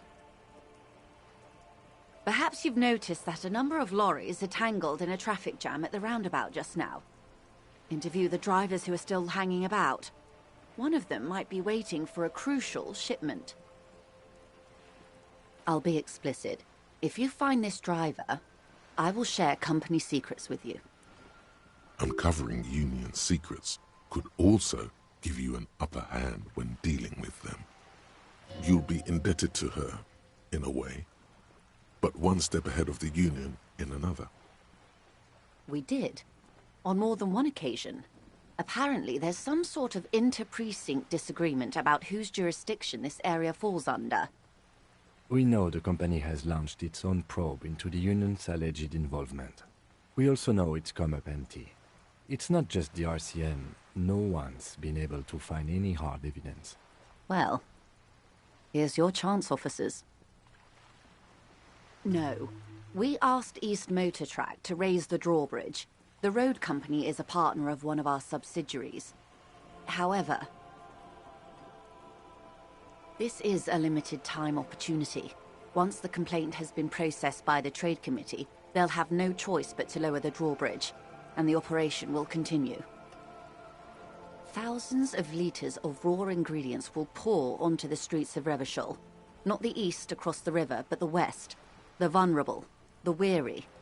Well, at least this solves one mystery. What is that, Lieutenant? Why I had to call East Motor Track and beg them to open a drawbridge for me. I'd wondered since I first drove in, on my motor carriage. I am sorry for the inconvenience, Lieutenant Kitsuragi, but we need them trapped here. This is a unique opportunity. I'm sure you understand. How do you think they're financing this strike? There are thousands of unpaid dock workers going strong for the 4th month straight.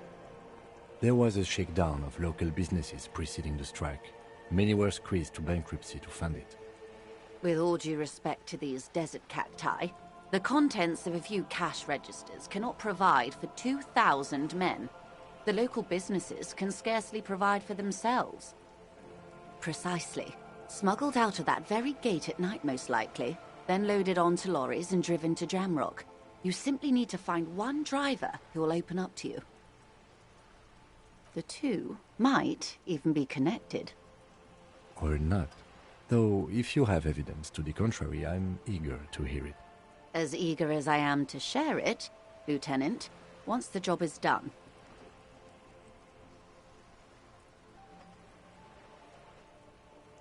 Yes? Excellent. According to my reports, there are at least 3 lorry drivers lingering near the roundabout. Hopefully one of them will know something. It may come to nothing, or it may just blow the case wide open. I can keep the drawbridge up for a few more days at least. You should have the time you need. In the meantime, let me know if there's any other way I may be of assistance. She's not even asking you anything. It's so easy to just say. Did you now? What sort of borscht is he making? The strike brew. That's a classic. And by turn up the heat, I presume you mean put more alcohol in it? Beyond curious. I will choose to interpret that as you turning the alcohol in the strike brew down. For the sake of our professional relationship. And because I don't like the idea of them any more drunk than they already are. What else? Of course, Detective. You can always drop by later, should something come up. Now, what else can I do for you? That's the man who was killed. Better not... She wants to answer the question.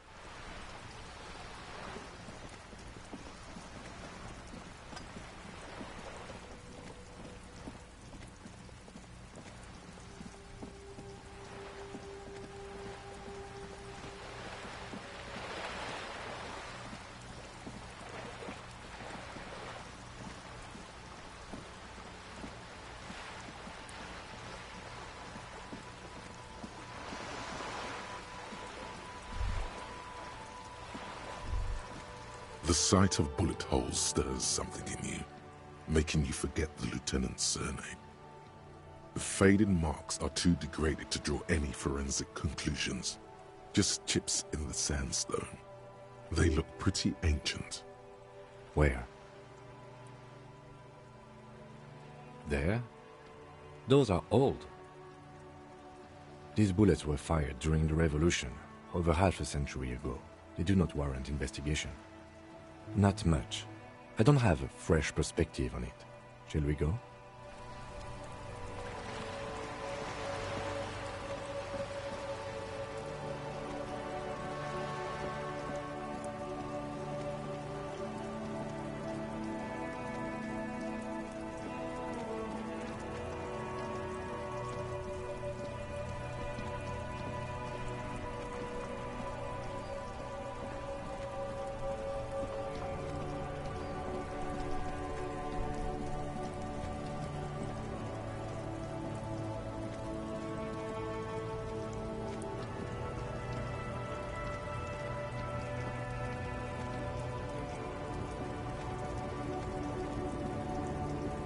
The woman still has her eyes fixed on the photograph in her hands. In the background, the radio plays. No response. Wherever this woman is, your words fail to reach her. Nothing. Her smile just keeps widening. Her hair is gray like lead. If you want her attention, you may need to be more forceful. Where am I? Who are you?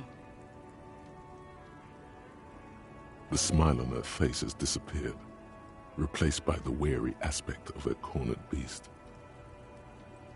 Never mind. I remember now. I'm still stuck in that traffic jam in the 50s. The men have small jaws and everything is made out of plastic. Why do you need plastic when you can make the world out of amber? Back in Mecca, during the time of the revolution, the sidewalks and cafes are filled with young people. I was on my way to see a new Boyadero picture starring Gabriel Buendero. Until you came along, that is. This is Gabriel Buendero. A strikingly handsome man looks straight at you, his head crowned with a wide brim hat. His hair is dark as an oil slick, and his jaw the most perfectly chiseled thing you've ever seen. He was the biggest star of his day. Girls used to faint in the aisles of cinema whenever he came on the screen, and schoolboys used to memorize all his lines. In all likelihood, it's a world that's only ever existed in her mind. Someone was. They are someone's memories, boy. What difference does it make if it's me or not? They're beautiful. That is all that matters. Beautiful and true. And they will win. They're coming for this, you know? All of this. She seems to derive some bitter pleasure from this strange thought, as if the past will one day wipe the present away, like a tidal wave approaching. Why not, Harife? It's not like I have anything better to do in this hellhole. There's something off about this woman. Tell her to show you the soles of her boots. Maybe she was at the hanging somehow. Diamonds? Of course not. But wouldn't it be marvelous if I was? Whatever stupid things they put in the lorry, I imagine.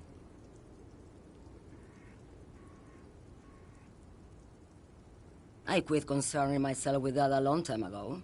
Besides, I don't drive the lorry for the cargo, if you know what I mean. Then it's contraband, lawman. What? Do you want to take an old woman in? Be my guest. Lock me away like Bad Hand Hermenegildo. Bad Hand? Hermenegildos' bad hand strangled 300 people. What can I say? Some people just really like strangling people. Of course not.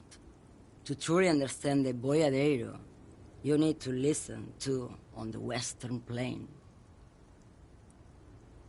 The boyadero, boya for short, is a cowherder from upstream Magritte, the great steppes of northern Mesk. He is a rugged individualist and explorer. It's an old ballad about a young girl who falls in love with a daring boyadero. He promises to marry her as soon as he returns from the Western Plain. Of course not. The boyadero returns from the Western Plain a changed man. One night, as he and his beloved are out walking along the river Magritte, she pleads with him to give up his riding and settle down. So the boyadero strangles his beloved and throws her body in the Magritte. Then he rides off, because the Western Plain is calling to him. You have to understand, a true boyadero needs a whole horizon to himself. He can't be tied down by man or woman. His beloved was selfish. She didn't know what it meant to love a boyadero. What if to truly love a boyadero is to float lifeless downstream? Hello there, Lucinda. Good morning to you too. Welcome on in. How competent is your character now? What's your character's name? Your brain seems to think it is Harry. It is indeed Harry. Yep, that's the character's name. And it's been weird. There's been a lot of incompetency as well as competency. I was making too many dialogue choices related to saying sorry. And so the game was like, oh, you want the character to be a sorry cop now, do you? I'm like, no. So I rejected that. And so I've been trying to make sure that I'm choosing dialogue choices that will raise the... what's the category I was thinking of?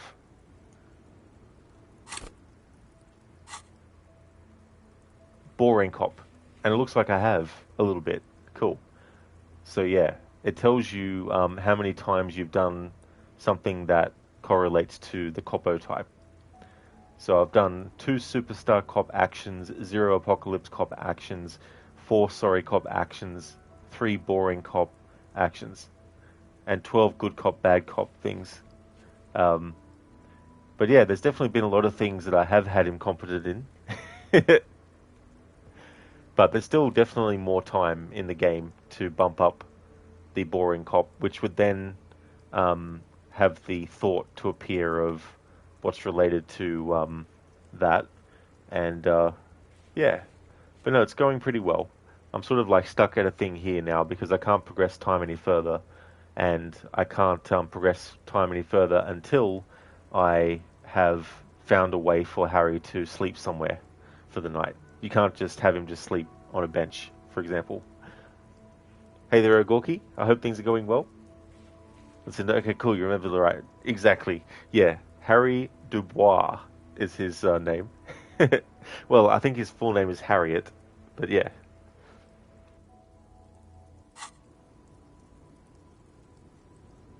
She's just a distracted old woman. We should maybe let her get back to her things. So he doesn't think she's a smuggler. You hear that, Lowman?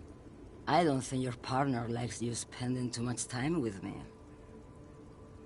Nothing. I just don't think she's connected to anything. He doesn't want your frail mind caught up in something here. Something unconnected to the case. But connected to this woman tuning out like that. Nice, Gorky. That's good to hear that things are going great.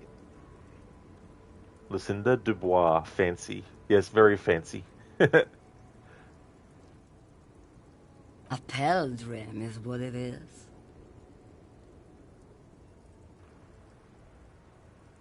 So how's your morning going, Lucinda, today? Now what do you want with an old woman's boots, Sheriff?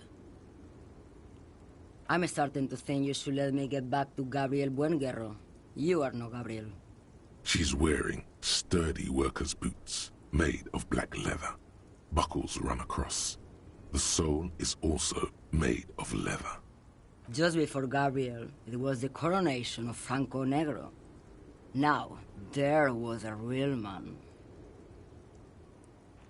Nice, Lucinda, that you're doing well. You have a 3-day weekend with Monday off work, so you're taking advantage of it by cleaning house today. Later, after the streams fall off, of course. Well, that's definitely understandable too, as well. You know, if you feel in the mood as well and have the motivation and energy to do it, it's like, why not, you know? Moreover, the boots were size 37. Tiny. There are too many discrepancies in all this. Another discrepancy, although not boot-related, is the coronation of His Innocence Franco Negro, which happened 500 years ago. It was. And then it was no more. And I was no longer holding my father's hand. He was no longer descending the stairs in Ryle. The crowd had gone silent.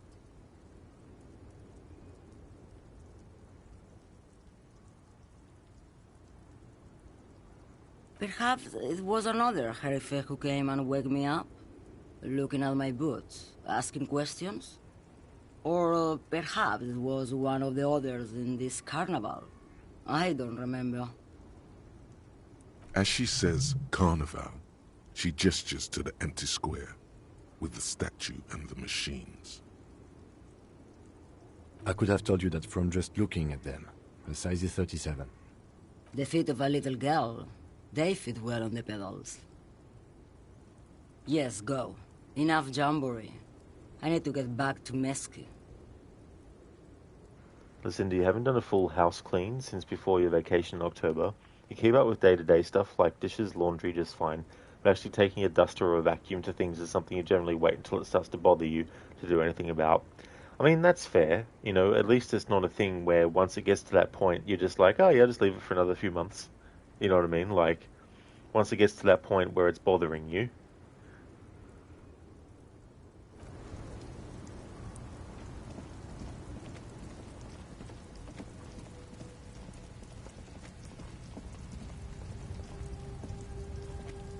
A lorry stuck in the traffic jam. The windows are clear. The driver, the back end of the cabin has a book. Racist nationalist paraphernalia. Not unusual in this part of town. This is our guy.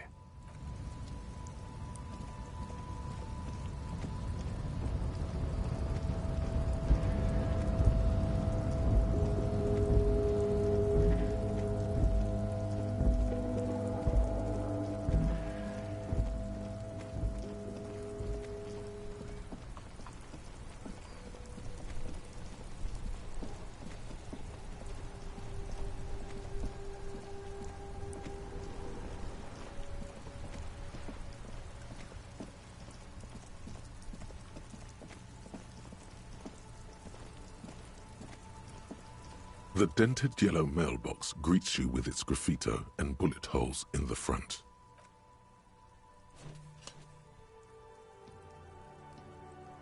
The box seems happy.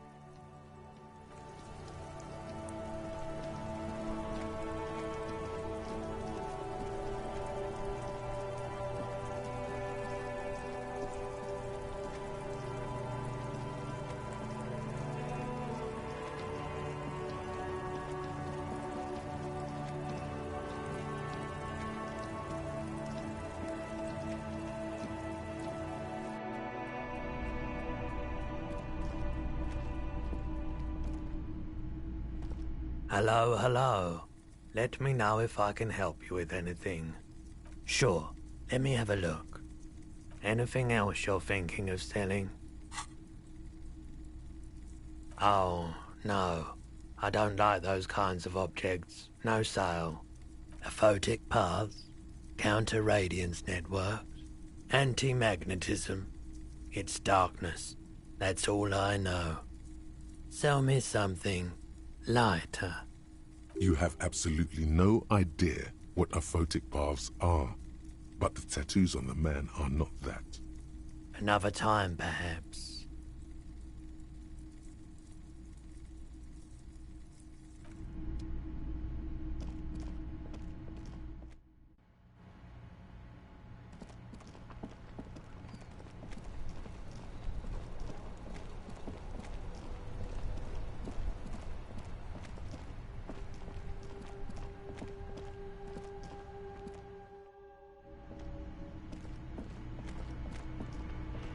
Oh, very nice, Schiller. Work's done for the week. Time to chill. Hell yeah, dude. That's really good that work's done for the week for you. That's awesome.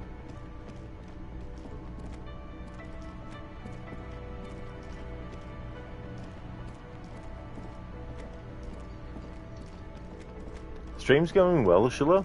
I'm kind of at a blockage at the moment.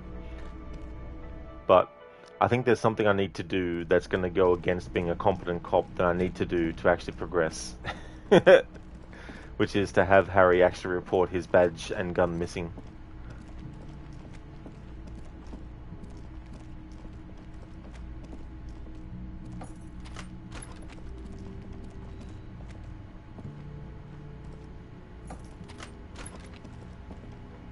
This medicine cabinet is stocked with drugs.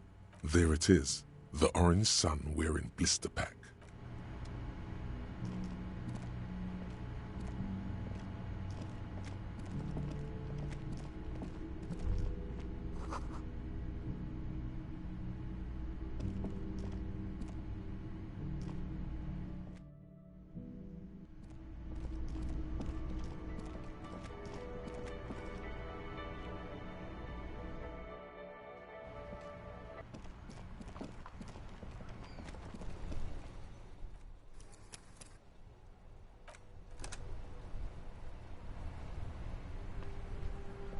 Inside, you see a set of steering levers. This is Precinct 57. How may I assist you? Just a moment, officer. 10-4, come in, officer. Over. 10-9, over. 10-4, message received. This is a very serious situation. I need to 10-22 the captain. Over. Is it him? What does he want? Says he lost his badge and needs to report it. He what? He lost his badge? Who lost his badge? Dick fucking Mullen. Who do you think? It's Officer Dick Mullen from the bestseller Dick Mullen and the Lost Identity. Dick Mullen is not your name. It's the name of a fictional detective who would not lose his badge. Defend yourself. Immediately. They're laughing at you.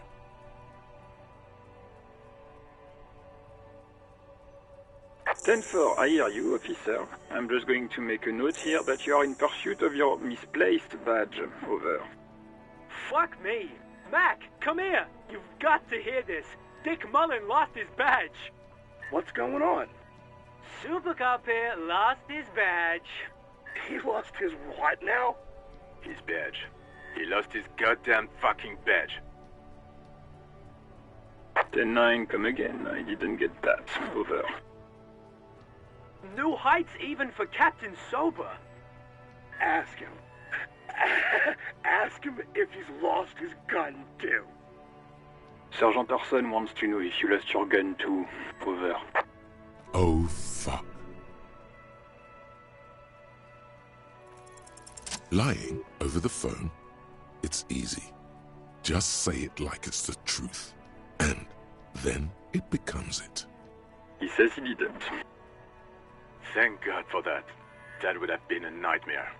I don't even want to imagine the poor prick who has to relay that kind of news to the captain. Losing his badge is bad enough. Tell him to find it, and fast. We can't have some gangbanger running around with it. We're all glad to hear you've not lost your gun, officer. You need further assistance? Over. Roger that. 10-10, over and out. 18 kilometers to the south, in the 41st Precinct's relay booth, a small crowd has gathered around Communication Officer Jules Oldboy Pidier, around a dozen cops. The small room is filled with cigarette smoke, abuzz with laughter, when Officer Judith Minot enters.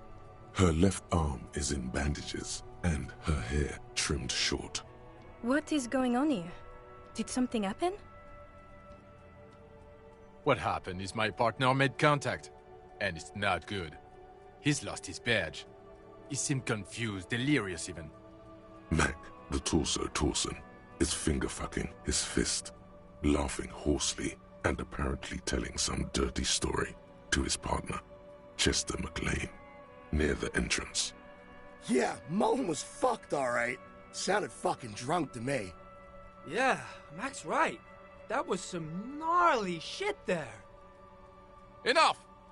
None of this is funny. It's fucking sad. That's what it is. He's a cop. He's one of us, goddamn this. We must help him.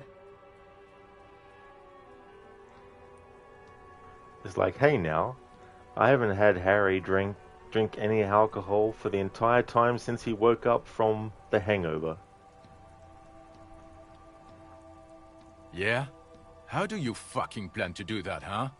Get him off the drink? Go jogging with him in the morning and get him on carrot juice? He's a lost man.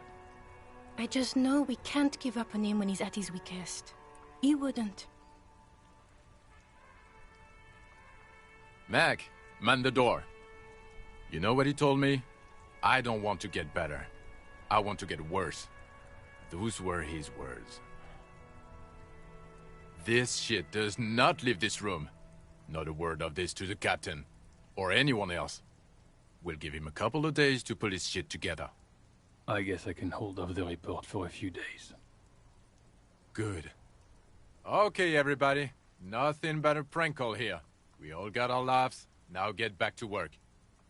Far north, on the other side of the motorway, the officer quietly hunches with his hand in the motor carriage.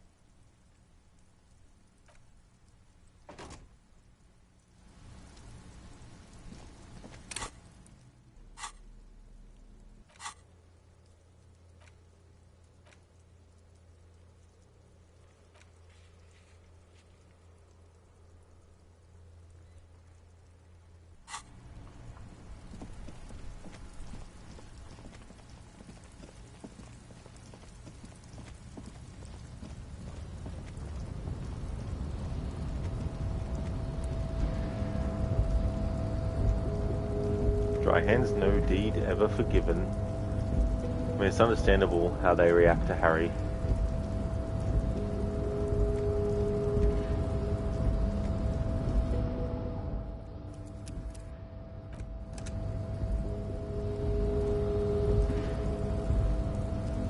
Your race descent has only worsened since I last saw you. You have really let yourself go. Go ahead. Don't...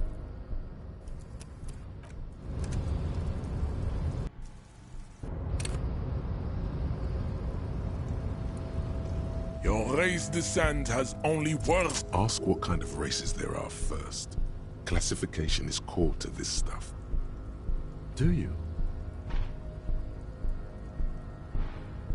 What thing?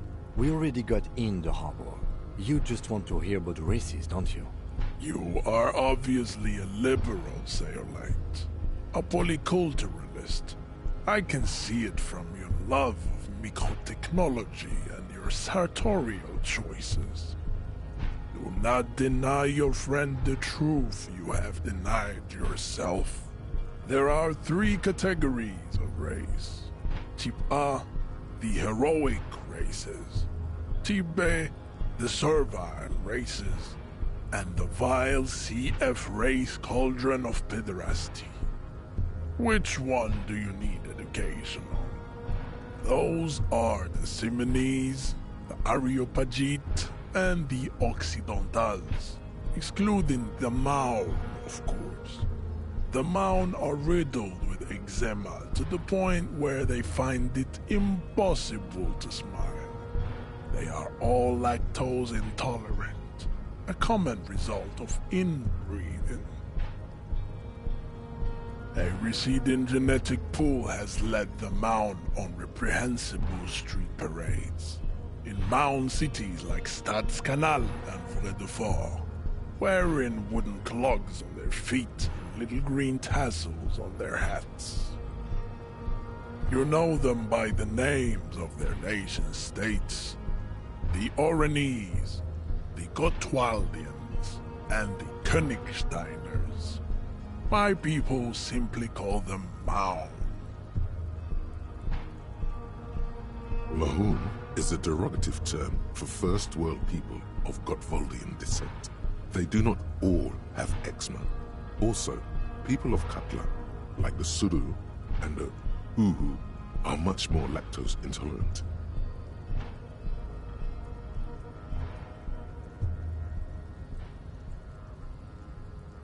In some municipalities of Oranje, people do wear shoes made of wood to street parades. Green, orange, and even yellow tassels have also been seen on hats. The Maun are proof that you can have too much Occidental racial purity and tassel-centric culture. Inbreeding has led to a lactose-intolerant subrace whom no one can take seriously. Colorful tassels are, let's be honest, not a good sartorial choice for this century. You might want to avoid wooden clogs too. The Vespertines and Messenians of Vesper and Messina, the ancient Meteorans of Meteo by the golden Pisantic Sea, the Suren of Sur-la-Clé, and even the North Königsteiners, all have Type A race propensities.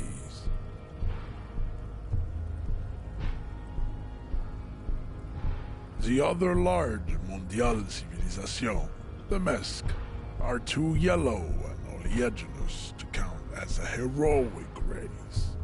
True, they are violent and expansionist, but they have a glandular problem. Overproduction of sebum. Sebum is leaking into their brains, making them listen to El Mariachi music and eat toxic minced meat-based food, which in turn only produces more sebum.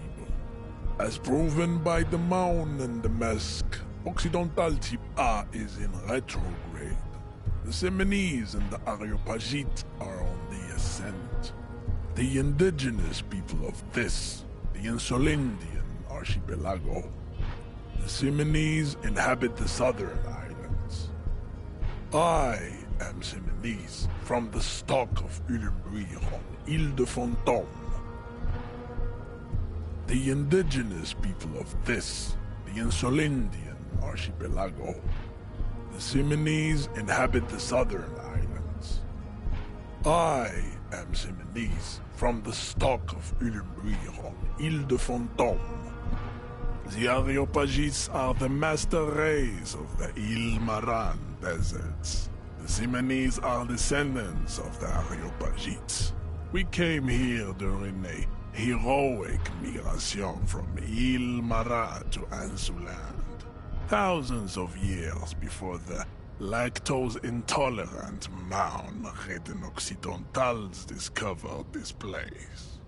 The Areopagites are sleek, long-headed. The Seminese are powerful, mesomorphic. The former is an immutable progenitor, unchanged since the Super Isola of Pericarnassus. Ancient brains rest in their slender skulls. The latter is perfected and adapting. Together they form the Simeno-Areopagite, or Simeopagite superrace. That is all. There are no more Type A races in the world. Nature was not capable of more. Type B are the unheroic races, amorphous non-competitors of the great race. The Khoikos and the Vacholier, they are mud-colored people. The Khoikos of Grad, Yugo, Zhimsk, Shest et al. Are what you would call white, officer, in a suspect description. Yes, to an untrained eye, the Khoiko appear white and pinkish, like a ham sandwich. But look into their eyes and you will see. They are of an indistinct color, and so is their skin. Unhealthy, muddy, and ashen. Pinkness is a racial quality that has to be earned through centuries of advanced ballistic warfare and cultural domination that the Grad people have undergone for drinking Al Ghul and smoking the degenerate tobacco herb, and for eating potato. The Khoiko, The countless micronationalities of Grad are all inexplicably obsessed with Podat. The only thing they like more is dividing into microscopic ethnostates, like political amoeba. Wouldn't he be one for ethnostates? They are microscopic. The Semeno-Areopagite superstate will cover the entire remaining planetary crust, uninterrupted. From Holy Semenine to the Boreal Plateau of Katla. Its leaders will be the genetic epitome of the Semenese and Areopagite stock, elected by nature, not the base inner spoilage called demos. Revacholians, halfway between Type A and the racial called Ron. Too mixed to know right from wrong. You tried your degenerate little revolution, which was the single greatest failure committed by humans in our 82,000-year history on this planet. Is it 82,000 years that we've been recording history? You have very little idea of what is happening, but that seems a little off. The revolution came to Ravachol from Grad, in Zaraz-ridden potato carts. It is literally an illness, a prion disease that leaves the parietal and frontal lobe ridden with holes. A soft, sponge-like mass of dementia, hallucination, and paranoia. The revolution is fatal familial insomnia. A hereditary prion condition passed from the Khoico to the Occidentals. But not sexually. Probably through trade routes and potate acid, the prime component of the potato plant. Enough of Tibet mediocrity.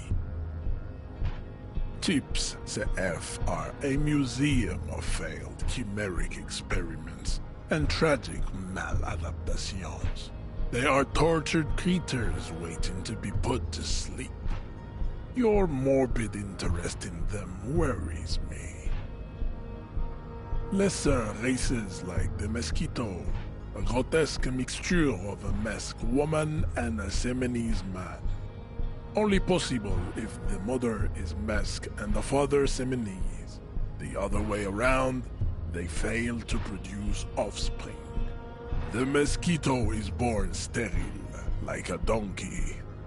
All they have left is to ride customized motor carriages with hydraulic suspension, listening to aggressive El Mariachi music to vent their impotent despair. It seems unlikely that two human beings produce genetically sterile offspring. Yes, it is cruel to entertain ourselves with the deformities of CF. Were there any able-bodied races you needed education on? Hello there, Biko. I hope things are going well. You understand nothing. To solve the great race enigma, you have to first ask yourself, what is the race enigma? You have not even worded the mystery, let alone solved it. Lost, though, buckled away at the last gate. This is why your haplogroup will never rise from the ashes. Now, I need to luxuriate in the private company of my babe. Leave me. I cannot possibly imagine what else we have to discuss, Tibere Vacholian. Your love for disco music and venereal disease?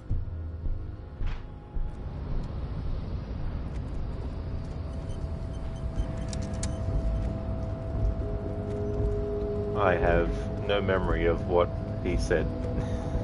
I was just seeing where it went.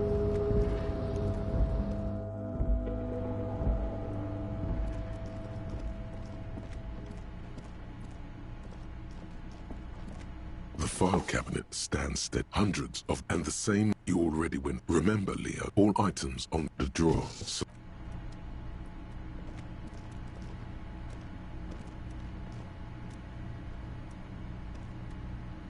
the payphone hangs mutely on the wall. There isn't much more to do here. Yeah, Lucinda's just like, yep. Biko, not great. Well, you're up and down, not bad all the time. Pleased it's the weekend and offices are shut. Well, that's a shame too, as well. You know, being up and down, which would be very annoying as well. But it's good that you're not been, you know, it's not been bad all the time. Dry hand, you neither. You just know he mentioned eczema and insomnia, both of which you have. Oh yeah. Lucinda wrote, I will never get this time back. Yeah. I was like, where does this go? Nowhere. Biko, memories are bad. You'd love to walk aimlessly around on Earth. I mean, in some way that would be good, but in other ways it might be a bit disorienting.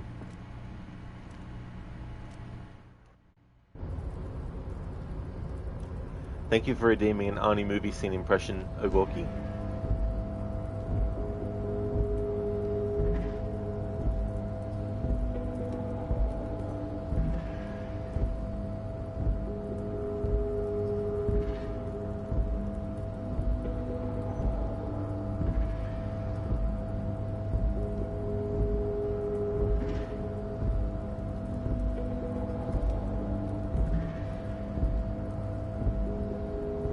Okay, so I've got one.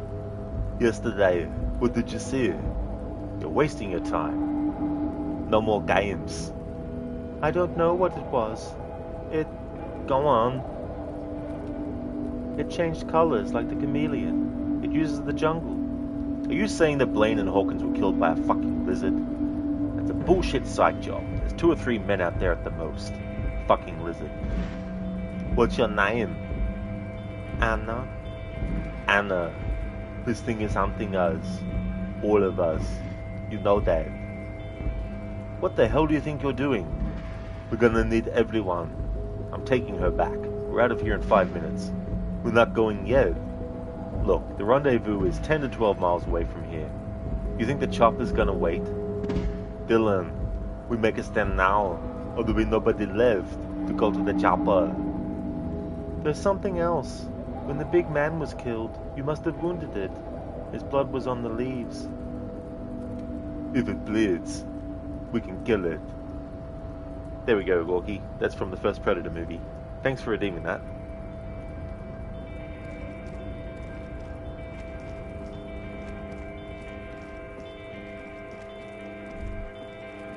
All those empty wine bottles and cigarette butts on the ground. Someone partied really, really hard here. Well, they went through 6 bottles of potent Pilsner, 3 bottles of Commodore Red, and almost 4 packs of cigarettes. It must have been pretty hard. Well, yes, I think we can say with relative confidence that it was you.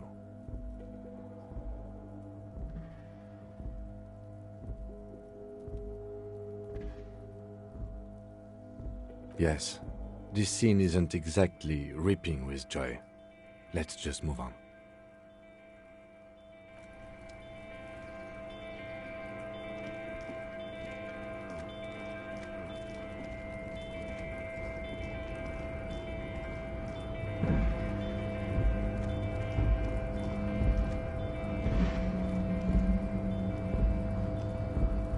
Deep Fried Bravo, love the original Predator. Yeah, such a classic movie, that one. Thank you very much for the follow, Babudo. Thank you very much. That's okay, Gorky, no worries at all. Hey, Babudo. Greetings from Spain. You love CRPGs. You played Pathfinder's Pillars 1 and 2, Baldur's Gate 1, 2 and 3. You're looking for amazing CRPGs with story and romance. Any suggestions? Icewind Dale, Knights of the Old Republic, Neverwinter Nights, etc. Oh yeah, I'm not, I haven't played a lot of games that are CRPGs. In fact, this is the only one that I've played of that type. So yeah, unless someone else in chat might have any suggestions. But yeah, this is the only style of this game that I've actually played before.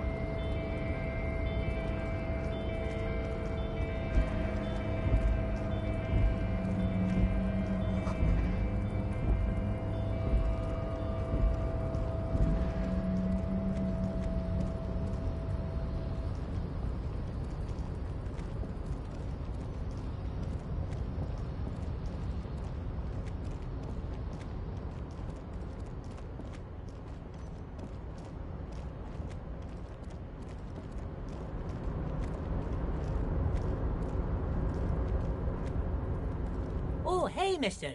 I knew you'd be back to talk with old Leo here. Yes, I did, yes. No trouble at all, mister. No trouble at all. It's like that old saying goes, wisdom withers if not shared. Oh, yes, yes. I leave all kinds of notes for myself. Oh, yes. I've been taking special whirling borscht to the men every day. It's very, very good. Makes a man feel so warm and happy. Yes, yes. I'm taking it to them. The borscht keeps them happy and in fighting spirits. Oh, sure, mister. He didn't actually understand what you meant, and now he's just nodding along.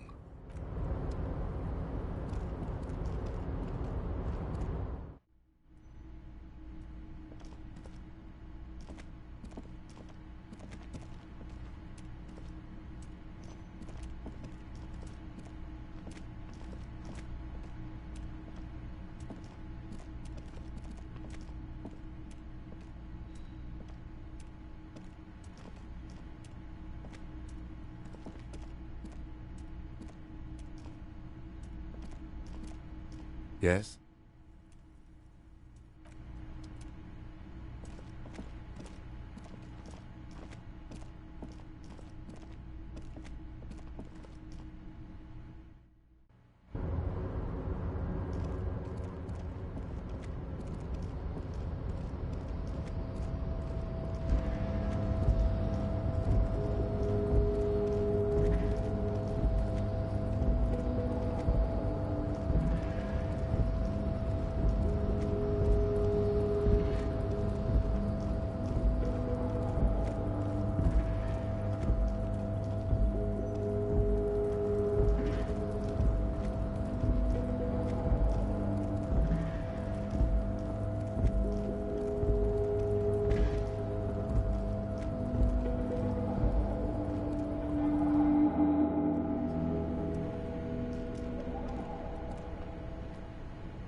Just an ordinary wall.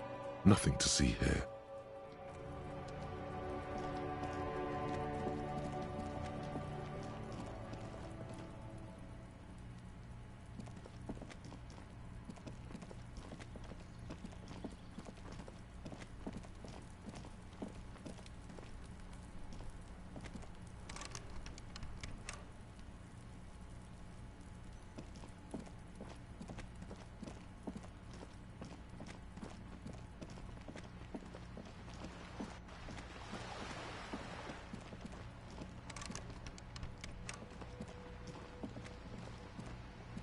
A sturdy metal door guard. Madame, I assure you, we are real police officers.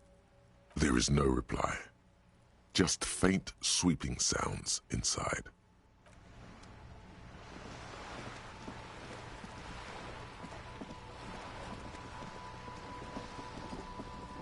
You're back. Good. What can I help you with? Until you come up with something at that intersection, I'm afraid I have little else to tell you. She simply nods. That's the man who was killed. Better not... She wants to answer the question. What? There was a touch of discomfort. She nods. Oh? Of course, Detective. You could... Of course. Mr. Fuck off, midget. Keep in mind... Sounds like usual aggression. There are leaflets everywhere. Most of the workers probably don't know what that means. She nods. The scabs? You mean the huddled masses of Jamrock come to plead for work where the Union refuses to? If they were organized by Wild Pines or its affiliates, then it would be a company secret. I could not share it with you. Not right. It's implied. She's open to discussing this matter with you at a later occasion. Of course. Don't tell her you've met Everard right away. There's time.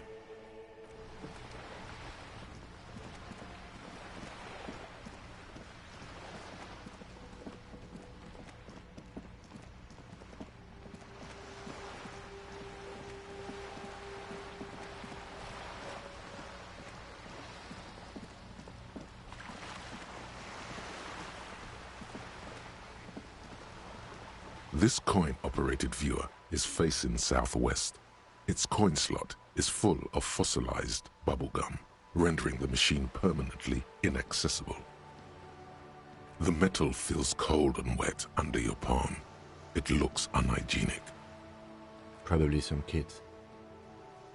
A simple but clever solution to ruining a coin-operated viewer. It took ingenuity. Yeah, Lucinda, fossilized bubblegum. That's a good way to put it. That'd have to be there for a long time.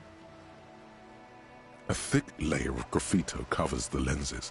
You spell out the word Onuk written on the other side, with N and C scribbled backwards.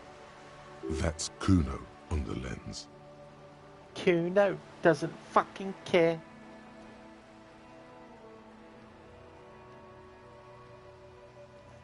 Yeah, it's another couple type. The worst one. The most savage and brutal. The art cop. Nothing is good enough for him. Everything is shit. You have to employ an armada of adjectives to depict and demean the mediocrity of the works and visual institutions around you. Really flex that critical muscle until the vocabulary for punishing mediocrity becomes second nature. Here we go. Disco Elysium. Actual art degree problem. Contrive, mediocre, milquetoast, amateurish, infantile, cliché, and gonorrhea written paean to conformism. I fucked me, affront to humanity, war crime, should literally be tried for war crimes, resolutely should, lacking in imagination, uninformed reimagining of limp-wristed, premature, ill-informed attempt at, talentless fuckfest, recidivistic shit peddler, pedantic, listless, savagely boring. Just one repulsive laugh after another. Disco Elysium, actual art degree solution. Thanks for redeeming those from this game. Try heads.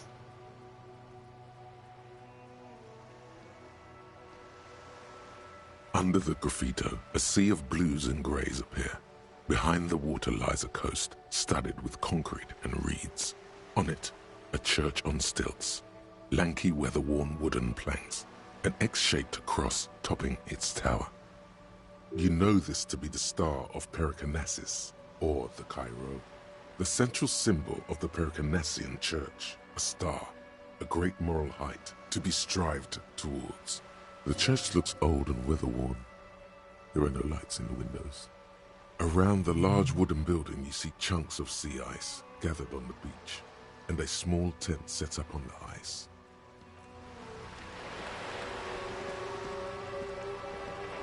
This coin-operated viewer is facing south.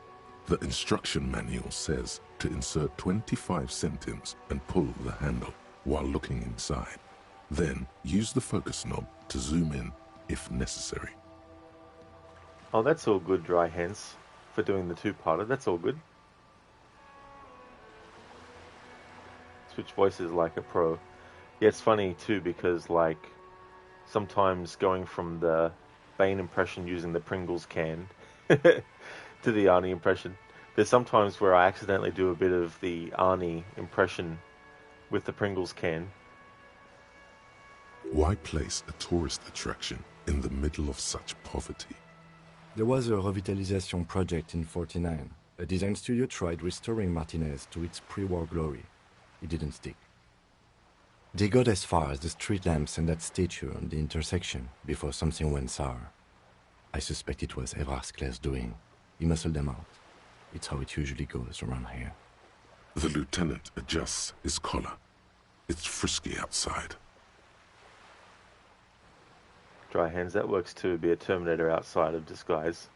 More metallic machine voice. Oh yeah. Your money disappears into the coin slot. A clunk, the ring of metal. The curtains on the display open. You lean in to catch the view. It's blurry, different blues and greens. In the middle of the shimmer stands a drab grey shape, like a ghost. The lenses shift. The ghost sharpens into an islet in the bay. In the ruins, a man-made structure is visible. A half-sunken sea fort. Its concrete almost reconquered by nature. It looks as if it was abandoned quite some time ago. Nothing but a rotten tooth remains of the anti-aircraft tower. A lonely birch tree grows out of it. Its leaves ripped from it by the winter wind.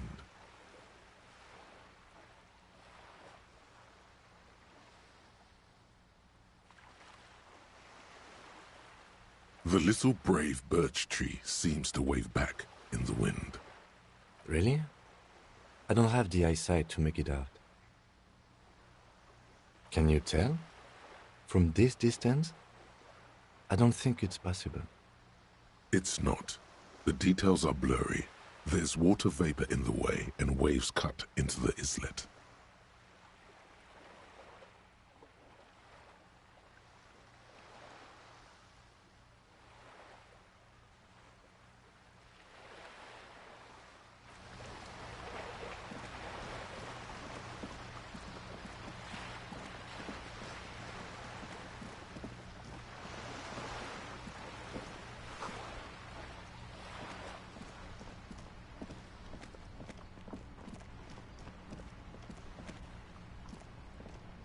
Yes?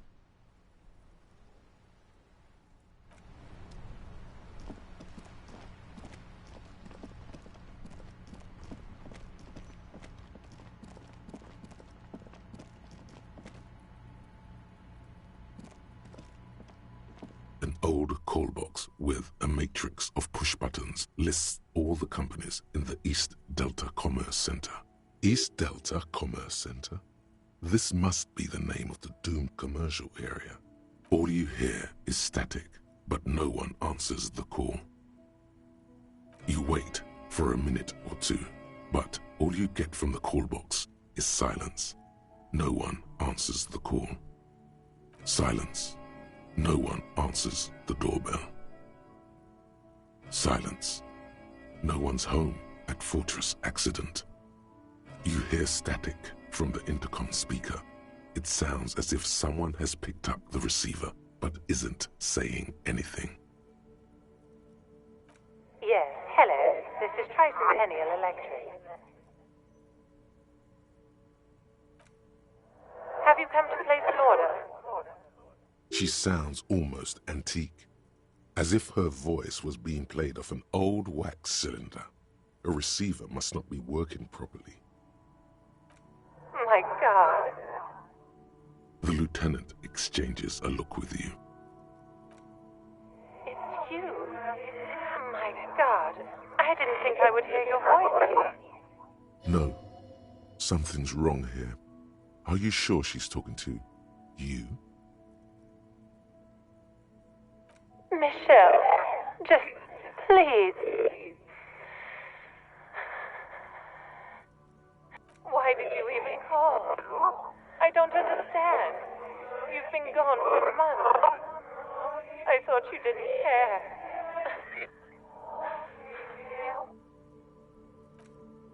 Ever since I came to work here, it's been different. As if my mind's been wiped clean. A spot of static overrides her words. When she speaks again, it sounds like she's submerged. It's so nice. It's so nice to be able to finally speak again.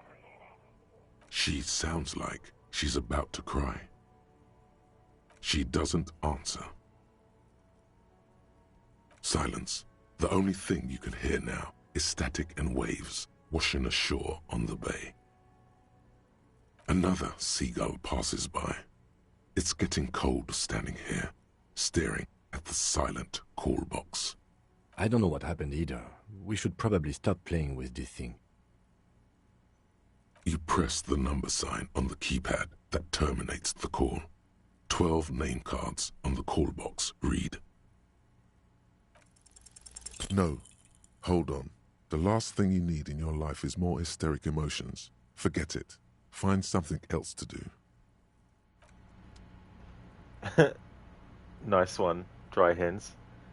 The editor of the emote with Harry with the forefinger and thumb.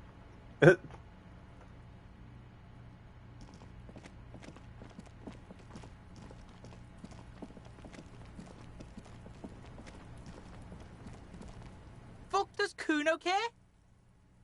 The fuck about it? You're testing. Get lost! Yeah? The kingdom of Kuno? The fuck do you want with it? Yeah, whatever. Kuno doesn't give a shit. That's right, Lucinda. Kuno said the thing.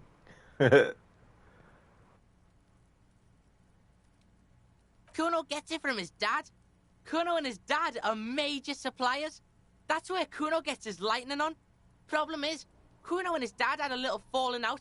Now junkies clawing at Kuno's door. Streets going mad. Kuno's got to throw his dirty popo man at it. Don't take for fucking ever. Kuno's got wheels turning everywhere. Kuno doesn't fucking care.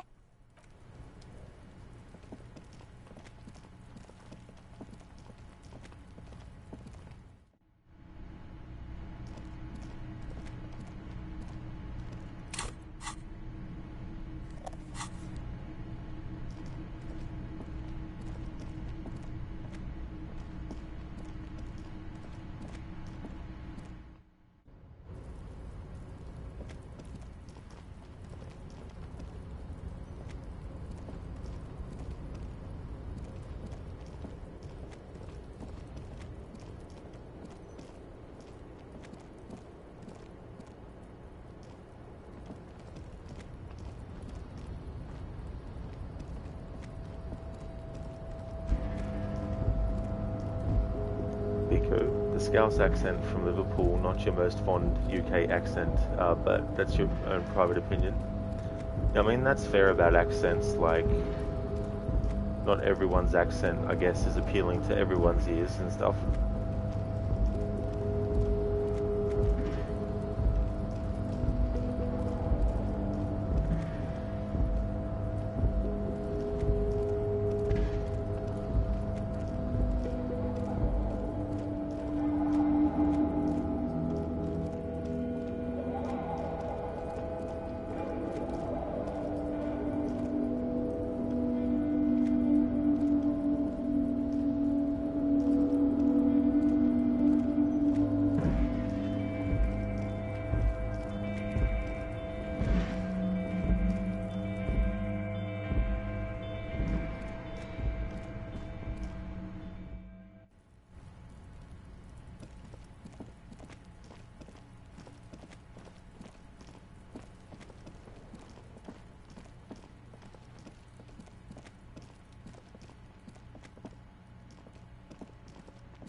You see a heavy steel. It could be connected. The Colbo old coat. It leads to the door. The Colbo old coat. It leads to...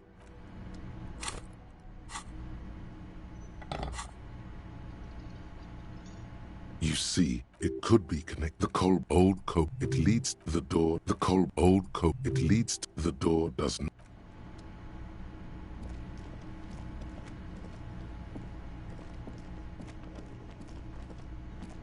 Can I help you? Got the 20 real? You must be kidding, right? But this establishment... Frit, near the gates. They'll exchange it. Then why are you wasting my time and yours?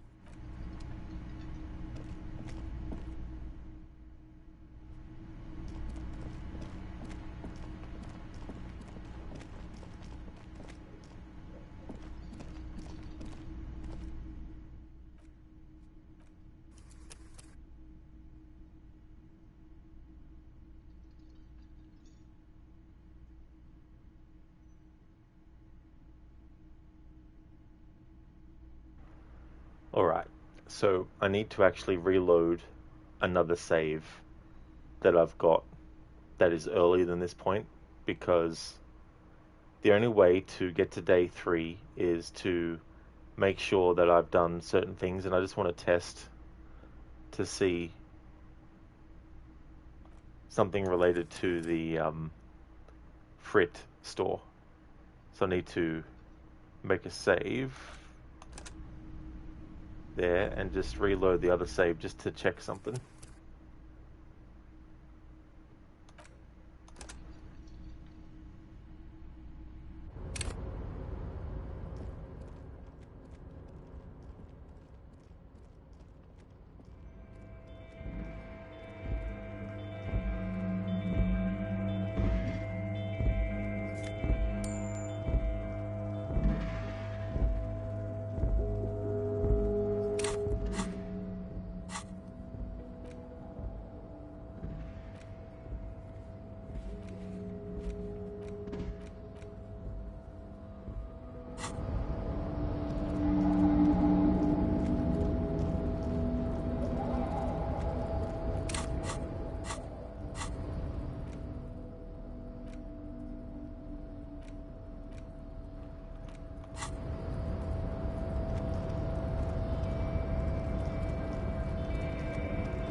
Alright, so this save was way earlier.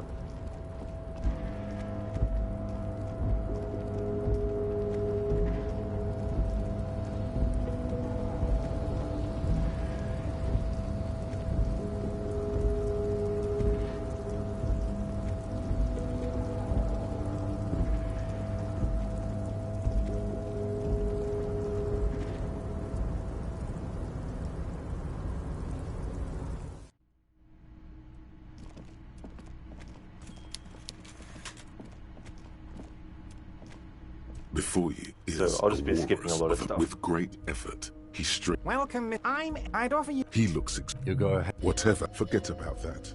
Excellent, Mr. Dubois. So tell me, how can the head of the Debarders Union... The chair you're sitting... by the... This, it should be sufficient. Wow, that's 25. Yes. With a grin, he points to the checker game. Is there any... No. Cool. Now... The world is swallowed by a black hole of fear. Are you all right? It's not like... It was loaded. There were 2 bullets in it. You always keep at least 2 barrels loaded. God, you're sweating. Mr. Dubois... What is this? Mr. Dubois... While ever... Mr. Dubois... Maybe you could use your hands somehow. In a kind of throw-in motion? Okay, enough. Quick, it is about time to stop embarrassing yourself. Questions will help you regain some of your lost dignity. Wait. You need this to get in and out here.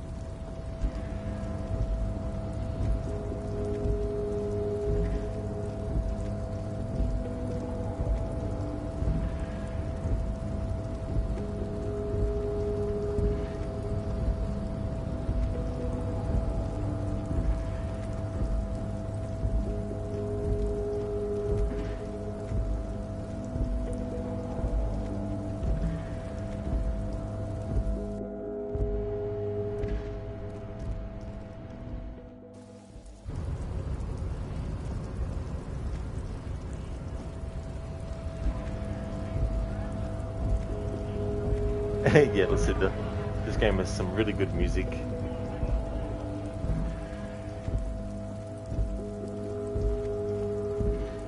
Dimitri, is the deep voice guy the same voice actor that voices Anderson in Mass Effect, or is it just a similar voice? Oh no, I don't think it's the same person in Meta. If I'm remembering the character you're mentioning, Anderson, that is Keith David.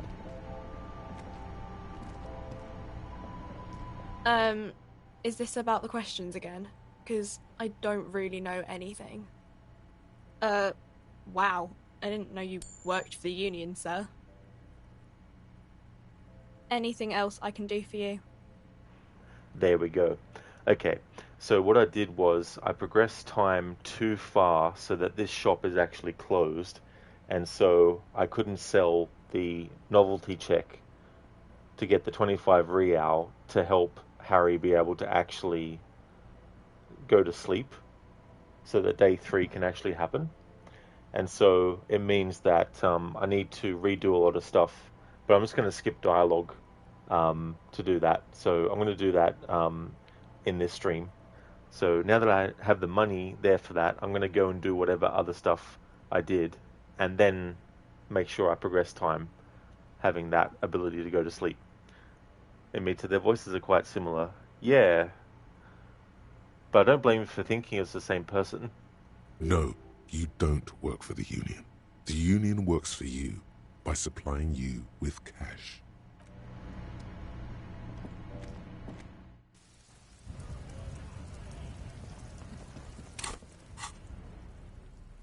However, I don't need to ring up the, have Harry ring up the precinct and report his missing thing now, so that's good.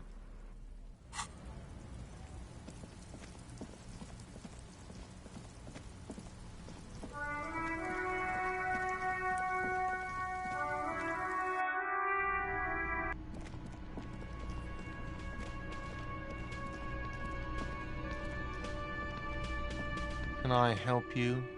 Got the 20 real? Good. You got the room for the night, but remember, you'll need another 20 real tomorrow.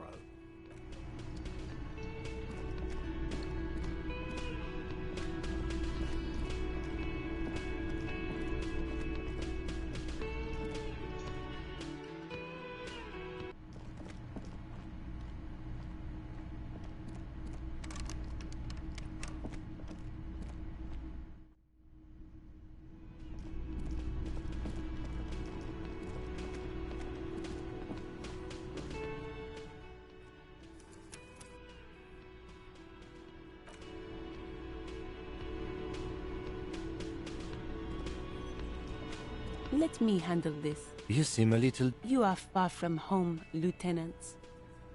This is... Not a... You are looking for... That's type... It doesn't matter. She says, could this be the Miss... I suggest... Even though you caught her off guard. You are not... You set the pace and the topic of the... I represent the Union and these men here. Don't make this personal. A very minor victory.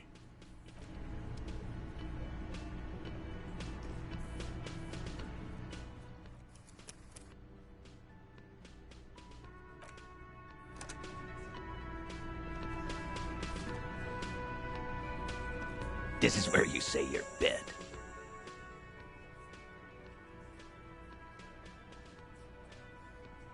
Detective. Precinct 57th. Hey, dipshit. What, is he fucking kidding? Hey, asshole, up here. We're looking for Titus Hardy. Wow. Real? Yeah, must be some... Yeah. You might want to... Do a head count. Starting, sitting, across, and then the M in the far on his... Let's call size in the... In conclusion. Exactly. The fuck is with you, fella? What are you... Or... Actually, boss, we... She? Shut the fuck... So let me get... That's right. You're not... Good. There's no point in pushing it further. So... They look... Funny. Container... Because we did this. God... No. These 7 honest... All 7. How many people... Shares in... Or send them to reunion to... The River Esperance Correctional Facility. Oh, so... He's clearly... So he's hanging a man. Slowly. Are you there? Do you... A trick. That's for the courts. What you... No. We'll stay. You don't... I know, Lizzie. Known him? Yeah! Quiet. Bide. No. Why don't you... That's enough insinuation for today. Why? I am. What kind of... The kind that... Alive? This one... I can't prove it. Cause one night... Really? Yeah. We couldn't believe... This is a serious violation of... Wrong. From... He regret... To kill us. Yeah. He grabbed... Yeah. Show me your con. Why not? Aren't you Yeah. Seems like they don't want to talk about that rape Titus mentioned. Why not? This is a serious allegation. Make them talk about it. No. You're not getting the name. That's a Martinez matter. And I'm not discussing it with you clowns. There's nothing you can do for now. We... Didn't they... You're pretty The autopsy... Yeah. That's right. Make them a bit more uncomfortable first. My fuck... Samurai boxing. Or... Right fucking... Yeah, man. Weren't you listening? Like what, copper? Nothing. I think we've done this... Good luck with that. You've heard everything a rent-a-cop is gonna hear from us. Real law of...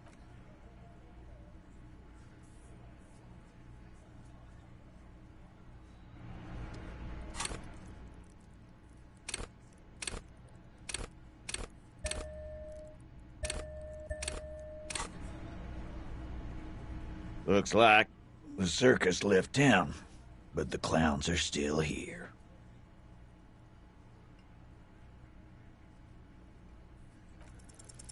As you look around this room full, you believe you've seen April. Huh?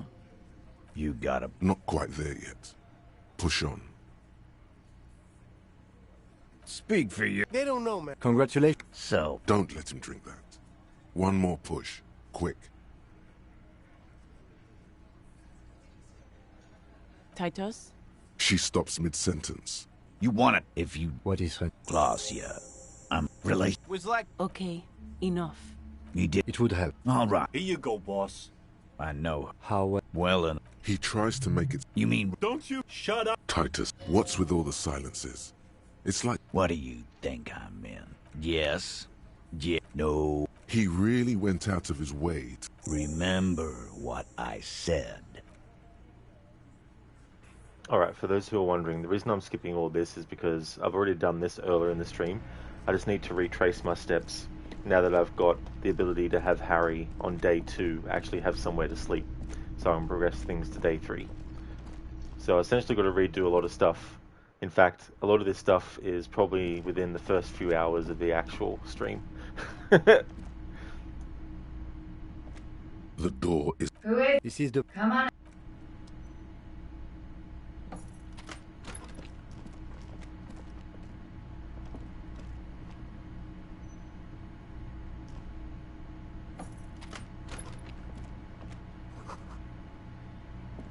This medicine, it's been used. Pharmaceuticals line the shelf. Anything of note? Pill bottle. Necra. Interesting. Among some foreign, probably Messinian.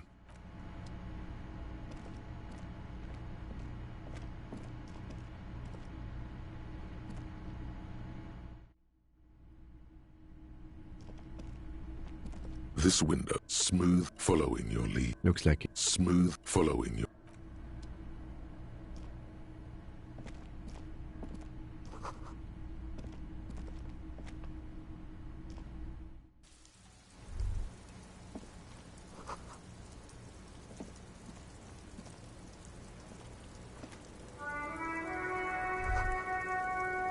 Just as you look at the flowers, a gust of wind, you catch a single, the lieutenant.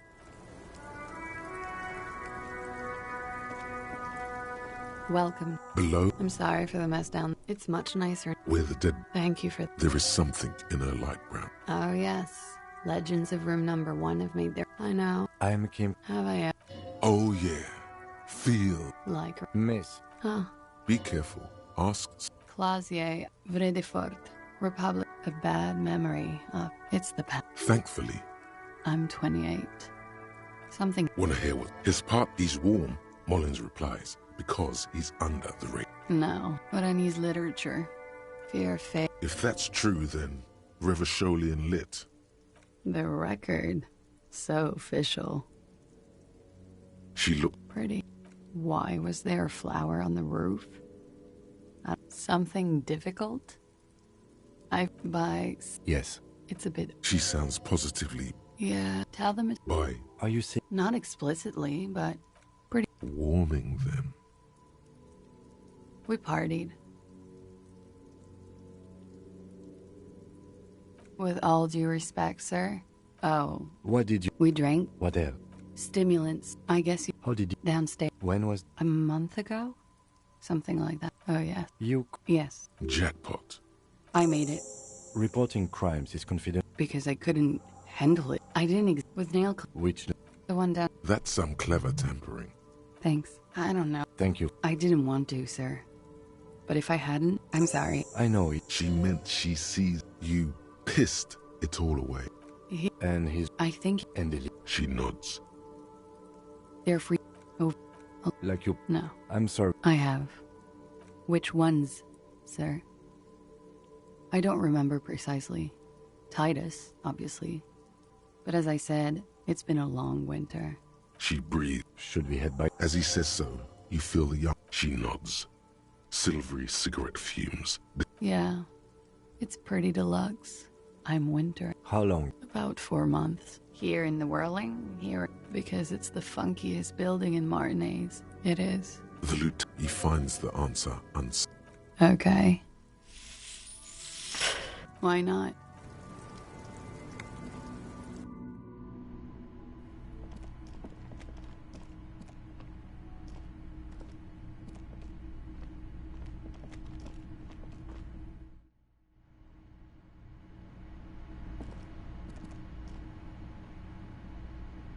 Looks like we have... Nothing will make them respect theirs. What else could... If not you, then you think she may be...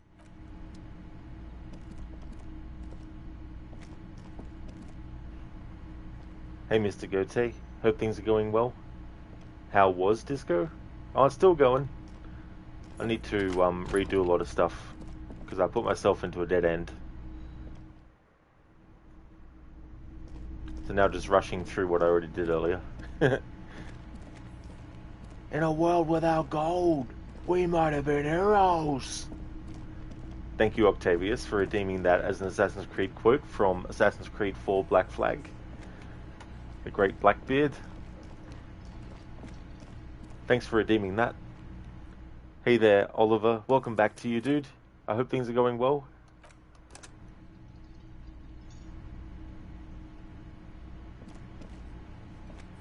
The clowns are still hanging around. What is it now?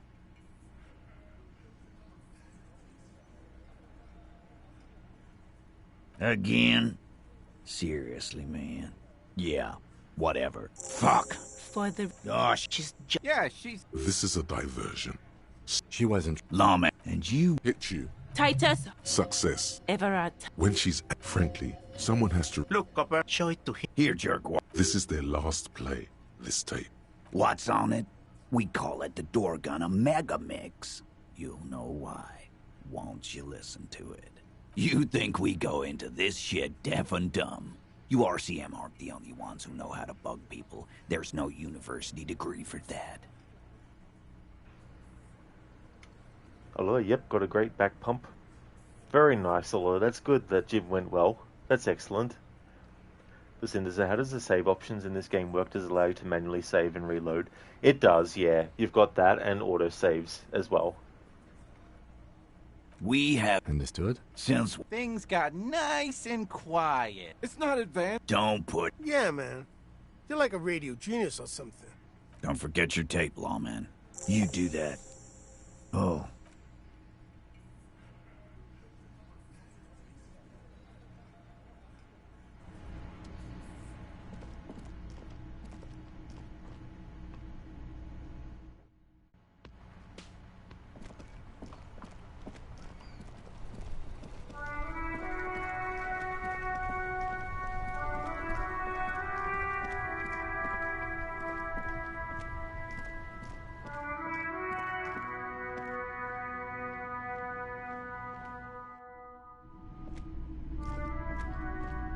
The boomboxes wait on the shelves, and you're... And here you are.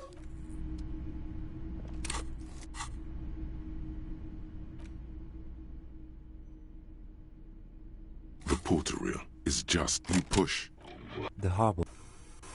Oh. The lieutenant presses... End of recording. It seemed authentic enough. Probably recorded. Still. There's more going on here. One of the other mercenaries. A village on... Who knows? A symbol of... I think we've got a few...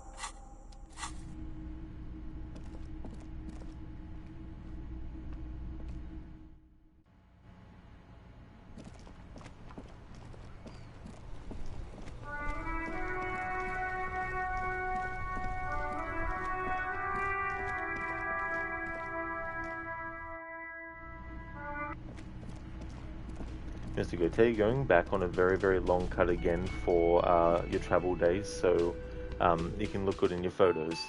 Oh, that's good, Mr. Gautier, then. It's good to have a goal and something that motivates you.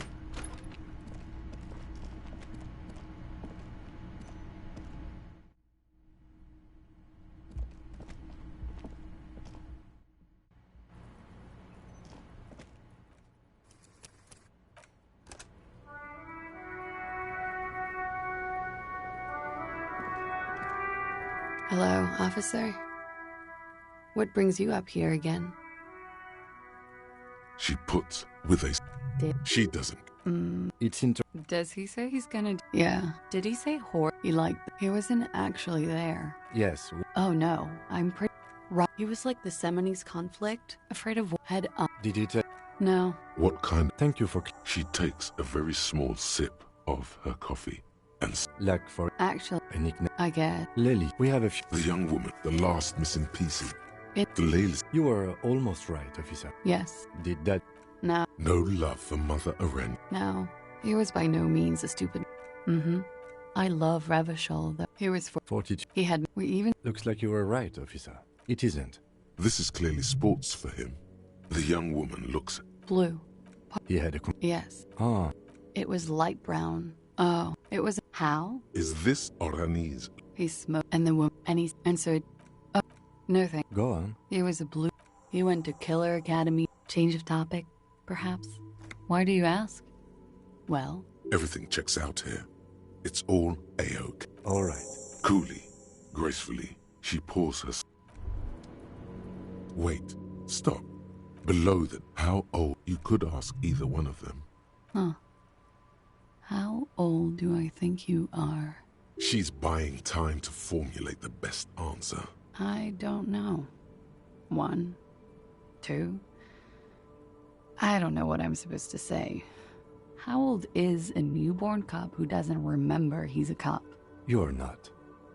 Sure he is. You know, age is just a number.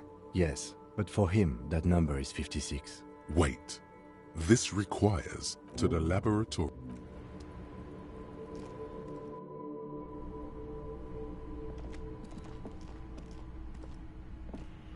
Mr. Goethe, you're also getting into a nice camera too. Still haven't found a good one yet.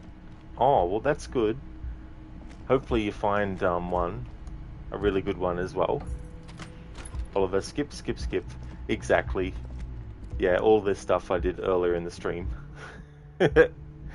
Goethe, Rowan, stop skipping the cutscenes. This keeps on skipping and skipping and skipping.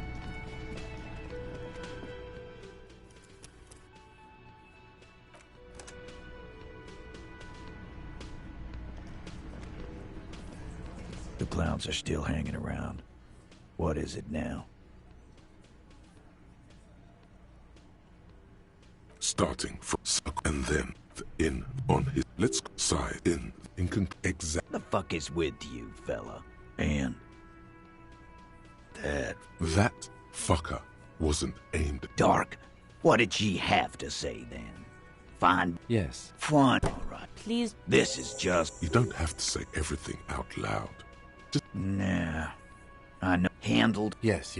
We heard all about it. And the facts. Already. There's less gusto in his voice. Come on, Tate. You know what? Next time. Nah. Yeah. What is? How do we 100 beers? Now we're talking. Hoppity hop over here, cafeteria manager. Oh, sorry to hear that you're getting sick, Mr. Goethe. Your nose is blocked. I hate that sensation. Hopefully, you'll be 100% soon. Listen, this guy looks like the protagonist from Silent Hill Origins. That's right, yeah, Travis Grady. Yeah, who has a cameo in Homecoming as well. He's the guy that drops Alex off back home at Shepherd's Glen. Mr. Goethe, you still need to play Origins. It's an interesting one.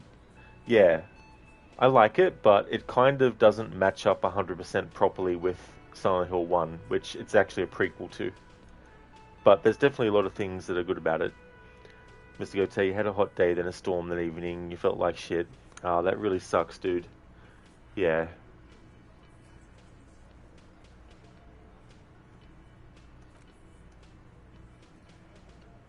Octavius, yeah, well, we all wait Rod to play Shadows. Yeah, it might take a while, because it might not come out on PlayStation Plus until next year. Yeah, listen, there was like a nice little nod to Travis, and it kind of, like, I guess, confirms one of the endings for Origins, because it's set way later.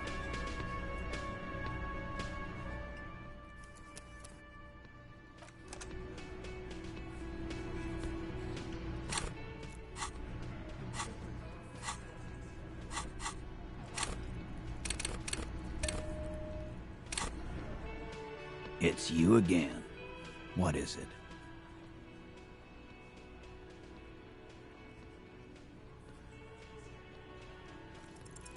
Clausia is.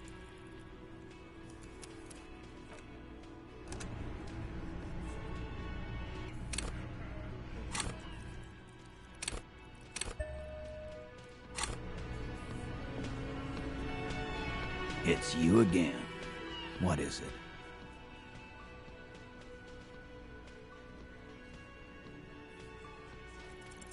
Clausia is.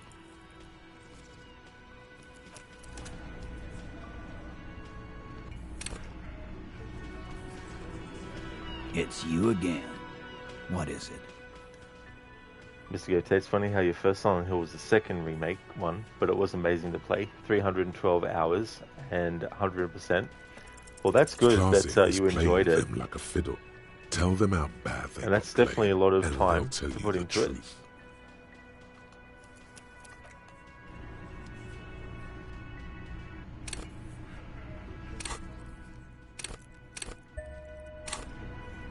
It's you again. What is it?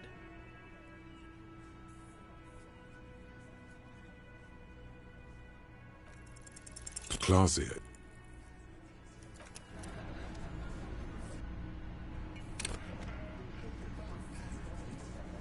It's you again. What is it?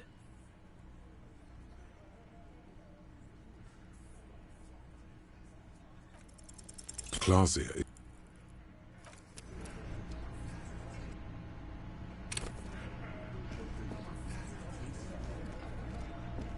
It's you again.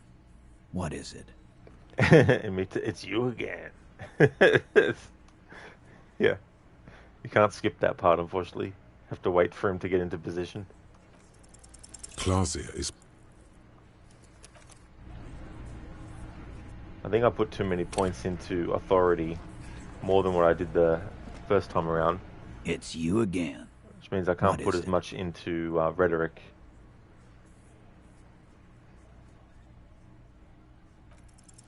Clausia is...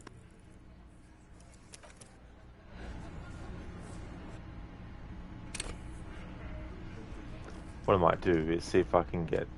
I don't know how much XP I'd need to get, but...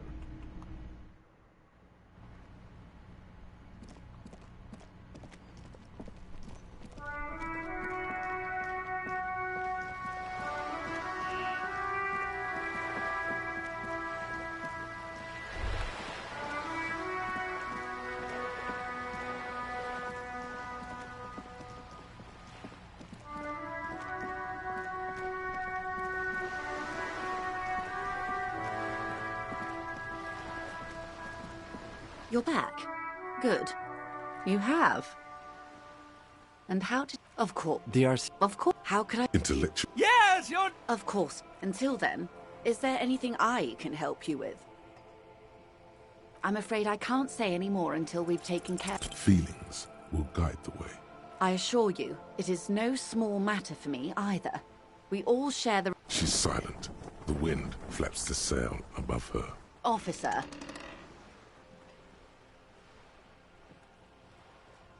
You know, I don't mean to sound cold, but if you want something, you have to give something back. More than just guilt. You're doing it. Despite your own best efforts, you're still getting in. Somehow. I'll be frank with you. If I'm going to break the Union, or... Detective. This is not good. Honestly, I was expecting this woman... He doesn't let it show. But there is a limit to how much... No. What I propose is, we ask... You're back. Good. It's quite... Ingredient... Meth and dextroamphetamine, GBL and various synthetic... Yes. Wild... We're in logistics. Yes. The handoff. Precise. How can... Perhaps you... Albeit... You'll be indebted to her. We did... We know... Well... No. This is a... Thousands of liters of... Well... What is that? Why I had to call East Motor Track. I am sorry for the How do you... There was... With all... Precisely. Smug... The two... Or not. As eager as I am to share it. Yes? Excellent. It may come... In the meantime, let me know if there's any other way... Alright, so I had this side quest thing before. But last time I was beyond the point where I could actually do anything for it. On this day, in day 2. Whoa, a bridge. You're a gummy bear, are you a Gorky? Haven't had one of those for a while, actually, now that I think about it.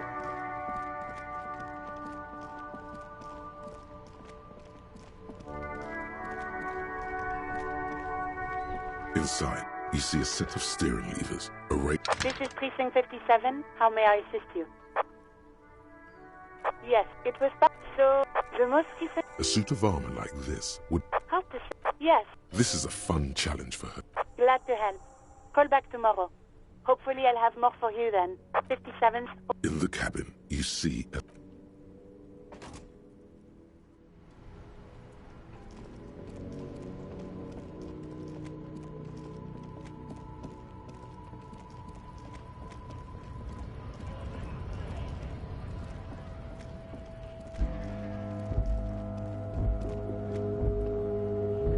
Looking for something? You could push him by asking him to show you the soles of his boots. He definitely looks like someone capable of a lynching. Been admiring the stompers, huh? Sure thing. Check them out. On the bottom of the man's boots, you see an intricate tangle of treads with no immediately discernible pattern. So this is something that I won't skip the dialogue for because I haven't actually done it at all during the stream, and it'll help get more XP and hopefully be able to get some more skill points and stuff like that. It's Revachol. Custom made. Cost me a pretty penny. For when the invasion comes, the last thing they'll see before the lights go out is illustrious Revachol. The yummy Agorki? Yeah.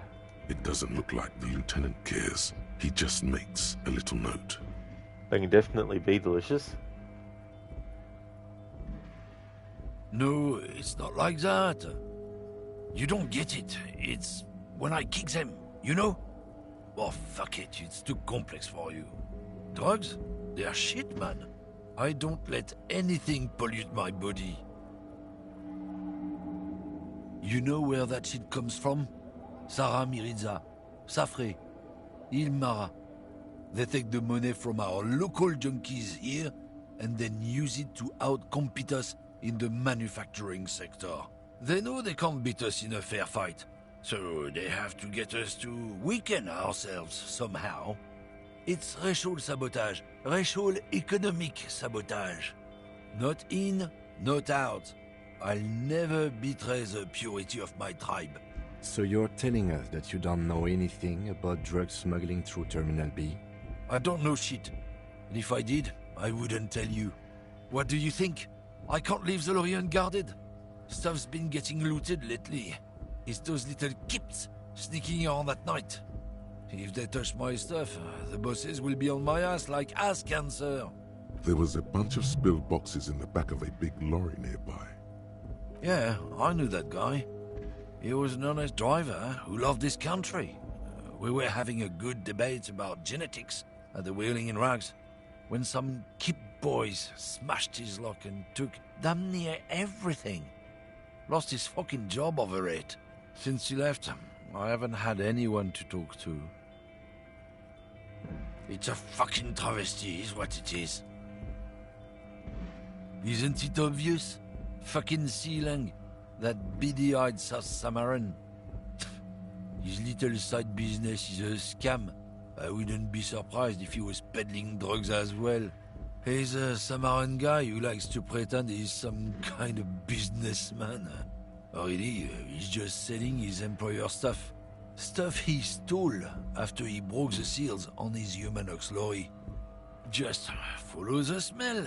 It smells like apricot and oil when you're nearby. Yes. Where is he? Looks like I offended your partner there. Too bad. Sealang's usually a little bit south of here, near the canal. You can't miss him. Just watch yourselves. His tribe are natural liars. It's in their blood. He's your man, all right? 100%. I wouldn't be so sure about it. Not until we've heard what Sealang himself has to say. Guess so.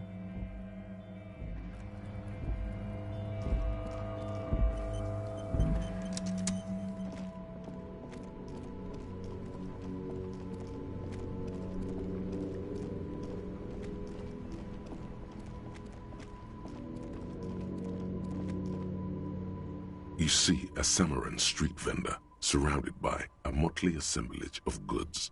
When he realizes you're looking at him, his face breaks into a wide, welcoming grin. The name Sealang is embroidered over his breast pocket. Happy shopping, officer! Everything's cool here. Everything's cool. The goods are cool, the customers are cool, the place is cool. And one more thing, officer, you're very cool. Bang, bang, bang, bang! You're right, officer. 100%. No playing around then. Strictly business. Maybe I can interest you in some premium menswear instead. Oliver, everything is cool here. Everything is fine. We're all fine here now, thank you. How are you? Me? It's a boring story, officer. Who cares about the past? I'm all business now. All Revachol. This man probably comes from Seaguy, sometimes known as the Apricot Suzerainty, an archipelago in the Samaran Isola. Very cool. I like your style, officer. Drugs? I don't go in for that, officer. Drugs ruin lives. Yeah, Oliver, the bang bang bang. It's a nice touch. Unless you're into drugs, of course. In which case, drugs are excellent. Mwah! Tasty, tasty drugs. That's so cool. You investigating the local drug trade like some cool narc? But I am not a lorry driver. I am just a street vendor. I don't know anything about that. I'm only visiting. I don't know what's going on. Who said that? It's the fat racist, right? I bet it's him. He has an agenda against me because I'm an immigrant who works harder than he does. He's a hater. So you admit you're a lorry driver? No, I just said I work harder and he's an asshole. I'm...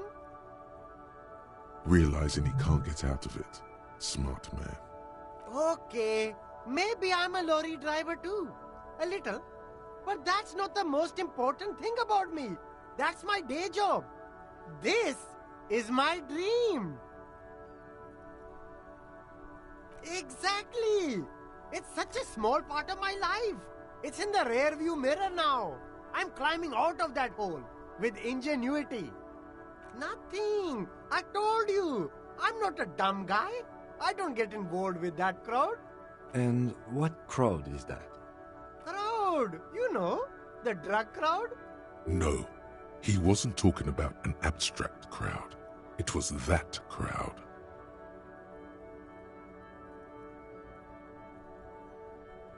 No use. He's not telling us. He's too afraid. We need to take him to my station and ask him there, after we've called his boss. Okay, look. There's bad people doing bad things here. That's all I know. Please don't get me into this mess. I spent 15 years working my way up. Here we go. There's a tiny bit of truth on the table. Zoom in on it.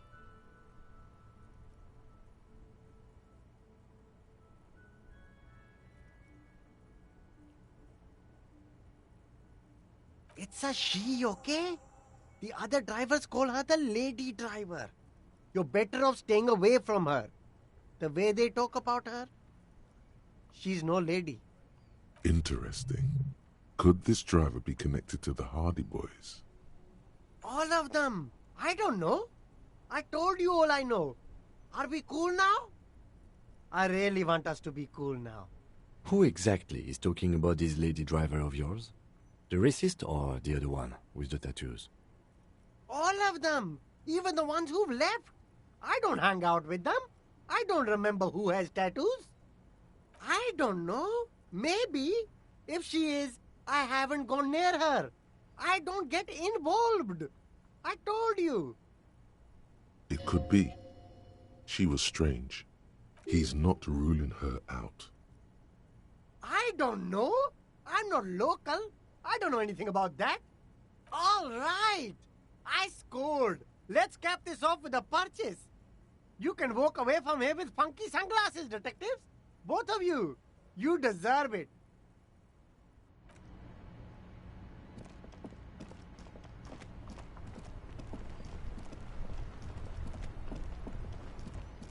Oliver, that crowd, bad people, where are you? They're all with Charles Lee.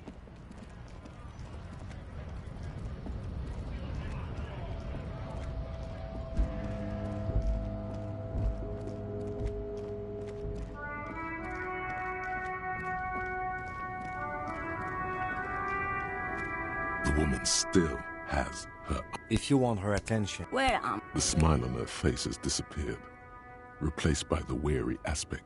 Never mind. The men have a small job back in until you came along. This. A strike? He was the... In all likelihood, it's a... Someone was. They are... They're... She seems to derive some bitter pleasure from this strange... Why not? There's something off about this. Diamonds. Of course not. But wouldn't it be marvelous if I was? Whatever stupid things they put in the lorry, I imagine. I quit concerning myself with that a long time ago. Then it's contraband. Bad hand. Hermenegildos is bad. Of course. The Boyadero. It's an old ballad about... Of course not. So the Boyadero, you have to... What if to truly love a Boyadero is to float lifeless downstream? Did you just call me a lady, Herife? She clearly doesn't think she's a lady. Don't repeat it. I'm not that either, Herife. I've gone too far from it all to remember what was between my legs. It doesn't work like that on the long haul. I'm only terrifying to small children and to those who used to know me, because they can no longer recognize the person I once was. The big ones, the trucks. There's no women and men there, it's all just... In the middle of this town, there's a ghostly motorway. It takes all the people where they want to stay. In the background, a quiet song seeps from her cabin into the air. You don't hear any vocals. How should I know? Do I look like I spend a lot of time with the other commoners sniffing around, when I have my movies to go to? Oh, Sim. She's just a distracted old woman. We should maybe let her get back to her things. So he doesn't think she's the lady driver? You hear that, Lowman? I don't think your partner likes you spending too much time with me. A pale dream is what it is. Now what do you want with an old woman? I'm starting... She's with... Just before... Moreover, another discrepancy. Although... It was. Perhaps... As she... I could have told you that from just looking at them. The size is 37. Yes, new skill point. Cool. The feet of a little girl. They fit well on the bed. Yes, go...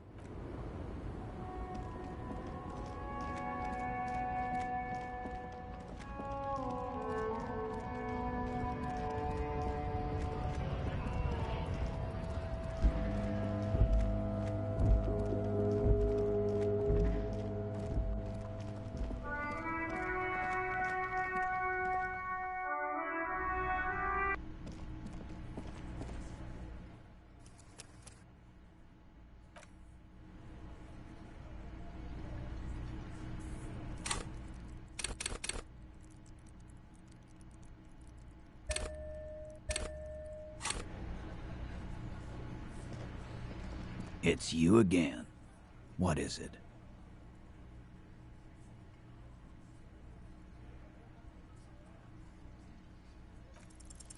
Clausia is...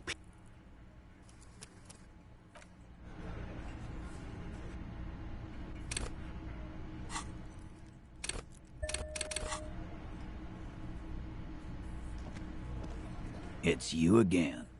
What is it?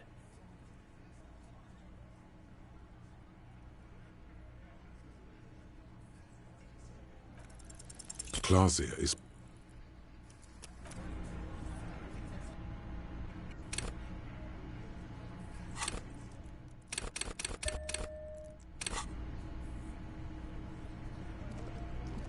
It's you again. What is it?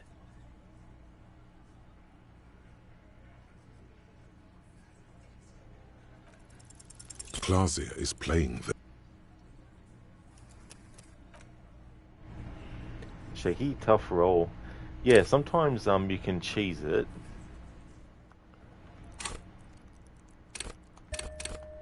There's been some where I've just kept reloading and then retrying, and it's eventually gone through. But then there's some where I've had to apply more points into the specific skill. But it seems like this one... Clausia is playing... Putting 2 into rhetoric isn't enough. When I did this earlier, I had probably put more into it, but this time around I don't have as much because I think I put way too much in a different one. It's you again. What is it?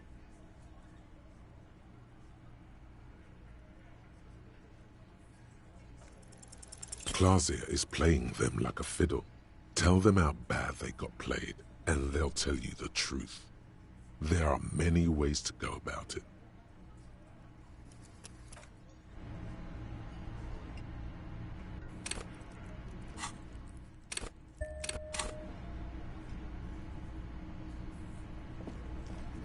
It's you again. What is it?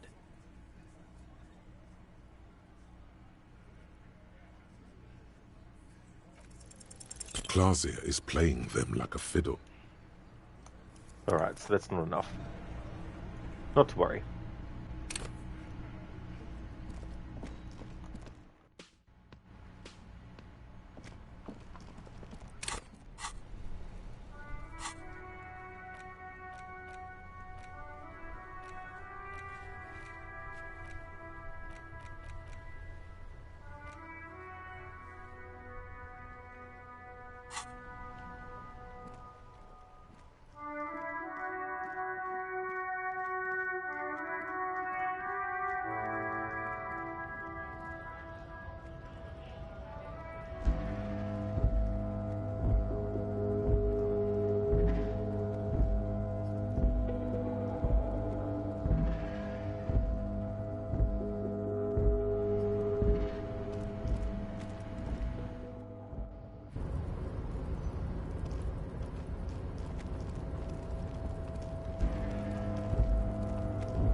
Mr. Dubois, a pleasure as always.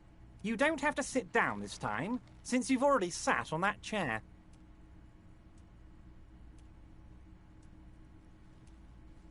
Oh, of course. That's your main thing here. I mean, it's no secret that the lynching... But there's a thing. Yes. But I can't think straight with this thing weighing on me.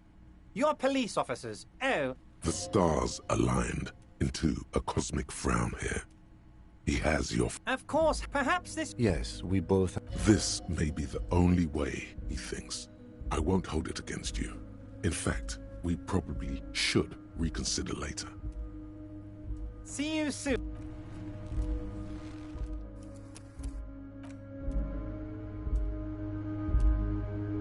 Mr. Dubois, a pleasure as always. What? Harry, how could you say that to me? You know I appreciate a joke as much as any jolly fat guy, but I can't take slander. Are you actually investigating this? You've hurt me, Harry. Me, a friend. But you know what? I trust you, like I trust all my friends. And I know you'll never talk to me about this again, because you don't want to wound me. So do what you want, and let's change the subject. He's hiding his real reaction beneath courtesy. Thank you for your understanding. We will continue to do what we must. You too, Lieutenant. You know, I like you, but you never were my favorite. I'm a Harry guy. I'm Team Harry. None taken. Did we have anything else to do here, Harry?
The file cabinet stands steady as a drawer.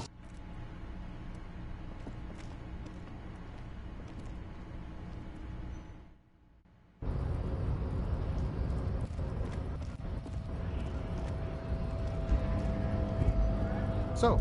You've been in there, he means. Talked to the boss man. It's Buddy, right. You talk to the boss, eye to eye. The mercenary, eh? What if you're that guy?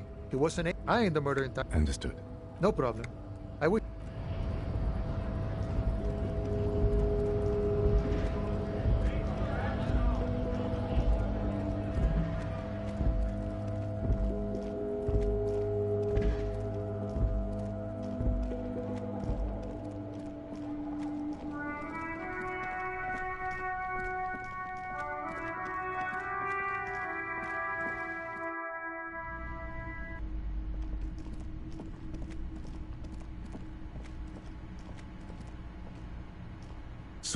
The maps look old and faded.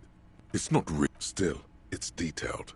I'm sorry, they're quite valuable. Though they might be that old from when some... The place does not... They didn't get that far. For some reason. Always good to be informed of your surroundings.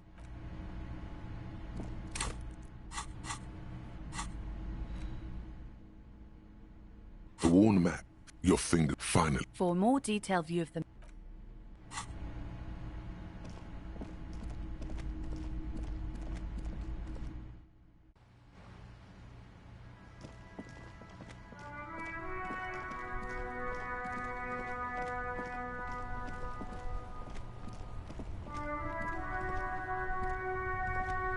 Inside, you see a set of steering levers.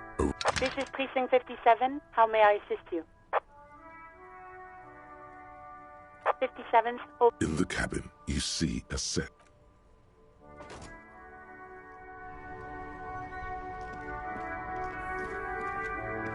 Now it's turning into a kind of a snow limbo, man. What's on your mind?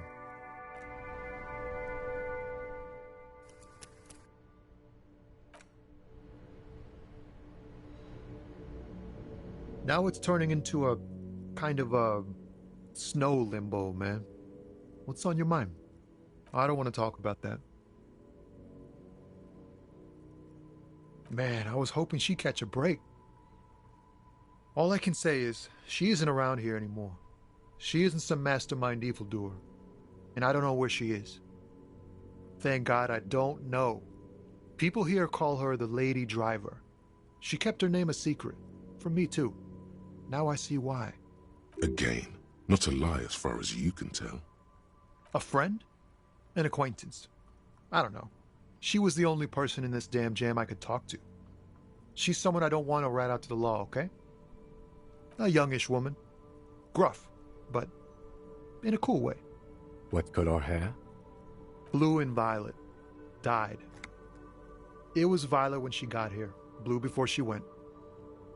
Then she may have dyed it again. Damn, I don't want to... Please just let it go. Whatever she did, it can't be that bad. She's not a bad person, I know that much. We can't just let it go. It's part of a police investigation. That's how it always is with you, isn't it? All part of the investigation. The girl's troubled. If you hunt her down, she may not survive it. I can't have that on my conscience. It won't come to that. We won't pursue her on this. This is information only. I don't believe you. I just can't, man. I'm not naive. Lucinda, I know her. Ada wouldn't do something like that. Energy. Exactly. I know her. For about, what is it, 12 hours, isn't it? She's got the darkness in her. That young person's darkness when you think it's all over. And you're looking for a way out. She shared this with you? Yes. Which is why I don't want to snitch on her. It's snitching, man. I know what it is. I heard the rumors. I saw the other drivers looking at me strange when we talked. And she told me, too, that she's had a violent life. But I wasn't afraid of her. More like for her. Did this violent life include drug trafficking? Well, it looks like it did now. But we didn't talk about that. We talked about life, you know? She talked about her mind. The way it worked. The trouble it was giving her. Fuck, man. Go grill someone else with these questions, okay? There are plenty of drivers here who couldn't stand her, or were afraid of her. They'd be more than happy to rat her out. He's right. There are other options. The raceman, for one. Wait, this guy says they're friends. Then, acquaintances. And he's okay with others ratting her out. Push Tommy and it will break his heart. And his spirit. Don't expect you to be pals.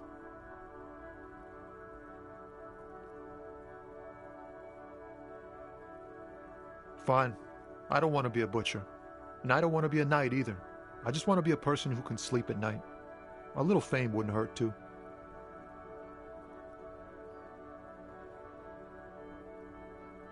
Thank you, friend. Wow, this makes me feel like I should pick up smoking again. Would help with my rhymes too.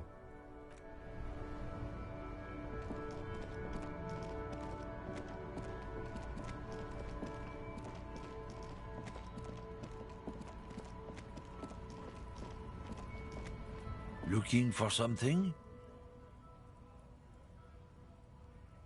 I don't know what you're talking about. He did something. He stole his employer's goods and another lorryman's job.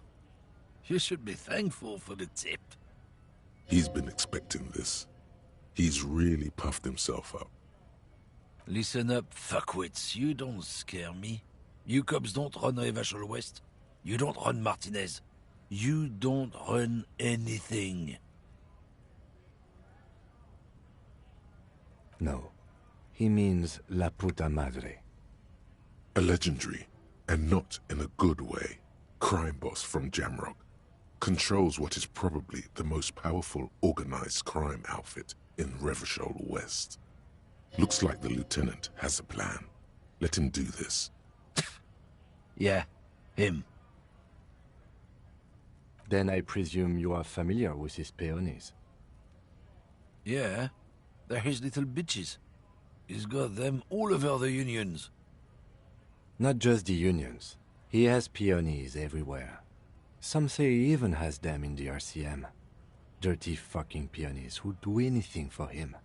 Multi-ethnic drug addicts. You're not peonies. You wouldn't be investigating a drug thing if you were. No, of course not. We are not peonies.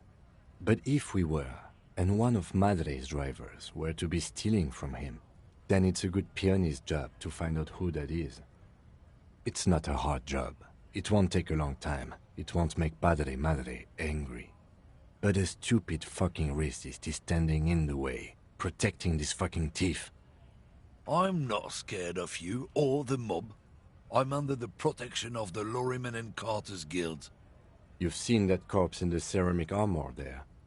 Did his shitty little guild protect him? Nah, you wouldn't just leave him out there if you...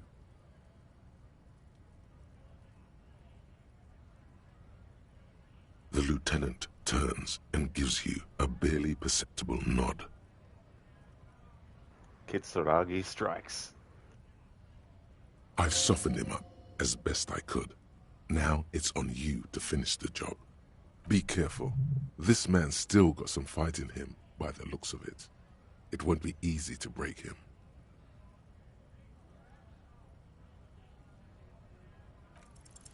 The main thing is to not overdo it, even when you're trying to scare someone. The most important thing is, how does it look on your resume?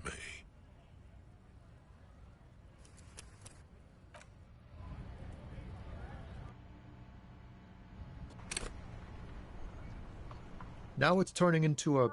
I don't want to talk about that. Man, I was hoping she... Thank God. Again, not... A friend? And a youngish... What color? Blue and... Then she may have... Damn, I don't... We can't... That's how it... It won't... I don't believe you. I just can't. She's got the... Yes. Which is why I don't... It's... I heard the room. Did this... Well... The way... Fuck! He's right. Wait. Push Tommy and it will break his... Fine. I don't want to be a butcher. And I don't want to be a knight either. Thank you, friend.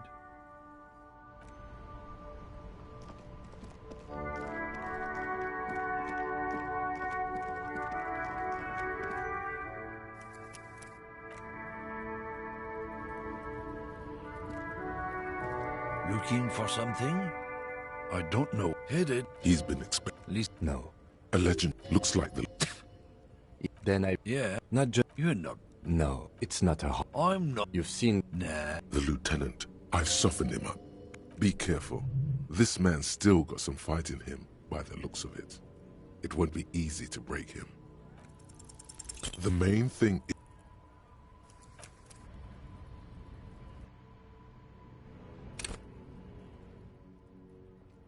Looking for something? I don't know. Headed. He's been... Listen up, fuckwits. You don't scare me.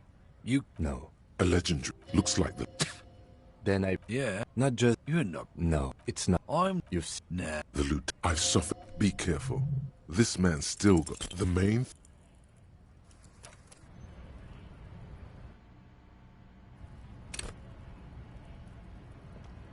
Looking for something? I don't know. Headed. He's been... Listen. No. Look... Yeah. Not... You're not. No, it's not. I'm... You've... Nah. The lieutenant... I've suffered. Be careful. This man's still... The main...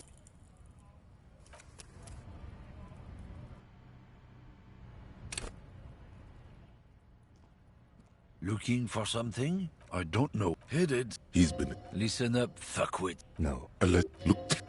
You're not. No, it's not. You've seen. Nah. The lieutenant. Be careful. This man's still got the main thing.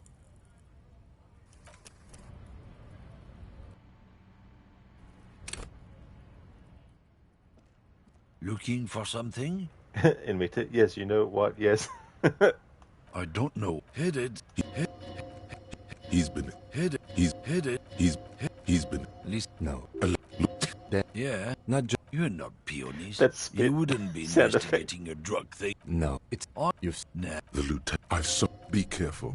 This man's still got. Men like this only respect two things: strength and fear. Fuck you. I told you. I'm not gonna. There. His voice grows smaller as yours.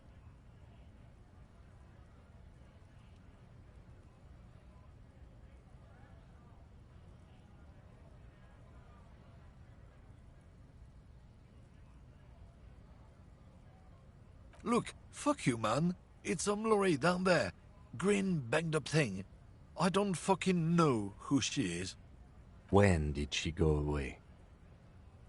I mean, aggressive doesn't undermine the competency, so this this aggressive approach, interesting.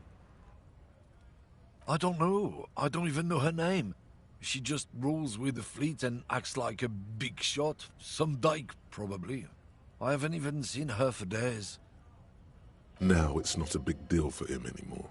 This is how he saves face. Past the monument. Down there. The Green Temple. Now, leave me the fuck alone, okay? Leave me alone. I'm busy. A small temple by the monument. Green. Let's get into that lorry. Looks like he got his adrenaline up, too.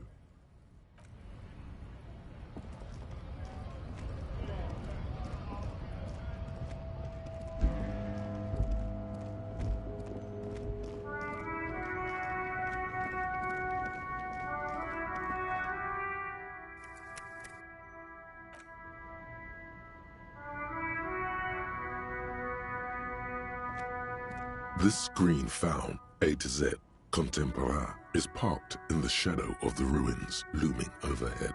It's seen better days. This must be the one he told us about, unless he was lying. The glass on the side windows is tinted and covered with dust. You can barely make out the shape of a seat and two steering levers. The door is locked. The handle looks shiny, like it's recently replaced. There's no picking this lock. The owner has put special care into it. It's a recessed design. Use the pry bar to smash the window. Open it from the inside. I don't know how good it is, but this investigation has taken long enough. We can't afford it to take any longer.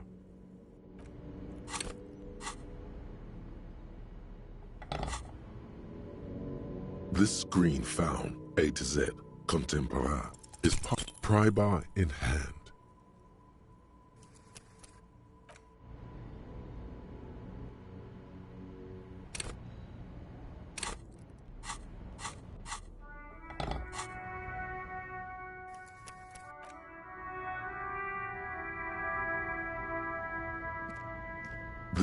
This must be the one. The glass. There's no picking. Use the pry bar. I don't know how good it is, but this investigation. Pry bar.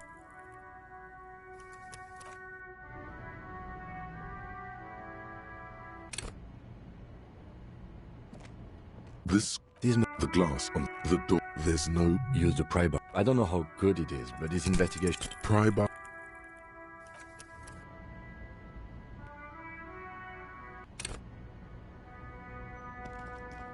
Yes?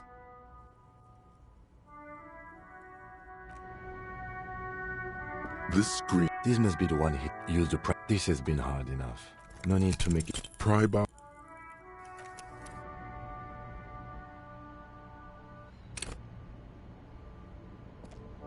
This must be the one he used the pry bar. I don't know how good it is, but this investigation. Pry bar.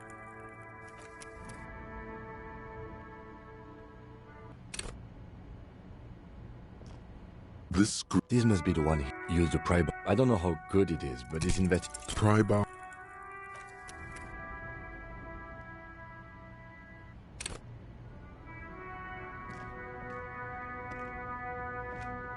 This Hey, This must Arctic. be the one he told us about. Welcome, dude. Use the pry bar. I don't know how How's good things it going is, for you but today? this investigation has taken long enough. We can't afford it to... Pry...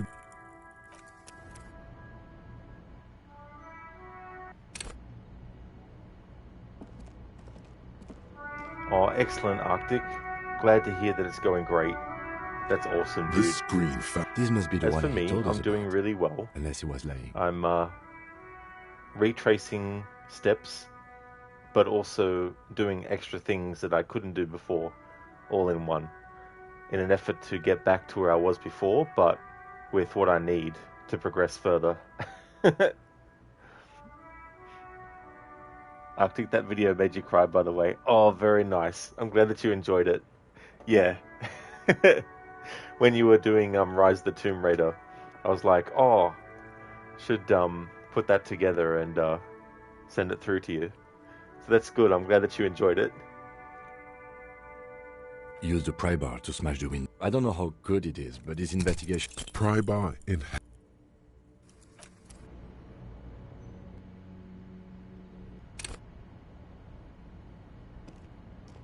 This must be the one he used the pry bar. I don't know how good it is, but this investigation... Pry bar... Pry bar. Pry bar. This green... Oh, that's so good, Arctic. There's This no must be the trouble one at all. he told us about. Unless use the pry bar to smash... I don't know how good it is, but this investigation has taken... Pry bar, it looks like the window might be shatterproof. You may have to rethink your approach. Another futile thunk sounds in the brisk coastal air. This has been hard enough. No need to make it any harder. He smashes it into the window. Droplets of glass fly everywhere, shattering over the lorry floor and pavement. You can just reach in now. It went better than I expected. Open it from the inside. The smell of cigarettes and perfume welcomes you. The cabin inside is plastered with old movie posters. Actresses smile from the walls. There's a radio transmitter in the front and a toolbox tucked under the driver's seat. Some tools lie scattered near the pedals. Listen, to what dice roll constitutes success, like a minimum number? That's actually a good question. I don't actually really pay too much attention to what the numbers are that get rolled. But there are things that you can do that give you an advantage that might actually allow you to succeed in something, even if you don't have, like, a high percentage and stuff. But I mean, if you get like a really high percentage, then you're gonna have a better chance and all that kind of stuff. But yeah, that's the part of the game that I don't really follow too much. It's like playing a game of poker for me. In certain games, I just play it by ear, basically. But if you look at what kind of skill is required, then you can also put skill points into that skill as well. Lucinda, I wasn't sure if a roll of 2 6s, for example, would grant you an even better options than rolling, say, 2 4s. Both would be successes, but would one mean more success than the other? I mean, that's a good question. I'm not really a player of like tabletop games and like Dungeons and Dragons and everything that has like dices and stuff. So I don't really know the ins and outs of things like that. It's going well, thank you, Dex. Things are going good. How about yourself, dude? Disco Elysium is going well. I had to backtrack, though, and do some things because I progressed time too far to a point where a lot of characters were not available anymore. And so I had to load a save that was actually much earlier than I was up to. And so I've had to redo some stuff. But there's also been some things that I've been able to do that I was locked out of earlier because I progressed time too far. So it's been good. Been able to do some extra stuff on top that I hadn't done before.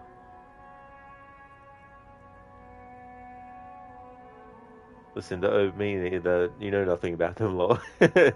Yeah, I think it does say though that if you get like 2 6s, for example, then you're pretty much guaranteed. Glad to hear that you're going well, Dex. That's awesome, dude.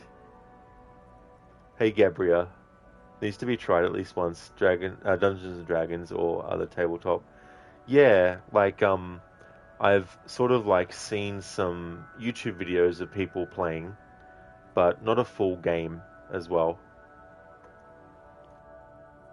These are movie posters featuring starlets from long-forgotten films from the 20s, the teens, even the 90s of the last century. One of them particularly catches your eye, a centerfold of an ingenue attached right above the back seat. The actresses and the rear actor all smile you a warm goodbye. A radio transmitter is attached to the dashboard and a toolbox sits under the driver's seat. Looks like the frequency dial is absent. It requires a key to work, but the key has been removed, likely by the missing lady driver. Listen, you can't stay interested in Dungeons and Dragons stuff in terms of watching. Maybe if you were immersed or involved, you find those kind of games hard to follow. Yeah, and the other thing is too, like, I know the basics, like you have the Dungeon Master. I don't know what their actual name is, I'm probably fucking it up. But they're the one that kind of like, directs things, and then you got the other players who've come up with their own, character and their backstory and all that kind of stuff and what attributes they have, and then it's the Dungeon Master's role to, wrangle all that together as well. So it's like a combination of having to have like a lot of like wits about you and being able to improvise and all that kind of stuff. Where it's like, if a scenario happens, like, let's say it's like, oh, you've just hit a wall, what do you do? And then the other person's like, well, I just use my magic to make the wall disappear. And then the Dungeon Master is like, well, the problem with that is there's this other thing, and so on and so forth. And so it's kind of like, you'd have to be very, very on the ball with that stuff. Gabrielle, that just makes you think of the guild. Oh, that is their name, Dungeon Master. Oh, there we go. See? It's so funny because sometimes when I talk about stuff, I think I just second guess and be like, oh, Listen, then when you think about playing a game like that, you're like, I don't know if I want something that complicated. Yeah, listen, I mean, I don't blame you, Like, I remember as a kid, there was an animated Dungeons and Dragons series. I did watch that a little bit before I went to school in the mornings, but it wasn't like something I watched a lot of. And I never saw any of the movies that they did as well. That new movie, the latest movie that they did based on it, looked interesting and funny.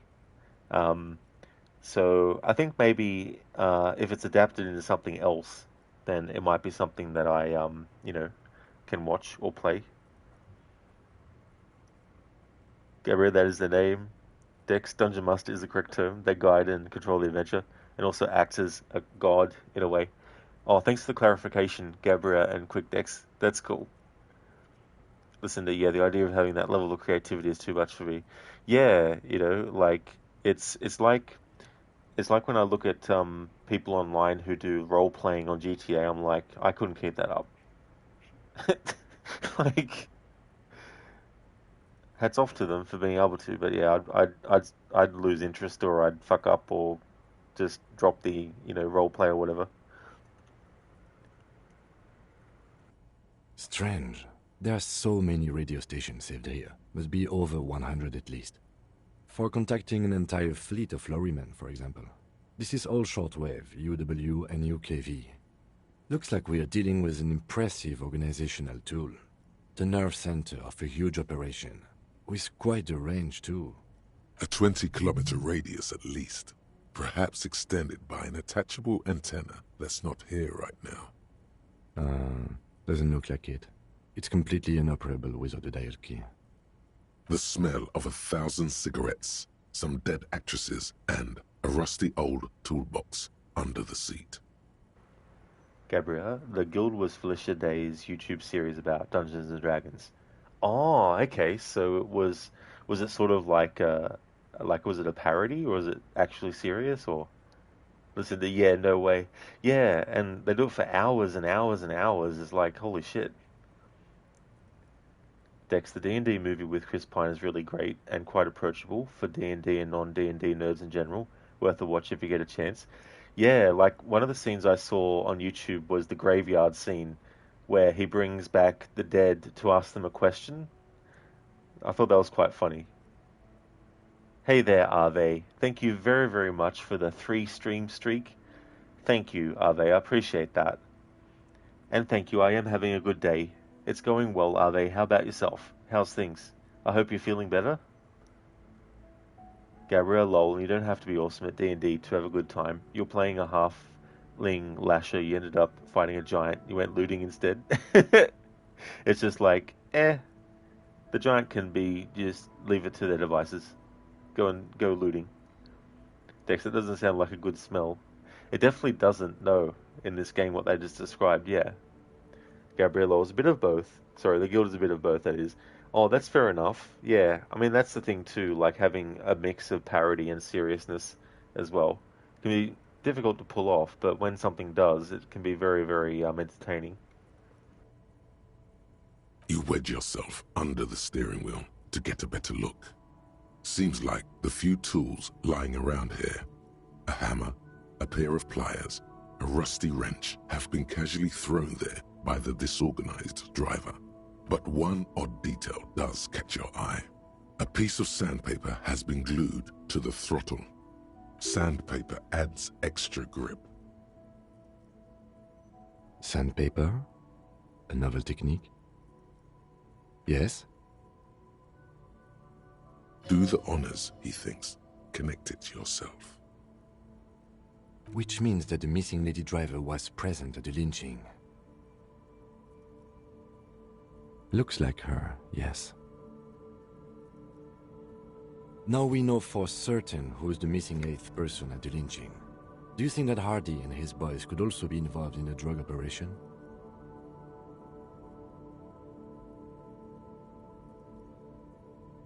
You're right, but we should still go and see what Titus has got to say on the matter.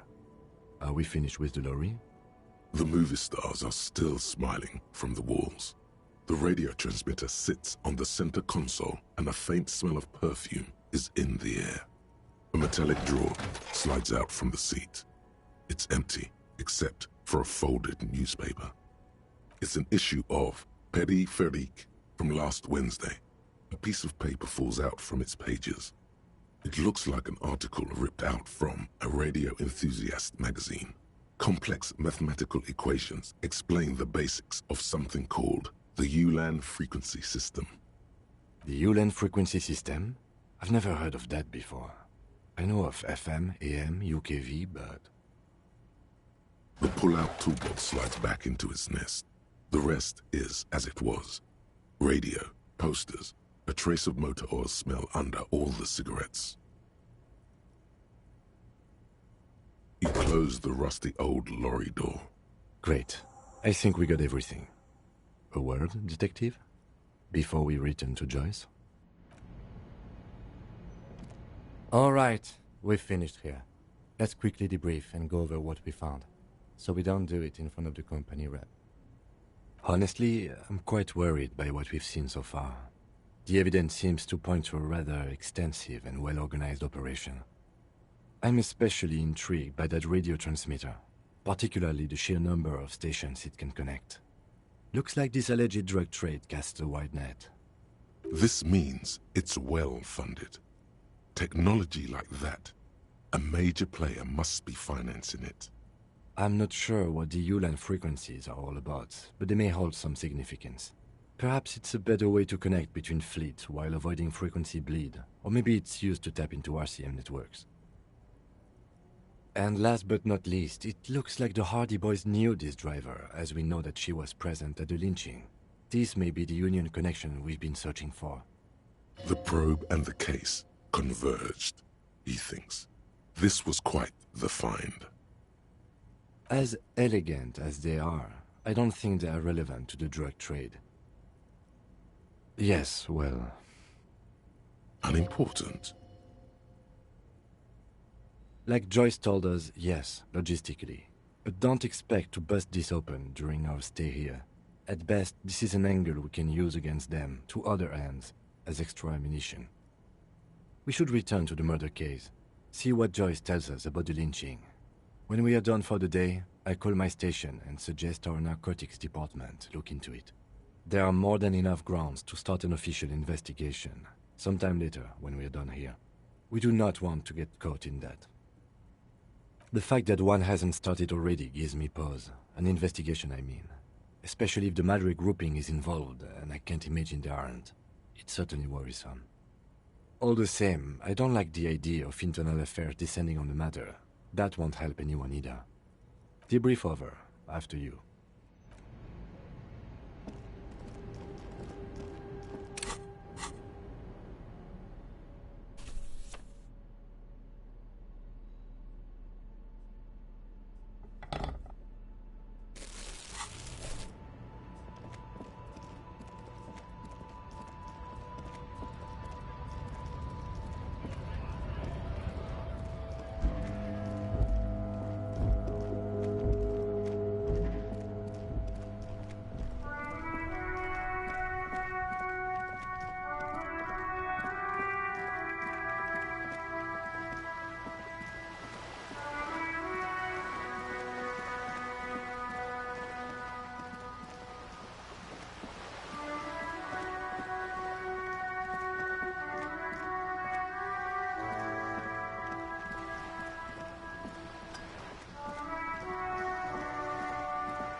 Damn, this music is pretty nice.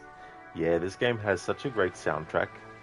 A nice mixture as well. You get sort of like music that's this kind of style, but then you get some sort of like foreboding kind of music. And then you get a lot of like, you know, reflective ones as well.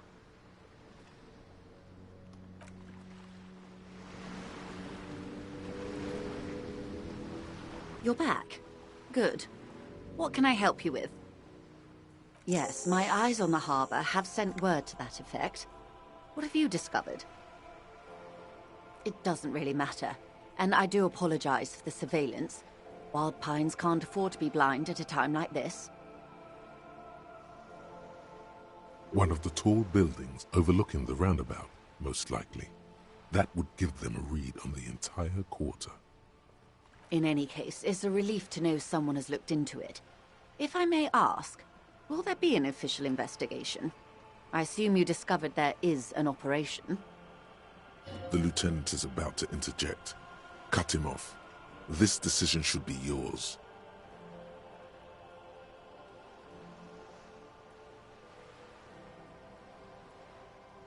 If there is an investigation, it will be part of an ongoing operation, subject to confidentiality. I am sure you understand. Of course, detectives. In any case, you've held up your end of our arrangement. I trust you with the rest. Now it's my turn. I wouldn't normally break protocol like this, but the situation demands it. If you don't solve this murder, I'm afraid we may have a bloodbath on our hands. Yes. I'm afraid this strike may descend into a small-scale civil war, with possible consequences for all of Rivershoal West. Since you are sharing, ma'am, this is also the RCM's worst-case scenario. Then we're on the same page, as grim as it may be. I have an indirect role to play, I'm sad to say. My employer experienced a momentary lapse of faith in me. In that moment, they elected to deploy a private military contractor as an insurance measure. They called it my security detail. They were dispatched after I relayed the union's initial offer. Every worker... A member of the board. I tried to convince my employer it was simply a piece of rhetoric, or a joke. They did not appreciate the humor. Absolutely not. These mercenaries are muscle, pure and simple. They are meant to intimidate the union into surrendering. Who are they, exactly? Crenell, an Oranese military company. As far as I know, 3 arrived in Martinez. They report to me sporadically, but they do not answer to me. To be frank, our relationship is deteriorating. They wear ceramic armor, have semi-automatic weapons, and years of combat experience.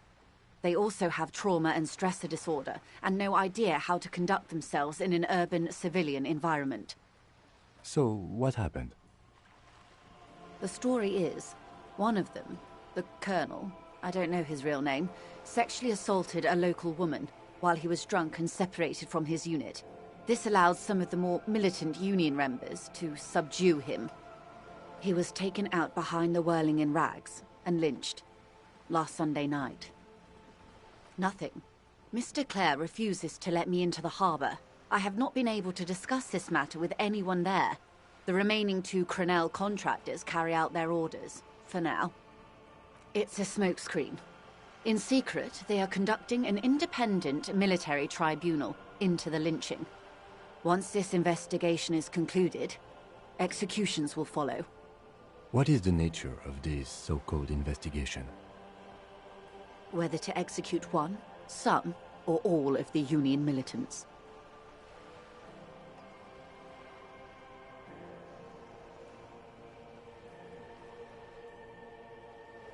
Surely you're joking. These people are killers. My only hope is that yours provides a single, concrete suspect before they indiscriminately pick theirs. Simply put, if you don't pin this on someone good and do it fast, they will identify and execute everyone present at the lynching. This in turn will force the Union to respond. They would have to project strength and power. The Débardeurs have over 2,000 men. It will be 1,000 to 1. Have you ever seen a hornet invade a beehive, Lieutenant?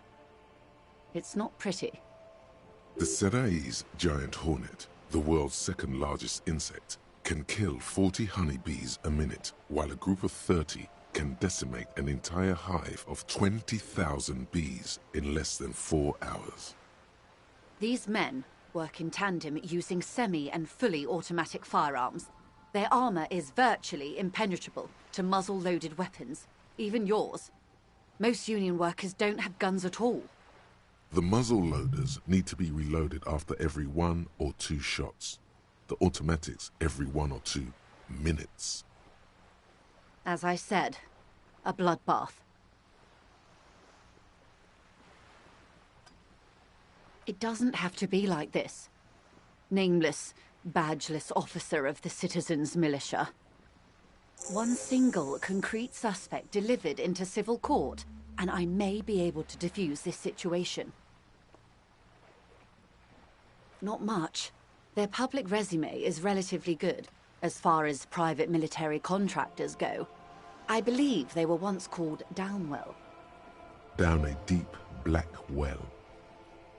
They boast a long list of clients. Saint-Baptiste, Welchman-Lorenz, Eendracht. A warning sign, however.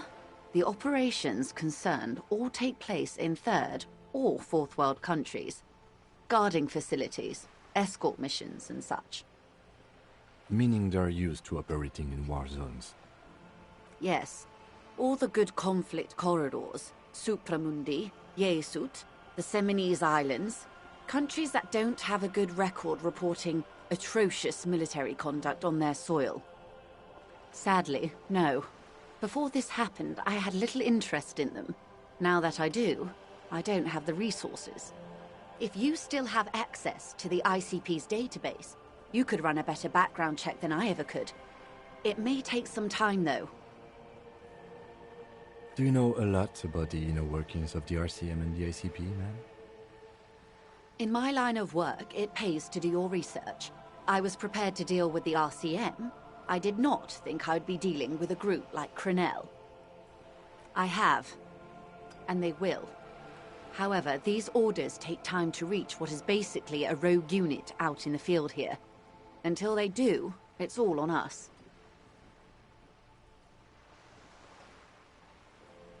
Or he didn't. This is information passed on to me from some teenagers loitering around the canal. I cannot testify by it. The remaining contractors, their tribunal, it's what they believe. That the man was killed because he assaulted a local woman. I've asked around a bit. This seems to be the accepted story around Martinez.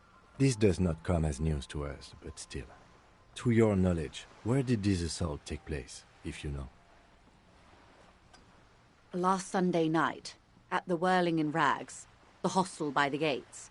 Supposedly, the colonel was drunk, maybe on narcotics too. Either way, he's alleged to have sexually assaulted a woman. Sometime later, a group of dock workers got their hands on him. Good. Then you've made progress. It's imperative that you move fast. The Tribunal will not be patient. Hello there, Brutus. Welcome. How's it going?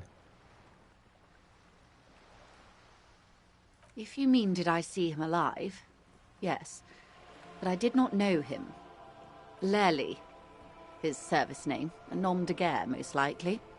He wouldn't divulge his full name. Only one of them did. A bad sign if there ever was one. Oh, very nice, Brutus. Glad to hear that you're going good. As for me, I'm doing well. Enjoying this game. It's my third playthrough.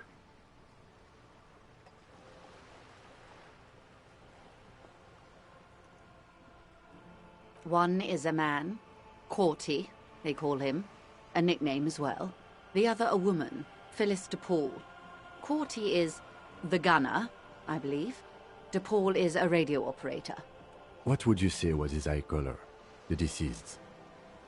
She closes her eyes, trying to picture the man's face, then shakes her head. I can't remember. The lieutenant was testing her, asking a small detail first to see if she knew him better than she let on. She passed. That's all right, man. Anything else? Nationality? What would you say was his age? He was 40.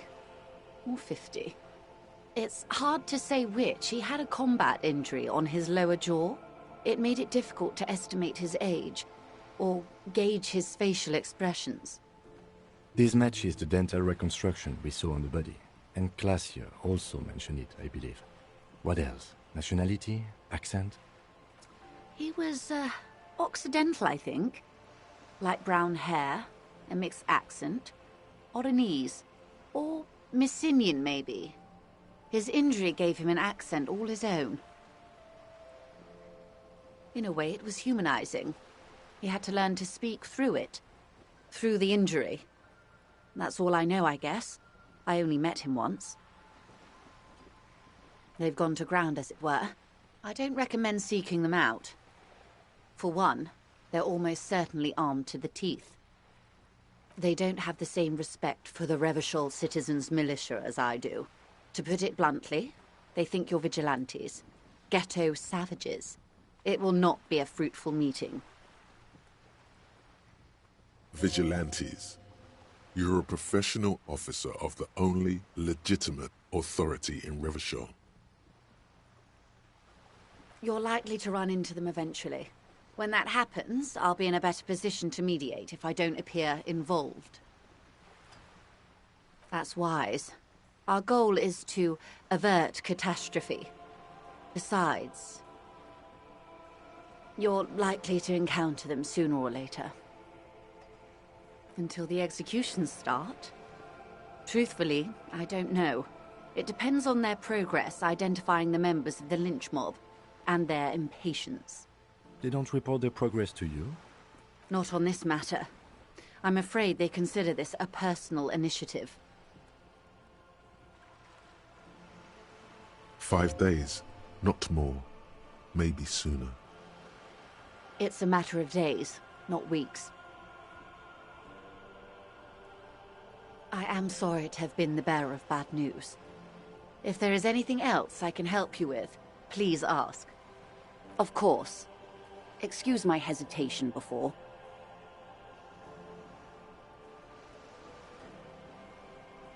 For about half a minute, in silence. It was taken with a trigate not long ago. This is the man's upper body. There were no more markings on his hands or legs. Her mouth is relaxed. The accordion lines near her mouth vanish. The pearls of her eyes move slowly on the photo's surface. Sorry. I was trying to see if I can read the web of interdependencies between these points. The stars. Stars. I can't. But that's how you read this story. The points themselves don't have letters, numbers, anything. Their size, location on the body, and distance from each other tells you what they represent. Close. Port cities. This is an Oronese map of the waterways, a sailor's tattoo worn by wayfarers of the Dolorian century. Over 300 years ago, the sailors would mark their bodies to map their travels. The sailor's soul would use it to fly back home if they should die abroad. This is a sort of contraption to be reeled back in by. The silver cord, they would call it. Where is he now?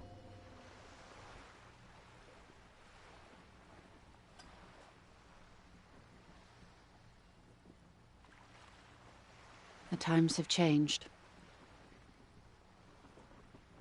Quite a few.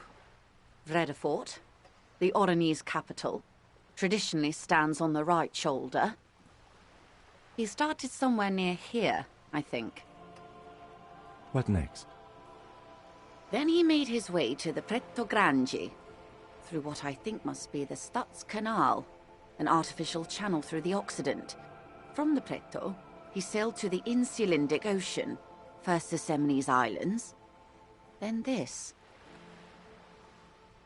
Revachol. Those are the two constants. Vredefort on the shoulder, and Revachol in the heart. They started the tradition of these maps right after the discovery of Insulinde, at the dawn of the Interinsulary Age. The old world passing by, and the new world already here. You said you can't read it. I can't. This man was no sailor. And these are no ports.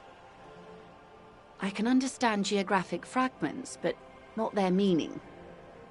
Somewhere in an office lit by a single green desk lamp, Captain Ptolemaeus Price, 58, bald and bespectacled, is writing in a ledger on his desk. Rows and rows of days and weeks, laconic remarks in a single column. Patrol, case, vacation, injured. In Martinez looking into Krenon, he writes in one. Then the man puts down his pen and rubs his temples with both hands. Outside there is a siren. Distant gunshots on the streets of the Jamrock Quarter. That makes sense to me. We have no more use for a map of the waterways, just like we don't need sailors the way we used to. This is what the custom would morph into on the Occident. Mercenary tattoos. For all the boys looking for adventure, a blood spatter on the seas. His platoon members? The other contractors. Though I do not suggest you go and show them that picture. This man was their friend and comrade. You wouldn't even know where to start. Is there anything else I can help you with? She's not even asking you anything. It's so easy to just say. Of course, Detective. You can always drop by later, should something come up. Now, what else can I do for you? Of course, anything to help. I am sorry to have been the bearer of bad news. If there is anything else I can help you with, please ask.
Alrighty then, this is where I'm going to call it a stream for today.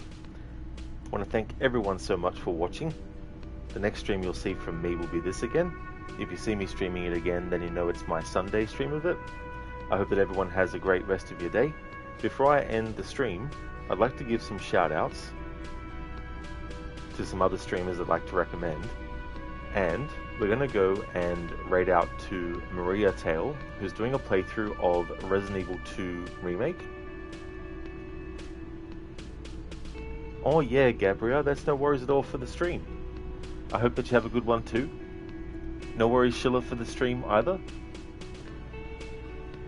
Hope you have a great day too as well, Gabrielle. Thank you very much. No problem at all, Lucinda, for the stream.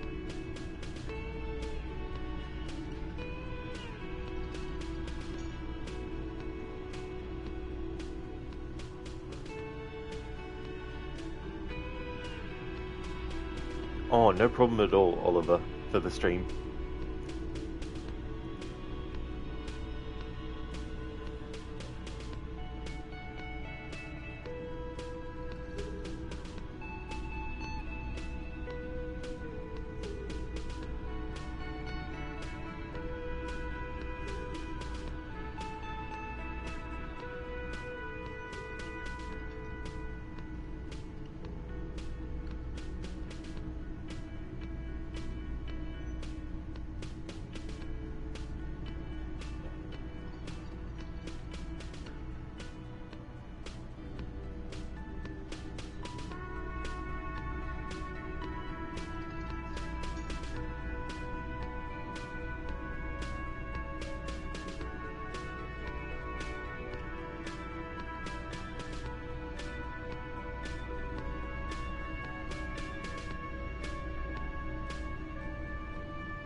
Would definitely like to recommend people check out AC, who's been doing some Just Chatting streams, but also does games like Conan Exiles as well as GTA Online. Arctic Smash, who is doing a playthrough of Shadow of the Tomb Raider. Ave has been doing some Hitman World of Assassination. Bootleg Space Kittens is doing Total War Rome 2. Inmita is doing a first time playthrough of Far Cry Primal. Lucinda is doing a playthrough of the first Dishonored. A big fan of that series, but also Resident Evil, so we'll be streaming Resident Evil 9 Requiem when that comes out. QuickDex, who's been doing Cyberpunk 2077. Scar has been doing World of Warcraft. Sheila Locke is playing The Witcher 3 on the hardest difficulty Death March and also going for all the achievements. Shaky has been doing Far Cry 6, and Zamaxi is playing through the first Tomb Raider, the remastered version of that game. A great streamer as well, so definitely recommend checking out all those streamers if you haven't before. Oh yeah, Gabrielle, that's definitely no worries at all. Thank you very much for the lurking that you do too. I appreciate lurkers as well. That's all good, Arctic, for the shout out, dude. No worries at all, man. And Sheila, same to you as well. No worries for the shout out. That's okay, and Mita for the stream and the shout out, dude. I hope you have a good one. Definitely catch you next time, for sure. See you next time, Sona. Have a good day. That's all good, Lucinda, for the shout out. No trouble at all. Dex, you're wonderful. Thanks for the stream and the shout out. Sorry you were late today. You had a bit of a sleep in. Oh, definitely no worries, Dex. It's good to get a sleep in when you can. And savor it as much as you can too, as well. That's no trouble at all for the shout out. And for the stream, no worries at all.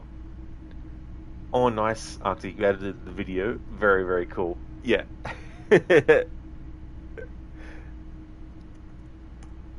There's a general raid message that everyone can feel free to copy and paste, and I'll put one in chat for subscribers as well.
Oh yeah, Gabriel. I actually didn't realize I had that as a command that anyone could put in. But yeah, that's the general raid command.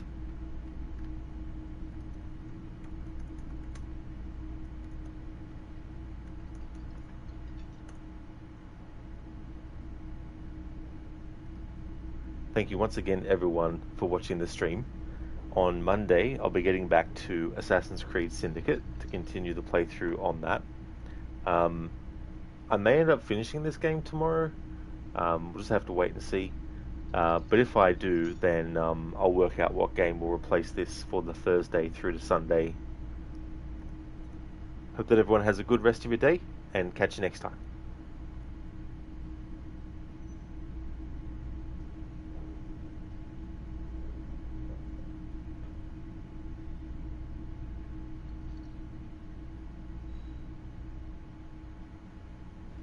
Thank you, Gabrielle. You take care as well. Thank you very much.